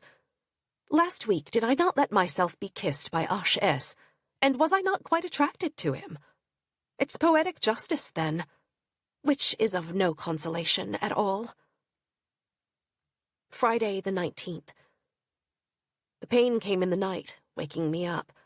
It has not left and will not leave until he calls again. That is, in a period of time which is impossible to determine. My jealousy this time is without nuance. Everything's behind us now, and he knows I can no longer surprise him. The basis of my jealousy is knowing that I have nothing left. Again, the temptation to break up, to try to make him suffer, if that is possible. Saturday the 20th. Because Claudine Day tells me that people shun the Salon du Livre, and no one goes anymore, I feel more serene about last Thursday evening, as if there were a link between people's general behavior, an atmosphere, and things which solely depend on individual will. A question of chance in two people meeting, S and another woman. I've never been able to make a separation between a man's feelings for me and his social milieu, which surely must influence his feelings. I've never believed that romantic sentiment is a force in and of itself. It's greatly affected by social environments in general. The pain of seeing cars drive by, or even just to hear them, it all conspires to evoke freedom and pleasure from which I am excluded, and a vague suspicion I have of S, that he is making a date with another woman. But when I know he's really coming, that he's on the A15, my mind grows empty, except for the thought he's on his way. End of story. Sunday the 21st. The Salon du Livre. I didn't go. Empty evenings. What if he wasn't even at the film at the embassy on Thursday? Or if he has someone else? In the end, there is something adventurous about this painful waiting. Something full. Monday the 22nd. I wake up at 6 and know my pain like Julien Sorel. I go back to sleep, dream of a flirtation with a very young man, and am awakened by a cry. In my dream, no doubt, of Maman. It's me being summoned in this way. All of this has to do with H.S. in Jersey. I have such a strong impression that, for him, I am the mother. Yesterday, in the metro, I was in a state of painful nervous tension, as when I traveled to the studio on the same line to see S. But then it wasn't pain I felt, just desire like an arrow sure of hitting its mark. This time it was excruciating lack, a void. Why doesn't he call? Always the same question and never a valid answer. What if I don't even see him at the embassy on Thursday, and he's left for Alsace with his Dutch girl? Or if he makes no attempt at all to fix a meeting? Evening, 10 p.m., nothing. Or rather, there was a call, and I got to the phone too late. Probably wasn't him. Or was. What difference does it make? Memory of Tours, 1952. The luxurious restaurant dining room. Our tour group on the one hand, the country bumpkins, and on the other hand, normal customers like the girl with the suntan and her handsome father. She was eating what I later learned was yogurt.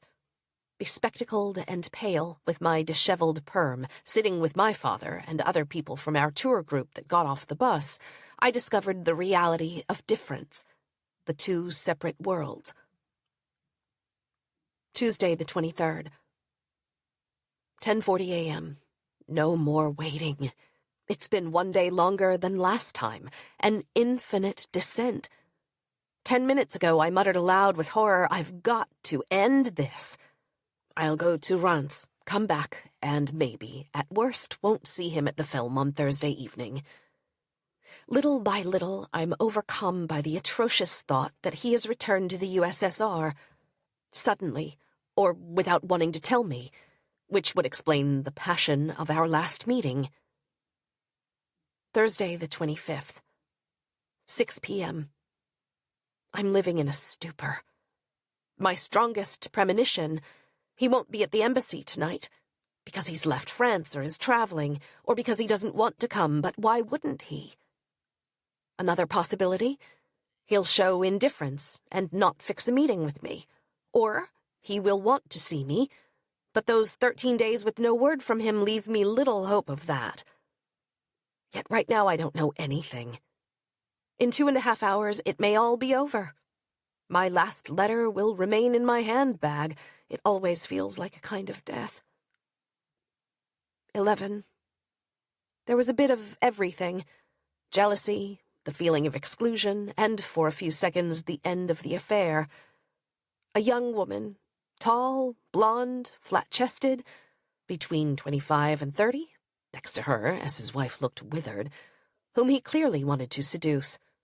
She was with her husband, the head of a tiny publishing house, and probably with the Sépé. With the two couples, I was a fifth wheel. In addition, my presence seemed strange to S.'s wife and the other woman, who immediately detected a bond between S and me. I leave alone. I can still see the embassy carpet, the stairs I descend while thinking, well, that's that. I'm already in the future without him. Contemptuous of him, but of myself most of all. And then at the bottom of the stairs, did I turn? Yes, probably. I saw him coming down alone. I looked at some flyers on a table, casually. He knew I was waiting for him, of course. See you next week. Yes, I'll call you. You'll call me. Then, can I give you a letter? No. I closed my bag, which I bought for 1,500 francs to please him. When will I stop being crazy? So that is how it went. Tonight, when I'm repelled at having gone to that inept Soviet film, maybe he didn't want me to come. And maybe he won't call. The only positive thing was the risk he took in coming down the stairs after me, when everyone had just seen me leave. Really, the only thing. So, what about me? What should my course of action be? Break up with him? Threaten to break up? Say nothing? Those are my choices. 11:30. He calls. Nobody on the line. It's him, of course. The phone rings again. Are you well? Yes. Can I come tomorrow at 10? Yes. And there I go again. Played for a fool. Friday the 26th. He came for a short time, 2.5 hours, but that's usual in the middle of the day. I feel as if I've done everything I shouldn't today, driven by my old urge for destruction. Told him I'd wanted to break up last night. Told him what I once told F and Pei about that Sunday in 52, then about 58, and the abortion. Enough to give him a scare. And indeed, he left right after. I'm very tired. This morning I half-waken inside a sun-filled dream in which I feel that the organization of the world escapes me. I feel the entire painful mystery of life and the world. Then the image of S appears. He is going to come today, but that is no great promise of happiness. Me. Tell me if you want to break up, just say it, because I don't understand anything. Yes, I will tell you. These words chill me. Perhaps he will say them in the coming weeks. About the publisher, I had it wrong from start to finish. He's not from the Sépé, he's the son of a bourgeois, and he's going to marry the woman who was with him. S, therefore, could not have wanted to seduce her. His eager attitude can be explained by that stooge-like Dostoevskian side of his personality. Saturday the 27th. Intellectual work is the only thing in which I can really lose myself. I'm really feeling very low.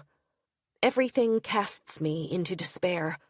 The vision of this past year of illusion, starting early last October, the state of subjugation in which I've lived, and now, to top it all off, the prospect of breaking up. I must, in fact, not only get used to it, but want it, for the sake of my equilibrium, which now appears to me nothing more than a state of indifference, a dead state which I therefore do not want. Yesterday I chose the middle solution, threatening to break up. I don't know what the consequences will be. Either pride, his, will prevail and precede my manifest desire to separate, or he won't want to surrender the pleasure and the sense of pride that I provide. Judging from his behavior with people, eager to please in the extreme, almost a stooge, maybe I should be harsher? Even cruel? Would it pay? Another source of pain. I cannot give up writing the world. And for 2 years I've done nothing. I can no longer live like this. Men and writing, a vicious circle. There are 2 things I must do. Go back to Rue Carrinet, the site of the abortion, and go see the nurse who cared for my mother. That conjunction again. At least lift the shadow that's been lying over me for 8 months, that gentle, green-eyed Soviet with whom I have learned to make love less like a barbarian. In the words of Proust, intelligence opens a way out. Wherever life builds walls, intelligence opens a way out. Perhaps get to the point where, like Swann, I'll say that I wasted my time and money. Almost true, for a man who, unlike Odette for Swann, was my type, but who was not deserving. Tuesday the 30th. May has been awful. When does this feeling of helplessness date back to? 85? 82? I think it was worse then. Everything to do with my marriage stirs up a feeling of horror and pain with no way out. Moments of clarity. It's obvious that S is tired of me. Conversely, on May 12th, his passion for me was clear. Marie-Claude called me. Geneviève died last Friday. I sometimes think that we are mysteriously linked to other beings, and that their death produces waves. Friday, the day when I was feeling so low, when I seemed to be lacking in every way, was the day Geneviève died. I never saw him after July 63. He told me, I have no friends. June, Thursday the 1st. Saw Too Beautiful for You. Nothing about it resembles my story, and everything does. As I leave the cinema, I know it's about me, and ordinary life and the contradictory relations between men and women, and I'd have liked not to have to leave the cinema and for this story not to end. Art as a shortcut. Phrases from the film that I could have said myself. It's nice to wait for a man.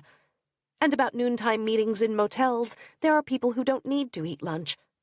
And then, I am a woman who lives. I am a woman who keeps on living. Josiane Balasco, weeping. Nothing, of course. Saturday the 3rd. I live in a state of anesthetized pain. That is, I no longer expect anything better. And as hope is impossible, the pain cannot be an impulse toward a still conceivable happiness. I know where he is this weekend. In the Loiret, near Châtillon-sur-Loire, whose main street I can still picture, sloping upward toward the church, and the charcuterie where I went with the children. When was the last time? In 84, 85? I know who he is with, the A family, so I imagine over and over again. Things whose odor brings to mind that of sperm, once hated, now intoxicating. May 12th. Can I put my sperm on your belly? Forever ago. These memories are torment each time I think he won't be coming to see me anymore, will no longer say those words in a blunt Russian way. I measure the strength of my attachment through my taste for or loathing of sperm. Hence a violent loathing with Pei starting in 87. And in Leningrad, the first time with S, the desire to spit it out in the sink. The consummate happiness, a call from S during the night from the Loiret. A little like, ah, if only the sun could shine tonight. P. Tillman. Monday the 5th. Dreamt of a kind of hotel, or the Châtaigneraie Clinic, and I've forgotten my room number. 62 or 42 or 63. People are waiting for me. Hence the panic. I wake up. Every night now I'm awake between 3 and 4:30 a.m. A difficult time. To put myself back to sleep, in my mind I went over the whole kitchen in the apartment on Avenue de l'Auverchi. Why, I don't know. This inventory put me in an increasingly jittery state. I stopped at the huge china cabinet with its heavy sliding doors. Neither Annie M. nor Frédéric L. have mentioned my Russian love on the phone, and for me this silence is a sign that they know the affair is over, although objectively I don't see how they could know. If I give up understanding, in other words, what he feels or what a word or gesture means, I also give up passion. Waiting, too. I picture my return from Jersey. I'm waiting for Eric at Voici. There's a plane arriving from Moscow. I stay in the car in the IKEA parking lot while Eric goes in to buy something. And I did not know what happiness awaited me that evening. Maybe the last with S. Tuesday the 6th. Dark awakenings. When did I dream that he removed his socks to make love? The meaning of this dream is clear. I am sure he has another woman, one who would tolerate his keeping his socks on. I waver between two hypotheses. One, he no longer has any desire to continue our relationship. Two, he will call me as if nothing were amiss when he has the time or the desire to see me. At 4:15 he calls. Can I come over right away? So it was the second hypothesis. I did not know this morning at the bookseller's or the thrift shop, nor this afternoon in my listless state, what happiness awaited me. No more than I did on the day of my return from Jersey, even less so. Not really happiness, but surprise, appeasement, that intoxication with one another's body. At the end we could no longer climax. Indefatigable. But why does he not give me time to really want him, await his arrival for a few hours, even a few days? Wednesday the 7th. The usual immense fatigue. I can't do anything whatsoever. Scraps of phrases linger in my memory. It's the day after, the hangover, not from drinking, but from love. Numbness. I'm not at all sure if this is what attachment is. Am quite sure A knows everything. Suddenly I think of the wedding he's attending on Saturday, the people he could meet, the dance. Even when he's with his wife, I'm not sure about him. Now jealousy surfaces much more quickly, perhaps to save me from the slow disillusionment of the days when I wait for him to call. I am secreting my own antidote to love, perhaps to prolong this love through suffering. Saturday the 10th. I do nothing, almost as a matter of course. The big book is still in a state of limbo. I prowl in circles around it. My optimism about S is based on nothing but a lessening of anxiety in my mental life. He may not call in the coming week, in spite of his promises. I work in the garden. I weed the slope, and I remember gardening last October, in pain because he hadn't called, in the very same way. This memory of pain is sweet now, because I know I was wrong. Then, later, he would show his violent attachment, and at a deeper level, because I'm having the same experience but without the same pain. It is similar to writing. Sunday the 11th. Insomnia. Once again, I conjure up the memory of Leningrad, revisit the joy and sensation of then. But for me, he was still insignificant, in the most basic sense of the word, a man I wanted for one night only. All the value I attach to the night in Leningrad comes from other evenings and afternoons, the dozens of times we've made love since, and better than on that night. I'm half numb right now, with no desire to work or read, not even worried that I haven't heard from him, which has become a matter of course. Thursday the 15th. The truths of first wakening, when I'm only half conscious. I'm nothing for S except a well-known woman who is a good fuck, so worth visiting from time to time. No attachment on his part. bursts of pride, no doubt dampened by the specter of my 48 years. I've completely forgotten the young man from Jersey, who, moreover, has not replied to my letter. The brutishness of S when I think of it, or Russian shyness. When we meet, there are no verbal preliminaries, not even hello, only bodies from the start.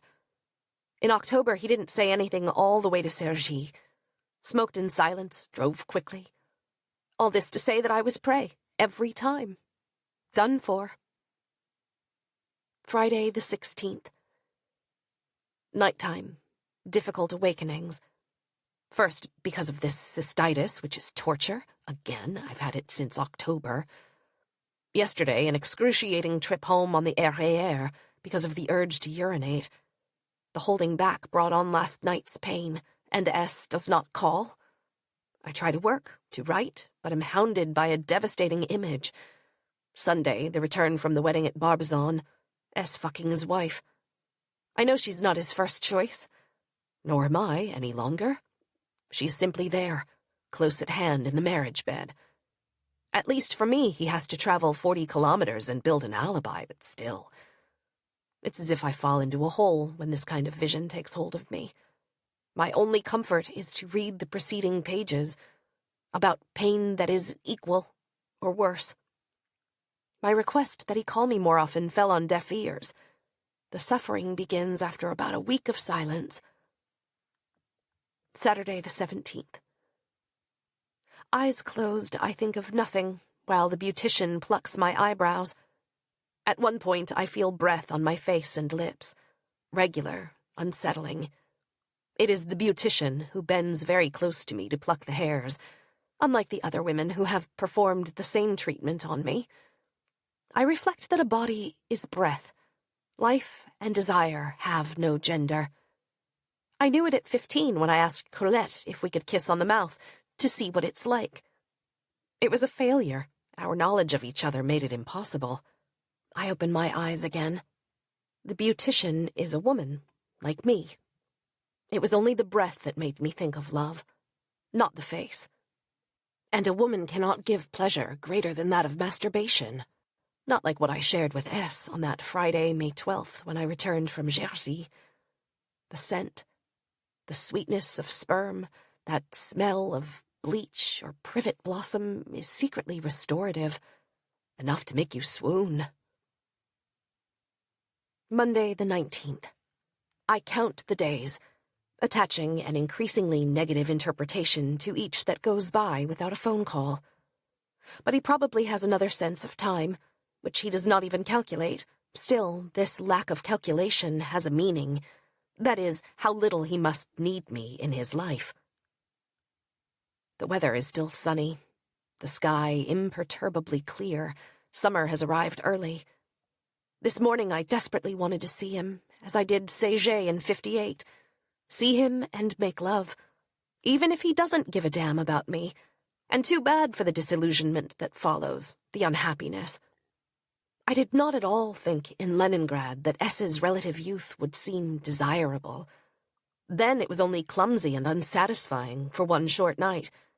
This asset has become increasingly important, but surely less than the asset of his being Russian. When will I see things with more distance? But then I'll become incapable of writing what I'm writing here, of being attentive to these shifts of feeling inside people, near impalpable, unguessed at until now, provoked by passion, desire, and jealousy. Afternoon. A terrible state of waiting, in the sense of need and emptiness. Desire that is not physical or detectable in my body. It doesn't make me wet, for example. I'm psychologically hollow, alienated from myself to the point of weeping. Evening. Another phase. Never has so much time gone by without his calling. Did he go to Alsace? Maybe, maybe not. The horror of not knowing. I write to be loved, but I don't want the love of readers. I could write in a book straight up, love me, like J'ai Hallyday in, I can't remember what song. And People would love me, certainly, the fragile woman from Apostrophe or the lectures in Prague and other places. But I only want love that is chosen, desired by me, preferably for a man who doesn't see me as a writer. Tuesday the 20th. Will June be worse than May? It looks that way. It's obvious that a man who doesn't call, even once in 2 weeks, has no feeling for me. Pitilessly, I view the reality of the situation and the suicidal aspect of my attitude. I do nothing to free myself from my obsession, my desire. Jealous imaginings course through my mind. Tomorrow I'll go to see the Russian film Little Vera. Already I picture him accompanied by another woman, whom he kisses in the theater. He never keeps his word about phone calls. In short, I am tearing myself to pieces over a character who is quite conceited and self-assured, all things considered, whose pleasures are controlled, compartmentalized, though they weren't in the beginning. What we have here is nothing more than the erosion of desire over time. Why not gather the strength to admit it and reap the benefits, as in the past? Je ne suis pas de celles qui meurent de chagrin. Je n'ai pas la vertu des femmes de marin. I'm not one of those women who die of grief. I don't have the virtue of sailors' wives. Barbara. Wednesday, the 21st. A dream, which says a great deal about my desires and what I'm afraid of being. I meet S in public for lunch. He puts his hand on my shoulder, and we look for a place to be alone, and he really wants me, as usual. A kind of cave. The light inside dims. The water on the ground swells. I'm afraid, and we leave the cave. We meet back at my place. The house is full of people, and the children are gone. We go to my room. The bed is filled with objects, as if I were moving house. I start to stroke his sex. A change in attitude. He becomes ironic, mocking, which he never is. Reproaching me for rushing for his cock and always wanting to make him come, which is true. Later in the dream, the cat Lucrece reappears alive. She has been missing since Friday, and I think she's dead. Another sorrow of this month of June. Thursday, the 22nd. He called last night at around 10 to 11. Was he a little embarrassed? His voice. He suggests that we meet next week. I'll call you Monday. Will he? I'm still adrift, unable to think clearly. During the night, insomnia, I tell myself that he may have been expecting me to refuse. Relieved that I'm initiating a breakup, he dared not initiate himself. Hence my fear that he won't call Monday, but later. Then, as I began to daydream about his body, and that future meeting, further aroused in the afternoon by the film Little Vera, whose hero is called S, I was assailed by images of the dancers in Paris, those sensual, liberated women from an island he still recalls with nostalgia. In an abyss of jealousy and intense sorrow, I imagine meetings in hotel rooms, as straightforward as ours in Leningrad. Proust's phrase, which I wrote down at 16, returns, "Sorrows are obscure servants whom we battle against, under whose dominion we fall more and more completely, and who, by way of subterranean paths, lead us to truth and death. Happy are those who have known the former before the latter," etc. In horror and sadness I make love to myself 3 or 4 times. However, the sadness remains, exhaustion not prevailing over uncertainty, impossible to dispel, as to whether S is an ordinary pick-up artist or a guy to be picked up. But the dilemma is no longer relevant, for it seems that Cuban women are very sexually assertive. Resolutions. To reread Monday morning. If he postpones our meeting again without fixing a date, I will suggest, calmly, without a scene, that we no longer see each other. It's a tactic, obviously, but make or break. If he comes but shows little desire, I'll take similar steps, directly or in a letter prepared ahead of time, which I will present to him, or not, depending on his attitude. Monday the 26th. I was quite sure, from the morning on, that he wouldn't call. I think this has happened before, early January, and in March. The usual reason, He is unable to come around, so there's no point in calling. Living in anxiety is the worst possible way to live. Are you sure of that? In any case, this can't go on for months on end, the limit being his departure for the USSR at the holidays. Tuesday the 27th. I am reliving the darkest and most inadmissible days of my life. I am allowed to be sad about the loss of my mother, or even of Lucrèce, the little cat who disappeared last week, but not to show that the total absence of S destroys me. Tonight, tears, the desire for death, the horror of feeling my flaccid thighs and knowing that I'm doomed to get old and therefore condemned to solitude. I will not see Gorbachev, and S has someone else. These are the probable facts. I haven't seen him for exactly 3 weeks, though I haven't been traveling as I was in April. The time has come to break up, simply in order to stop suffering. Evening. Watched Summer of 42. All movies are about love. I'm crying now. I would never see her again, said the narrator in voiceover at the end. Always the same story. Mine too, maybe. Wednesday the 28th.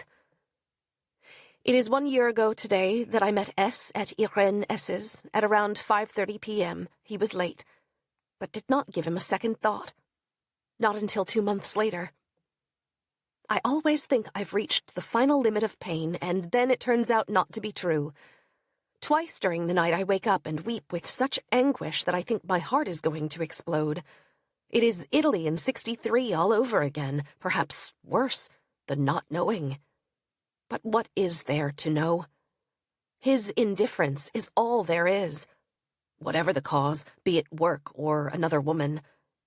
And my pride took a blow because he didn't invite me to the embassy for the Gorbachev reception. Thursday the 29th. He is coming. Dreamt last night of a naked child. I am walking in Yvetot, Rue de la République, going to the doctor. Or is it a church? In my dream I have a date with S, as in reality. I see a large cross, the Golgotha. Difficult to interpret. I live in 2 different times. One is painful, with no meetings planned. The other, like today, devoid of thought, a stupor of desire that will be satisfied, though never as fully as I've imagined. But last night I wept with happiness to know that he has not completely abandoned me. This sentence is appalling, straight out of a Lonely Hearts column. 11 a.m. It's raining. The fear of a missed meeting, an accident, celebrating for nothing. Or rather, the pointless preparations, making myself beautiful and waiting, all for nothing, the most terrible thing of all. And every day my mother had to wait for me like this in the last months of her life. 11:10. I'm more and more worried. The incessant noise of a jackhammer blocks the sound of his car arriving. There's always this fear before the ceremony, and I can't think of a more beautiful ceremony. Noon. He probably won't come now. This June has been the darkest in a long time. I've never been so unhappy as in these hottest, most magnificent days of the year. 4 p.m. He came, delayed because of needing to drive someone to the airport. He leaves about 2 hours later. Are your sons jealous of me? He, too, wants to be the preferred one, arouse jealousy. But he's so much stronger than me. Almost exclusively concerned about his career. Unless he's hiding his true game, that is, seducing women. But isn't his fear of people finding out about us the sign of something unusual in him? And those socks. Higher today, just below the knee, dark-colored, making me think of my mother's. The question remains, what binds him to me? It isn't just pleasure, which, in a manner of speaking, is part of the past now. Therein lies the drama. Quite simply, he is who he is. And he's been in my life for almost a year, but not enough. That is just the problem. Why do I systematically avoid recording, here, all the signs that could serve as proof of his attachment, when these are the things I tirelessly reminisce about? Is it so as not to record all my weakness in this journal? For example, my desire to interpret the question, "Are you going away on holiday alone?" as a sign of his jealousy. Friday the 30th. Wrote 10 lines on Gorbachev for L'Humanité Dimanche. At another time, I probably would not have agreed to do so, but in this case, it was like being with S in spirit. Similarly, this morning, for the first time, I lay curled in the sheets, recalling his body, his face. In the same bed, yesterday, images of great sweetness. He has a natural kindness, perhaps indifference? I saw him, sensed him in a different way from other times, feeling a detached tenderness. A trap for me. See Philippe in the past. I like it that he arrives without cigarettes, on purpose, and asks me if he can take the package with him. Me, take the other one, too. Yes? He pockets both with no qualms. A gigolo down to the last detail. July, Sunday the 2nd. Had a dream that woke me up this morning. It takes place in the cellar in Yvetot. A girl is trying to have sex with me, and I refuse. Is it David's girlfriend? Or her mother, whom we talked about yesterday? Later, alone in the same place, I masturbate. It was that cellar in that precise location, opposite the door to the adjoining room, to which my father dragged my mother to kill her in June of '52. Now 3 men, no women, know this. I loved all 3 men. This admission was the sign that I loved them. I am experiencing a period of calm, as if in June and part of May I slid to the depths of despair, and as a result I'm allowed to live again. Or rather, to distance myself from this life which I have lived through in darkness and at the peak of emotion. Real life, but excruciating. Must break through the paper hoop. I also know I will relapse in a few days or weeks when S leaves for Moscow, but the pain has begun to stagnate, it seems.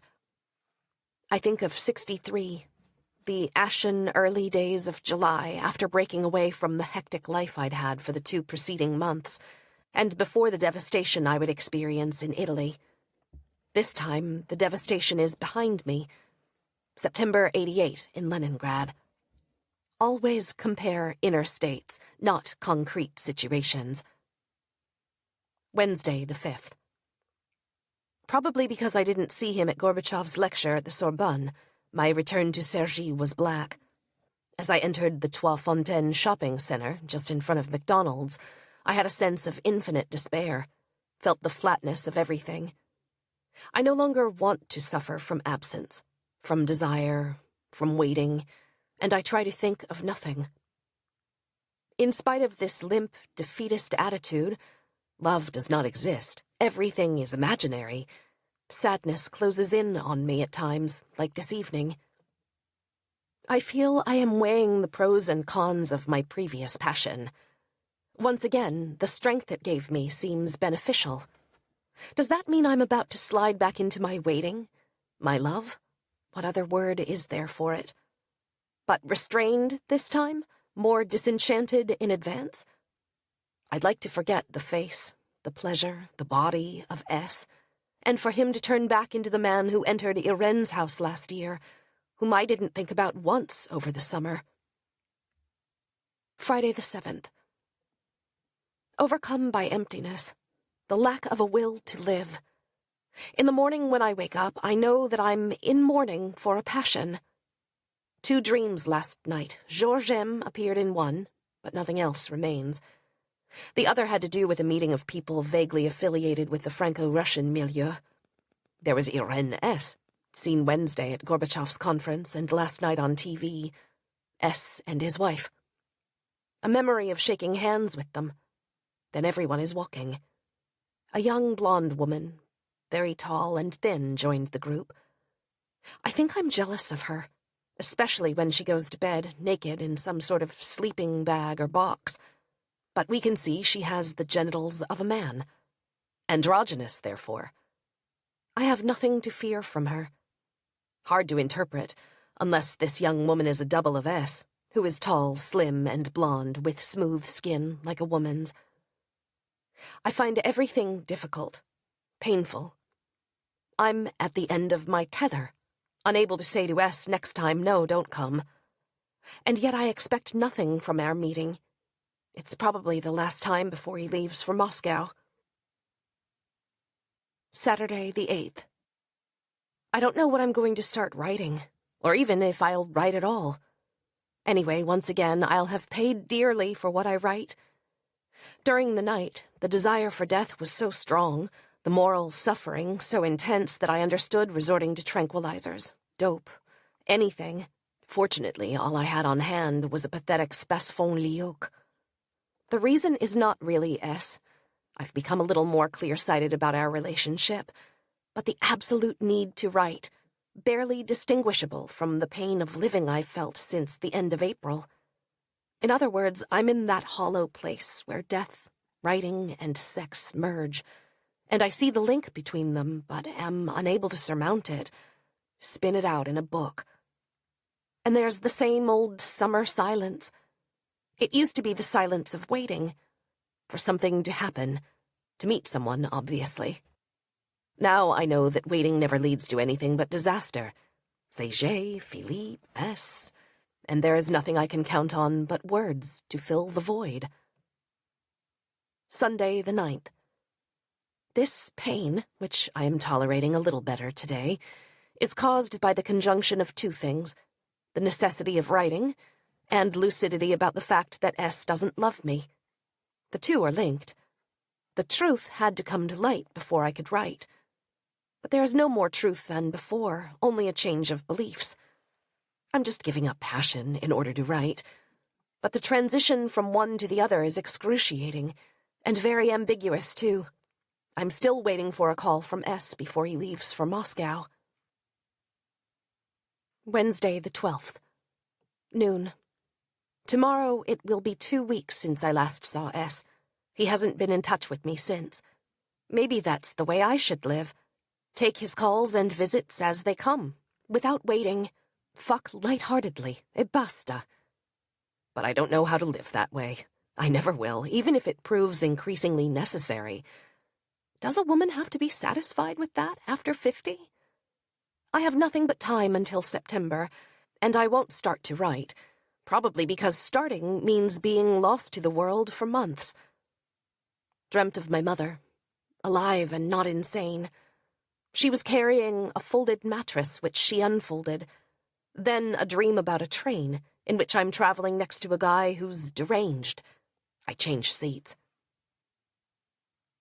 Thursday the 13th.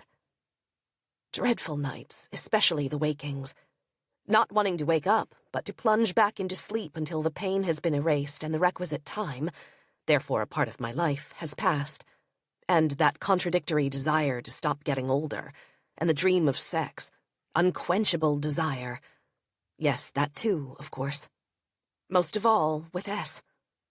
All I'm waiting for now, the most minimal, modest, and humiliating desire imaginable, is to see him one last time, if only for an hour. But with the following proviso: I don't want to see him again in September, if he returns. Because in the end, I must have the upper hand, if only just a little. On waking, I thought, a bed of suffering. I am worthless. What am I doing? What am I bringing to the world right now? My increasing awareness of having an insane attachment to an arriviste who is not particularly sensitive, and who is overfull of pride especially. But I knew that before. These things don't mean anything. Celebrations for the bicentennial of the Revolution have begun. I'm not invited anywhere, just at a time when I'd have loved to lose myself in vain distractions. If he doesn't call tomorrow, another record will be set. I enclose a 4-leaf clover in a letter I will give him, if we meet again. A lovelorn schoolgirl's mythic recipe for impossible bliss. Friday the 14th. The worst of all possible horrors. Celebration, celebration everywhere. The radio, television, and newspapers rattle on about the pomp and splendor, and my pain, this morning at around 5, was unbearable. I did not get back to sleep. All I could see was my passion and his indifference. Pride and self-loathing unto death reduced me to violent weeping. The absolute necessity of breaking up, impossible to remember later, all memory having then turned into suffering, and all the emptiness, I must assume. The negation of the past months, and desire takes so long to die, obliterating my will to live, or rather to keep on living. Moreover, I saw that my intuition must have been right. Something happened in the middle of May, like something happened near the end of November, to alienate S from me definitively. The questions, what will put an end to my suffering, and what can I do to make him attached to me again, do not have the same answer, except in the event of my having a chance to tell him that it's over. In that declaration, there is always a desire to conquer anew. 3 p.m. He called this morning at a moment when my thoughts could not have been darker. I congratulate you on this anniversary. Nice. He's coming around in a few minutes, or an hour. Life. Absurd life, those things that are happening yet again. The 14th of July. The French Revolution versus the Russian Revolution, last November, when he came to me after the reception at the Soviet embassy. 5 years ago it was Pay on the same day. It's as if men were excited by the taking of the Bastille. Ha! And I will play along, but afterwards. Loss, pain, emptiness. Saturday the 15th. He arrived at 3:30 p.m. and left around 8:15 p.m. 5 hours. I feel a little less desire for him than I did last winter, November, but I always marvel at our caresses when we first meet again. Yesterday he had time, which means there were more words. Insane, dramatic fatigue. Last night in bed I was like a stone, incapable of movement. I am so thoroughly saturated with him that I'm unable to want anything, least of all writing. It had been 2 weeks since we'd seen each other. The average now. 8 days would suit me better, knowing that his wife, or another woman, is fulfilling his needs. What did he mean by women are hard to get? That he is trying without success to get? Or that he has had another woman but it wasn't easy? Or that in general he finds it difficult to seduce a woman? Before our affair, I believed that he was shy. On the Leningrad train with a woman whose sleeping car he was initially assigned to share, and with a hippie girl who asked him for a cigarette on Rue de l'Arbats. But the shy ones also succeed. He is proof. All that said, it was I who took the lead on that night in Leningrad. This morning, I'm the way I was in '63, after Saint-Hilaire du Touvet, woolly-headed, feeling the shape of his body inside my body. It's obvious that nothing is more desirable and dangerous than losing the sense of self, as with alcohol or drugs, at least in my case. Of course, the causes of my attachment are multiple, but I picture that combination in him of coarse and sweet, his youthfulness which allows me to dote on him and gives me back my 20-year-old self, who lived in shame, whereas now I live in joy, and his Soviet nationality. Sunday the 16th. To write for him. But that doesn't work any better. At least not today. I've grown used to wasting my time without fear or guilt. Tonight I was troubled by the following coincidence. On TV, a program on the Russian church, in which a nun said that she'd had her revelation in Zagorsk. It was as if I'd fallen in love. I fell in love too in Zagorsk, in the Museum of Icons, but not with God. Thursday the 20th. It takes hold of me again as I wake up. The disgust with life, all the stronger, curiously, for my having had no time to really think for several days. Was in Avignon for Tuesday and Wednesday.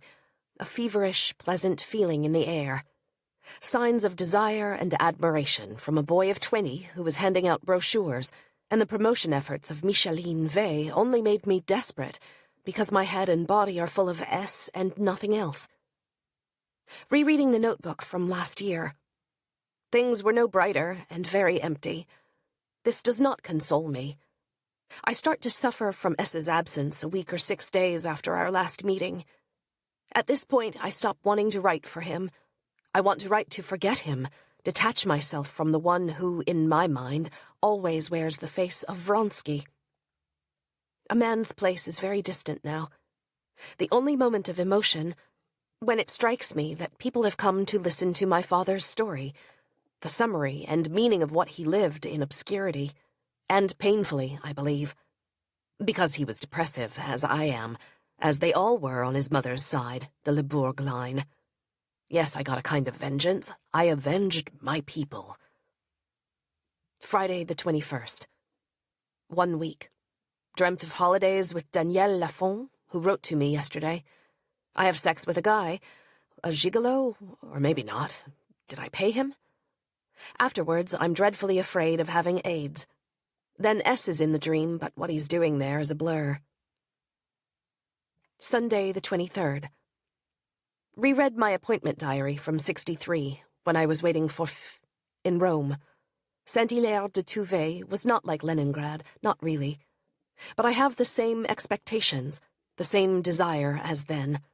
Fleetingly, the self of yesterday, of Rome, is the same as today's. The two men form only one shadow, that of S, taller and softer. My account of meeting S in the night in Leningrad could have been written by the girl of 23 I was in Rome. I am just as lyrical and amazed as in 63. The similarity frightens me. What will become of me with S? I can't say that men are my perdition. It's my own desire that gets me lost. My submission to, or quest for something terrible which I don't understand. Born in the union with another body, and no sooner gone. Tuesday the 25th. He calls at around 10:20, when I no longer expect a call. Such a curious impression of banality, when I felt such desire for him the night before. I dreamt of him. What do you want to do? I want us to have fun together, he said in the dream, and that meant making love. I'm distant on the phone, as if it made no difference to me whether he came around or not, and yet all I do is think of him. Thursday the 27th. 10:30 a.m. A chilling thought yesterday. What if today was the last time? And all night long the question, what is the present? Then, as now, I was completely focused on the hours, perhaps the last that we will spend together, and during those hours I will feel terrible loss at every instant, except while making love. I also know why I'm so strongly bound to S, the kind of man who doesn't really dominate me, at once distant and gentle, a father, like mine was, and a blonde Prince Charming. In Zagorsk I should have thought twice. He's so wonderfully Russian, too, and for that reason perfectly attuned to the peasant I still am deep inside. 9:25 p.m. I knew it already, but as long as things are not spoken, or written down, in literature, direct and without innuendo, they do not exist. And after that, they never cease to be.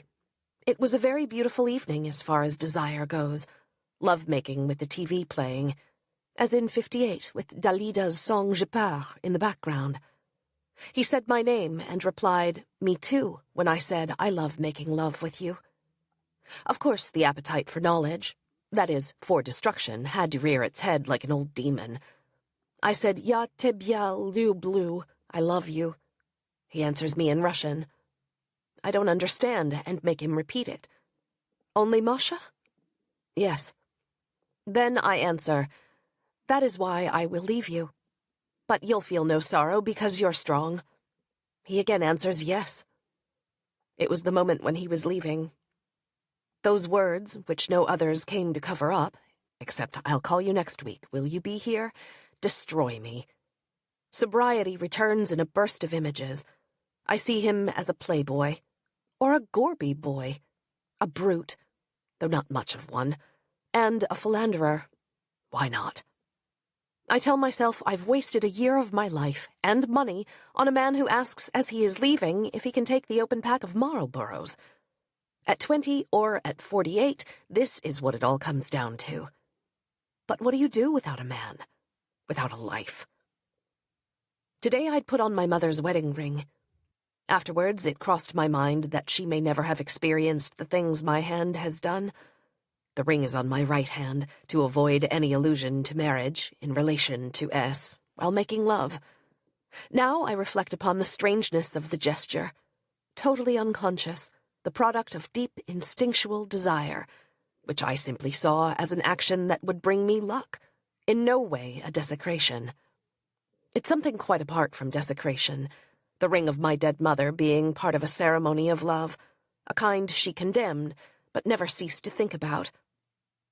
He always takes a particular interest in women's ages, probably a way of expressing his tribulations about mine, 12, almost 13 years more than his, even though it didn't matter in the beginning. Friday the 28th. Everything's increasingly difficult to bear. However, I tell myself that it was a beautiful affair, and later I'll tell myself how lucky I was to make love so well with a handsome Russian guy. Why doesn't it make me happy? Moreover, there was emotion. Dreamt of a room. S is there along with other people.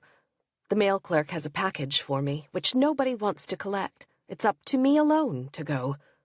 It's a very beautiful green and black pen. Nothing ambiguous about the meaning. Writing is everything. Agonizing. Probably, too, that writing is a way of making people love me, which for me means ceasing to love. The end of yesterday's meeting cast a shadow over the happiness of what came before. For example, he takes me by the hair with both hands, as if it were in braids, and pulls on it gently during fellatio. We look at each other a lot. In the bedroom, he seemed not to flee the mirror anymore, but to seek it. Sunday the 30th. Gloomy Sunday, rain, my mind a vacuum. I recoil from thinking of future meetings, of S in general, and therefore from the analysis of what I feel. But I can't fully engage in other kinds of thoughts either, hence the emptiness and dissatisfaction. Dreamt I was trying to board a train with a suitcase. This takes place in the USA. The gap between the platform and step is too wide. I manage to get on the next train, with extra effort and attention, and keep hold of the suitcase. Can I keep the suitcase? S. And write? August, Wednesday the 2nd. A call at about 10:45 this evening, when I'm watching Oceanique, Russian films from 1924 to 1928. He is coming around on August 4th, an extraordinary repeat of 1963. In my unconscious mind, there's something very similar about the two arrivals, 26 years apart, in the intensity of expectation and desire. The relative youth of S is also significant, the permanence of the male in his sweet and virile triumph. So sweet. His skin and hair, his way of kissing me, the way I was kissed at age 18 in Yvetot, on the little path near the cemetery, by Day, who desired me, as the boys from C did, better than some of the students in the past, and surely better than in Italy. Do I live differently because I write? Yes, I think so, even in the depths of pain. But not always. That's the whole drama. Thursday the 3rd. There'll be no repeat of 63. He came on the 3rd, this afternoon at 4:15, stayed until 10 p.m. I'm exhausted. Physically, psychologically, the two indistinguishable, dazed from the frenzied way in which we make love. Contrary to habit, he came a week after our last meeting. I keep note of these things to make comparisons between the times before and after, of which I'm never sure. For the first time, I want to keep a G-string soaked with his sperm under my pillow. He sat upon my breast as never before, walked naked without shame, talked to me about my last letter. But all of that is still, always, a mystery to me. It is no proof of love, which naturally can't be proven. Friday the 4th. A strange, almost mystical night, when physical love provoked unfamiliar sensations, perhaps similar to those which drugs produce. First of all, my arms and legs are terribly heavy, as if crushed by a truck or blocks of earth. I don't sleep at all. Later, in a troubled sleep, my whole body is buried, or rather flattened against the earth, the sky, whatever, the world. I'm united with something huge, as if I were myself enlarged, flat and heavy, but with happiness. There's no sense of airiness or floating. I am part of the heaviness of nature, wonderful, almost part of its movement. I truly woke up at 7:30, shattered by fatigue, without a clear thought in my head. Dramatic, needless to say. Tuesday, the 8th. The absolute vacuum of these holidays takes me back to the boredom of the summers of adolescence and even childhood, starting in 1951. 1950 being the last great summer of play. The object was to use up time, stave off boredom with all sorts of inconsequential activities, including reading. Later, summer writing would assume the function of filling up dead time. On waking, I first remember being in a bus, public transport again, and then of having become Russian. Consciousness returns with the words of Nizon, like a slap. I tell you, men are bored. I think of my mother's feverish activity, her desire to work non-stop, and my own need to do, but only useful things. Useful to the world, especially. Political writing, social action. Hence my desire for commitment.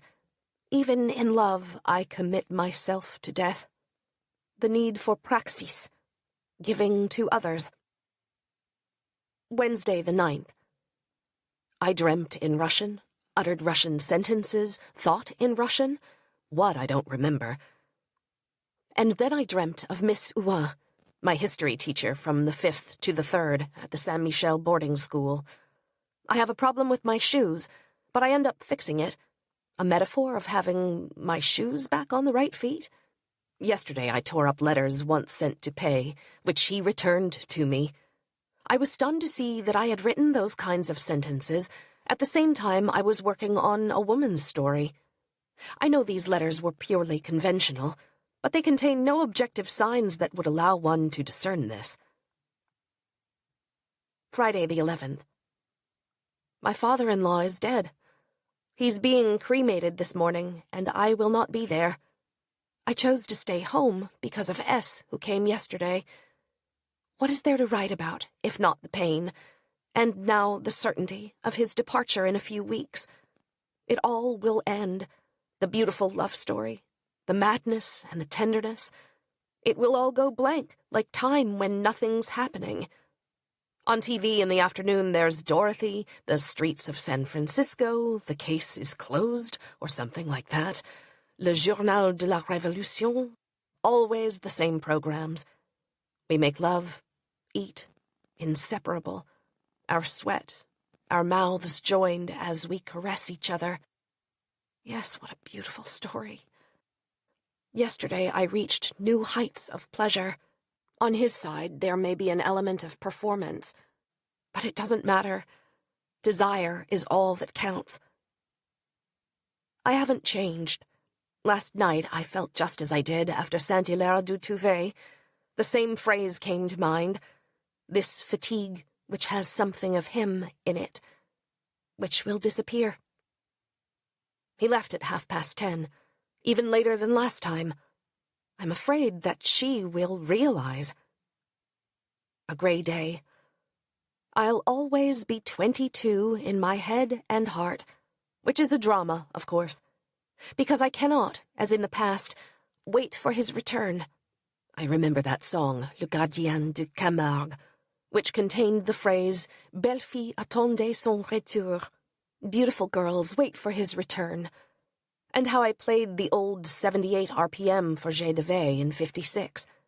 Later in 58, I played the platters for Séger, and in 63, I was stirred to hear J'ai les mémoires qui flanchent, je me souviens plus très bien, and La Javanaise. Footnote. J'ai la mémoire qui flanche, je me souviens plus très bien, My memory's not what it used to be. I don't remember very well. In 4 years, I'll have more wrinkles. I'll be going through menopause, and he, at 40, will be in his prime. You have given me a lot, he says. I have a vague sense that he's referring to eroticism. The body, that's as important to me as anything else, if not more important. Yesterday, my discovery of those formless underpants, evidently Russian, which remind me of the 60s, blue with a white waistband. Maybe he wears them to throw his wife off the trail, or because he doesn't care about these intimate details. But that's not usually the case. And then there are the socks he keeps on, always. I've never intentionally said a single word to hurt him. Whenever something has slipped out, I've caught it in time and been annoyed with myself. Anyway, it's only happened once or twice, no more. I'm both mother and whore for him. Thursday the 17th. He came 3 Thursdays in a row and will not be coming this Thursday, nor probably at all this week. I plummet back into a pain that comes from many things at once. The desire to see him, so intense. The prospect of so little time remaining. The vision of what days will be like after the nevermore of his departure. In restless sleep, a hazy dream of my mother. She is crazy and trying to escape. She gives me a portfolio of unusual photos, that is, which don't correspond to reality. A photo of Geneviève at my house in Yvetot, for example. Dreamt of a storm in a house.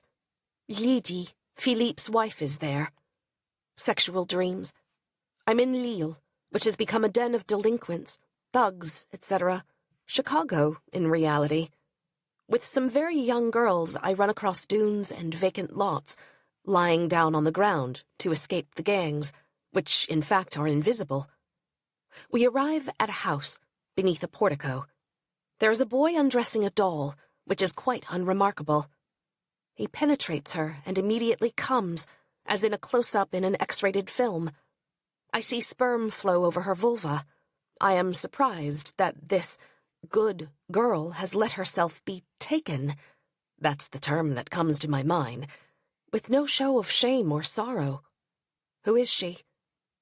The old self, the one that I was not and wish I had been, who only came into being later in life. The annoyance of seeing Eric constantly watching for the phone calls I don't receive. My mother, my husband, my sons. And when Eric leaves in October, I know that S will have left too.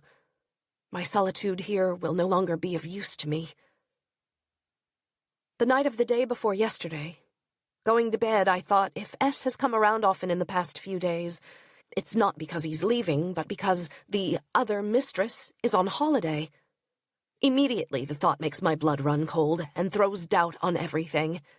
However, it fails to become a certainty, unlike other thoughts I've had. Try to remember his expressions. His close-lipped smile, or rather false smile when he shows desire for me. His way of shaking his head, saying, no. His face so soft, so childish. His lips already open when he's going to kiss me, late in the evening, when we're on the brink of great fatigue, the exacerbation of desire. His indignant listen about criminals visited by popes to redeem them. He doesn't believe in it, an old Manichaean worldview. Friday the 18th. Silence for 8 days now. Difficult after the past 3 weeks. Is he visiting Andreas? Does he have obligations? I'm recording my whole journal on a tape recorder. When will I catch up to the present? These lines written in the confines of passion.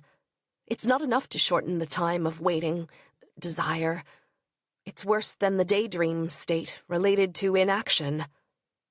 I watched an X-rated film on Canal Plus without a decoder for the first time. I was at first surprised to see genitals at such close range, very clearly, especially in the close-up shots. It's very mechanical, not very exciting, and since I can't hear the words, less erotic than a book. I didn't watch the whole thing. However, this morning, the images haunt me. They're a perfect how-to manual. To watch the acts is far more performative than to picture them based on a written description. The most disturbing image remains the one where the man ejaculates on the woman's belly. I will make peace, sperm, flow to her like a river. The Bible. Saturday the 19th. My terrible fear is that he'll call to say I'm leaving for Moscow, or we won't be able to meet again, or that he'll do so later when I'm in Florence. This possibility will probably ruin my trip. Monday the 21st. An even greater fear that he has already left. Without letting me know, of course. Watched a program about the KGB last night. The immense abyss of the unknown opens beneath my feet. What a small part of his life I must have been. His activities as an informer, or not, remain shrouded in uncertainty. You couldn't dream of a situation more Romanesque than that of having been the mistress of a KGB agent. But this dimension has not occurred to me in the past months, which may have been a mistake. What if my letters were archived, and for no other reason than as indecent material, Western rot? Tuesday the 22nd. Morning dreams, which have the merit of calming my anxiety about S. I let myself be wooed by Mitterrand, with a great deal of self-disgust and submission. We take the metro together, but it's impossible to board the train. Too many people. 2 trains pass. A third never arrives. We have to eat lunch standing at a snack bar table on the platform. Then Mitterrand is recognized. Another dream. Pei brings me a beautiful white dress from Hungary, in the traditional style, with red embroidery. Wednesday the 23rd. This time, a dream which, when I wake up, almost makes me cry. It takes place downstairs. I sit in S's lap, writing him a letter in Russian, trying out the phrases I know. Sometimes I make mistakes and correct them, like writing T instead of M. How clear it is in my dream. The contents? I tell him I love him, and that he only thinks of work. Rabota. I turn around, and his face is so gentle, just as in reality. We start to make love on the armchair. A grey, awful day. Tomorrow it will be 2 weeks, and there is almost no time left. Where is he? Here I am again, in the same state of horror as in June, or worse, as in May. I do not exclude the possibility that he's left for the USSR without letting me know. Without letting me know. Despite his promises, in order to avoid goodbyes. I'm driven mad by the idea. Mad with pain. If he doesn't call by Saturday, this explanation should be considered. Thursday the 24th. Again, I assumed the worst. At 11:40 yesterday, he called as I was reading Le Monde in the Sun. What is the present? I ask myself all evening and all night long. That present is entirely present future now. Tonight it will be the present past, horrific. Thinking of this gives the present I'm now living all of its intensity. It also prevents me from trying to figure out what these afternoons of making love mean to him. Maybe nothing more than that, making love. I would have liked to write down the details of each meeting. Imagined, planned in advance. 1, the dress I wore. 2, the things I made to eat. 3, where I was when he arrived, also planned. Mise en scène that adds so much beauty, raising life to the level of a literary novel. But you have to be able to afford this luxury. It is 3:10, still an hour to wait. Evening, 10:30. The present is here, limp and indistinct. The meeting over.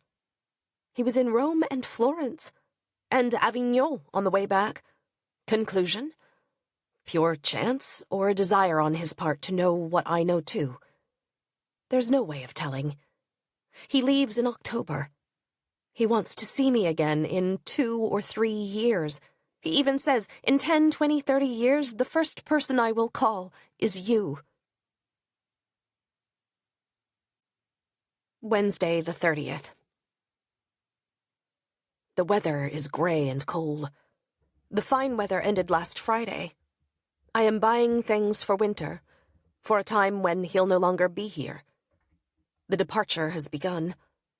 At the same time, because I'm leaving for Italy, as I was last year on the same dates, and the same atmosphere prevails here with the boys, Eric working, David having his friends around, and nothing has happened yet, I feel as though I'm about to leave for Moscow, and the 1-year cycle will begin again. The endless repetition of that idea. Thursday the 31st. The weather was good in spite of everything yesterday, but he didn't call as he did last week when I was sunning myself in the garden. A sinking feeling that he won't come this week, and there are only 2 days left before I leave. Must get used to the idea that I may go to Italy without seeing him. This morning, on hearing the song Le Petit Bal Perdu, I wept my heart out, not because of memories of that year when Bourvil sang it, the qualifying year for my B.A. when I was 20, but because of the imminent loss of S. In 58, I was absurdly waiting for Séché. I hoped to grow more beautiful, cultivated, and self-assured in another year, or 2 or 3 years, and it happened. Now I can only grow more withered and flabby. All I can hope for is to write more beautiful books, obtain more glory. From where I stand today, this prospect has no sparkle. Yesterday, David's friends were here, bridge, etc. It reminded me of a night in October when I hadn't received the call I was waiting for, and it was worse than now. Perhaps this passion would not have lasted long, were it not for the constant pain and uncertainty. And there's always the fleeting image of the playboy womanizer that he might be, beneath his facade of awkwardness, and in spite of other signs. But the truth in this regard no longer matters. There's too little time left. 5 p.m. Rain. The worst part is the desire for a man's odor, like autumn mushrooms, damp and potent, while knowing it will be taken from me forever in a few weeks, along with all the things that opened up before me. Russia, the imaginary memory of his childhood and youth. September, Friday the 1st. Sun and wind. The beautiful summer of '89 is dying. And I say beautiful summer because I think it will remain that way in my memory, despite a total absence of activity and projects, other than that of desiring S. My birthday, 49, a hair's breadth from entering my 50s, the scary decade. My wishes for this year are both simple and difficult. To write a book, the total book or something else, although I no longer wish to balk at the necessity of this project, whose structure has yet to be determined. To live the ending of the beautiful Soviet love story with even greater passion, but also to receive regular calls from Moscow after he leaves, and not relive the excruciating vacuum of October to November, and that of 58. He called today at around 11:40, a kind of propitiatory sign in spite of obstacles and all kinds of distance, age, nationality, and worst of all, geography. Monday the 4th. Tonight my 49 years barely matter. Nothing matters. There was that deep attachment, that thing. There were no real words of tenderness, and yet there was nothing but tenderness. And eroticism, obviously. But with him, the two were never separate. I am absolutely exhausted. I will leave for Italy, as I did after Saint-Hilaire de Touvet in '63, the law of eternal return. It's a question I don't even want to ask myself tonight. Whatever the case, it is still a beautiful story. Tuesday the 5th. I gave him the newspaper for the day of his birth. How happy these attentions make him, and infinitely tender. Have we come full circle? Things are as they were in October and November. You are beautiful, he said. we caressed each other with our lips, as we did then. We have a profound understanding. I like the submissive positions where he completely dominates me. He sees me from behind, but I don't see him. The same goes for fellatio. I still have so much trouble piecing together the memory of his face. I will lose it.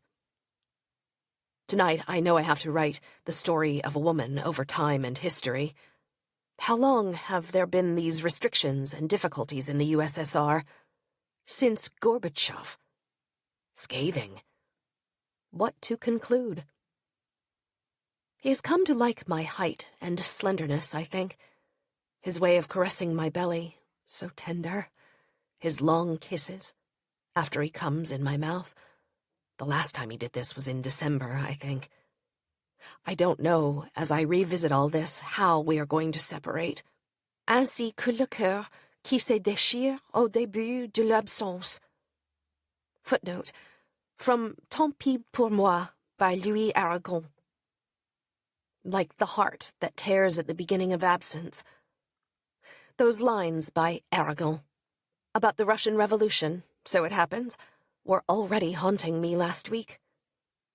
After what will soon be a year, we still find new ways of embracing one another, our desires endlessly inventive. Thursday the 7th. Florence. Why did I want to come back here? I don't remember. The city does not compare with Venice, nor does it have Rome's memories for me. Its only merit is that it takes me back to that initiatory voyage of '82, when I lost my husband after 18 years of conjugal life, and gained the desire to be free. But now everything is different. I'm obsessed with a man who is leaving France, and to whom I'm bound by memories of passion. Last night again on the train, over and over, I replayed the scenes from Monday, and new ones I'm preparing. The hotel is on the banks of the Ernaux, excruciatingly noisy, and if I had to recall a state of mind, it would be that of Rome in '63, that of, what am I doing here? This morning, revisited the Uffizi, Spring by Botticelli. The Church of San Lorenzo, pointless. Badia Abbey, where Dante met Beatrice, so they say. The Bargello Museum, a superb building, the inner courtyard greatly satisfying to both body and mind. And everywhere that sensual, shameless, powerful sculpture that sings the praises of life. I don't understand Russian art. Too spiritual. A hot chocolate at the Rivoire Café, where there were chic Italian women, then a group of Japanese tourists, who still annoy me as much as ever. Via the Ponte Vecchio, I go to the Church of San Spirito, which is closed. Dereliction in the Piazza Santo Spirito. A hippie type sits down next to me on the edge of the fountain, and I feel the same despair as in '63. Oh, leave me the hell alone. Now at 49... But I don't look my age. I have the feeling this week will be very, very long. Afternoon. Santa Croce, of which I remembered nothing except the Pazzi Chapel and the Christ of Cimabue. Beautiful frescoes by Giotto. People read the guidebook out loud for their families. What's the point? I verify everything I've learned. It doesn't really give me pleasure, but how can I put it? The whole is beautiful, reassuring, is eternity, or almost, is humanity. A stylized moving form of the tumuli, timulans, of Santa Croce. Friday the 8th. This morning I come upon a mass, all songs and candles, at Santissima Annunziata. I remember then that it's the 8th of September, the Nativity of the Virgin. I used to go to Mass and take communion on this day. A memory of '53. Morning Mass. The weather was wonderfully hot. With my cousin Colette that afternoon, we had a date with Michel Salanté, 13 years older, and yet my first passionate love, shared with Colette without shame. Now there is S, 13 years younger. I have that feeling that in 1953, I'd already guessed it all. Passion. The male. The male, yes. Once again, that's what dazzled me at the art gallery. Michelangelo's David, the sublime body in its very slightly oblique pose. Wonderful hands, so strong, embodying David's pure strength. Every muscle, every joint, the exact spot where the hip is outthrust, ever so slightly, all of it, for me, sings the praises of the male body, made divine by the brilliant sculptor. Some women say the male body is ugly. I don't understand them. Tapestries on the theme of creation, Eve's sin. Fundamentally devoid of sin. Very natural. Paintings from the Quattrocento. Crucifixions gushing blood in a steady geyser flow. There's a Baroque quality to these scenes. Later I visit the convent of San Marco and Fra Angelico, which I also saw in '82. A lovely cloister, where I remain until 2. The Duomo, crushed and crushing on its stifling square. The interior disappointing. I'd forgotten. Sandwiches and tamarindo on the Piazza della Repubblica, at Caffè Donini. The Church of the Trinita, dark. The Orsa Michele, even darker and bizarre. The sky grows overcast, the weather cooler. I decide to finally visit the Badia Palace cloister and, for the 3rd time, enter.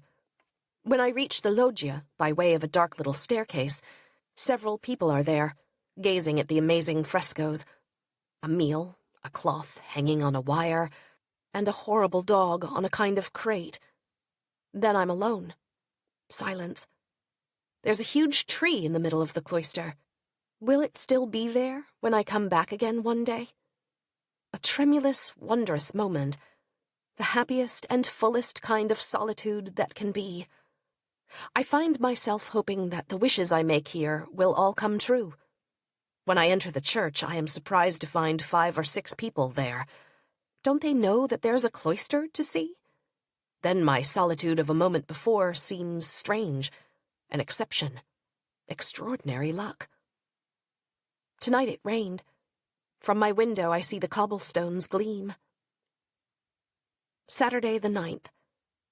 The day was almost cold, with alternating sun and wind. No revelations to speak of, even a vague sadness. Weekends in Italy always drag me down. Casa Buonarroti in the morning, of little interest. The Ambrogio Market, pretty. And a church of the same name. Then the Antiques Market, overpriced. What is one to buy? I'm no longer the frenzied shopper I once was, especially 7 years ago.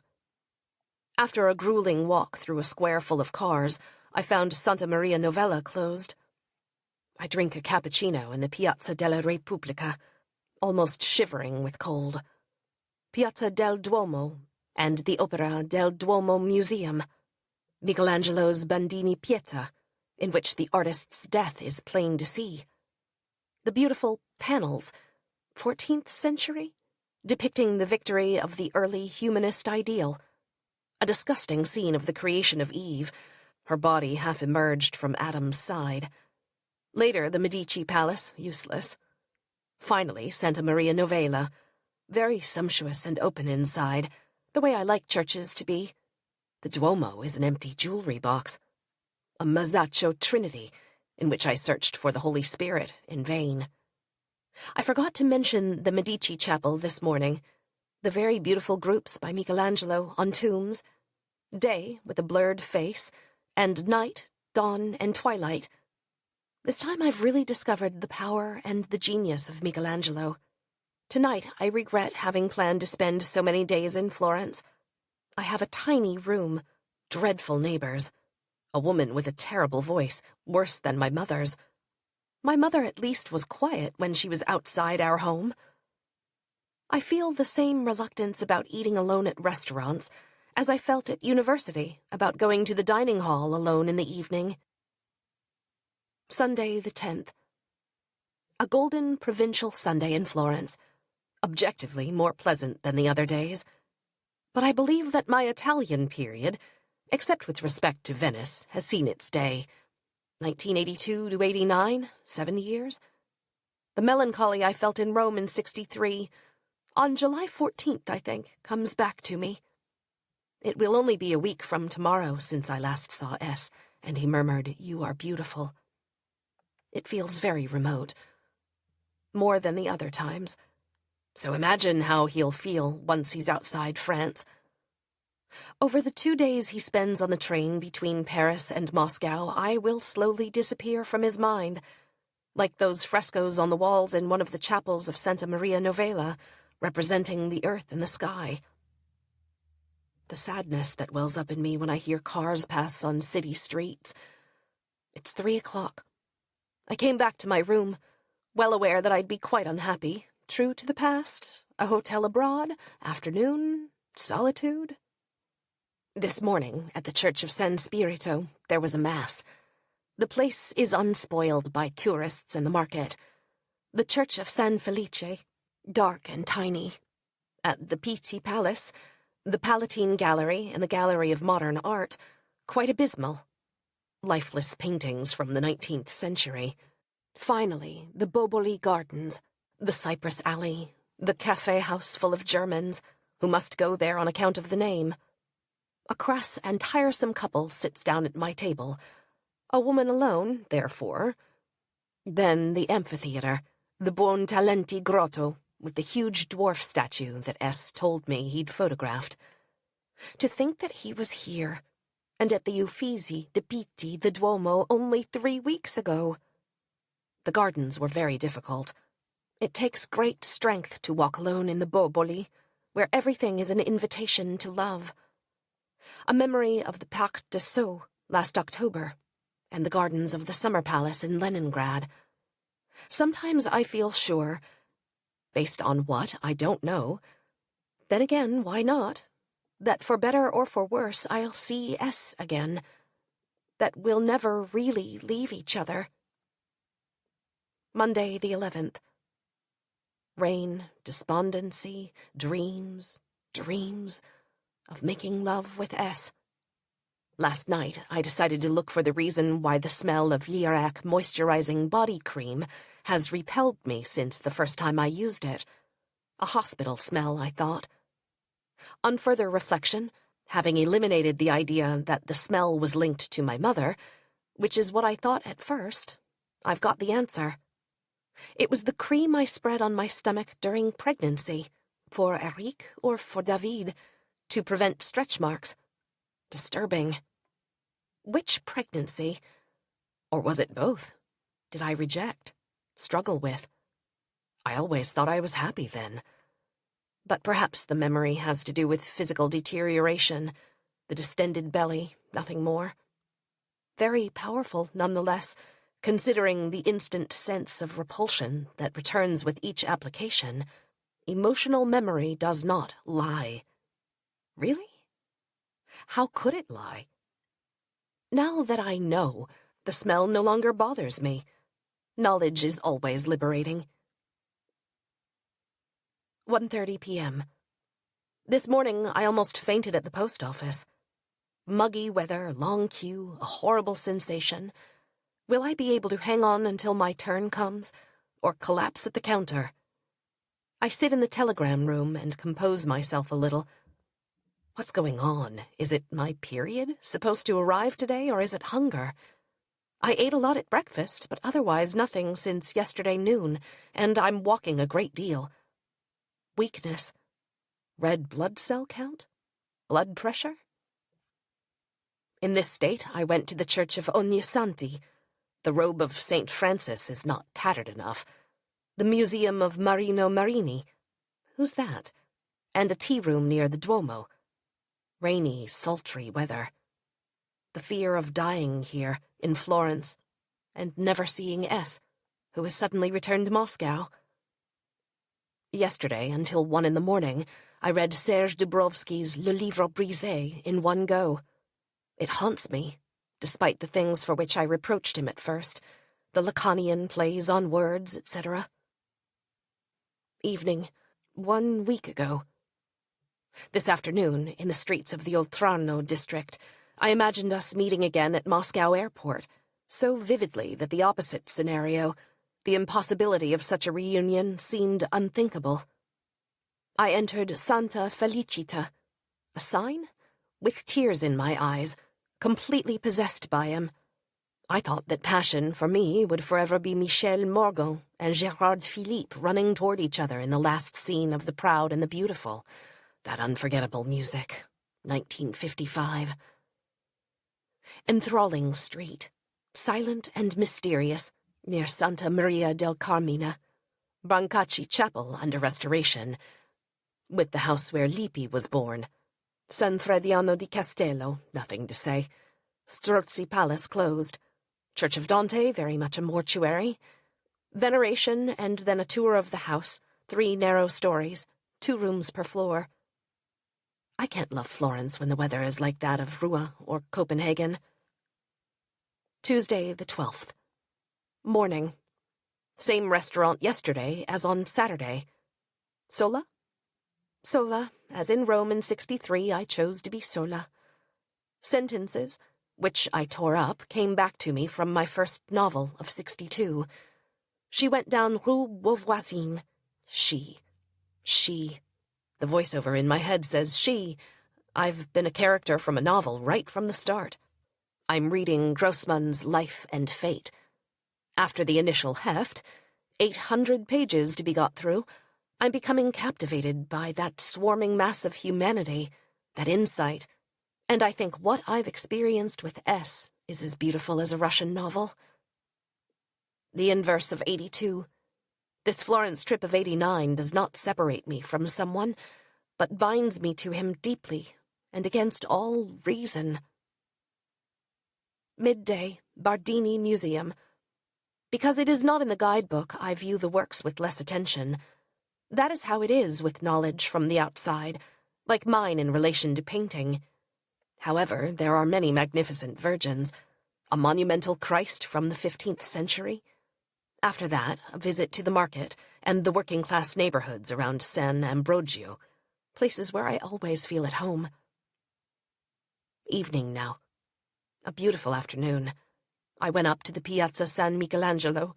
The sun was radiant. San Salvatore, San Miniato, the most beautiful church in Florence for me. Fantastic animals on the pulpit. Then, not so pleasant, walking up Via Galileo, too long, to Via di San Leonardo, which winds down between old houses where countesses have written on the walls that they once lived there. A young Italian in a fast car, always the same Don Juan, married on all sides, tries to pick me up. Non capizzo. The view from the Belvedere is as beautiful as the one from the Piazzale Michelangelo. I spot all the churches, Santa Maria Novella, etc., walk down to the Boboli Gardens and the island, which I hadn't yet seen. The colors tonight were real Florentine hues, the same ones you see in the paintings. When I opened the door to my room, I thought I'd left the lights on. It was the setting sun. Before having dinner in a Florentine trattoria, awful, in fact, I saw the facade of Santa Croce again, the square now empty. I thought, my last evening in Florence. S was with me everywhere I went. It's a dream voyage before the nightmare of real separation begins. One day, perhaps, I'll picture this room with its view of the Ernaux as a memory of happiness. Wednesday the 13th. Another gray day. At 4 o'clock this morning, a brutal awakening. In one fell swoop, I relive, with the same force I sometimes feel while writing, the arrival of S at my house in the afternoon. I'm waiting, often in my office. All at once, a violent crunch of gravel, the sound of brakes, the car door slams, footsteps on the gravel, and then on the concrete porch. The door quietly opens, closes, the bolt is shut. His footsteps in the corridor. He was there.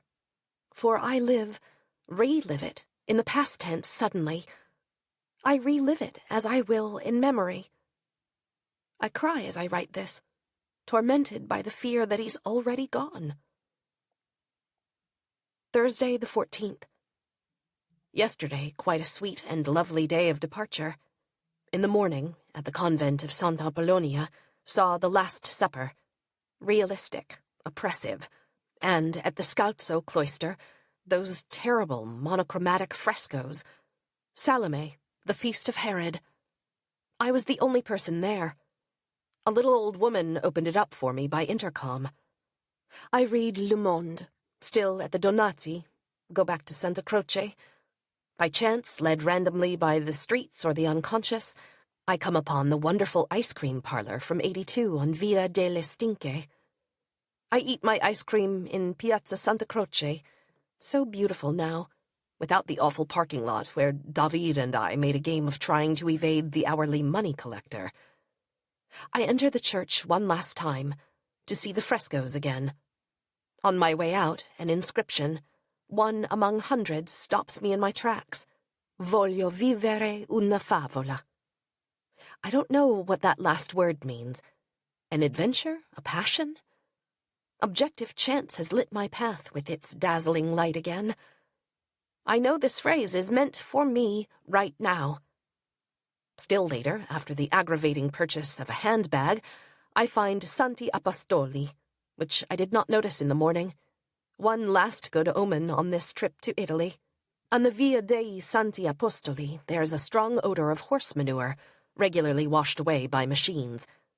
A fat woman sits on the sidewalk. You can see her very clean and very white underpants, the outlines of a protuberant vulva. Since my mother died, I have ceased to look away from such scenes with embarrassment. I'm writing all this and think it's almost 9, and that he said I'll call you Thursday evening. Saturday the 16th. What if he's gone? Since my return, only silence. Absolute horror of all activity. Waiting, a lump in my throat. No tears. What if, instead of the 15th of October, they had decided on the 15th of September? Or maybe he already knew it would be the 15th of September. According to Eric, there were 2 strange calls on Wednesday, therefore the 13th. My stomach churns with dread. Maybe he is only in Spain, or visiting André S. But when will he be back? Or is he only waiting to find out what day he can come before he rings me? How satisfying that explanation would be, in spite of his cruelty toward me. It rains and rains. There's no more sun to help me forget and idle away the afternoon in the garden. Evening. I received an invitation to the Soviet film in late September, but that doesn't prove a thing. I'm not sure it was his handwriting. At times I sink into a dreadful state, and cannot hold back tears. The silence of the past 2 days, since I've been back, the fact that he didn't call on Thursday is death, the abyss. As I write this, the certainty of his having left takes hold of me like madness, and my waiting in Florence to see him again becomes hideous. Sunday the 17th. Soon, tomorrow, it will be a year since I took off for Moscow, and all that followed, that thing called destiny, which is nothing but a series of acts whereby we press on in the same direction. To understand the genius of Proust, you must have experienced Albertine gone. I am truly reliving The Prisoner and Albertine gone. I like The Fugitive less as a title. No one yet has said Espé has gone, but I know that this is what awaits me if I call the embassy, or go to Soviet cinema night on the 28th of September. I am in a state close to the one I was in after my mother died. I understand those years of my life, 58, 59, 60, their unspeakable pain, but not the madness, then the dreaming of a man, no more than I understand the strength of my attachment to S, except as a way of getting closer to the return to nothingness, aspiring to primordial fusion with the cosmos. Myths. Voglio vivere una favola. What a mockery. Evening. He called at 3 o'clock. After that, it took me an hour or two to return to a state of calm that resembles the one I was in before these last 3 days, to wash away the anguish, the death which invaded me when I thought he'd gone back to Moscow. Why do I always imagine the worst? I am forever the abandoned child. Abandoned by whom? By my mother during the bombardments? It's not over yet. There are still things to be experienced. However, I have few illusions about the possibility of his calling me from Brussels, and even fewer about his asking me to join him. In Russian, it's a bit difficult equals it's impossible. Today, all the signs that he would call turned out to be accurate. I will have been dreaming for a year soon. I'll awaken from my dream in a month. These lines by Racine, so wonderful, which I loved at 16, and can say once again, dans un mois, dans un an, comment souffrirons-nous, Seigneur, que tant de mers me séparent de vous, que le jour recommence et que le jour finisse, sans que jamais Titus puisse voir Berenice. Footnote. In a month, a year, how we must suffer too, when land and sea distance me from you. The day will dawn and the day will cease without Titus ever seeing Berenice. Translation by A.S. Klein. Wednesday, the 20th. Today, the signs that he will call do not pan out. He won't call from Brussels. He won't ask me to come. I have lived out this passion in the same way I write, with the same commitment, and every day brings me closer to the end, the 13th of October. Since I'm leaving for Bremen on that day, returning on the 15th, the day he leaves. Because of this, I cannot count the reasons for jealousy. Who will he meet in Brussels, etc. The inadequacies of this affair, condemned to death. Saturday, the 23rd. And so today I've caught up to the present day in entering my journal. 26 years of journals into the computer. It's not much of a story, just a layer of egocentric suffering. Yet I know that it is through this layer of suffering that I communicate with the rest of humanity. I read. I've been reading in the past few days through a blur of irrepressible tears. S didn't call from Brussels. And he's probably back. I'm not even sure we'll say our goodbyes.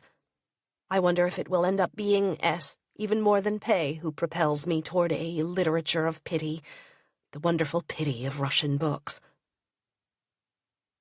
Sunday, the 24th. Anguish. So little time, and no sign of life from him, life that could be restored to me for a few days or hours. Dreamt that I was going to the embassy for Soviet cinema. A woman's story was being shown in Russian, and the actress was not Micheline Ouzon, but an actress of no consequence. The staging was atrociously realistic, and every part of the story was performed. S does not sit with me. People are pressing me to discuss theater with 2 or 3 Russian writers, including Bitsov. Marie-Aire is there. I have the impression that I'm going to be invited to Russia. At about 2 or 3 this afternoon, it will be exactly a year since the moment when I first desired S in Zagorsk. I can picture the icons. My blue fleece Sonia Rykiel dress, the gallery slippers on my feet. I feel his arm around my waist. Suddenly the thought, why not him, occurs to me, divides the trip into a before and after, makes a definitive cut in time. That arm was still unknown, was not the arm of now, naked and soft. Monday, the 25th. 3 weeks ago, there was still happiness. On that Monday. In 3 weeks from now, I'll have nothing more to wait for. He'll have gone back to the USSR. My despair at having had no calls since the Sunday before last has grown into a frenzy of pain. My throat is seized with anguish, tears, and the horrible fear of not seeing him Thursday at the embassy, or of his ignoring me like the time in May. I was wrong, but then I couldn't tell the difference between reality and appearances. And besides, which reality? Michel G's happiness, yesterday, Her anticipation of an affair with Cagé heightened my pain. Last year, in October, it was me who was starting a love affair, whose excruciating outcome was naturally to be expected. But going to the ends of misery first means going to the ends of happiness. Yesterday it came to me with certainty that I write my love stories and live my books, in a perpetual round dance. 4:40 p.m. 3 weeks as of Monday. So many meetings and then nothing. I have not been so low since the time of my abortion, those days of waiting for a solution at the end of 63. The horror is in the not knowing. I'd prefer he call me now to say he's got someone else and that it's over between us. I've always preferred to face my destiny head-on. I'm doing nothing, absolutely nothing. Even gardening is abhorrent. The worst part is going to the embassy on Thursday without his calling me before. I don't feel like doing anything, as when my mother died, and I can't write a book about him. I promised him I wouldn't. Wrongly, no doubt. 10 p.m. At around 2 a.m., a year will have passed since I pledged my life to passion in 2 seconds. There was only a moment of repentance in front of S's door at the Hotel Carillia. I woke in the middle of the night last night and thought, the train has stopped. I thought I was on a night train, undoubtedly the Moscow-Leningrad train from that night last year.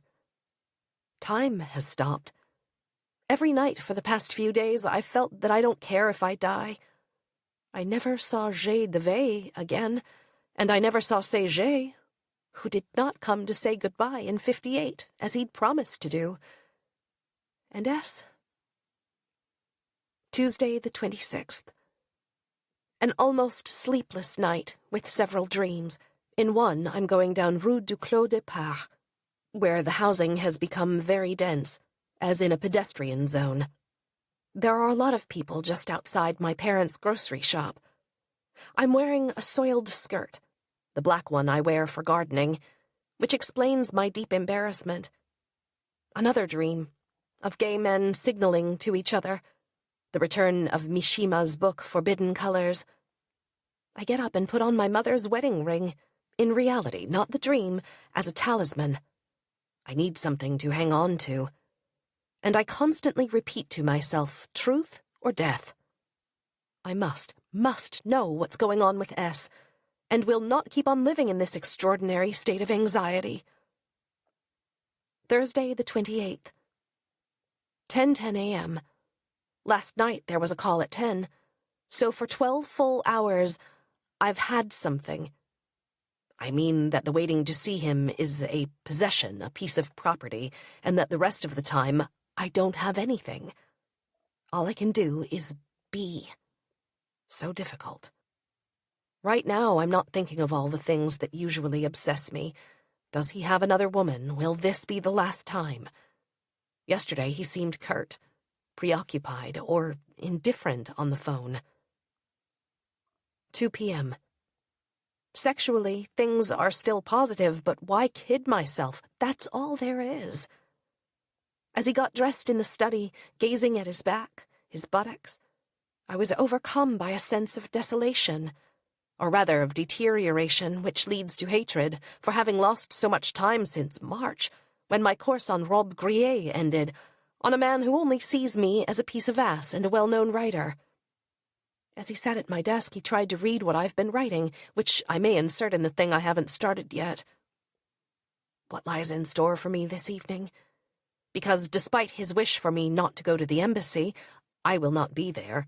The film is mediocre. Truth or lies? I'm determined once again to face my destiny head on. 11 p.m. Destiny is hazy. The signs are not good. He was there and not at the Bolshoi Ballet. The film was mediocre indeed. We did not stay until the end.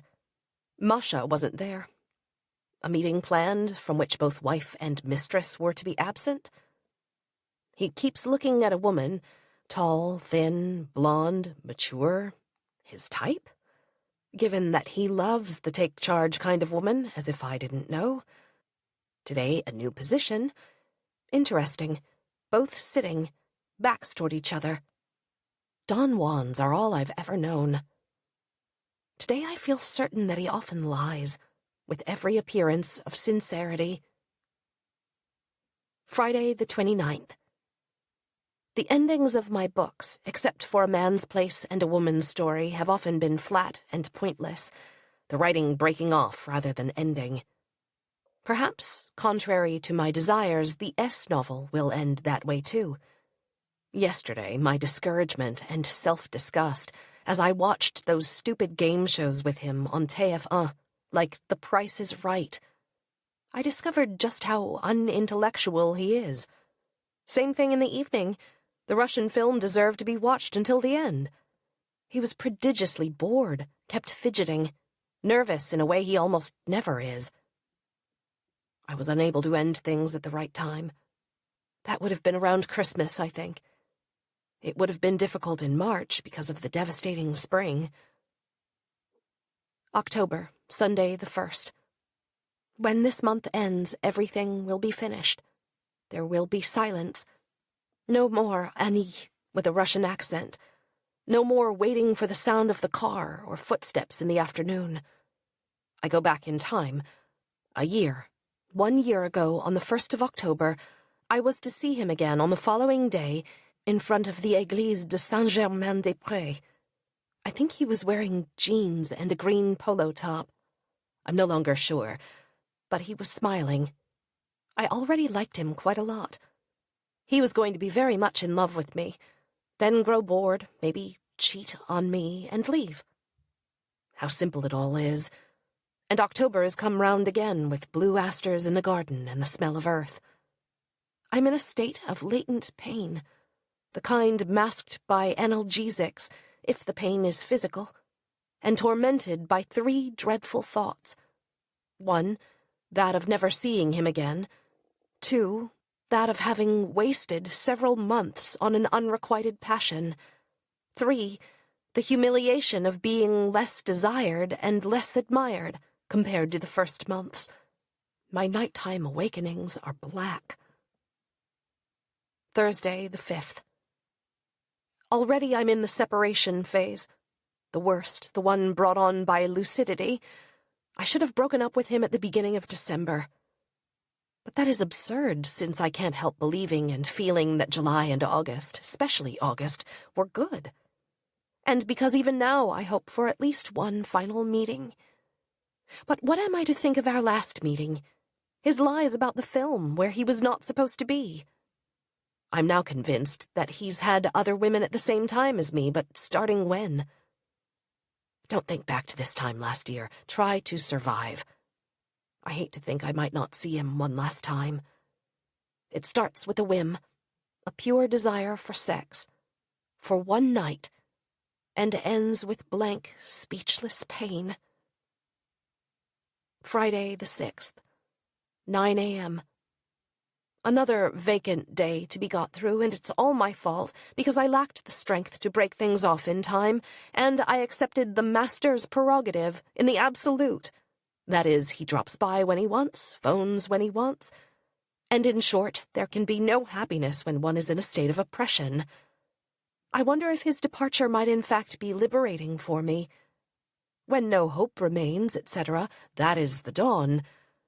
But as long as I have the faintest hope of seeing him again, how closely this resembles 58, and my wanting to see Saget one more time, and in the end he didn't come to say goodbye in my room, where I waited until daybreak.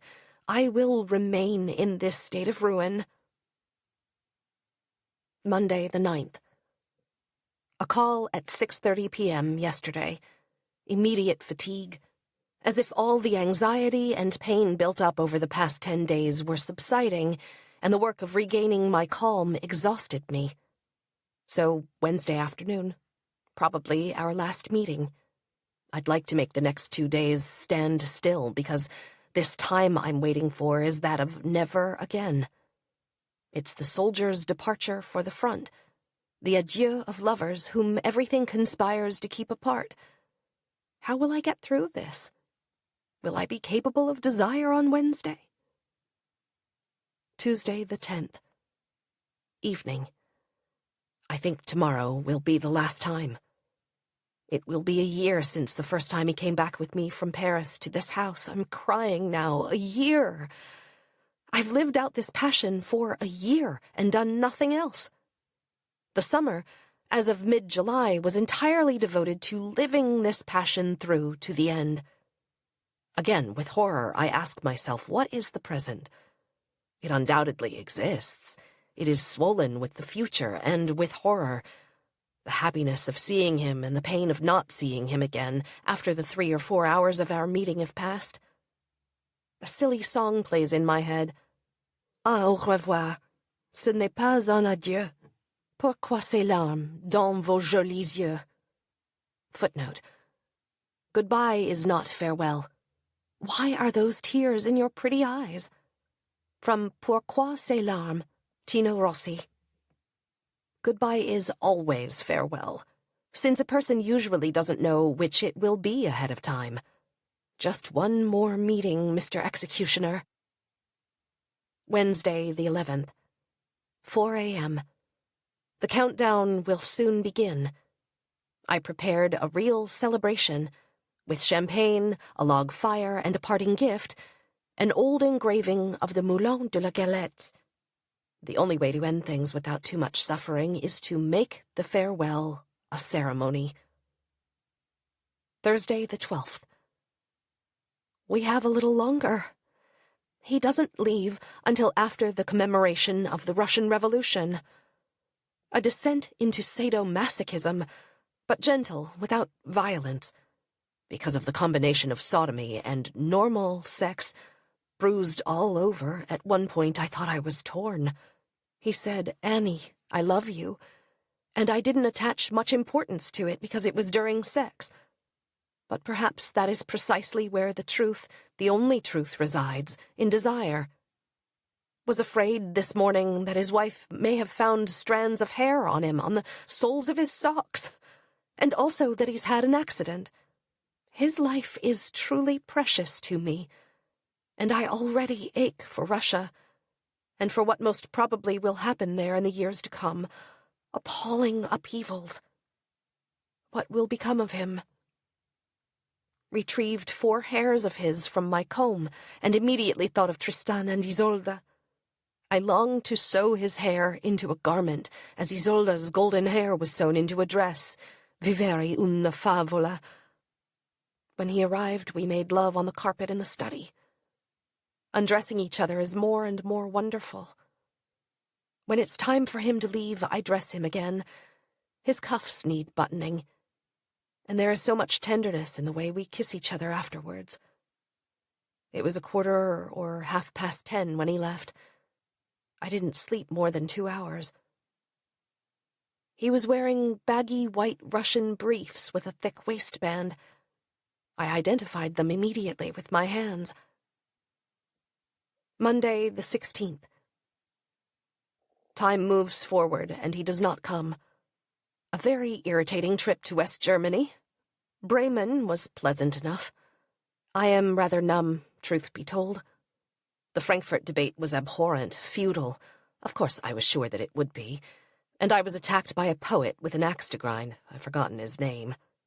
Perhaps he's not coming back because he's afraid I'll give him another present. Merde, he said, when I said I have a present for you. It was an evening free of taboos of any kind. Or maybe he's ashamed of our torrid way of making love, the unbridled pleasure. Or his car has broken down, or things I can't think about without quaking with fear. Another woman, etc. In the midst of the wonderful autumn sun, the resplendent trees, I think of last year. I wanted to make this passion a work of art in my life. Or rather, this affair became a passion because I wanted it to be a work of art. Michel Foucault, the highest good is to make one's life a work of art. Wednesday the 18th. An empty day, and tonight I'm crying because it's been exactly 1 week, and soon there'll be nothing more to hope for. The days cancel themselves out, one by one, and still he doesn't come. A phone call at 1 p.m. When I answer, there's no one on the line.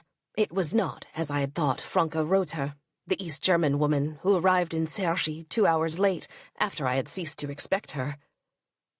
To have spent this late afternoon with her, all dressed up, perfectly coiffed, etc., threw me into despair, by contrast with last Wednesday.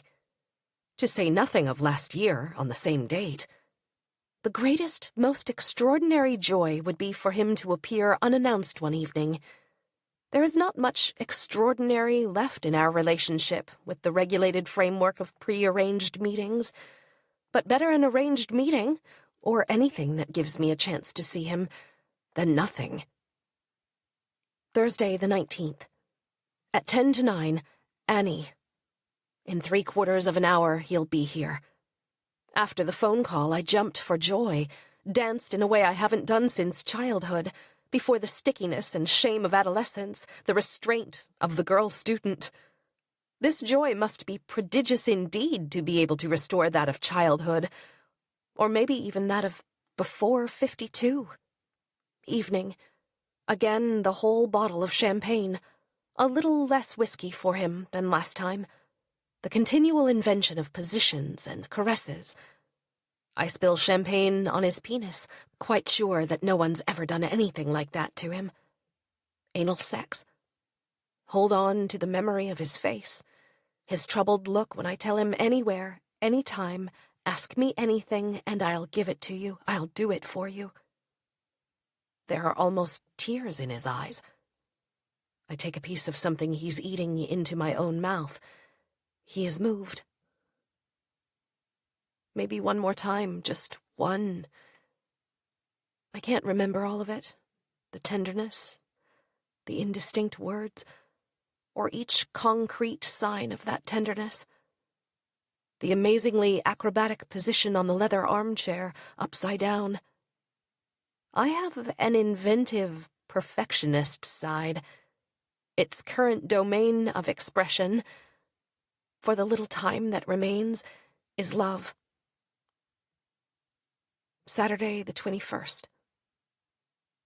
I come back from Rouen, where the high point of the day was learning, 30 years after the fact, that the supervisor-in-chief of the lycée, the terrible heir, and the sly Miss F., the headmistress, were a lesbian couple. I live in terror of this countdown, which will end with the October Revolution. Curiously, as a preventive buffer against pain, I view S in the way I did when I left him, before I went on to marry him, with a brotherly affection, and as someone from whom nothing could separate me.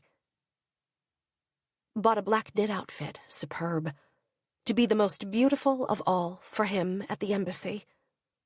I think of last year, walking in the streets of La Rochelle in the morning, going into the Printemps, being on the grey street where the hotel was, strolling in Marseille, entering that open-air café, and it seems like only yesterday.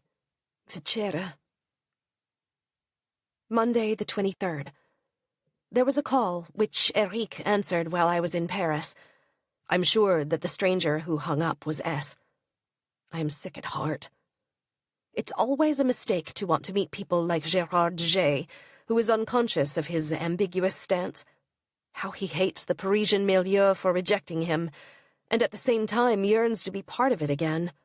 Meanwhile, I missed S., who may have been able to come today. For days I've had a headache that will not let up.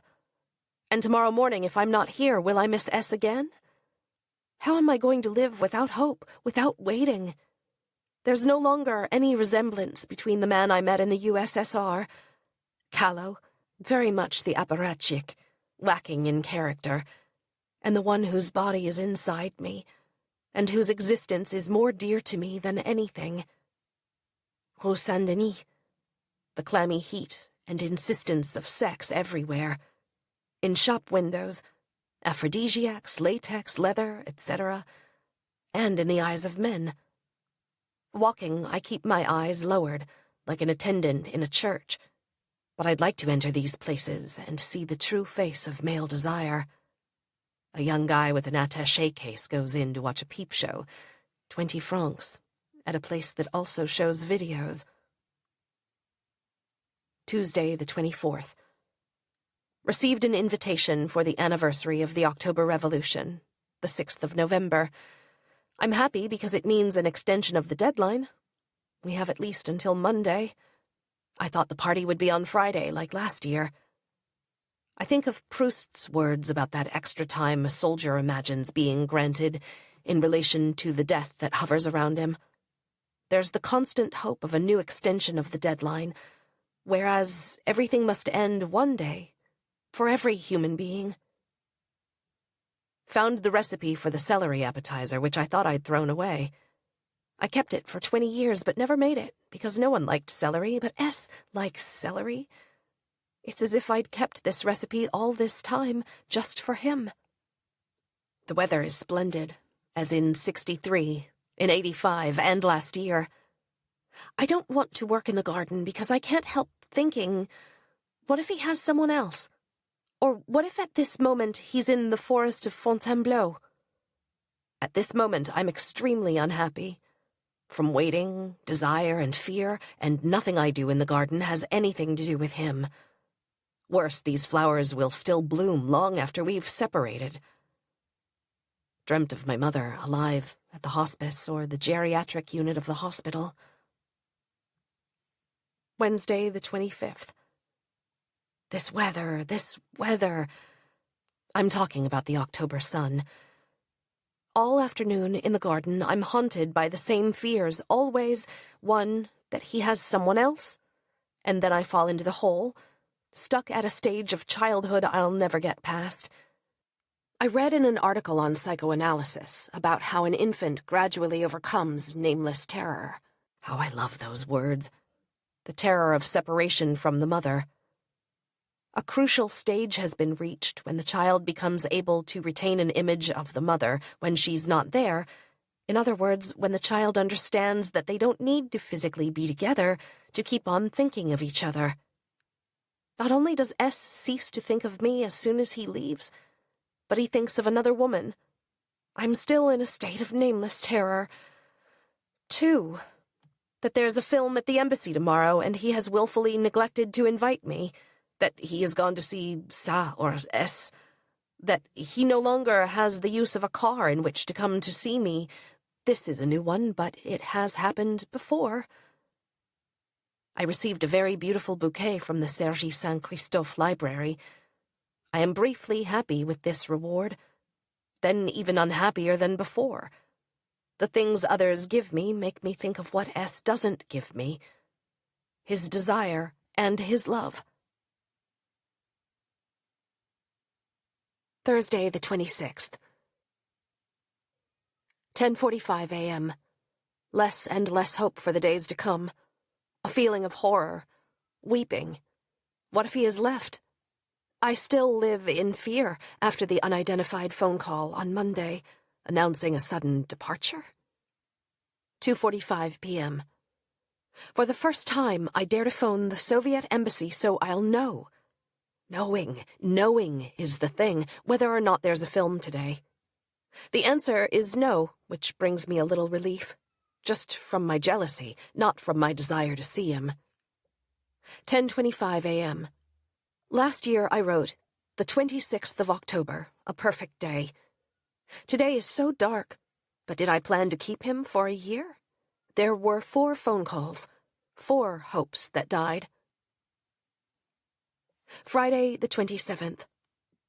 I started 2 books, 10 years apart, on the 27th of October, in 62 and 72. Not this year. During the night, 3 a.m., I wept my heart out. I can do that because I'm alone. The boys aren't here anymore. I was sure he had left. This morning I think it's possible he has. I'll call the embassy this afternoon, maybe. The other facet of my dread is a memory of the woman who'd worked with Alain Delon. Did S see her again? Monday's phone call worries me more and more. The darkness is the same as in March, and in May and September when I returned from Italy. Yet each of these times I've been convinced I've never felt so low. To remember similar states of mind is of no help at all, and even makes things worse. It confirms the existence of an unchanging misery that has to do with love, no matter what kind of love or who the recipient is. Monday the 30th, 3:15 p.m. A frenzy of anxiety and fatalism. He's gone, or he's got someone else he's in a hurry to love before he leaves. It is infinitely difficult. The fine weather has returned, a relentless summer. I'm always on the verge of tears. Such nameless terror. Anything that speaks to me of the USSR, and so many things do, rends my heart. Very violent headaches. I dare not think about the state I'll be in if I've had no word from him by Friday. Calling the embassy would be the end of all hope, so don't do it. Tuesday the 31st. I think the worst has happened. I have wept my heart out. He has most certainly returned to the USSR. Last Wednesday, when I received the flowers from the library, for a few seconds I thought they were from him and that he'd left France. It was probably true that he had left, so he didn't want to say goodbye to me. When I'm certain of it, I'm going to have to call the embassy. How will I keep on living? 20 to 11 in the morning. He called, but he cannot come. And naturally I think of the other possibility. A mistress, another desire. What could be more natural? Monday will be an ordeal. I really feel it. But at least there is something to be gained. I'm coming out of darkness. November, Wednesday the 1st. This time there'll be no extension of the deadline. It really is in November that he's going back to the USSR. There'll be one more time, I imagine, and nothing after. Last night's phone call, because he didn't schedule a meeting, did not appease me. I remain in hell. Formless jealousy, fear of Monday, anger at the smooth wall he is, anger at my own weakness and inertia. Time stands still. Today is only Wednesday. For 5 years, I've ceased to experience with shame what can be experienced with pleasure and triumph. Sexuality, jealousy, class differences. Shame spreads over everything, prevents any further progress. I also thought that writing acted as a kind of morality for me. That is why I didn't want to have affairs before, so I wouldn't lose the obsession with writing. For a long time, a life of pleasure seemed impossible to me. It even does now, because I write. I forgave my husband's pleasure-seeking because he didn't write. What else is there to do when you don't write? Eat, drink, and make love. Thursday the 2nd. Time has never moved so slowly, nor been so devoid of future. I'm afraid of Monday, of seeing him attracted to other women, as in May and September, even if I was wrong about that, at least in May. Afraid of seeing people I know, see them read on my face and body, "She's not working, she doesn't write anymore." But that's not true. I'm the only one to know. I no longer live in their world of glory or suffering through writing, but in the world of flesh, pain, and desire for a man. I watched a show on love and sex where men were speaking candidly. Based on what they said, I tried to decode the behavior of S, whether he has other women, etc. Absurd, of course. But I seek and seize all the keys to knowing. Friday the 3rd. I've really said goodbye to the dream of an intelligent, solid, etc. man with whom I could build something. Outside of writing and children, I'm incapable of building anything. My only reality is the temporary man with nothing to offer but dreams and fantasies, along with desire and tenderness, if he's up to it. When I think that I started to learn Russian for a man. Continually, in flashes, I imagine a terrible scene of pain and humiliation on Monday at the embassy. Another woman courted right in front of me. I even catch that murmured phrase, "See you later this afternoon," heard so many times in that same place, but no longer meant for me. What, then, would be the point of all the finery, painstakingly planned? The black suit, which gives me a model's silhouette, the border of black lace, the dark silky stockings, The Charles Jourdain bag and the honey tint which the colorist at Dessange got just right. What's the point if not to prove how inane it all is, in the event of his feeling desire for another woman? It is basically very moral. Will I manage to be dignified and not run away? As I always want to do. In the past I used to want to slap, to beat the man who'd forgotten me. Same thing as running away. Sunday the 5th. Cool, grey weather after 2 days of rain. Last night, a dream about S. He's invited me to Lille? We're in a room, we go out in the street, and he makes love to me against a wall and disappears. I realize that I'm just below the apartment of Christiane Bay, and it's the middle of the day. Say Bay, who can't find a man. The dream is a sign of my age, which is only less than hers by 4 or 5 years. I go looking for S, don't find him. Had another dream a week ago that he came to see me with a blue letter. Today I really feel time counting down to the reception tomorrow, sweeping me toward the truth, which I will read in his words and his behavior without my being able to resist. That old waking nightmare, forgetting the time or the day of some event, realizing it's too late. Monday the 6th. 10:40 a.m. I'm leaving for the embassy soon. Mystery. Anguish. My image in the mirror is of little reassurance. Makeup applied with almost microscopic precision. The black suit that everyone says looks wonderful on me. But what does it matter if he no longer desires me? Don't speak of love. To advance and conquer in the emotional arena is something I've never known how to do. 7:50 p.m. Arriving at the embassy, I had the feeling he wasn't there. He is there, but distracted. See you this afternoon? I'm outside of my body, my being. He arrives at 4:20 and leaves before 8. The time passed slowly. He didn't say much. I don't know why. In his mind, he's already gone, simple as that. I wept on his shoulder, in his arms. He had bad breath for the first time, and I felt that he was troubled, moved.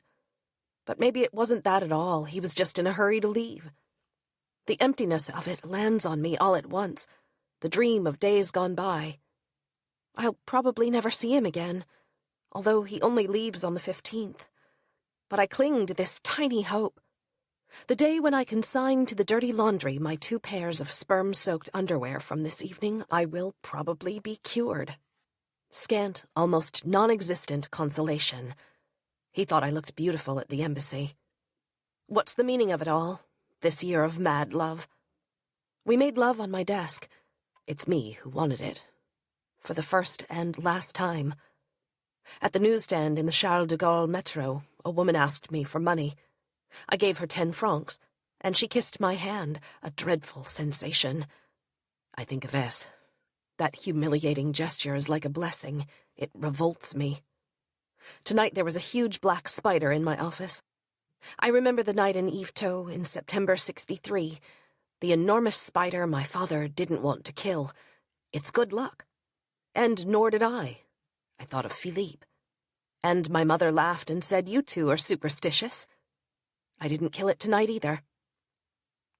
He wore a Guy Laroche tie and a pocket square, as he calls it. Strange underpants with a pouch in front, yet French, so he claimed. He also says, "Such is life, what can you do?" My own words from a year ago. Again he made that gesture of twisting my nose, as if I were a little girl when I talked to him about the women he's had in France. A confession?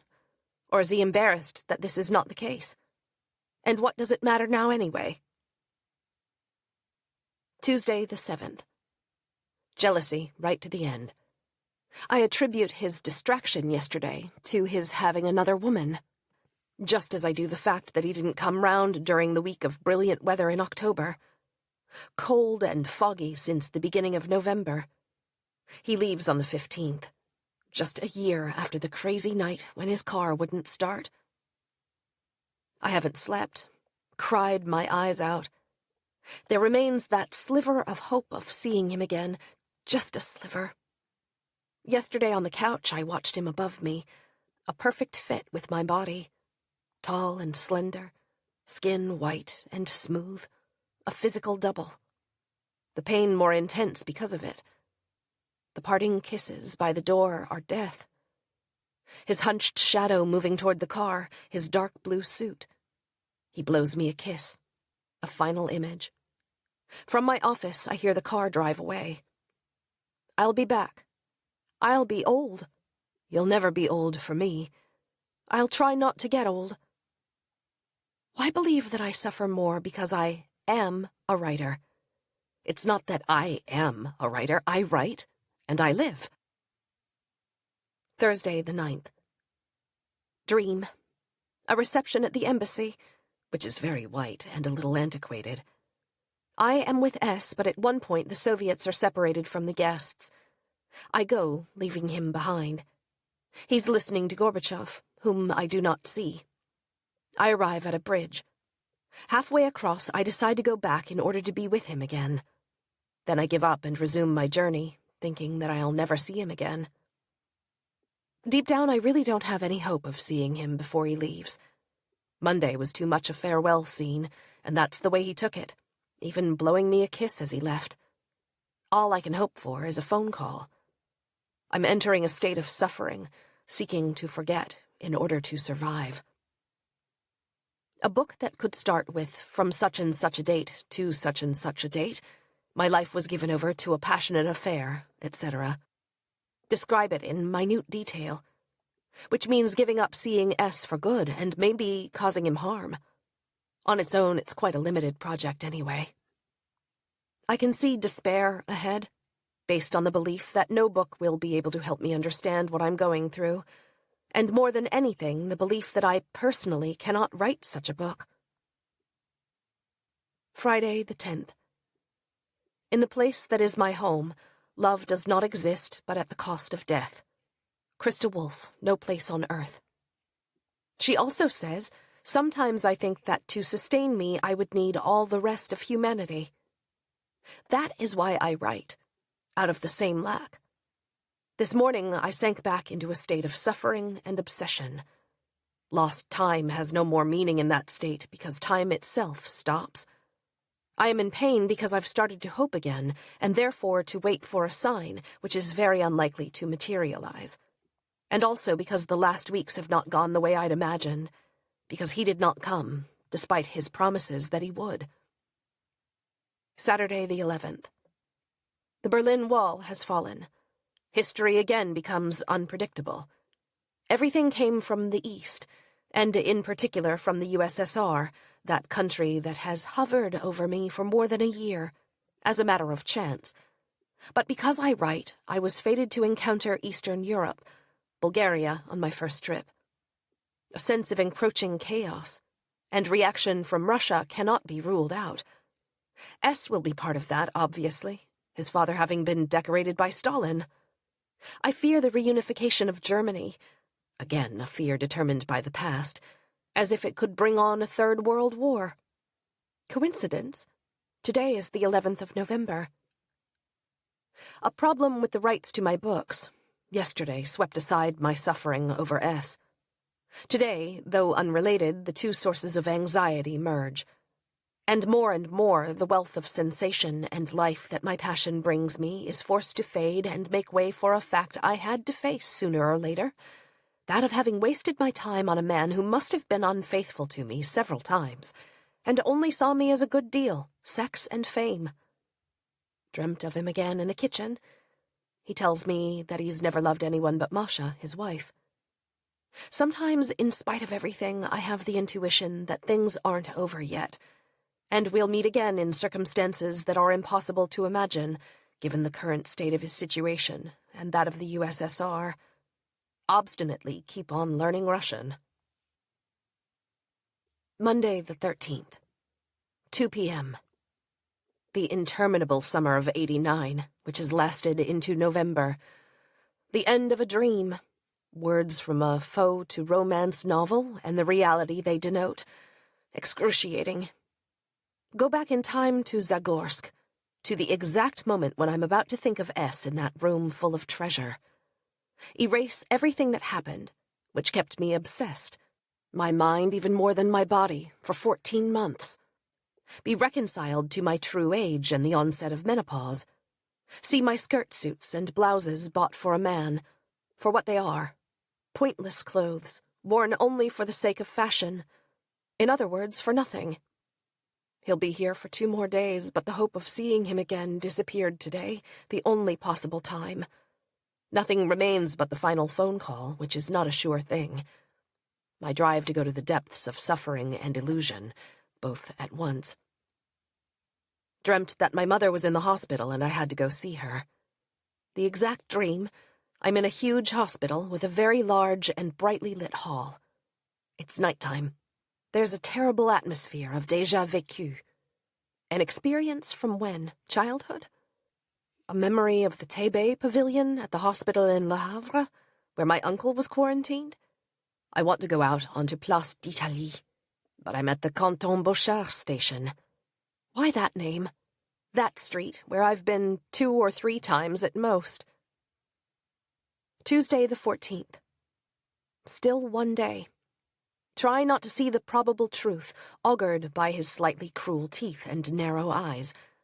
I've been nothing but a conquest and an object of pleasure, which I knew in the beginning and then did my utmost to forget. Will it be harder to erase this past year than the 18 years with my husband? Hatred made things easier then. Now love complicates them. Evening, 8 p.m. It's obvious he won't even call before he leaves, due to cowardice most of all. I could certainly blame him for not coming around, especially for not having given me a photo or some kind of keepsake. It will be a surprise, he said, when I spoke to him about a farewell gift for me. The surprise is that there will be no gift. No photo, nothing, not a single trace of him. He was wrong to believe that I am absolutely selfless. Still, to endure such great contempt, he is Vronsky. Worse than Vronsky. I have sunk to the very bottom of pain. And now of disillusionment, too. The only way to make me forget his cynicism, his lack of elegance, would be for him to call me from Moscow. One might as well hope for snow in the Sahara. Wednesday the 15th. Yes, you can count on the worst thing always happening. I'm paying for my weakness, for having been unable to say, no, we're not seeing each other anymore, we won't see each other again. But there was never a time when I was able to do it. Thick fog. I don't know what time the train leaves to take him back to the Eastern Bloc. I am crying, yet another loss to mourn, but without guilt. It's worse. The thing I've so often feared has happened. Now to live is to write, and I don't know what to write or where to begin. I wouldn't want to do something narcissistic and narrow. So today is the day. I watch the trees, the sun on the grass. It's 12:30. Something is slipping away right at this moment, impossible to grasp, conveying me from yesterday's possible presence to tomorrow's definite absence. This day is the juncture between past and future. It is like death. I had the same feeling upon the death of my father and at my mother's death, too. I wrote to connect the day when I'd seen her alive with the day she died. 7 p.m. How is it that I can't believe he could have left with no goodbye? Maybe there'll be one last extension, which means I imagine something quite the opposite from what I did before when I imagined him gone. There's no certainty in either case. Tomorrow morning I'll call the embassy. Pettily, I count up everything I gave him. A DuPont lighter, a book about Paris, an old engraving, the newspaper from the day of his birth, cartons of Marlboros, and that doesn't include the innumerable bottles of whiskey, a good 20 or so, smoked salmon and champagne from the last few times.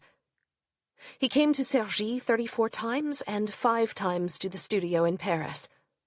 This accounting is pointless, since neither 40 nor 100 visits would change a thing about today. All that exists is the break, the never again, and the pain of lucidity.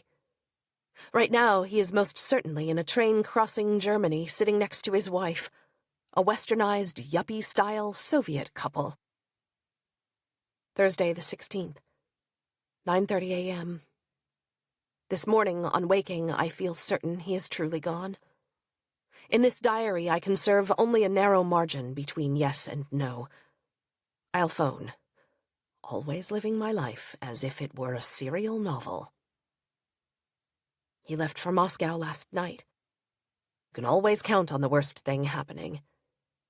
Will I feel better indoors than out, as after my mother's death? In any case, I'm going to go out. To relive the story of Anna Karenina was really the stupidest thing I could have done. I don't even have the strength to regret my weakness, still overwhelmed by the pain of longing. I'm going to put my sperm on your belly, my name whispered with a Russian accent. I pay too dearly for happiness. 8:30 p.m. What does it mean to love a man? His being there, making love with him, dreaming, and he returns and makes love. It's all just waiting. Just keep going, business as usual. For 2 hours over the phone, I dealt with problems of English translation for a woman's story. Then I went to Leclerc. The blue sky, the sun-filled trees, the cold, like last year. Tuesdays in November. I take things from the shelves, put them in the cart. Must keep on thinking I'm the same as before. I have to live. Without my list, made several days ago, I couldn't have bought anything at all. Must not listen to tapes of songs I've heard over the past year. I'm in another era. I go to Trois Fontaines, buy toning lotion, look for a shawl, act as if nothing has happened. But the difference between the probability and the certainty of his departure, between fiction and truth, is the same as the difference between life and death. I see the purple bras, the garter belt in the lingerie shop at the corner across from Auchan. The bank. Women queue ahead of me. Have they known about this for a long time? Losing a man, a mad love? I love you, Annie. You're beautiful. I'm going to come, Annie. They grow impatient. I, too, look at my watch as a matter of principle. But I'm only using up time, excess time. Nothing lies ahead of me. I pass the garter belts again. All that sweetness of lingerie. I go back home, drop off the shopping, phone the CNAD. Footnote: Centre National d'Enseignement à Distance. National Center for Learning by Correspondence, the author's employer at the time. I go out again, this time to the Catholic Relief thrift shop. Among the scarves and shoes that I leave with them are the slippers I bought for S to wear around the house. An unemployed person will sink his feet in the black leather. I would like them to bring him luck. At Catholic Relief, a busyness and roughness of gesture that I'd forgotten. Men and women, young, try on clothes, shouting to each other. Invisible poverty gathered there. At the hairdresser's, music. I don't look at myself too closely, my naked face and wet hair. Age. Magazines with alluring women undressed. All this time, walking, driving, I have the sense that I'm continuing to write and live out my beautiful love story. I see the tower blocks of the new town, the expressways. It's as if I've always been there. My life preceding it is absent. It is like the days after my abortion in '64. And now I feel like sleeping. Phoned Nicole. Me, he's a bastard. She, no, he's unhappy. He preferred not to call. I resent her for presenting me with a version of the story that could take away my anger and foist an ounce of insane hope on me. Such an unlikely version, what's more. I'm superstitious. Maybe I shouldn't have given away his slippers, as if it could cause him to die. The idea is atrocious. Did I love him that much? In a month, in a year, without Titus ever seeing Bernice. 10 p.m. There was a phone call earlier. A second call made me think it had to be him. It was Eric. I'm unable to believe the absence is real. especially because presence turned into absence without any tangible sign from him. It was the same with my mother's sudden death, but I could recall her body in the morgue. I can understand families of the missing never believing they're dead. Friday the 17th. A bleak awakening during the night. Vain efforts to avoid thinking of him. The immediate desire to have myself screened for AIDS. Like a desire for death and love. At least he'll have left me that. To embrace all of life, as I've always done, is so hard. Much more than protecting oneself in order to retain the power to write. But then what is there to write that is true and fair? Between 10 and 11, I take down the addresses of psychics from the Minitel. Then I give up. I don't want predictions, because naturally I won't be able to forget what is said. I wouldn't be able to keep myself from believing it. Minitel's stupid horoscope for this week was enough to bring me back to Earth with a bang. Dreamt about a very beautiful black cat sitting on top of my writing, and something else I don't remember now. Yes, I do. In some kind of school, a chapel, as at Saint-Michel-d'Yvetot. Students who are studying my books tell me that the passé composé is obsolete, and that a person has to write in the present or the simple past. I answer, but how do you talk about what you did yesterday? I write in the passé composé because people speak in the passé composé. Saturday the 18th. Continued existence is atrocious. Was awakened by a phone call, a wrong number, a woman with a strange accent. Where there is life, there is hope, even of the wildest kind. Dreamt of Nicole and another woman, and my father, who was quite young, and revolted by the books we are reading, sexual and raw. Undoubtedly an Oedipal dream. My entire problem is not knowing how long this state will last. My only comparison is the death of my mother. It was the book I wrote about her that saved me, and I'm not allowed to write about him. But in many ways, I'm reliving October to November '82, the same conjunction of loss and the book to write. There are times when my anguish fades. I'm drowsy, as if I hadn't slept since Leningrad. Then this thought recurs, about anything at all. There's no point in cleaning X, Y, or Z, in buying pistachios, salmon, etc. And maybe he'll never come back to this study, this bedroom where we so often made love. I'll forget his face. Already there's the white shawl, bought yesterday, which he'll never see. Or else he will come back. Never speak of Stalin anymore, have gotten fatter, and drink more whiskey. There'll be little broken blood vessels over his cheekbones. And me? Here's the pledge I made to him. I'll try not to age. I'll always remain at 57 kilos. There are gold thread lifts and other ways of cheating if my wrinkles grow more pronounced. I know he didn't love me as much as I did him, but it is because of him, for him, that I would like to write a very beautiful book. Sunday the 19th. Was left with an impression of extreme buffoonery yesterday, watching a production of Phèdre, in which all roles were played by one actress, Claude Degliam. This stylized, ultra-choreographed aesthetic representation of the pain of love does not resemble mine. Racine's text on its own, unadorned, is closer. Dreamt I was getting ready for a trip to Turkey, probably a displacement of my desire for a trip to the USSR. In the dream, I try to resell the pearl necklace that came to me from my ex-husband's grandmother.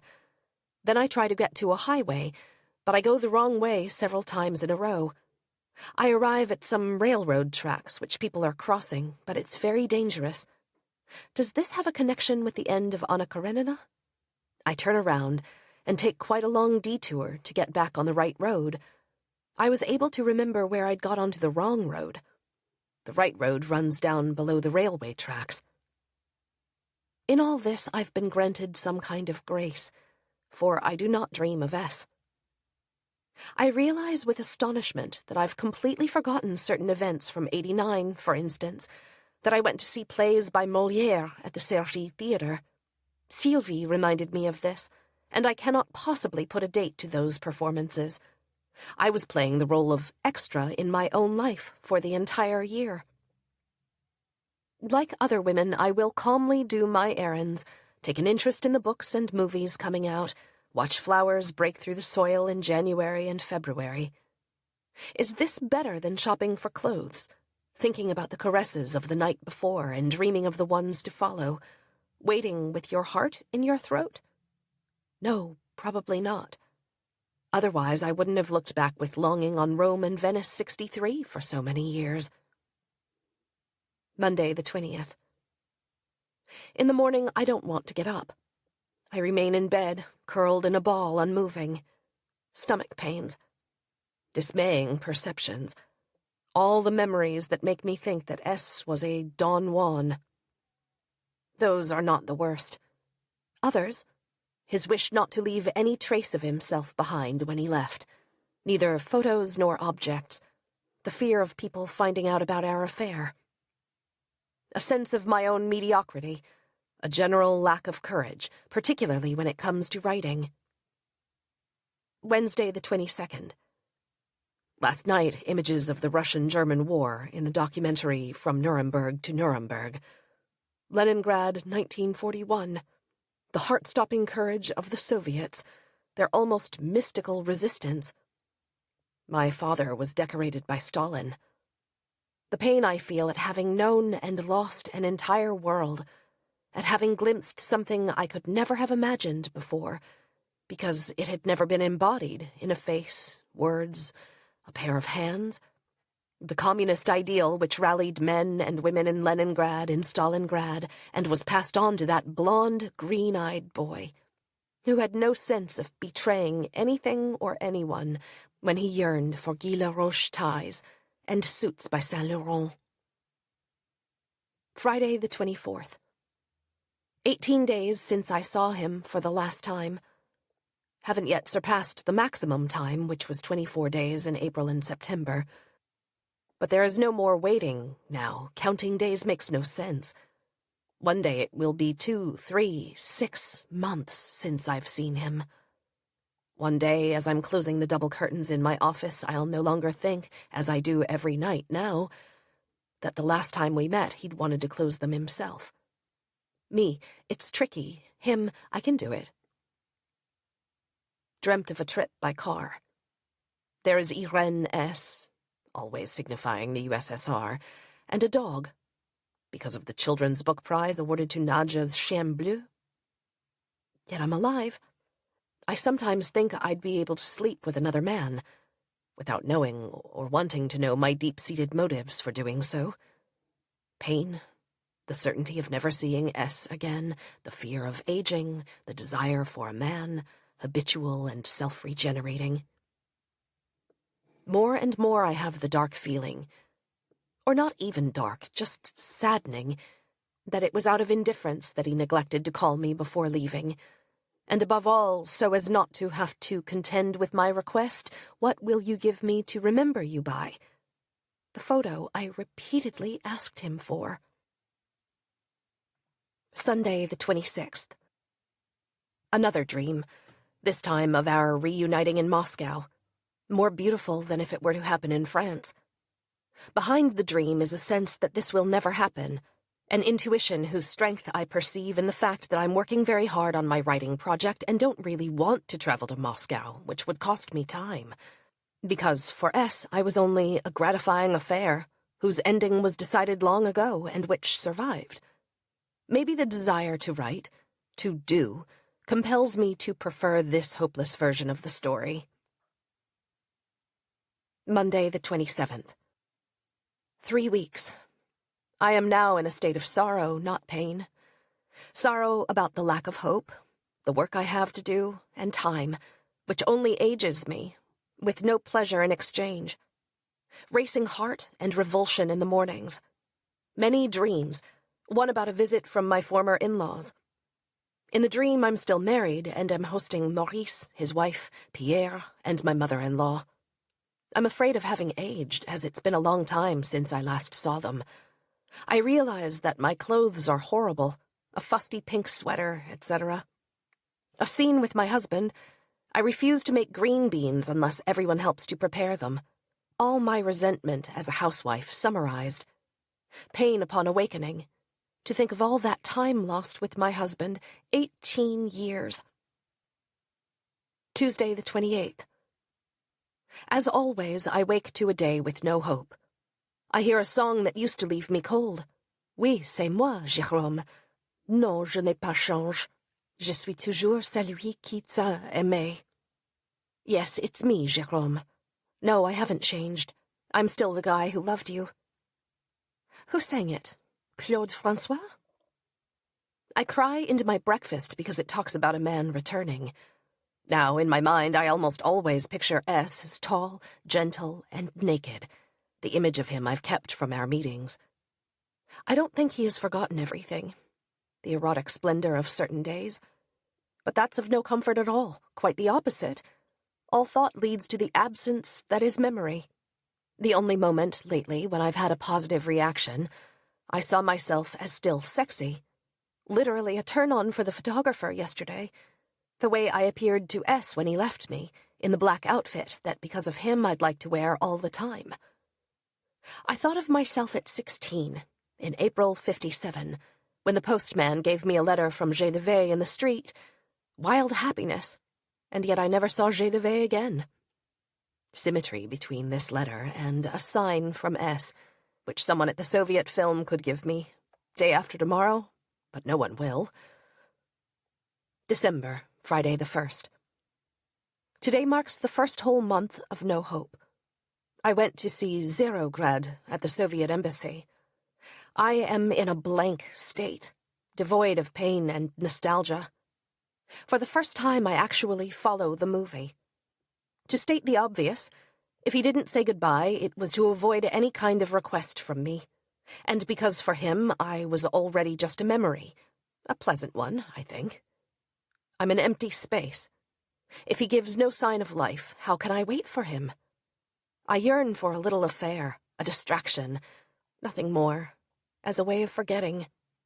The purchase of condoms is symptomatic.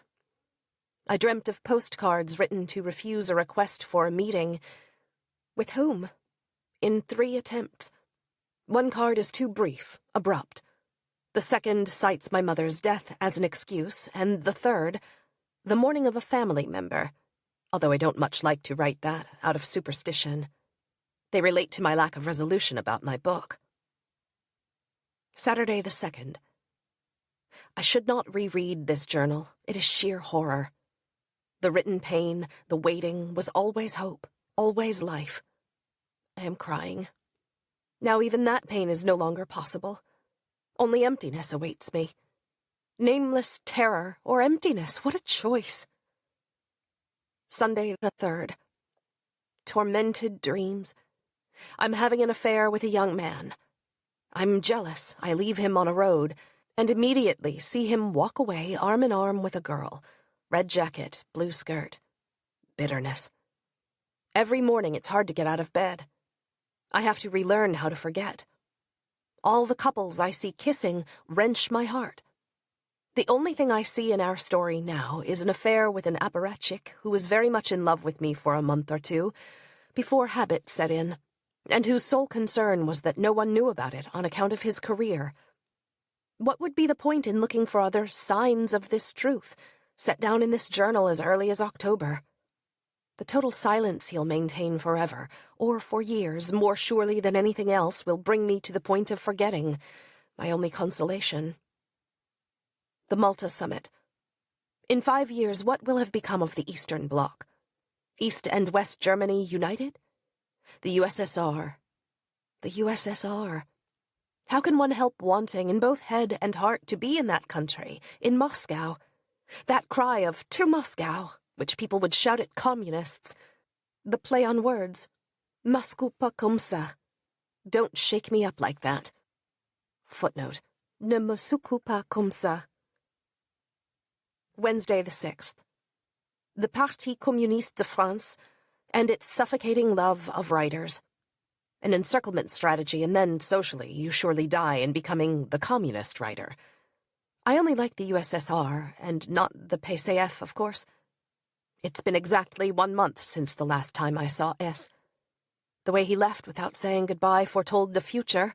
No more signs of life before a hypothetical return to the West. In any case, he couldn't call me unless he were victorious, having landed some prestigious position or another. Thursday the 7th. Dreamt I was going to spend Christmas in the USSR in a small town I cannot locate. This is related to an invitation from the Maison des Écrivains to go spend 6 months in Dieppe. I have the address of the VAAP in Moscow, but pride, or clarity of vision, has made me decide against sending S a book for Christmas through this channel. Best to be forgotten, and not create the impression that I can get hold of S against his will. He's a good friend of Chetverikov, the president of the VAAP, a diplomat dismissed by Mitterrand in '83 on suspicion of being a member of the KGB. S himself wasn't with the KGB, it seemed to me.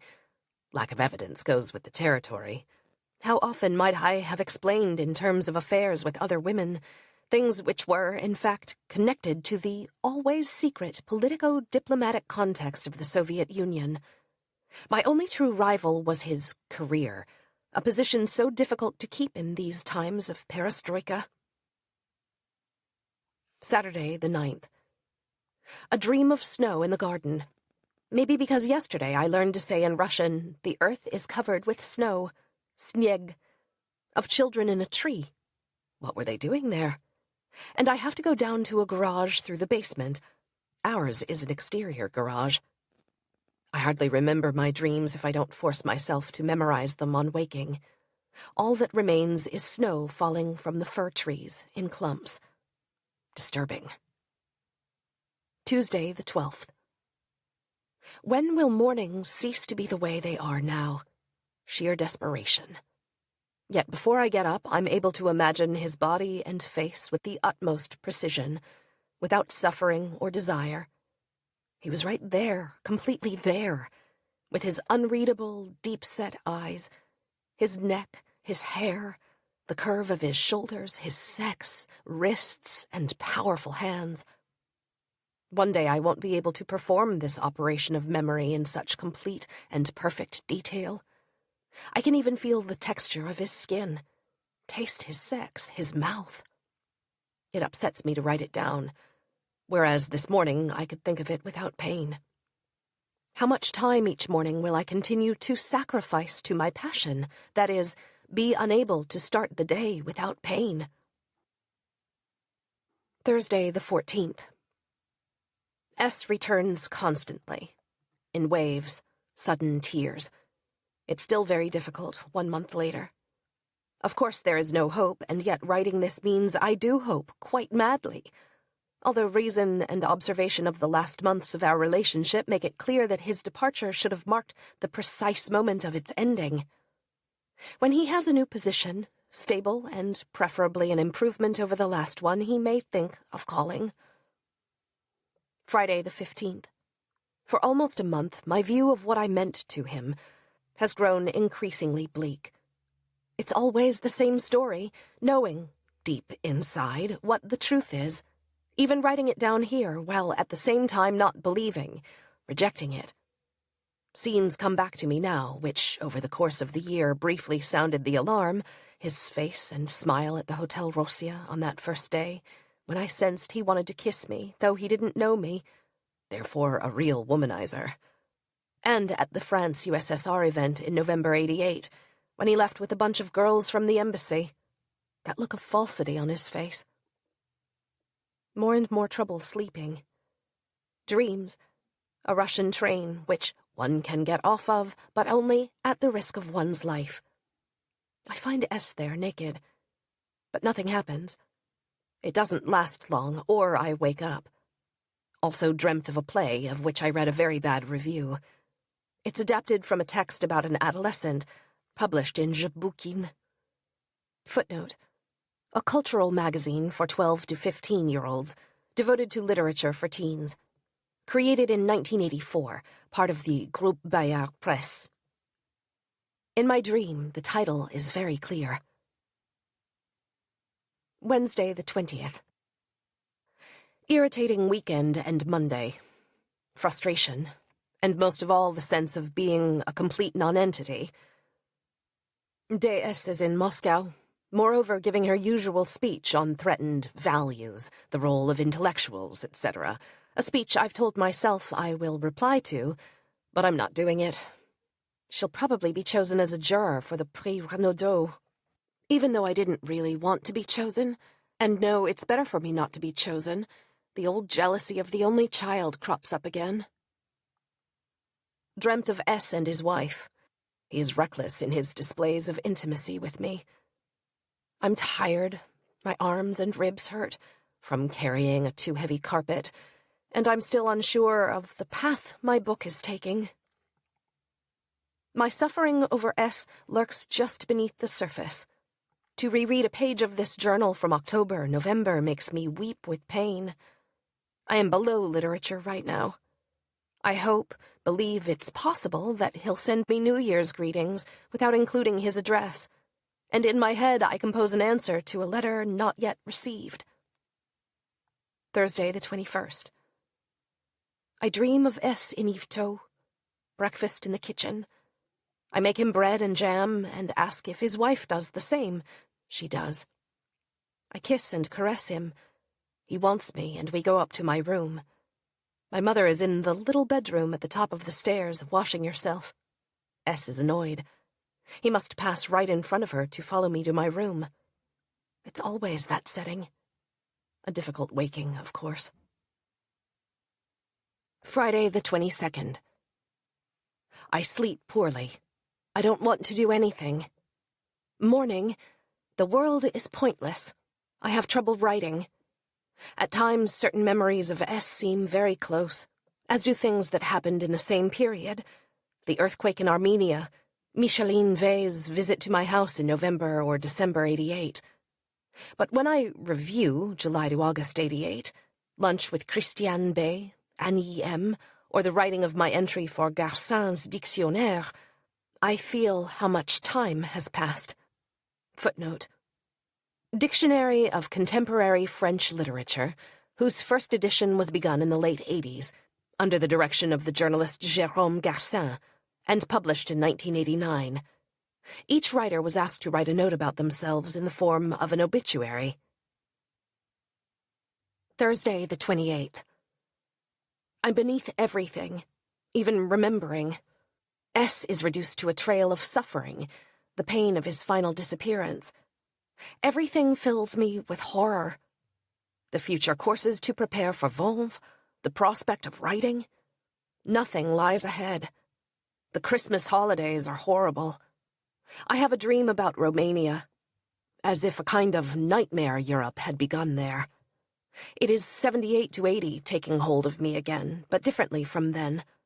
I don't have to free myself from anything now. And I'd rather change the order of the world than change my desires. That says it all. It's pointless desire, however. So very pointless. I've even stopped believing I'll get a card from him. There's been no joy in my life since the 15th of November. There's no bright promise up ahead. I want to sleep all the time, after nights of insomnia. I cannot believe he left without saying goodbye. Take no action. Expect nothing. I was searching my mind for the name of the play those lines are from. They're not from a play, but the tarot. I don't know which card. The Tower, I think. At the same time, I long to have a different life. To travel, meet people, dive into the real world, not the one in which I spend most of my time, the one made of nothing but words. As in Yvetot in the old days, I don't want to grow old in this bedroom. Today the room is not a bedroom, but a study overlooking a garden. Saturday the 30th. Mist reminiscent of the last months of 79, 10 years ago. My mother was in hospital, and the year that followed left only flat memories, lacking relief, not to say sad and full of boredom, the trip to Spain. Dreamt the other day of the paving stone from Leningrad, collected last year from the banks of the Neva. Souvenir of the USSR. I file and discard papers concerning my mother and see how obsessed, how affected I was by her final years, her death. I never remember the pain of the past, which means that I always experience new pain as a kind of abandonment. Likewise, nothing I do appears to me good or beautiful, except when it is past. My October text on Quebec seems good to me, and I believe myself incapable of producing another of comparable quality right now. I feel I'm at a turning point, but of what I don't know. Sunday the 31st. Dreamt of an old woman. I'm looking for a room in a pastry shop. I'm directed toward another house where I will find one by passing through a tiny street. It's a dead-end street with brooms and backyard objects. I leave again by car. A huge tire rolls across the square. I am not hit. Dreams related to my difficult life. Everything I wished for on the 1st of January, 1989, more or less came true, except I didn't know the price I'd have to pay. 1990. January, Monday the 1st.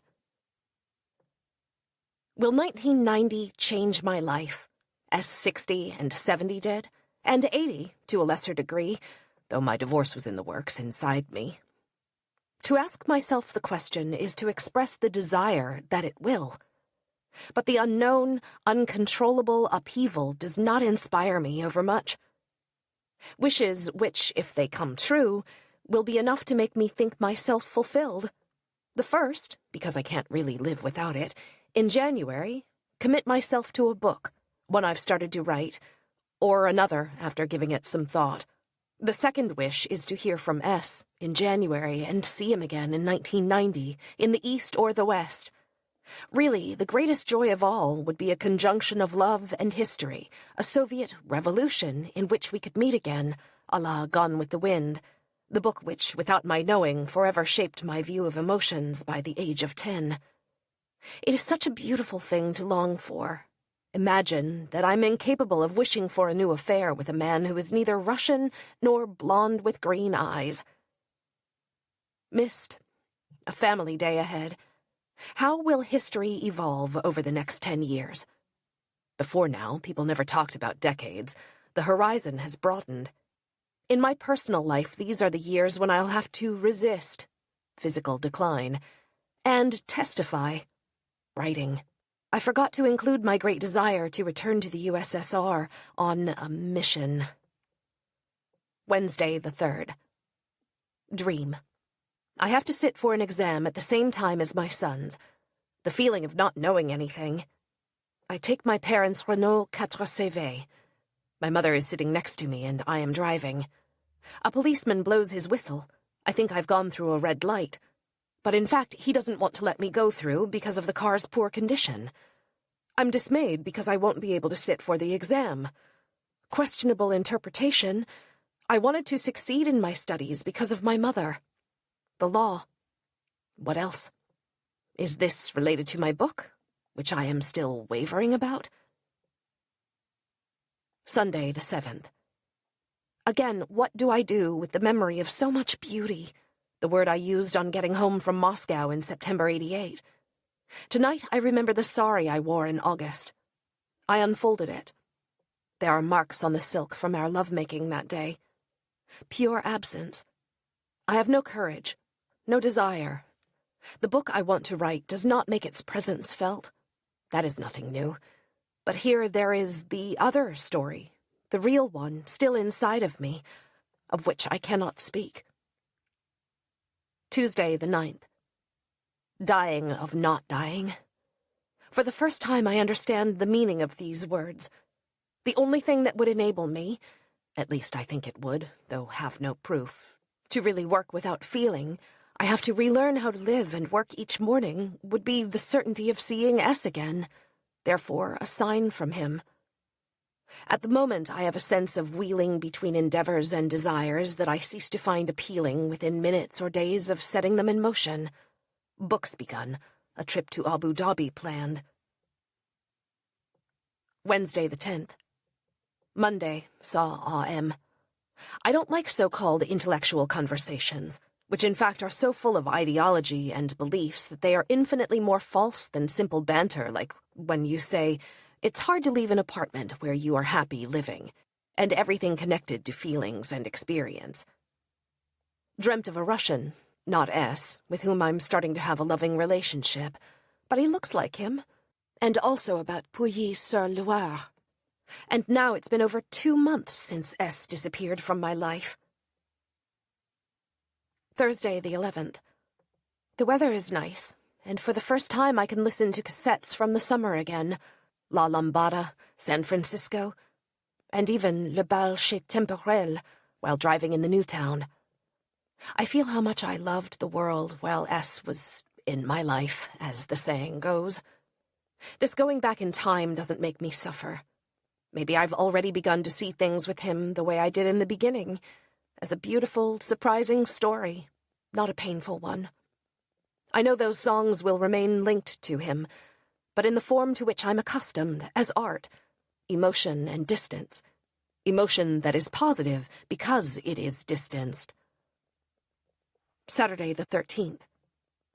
Dreamt of a hotel where you have to check out before noon. The cleaning lady forces me to pack my suitcase. It takes a long time to gather everything together. What is the meaning of this suitcase? The recent or more distant past? Before that, a more traumatic dream. I've climbed to the top of I don't know where, and a gun is pointed at me. By whom? My husband? To kill me. But this is happening in the early 80s. In the dream, I know that I'm reliving a past situation. Very strange. Monday the 15th. Fast-paced, tangled dreams. I am taking courses, as if I needed to do everything again and pass exams. I see Day again. Didn't I have a kind of contempt for her deep down? Such a child woman. A clearer dream. At the L's villa, which I so admired as a child, on Rue des Clos des Pères, I eat outside with a girl. Who, Lydie? And my ex-husband, fat and ugly, unrecognizable. A huge truck passes. The driver looks out, stops, and asks me if I recognize him. I don't. It's Dujardin from Lillebonne. He has recognized me. He's no older than me. His name doesn't ring a bell. This is related to my book. Then there's another house, and the charming young man, Bay, and his girlfriend? An erotic atmosphere as we brush against each other. Obviously, this is because I still wonder what attracts him. And in August 88, I daydreamed quite a lot about him. But the moment passed, and then there was S. Last Friday, in pain from the stomatology session at the hospital, in order to endure it, I imagined S when I kissed his penis. Only thinking of it makes me cry in writing this. Even the pain of November, though excruciating, seems preferable now. Tuesday the 16th. Since I have nothing more to write in this journal but dreams, I'm in some kind of bus, a visit to an ill-defined educational setting. I've lost my handbag. How many times have I lost my bag in dreams over the past 10 years? An unmistakable sign of unease, worry, not a fear of losing my femininity, as in the psychoanalytical cliché. If I see S again before the 1st of July, I'll go to Padua. Wishes keep me alive and aren't as dangerous as consulting psychics who are too real and who speak. Not a word is forgotten. Everything calls for action. Thursday the 18th. Many dreams, one of which is atrocious. An agitated woman with many children arrives at the bank of a river. She's holding one child at the end of a long rope. This child, who can barely walk, enters the water, the others too. The woman keeps screaming that these children are unbearable. I realize that the child tied to the rope is drowning, and another little girl has been struck with a rock. And, this is the most awful, through the transparent water we see a child floating. The woman keeps repeating that it's not her fault. I'm afraid this woman represents my mother. I felt that she would let me die. And myself. The fear that my children would die, my abortion. Another dream takes place in the Soviet Union in a hotel room. A man enters as if it were his room and comes out again. I'm building up a stock of crepes, multigrain bread. I have too much. Through binoculars, I watch people dancing or protesting in the street. I dream again of a house more beautiful than this one. In one bedroom, there are 2 windows. This afternoon I leave for Marseille, as in October '88, but I no longer feel the same desire and suffering. Yesterday, a posthumous flash of jealousy. Marie-Ère wants to see me, and I think it's to tell me that she slept with S. Everything would reasonably go to prove the opposite, and yet I'm overwhelmed with pain. February the 2nd, the date on which she seems intent on meeting, makes me very anxious. Friday the 19th. On the train back from Marseille, I read a passage from Calvino's If on a Winter's Night a Traveller, the passage about the Japanese book on a carpet of leaves, etc., and all at once I'm filled with burning desire, an incredible longing to make love, though since S left I've been all but frozen. I could weep from the memories, the lack, all the vanished sweetness. To lose a man is to age several years in one fell swoop, grow older by all the time that did not pass when he was there, and the imagined years to come. This desire also means I might be ready to fall back into the same kind of favela with someone else. Wednesday the 24th. I'll go to the film at the embassy tomorrow and maybe get some news of S. Mad hope springs back to life sometimes. The hope, for example, that he's been transferred somewhere close to France. In that case, I believe he'd call. If not, life and human relations would be really too atrocious. After all, he came here to my home. He sometimes said, "I love you." He desired me a lot. But I give him until my trip to Abu Dhabi. And if, after that, he shows no sign of life, forgetting must be forced in one way or another. Because now time is empty. It passes in a vertiginous way. I write more and more slowly. 10 lines in 2 days. Friday the 26th. Soviet film at the embassy. No news of S. A film from 1956 about the struggles in a rayon of kolkhozes. To understand S would also mean to understand the women in kerchiefs who lived at the same time I was dancing to rock and roll, the communist organization, etc. That place, the embassy, becomes a little more foreign, a little stranger each time. But last night, I thought again, was still thinking of his body, his eyes. Right now, I'm waiting for a professor and journalist, Hélène S. I remember waiting for S in the afternoons. It's agony still, enough to make me weep. Monday the 29th. The worst part is continuing to wait when there's no longer anything to wait for. Moreover, I have an insane amount of time on my hands, which I don't do very much with. I'm not sure of having chosen the right path, or rather the right voice.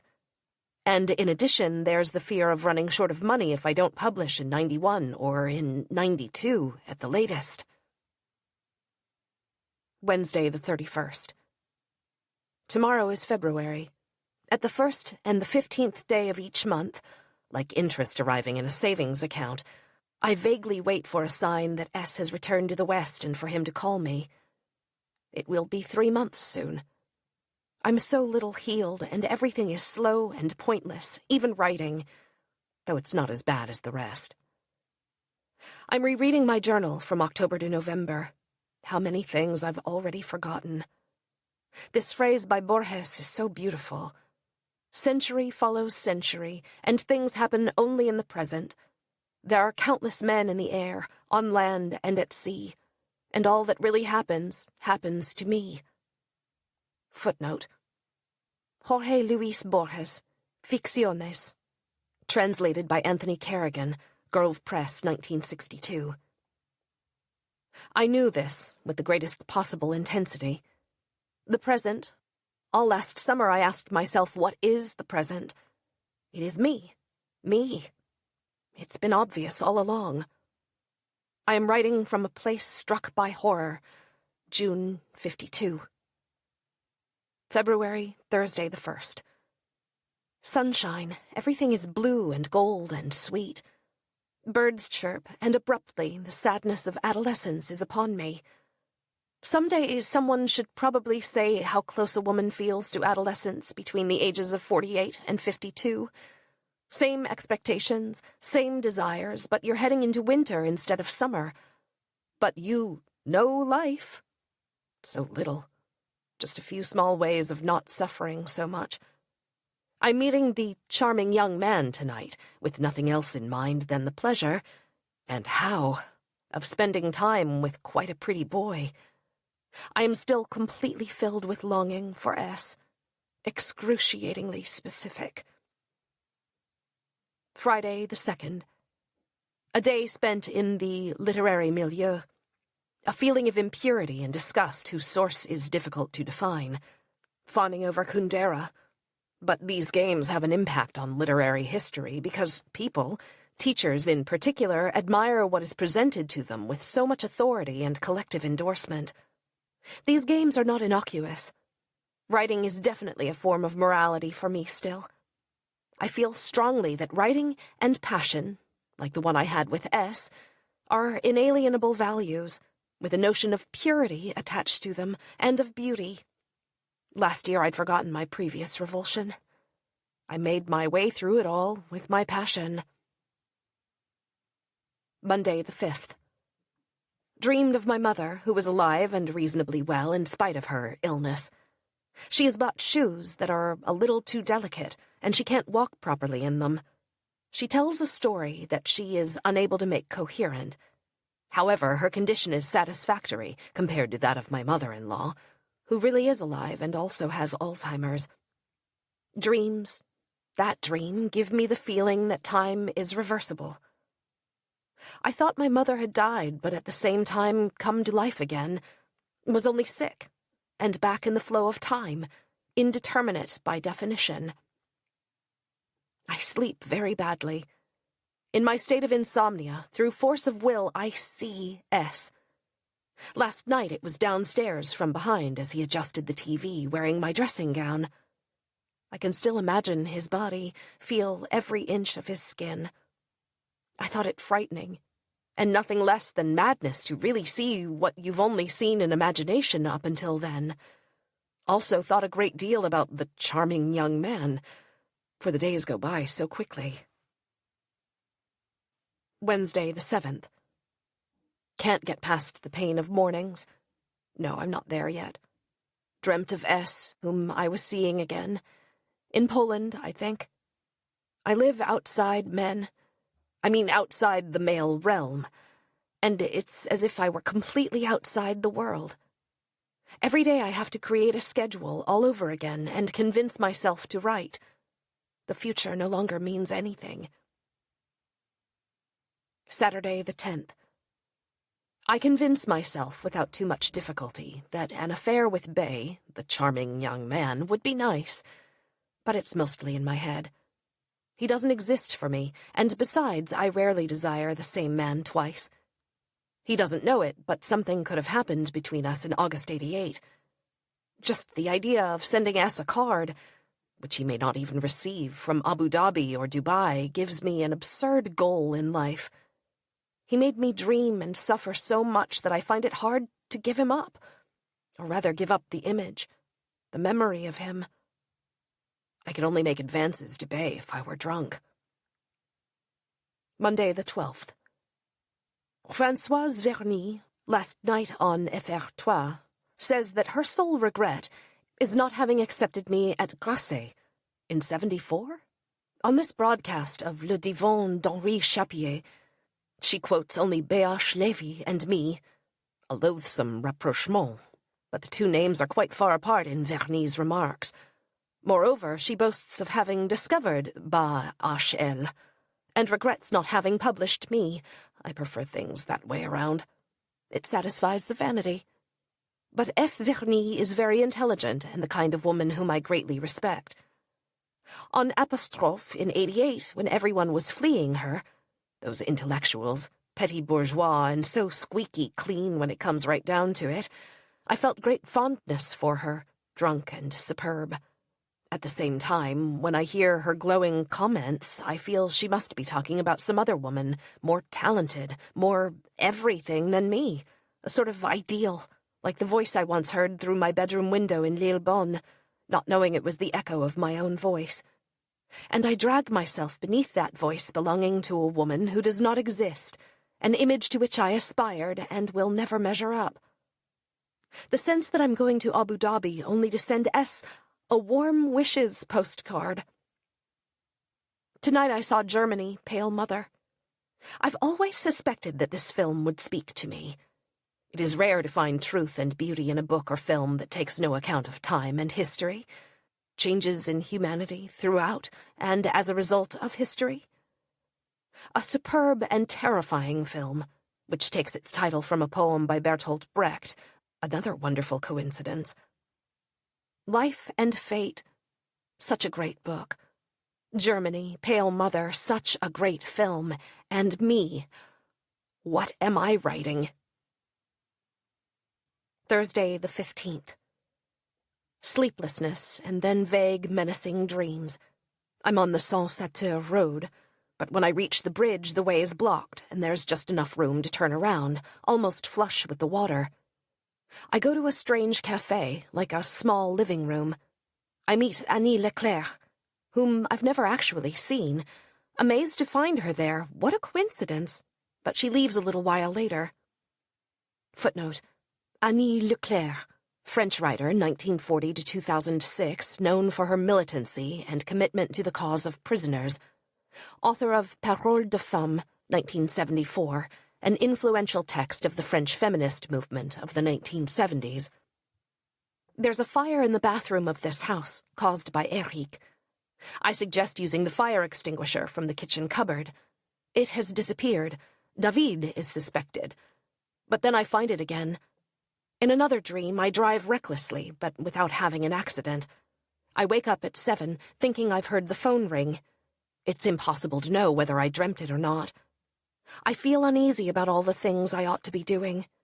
It is clear that every day I spend away from here, yesterday in Paris, revives my pain, the sense of lack and my indifference to writing. And I'm leaving for Abu Dhabi on Sunday. Friday the 16th. It seems that it was S. de Beauvoir's fantasy to have her life, her whole life, recorded on a giant tape recorder. Considering all that she wrote about being and freedom, how strange it is that this woman should have had this desire, so flat and pointless, as if filming, recording all the acts and words of a lifetime would be revelatory of something. But that's not at all the way things go. To explain a life, you'd also need to have everything that influenced a person, all that they had read, and even then something remains concealed that cannot be exposed. Saturday the 24th. Over this past week, fate has decided that I will speak about S. de Beauvoir on Apostrophe.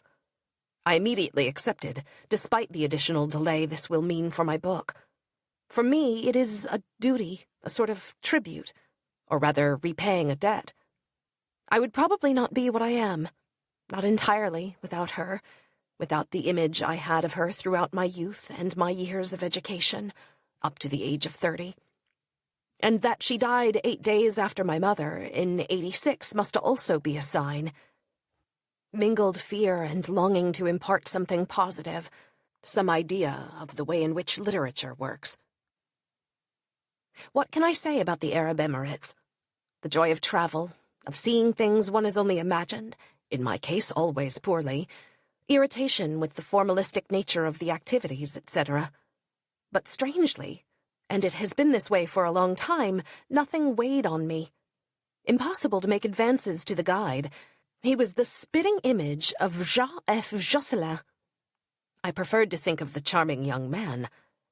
However, the first thing I did on Monday afternoon in my room, I see myself, seated at the table by the TV, with a lamp to the left, a mirror in front, and the noise of the main avenue, which carried all the way up to the 13th floor, room 1314, was to send a card to S from Abu Dhabi in care of the Soviet embassy in France. Very best wishes from the Persian Gulf, Ernaux. Will he receive it? If he does, there are two possible outcomes: a phone call or silence. The latter could have several meanings: indifference, the refusal to reinitiate contact, even the most distant kind, or happiness at not being forgotten but with no desire for contact. This card was written to elicit a sign of life, either annoyance or remembrance. The weather is wonderful. Summer has been restored to me. Last summer, when I lay in the sun, waiting, I felt that already so much time had passed. The winter without him is coming to an end. It would always make me very happy to see him again. March, Friday the 2nd. N's horrifying remark on Wednesday evening, "You don't like to be dominated like other women do?" She meant intellectually. Therein lies the divide between women, the ones for whom this phrase rings true and those for whom it doesn't. At the Filonov exhibition, there is a recording in which he says, when you're having difficulty doing something, you have to keep going. It's by discovering the solution that you really do something new. Last year at this time, my love story was about to cause me suffering. I have started to forget, but I sometimes imagine us meeting again, and it makes me weep. For the first time since I've lived in the Paris region, I saw the prunus tree flowering in February, the Japanese quince in January, and the magnolia is about to bloom. There is a profusion of violets. The weather is cold, 0 degrees, for the first time since December. Is my life turning? More in the way of a record turning over than the turning of a page. What I imagine most of all is a sundial. Tuesday the 6th. The old songs, Le printemps sans amour, c'est pas le printemps. Spring without love is not spring. In spite of my activities, apostrophe, there is the extreme pain of days that are identical by virtue of the question, how long will I go on without loving a man?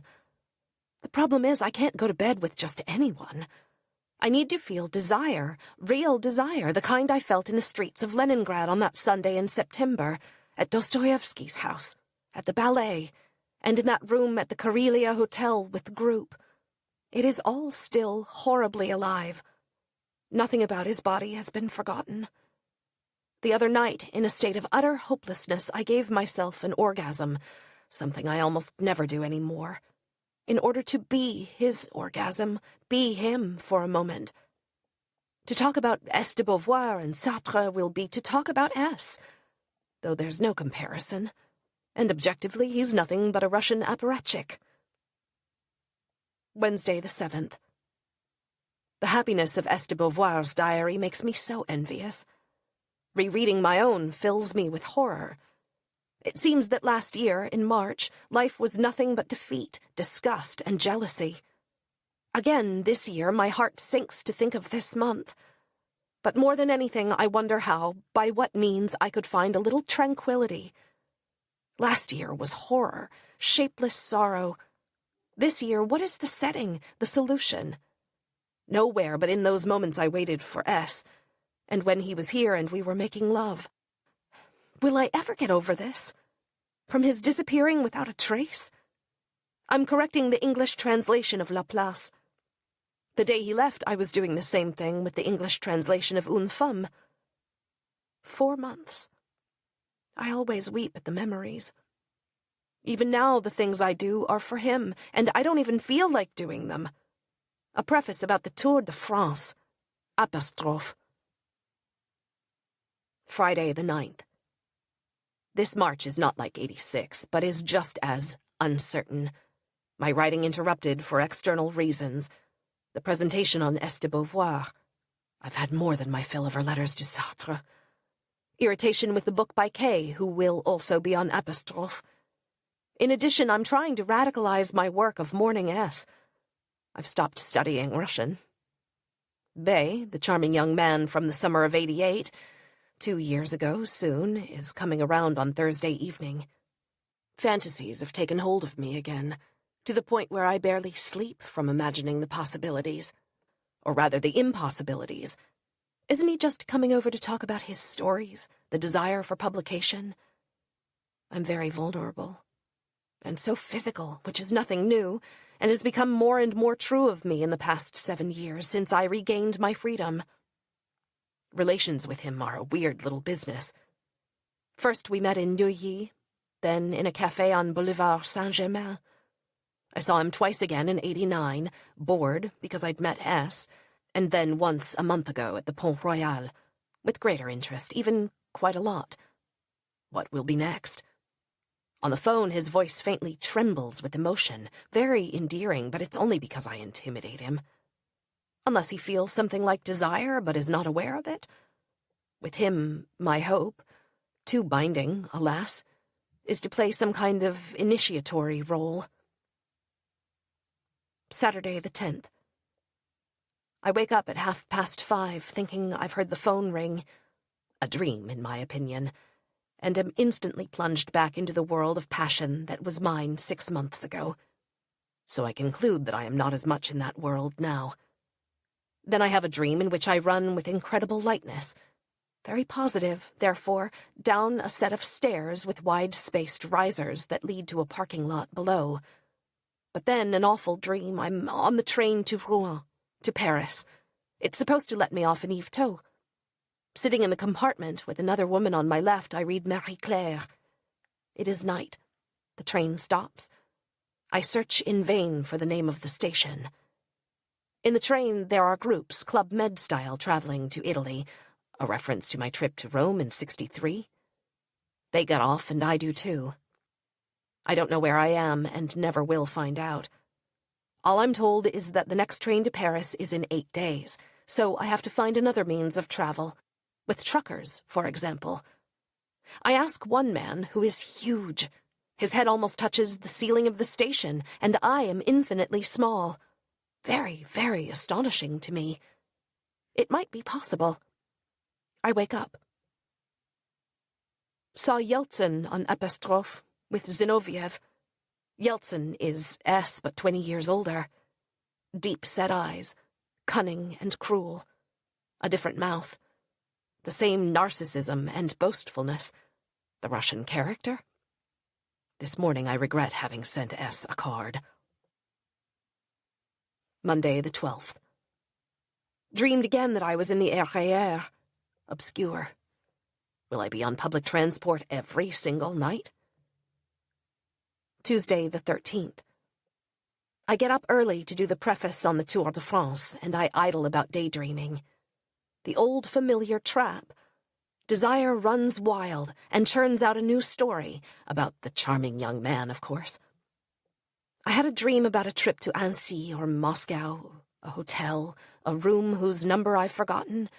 Is it 1520 or 1522? It seems to be 1520. There's a guide with me, but he's not S. And this disturbing dream? A little girl in a swimsuit has disappeared, and is then found dead? The story is reenacted with the little girl, who is alive and goes out for a walk. The fact that she's alive again will make it possible for us to learn what happened. But it's very difficult because we know the outcome. Very true. The dream is the perfect embodiment of the novelistic genre, of writing. That is, we know how it ends. Thursday the 15th. The charming young man came over, very much in awe, and I thought he must have fantasized too, or thought that I desired him and that he was obliged to reciprocate. It's me who dominates here. Atmosphere very heavy and charged. Then he finds the strength to speak, and it dissipates. Basically, I no longer found him desirable. He's too nosy, too much of a kid, and I've got work to do before Apostrophe. He stayed for over 3 hours. When he leaves, he tells me that his girlfriend is off skiing. Too late. I drive him to the station, and when we say goodbye, I give him the hint of a caress on his arm, but not really. It's better than nothing. Enough to feed his infatuation. Slightly perverse of me. I'm sure he is very bad in bed. At one point, he gets up from his chair. "Excuse me, I'm feeling a little stiff." I want to laugh. "Stiff, are you?" What a difference from the absolute desire I felt for S in Leningrad. Monday the 19th. I am rereading The Mandarins. I am so much like Anne with Louis. That is, with S, it makes me cry. S. de Beauvoir writes, "No one will say Anne with that accent anymore." I wrote those words too, and they came true. The days that have passed since my return from Abu Dhabi have taken me a long way from the first excruciating grief. But I just have to read passages from last year or a few months ago to break down in tears. And I see such a resemblance with Estebé in the way I react, including my bluntness. What a lot of trouble just to not get laid. That's something I might have written. The last closing words, who knows, maybe I'll be happy again one day. I repeat them to myself, while accepting that the happiness won't be with S. To reread The Mandarins made me really want to write about this passion, without cheating. Thursday, the 22nd. Tomorrow, apostrophe, which really feels to me like the exam for my bachelor's degree, or the agrég. There's the same feeling of ready or not, of getting it over with, whatever happens. Furious with myself, and having only asked for 3,000 francs from Messidor, who is no doubt willing to part with more. Messidor and the PCF are closing in more and more, and I find it oppressive. Saturday, the 24th. It's over. Why do always I have this feeling of defilement when I go on TV? Being seen, and not saying everything I had to say about Beauvoir. Extreme dissatisfaction. The truth of what I said to a woman in Besançon. My mother had to die, and I to write about her, to finally be her. The Salon du Livre. What if S were there, with the Russian writers? And what if he didn't want to see me, or had another woman in Paris? I'm back in last year's hell, and I'm not sure I want it anymore. Sunday, the 25th. Extreme fatigue. Had a dream whose meaning is quite clear, about the cellar in Yvetot, and a cigarette for which I'm stubbornly searching, in spite of the risk. Is it the war, or a film about the war in which I'm acting? The name of Stalin repeated over and over. It's the cellar of 1952, my father wanting to kill my mother, the crack in my world. And Stalin is the PC. I had a friendly discussion with the communists in Besançon yesterday. My father is class consciousness, the impossibility of denying one's origins.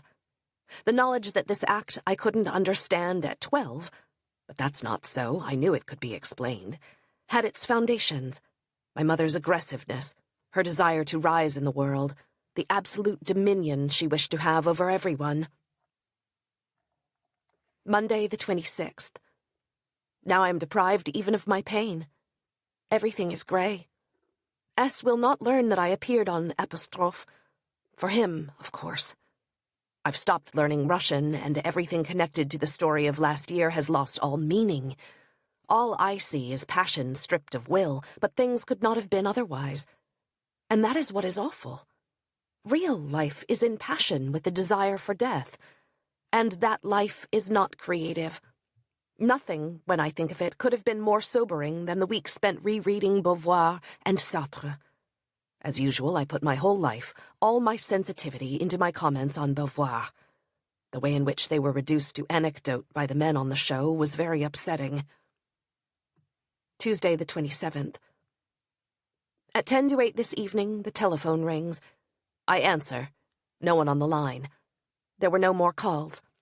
A night of yearning for the charming young man who, at the moment, is the only prospect of fulfillment for my desire for love and forgetting. I also saw, in a raw and clear-cut manner, our way of making love, that of S and me. It caused me no suffering, was very close to how it was in reality. The erotic power of our connection appeared to me, its only truth, perhaps. I've been feeling bad since Saturday. First came the irrepressible urge to sleep, in the past 2 days, and since yesterday a total absence of desire and of projects. Afternoon. For the first time I dare to do tarot on the Minitel. I asked, will S, my last lover, contact me soon? The reply that arrives, half an hour later, along with the bill, S is certainly much younger than yourself. He'll probably get in touch, but don't expect too much from the relationship. The psychic was aware of my age, but still it's disturbing.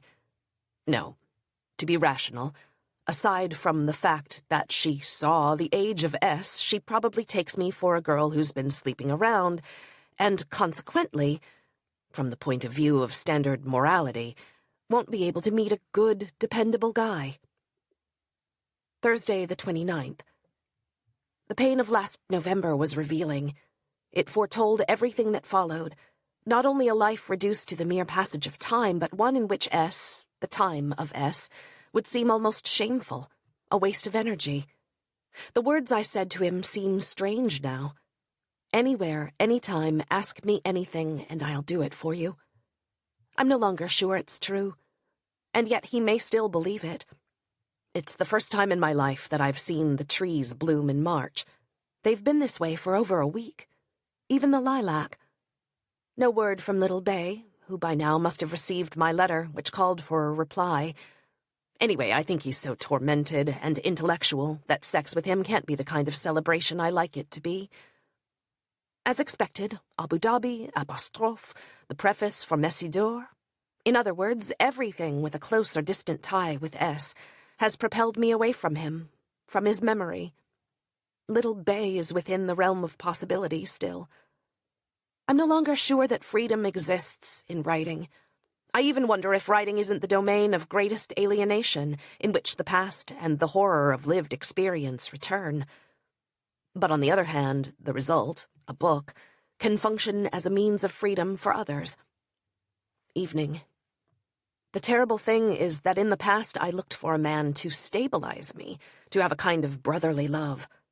Now all I want from a man is love. That is, the thing which most resembles writing, the loss of self, the experience of emptiness being filled. Friday the 30th. Dreamed that I had to go to Madrid? Tried in vain to remember the name of that model teacher I had in '59 at the École Marie Oudemer. There was a time, when did it end, when I probably could have produced this name at will. That time is gone. Saturday the 31st. I won't be going to Madrid, but to Cincinnati, and maybe New York and Chicago in May. I was nodding off over some green beans I was picking through when they called. Jubilation, which subsides, but one of the few things that can still grab me is knowledge of the world. It shall be said that the place I would have been happiest to go, the USSR, is denied me, but I'm no longer sure it would make me as happy as all that. With great sadness I see the image of S turn in upon itself and revert to that of the flashy young Soviet whom I first saw at Iren's. Think back to Spinoza. Desire eternally flees toward objects, has no clear form. A work makes things fixed. I'm still stuck on the desire to write a historical book, but wouldn't I do better to squarely face this problem of writing and my love affair with S? April. Sunday the 1st. Dreamt that little Bay called me, infinitely trembling like the last time I saw him, but he violently reproaches me for my gesture of the other day, and indeed I don't think he feels any desire for me, my last letter to him having gone unanswered. Writing this, I hope things are otherwise, and that too is possible. Maybe, for instance, he doesn't know how to go about things, make his move. Am repelled by this piece I have to write for Les Cahiers Pédagogiques. Footnote, Les Cahiers Pédagogiques, a teaching and educational sciences journal founded in 1945, published 8 times a year by the Cercle de Recherche et d'Action Pédagogique. Ruined time, a waste of writing time. Nothing about it leads to new knowledge. Monday the 2nd. Dreamt that S wrote to me in French. It wasn't easy to decode. He thanked me for my card from Abu Dhabi, mentioned the difficulties he's had since his return to the USSR. In this dream I said to myself, look at me, imagining that I'm dreaming when I'm actually awake. Today I'll pick up where I left off working on my book, hoping after more than a month away to realistically assess the possibility of continuing. Tuesday the 3rd. I dream that my ex-husband is in my study and says, you leave your papers out for all the world to see. You no longer put any of it away, these things that are so... What word does he use? Terrible? Traumatic? The paper in question is my account of June 52, which I wrote down yesterday for the first time ever. My father tried to kill my mother. A sort of initial narrative, a prelude to all the rest. Tears rose to my eyes from 52, 38 years ago, soon, and then nothing. The surprise of not remembering everything, only a few words of my mother's. Father Lecoeur is listening. My father's, addressed to me. I didn't do anything to you. My own. You'll make me miss my exam. You'll breathe disaster on me. A Normandy expression which means that things will never be the same again, now that we have sunken into horror. Friday the 6th. Return from Haute-Savoie and Grenoble. A neutral, emotionless view of Annecy. I see La Roseraie, and it seems to me that I could simply push the gate open, go up the steps, enter the glassed-in porch.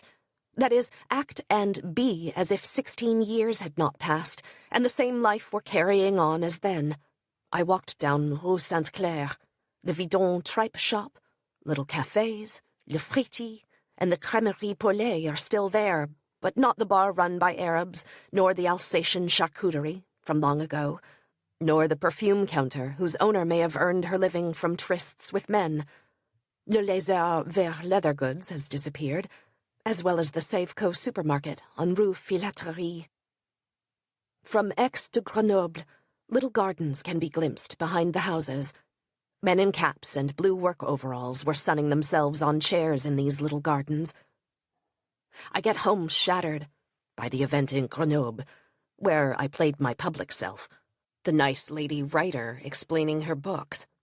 And there is nothing, and never will be anything from S in the mail. Nothing from Little Bay, either. End of story. Monday the 9th. For the first time since the 6th of November, the last time I saw S, I waken with an inexplicable feeling of happiness. However, the fact that this happiness is unfounded dampens my enthusiasm, if only a little. Still, I know I'll have to decide to write one thing and not another. To stop wavering. There is this need I have to write something that puts me in danger, like a cellar door that opens and must be entered, come what may.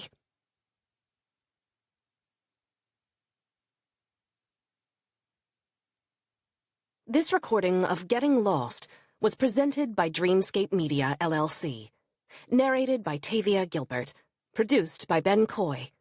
Text copyright 2001 by Éditions Gallimard, Paris. English translation copyright 2022 by Alison L. Strayer. Sound recording copyright 2023 by Dreamscape Media, LLC. This recording may not be copied or played for an audience without the written permission of Dreamscape Media, LLC. This recording was produced by arrangement with 7 Stories Press, Incorporated. This recording was produced by arrangement with 7 Stories Press, Inc. Thank you for listening. Please check dreamscapepublishing.com for Dreamscape's latest releases.